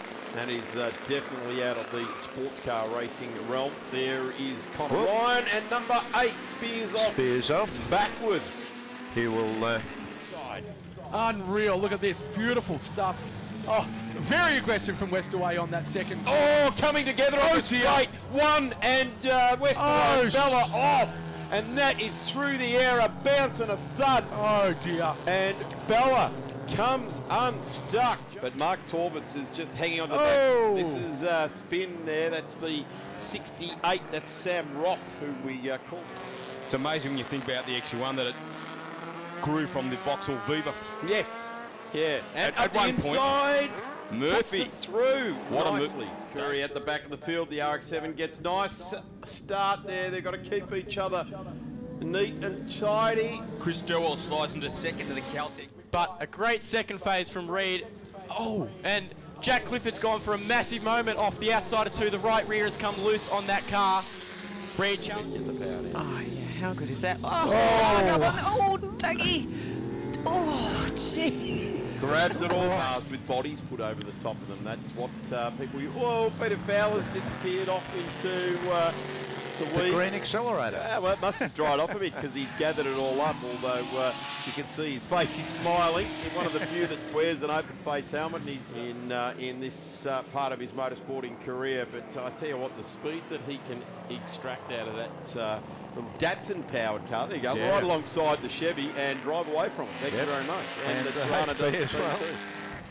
So Corey also around the big Chevy. The other cars in front of car 40 of Keith Ondaatje is difficult. Our race leader, just taking a couple of the tail enders there, had to go to the dirt in car number 13. Nohan gets the Kadicha F282 well motivated, but it'll be, dives down the inside. Full credit to job at the wheel this weekend. He certainly is, and we're just back in the Formula V's on screen now, and as you might expect, not happened to be in any troubles here. The 14 now looking up the inside. Wow, they're bunched up through turns 1 and 2, 3 wide down into turn 3, 3 into 3. That won't come out.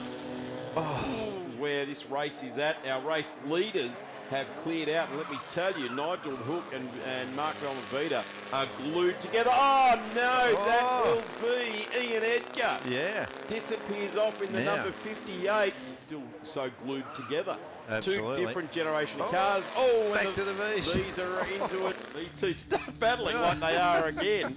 Side by side, they're sharing the same shadow at this point in time. The 80 has chosen for about 4 laps in a row to cover so much more real estate around the outside. Lee Paul right back into it, and down the inside is Lee.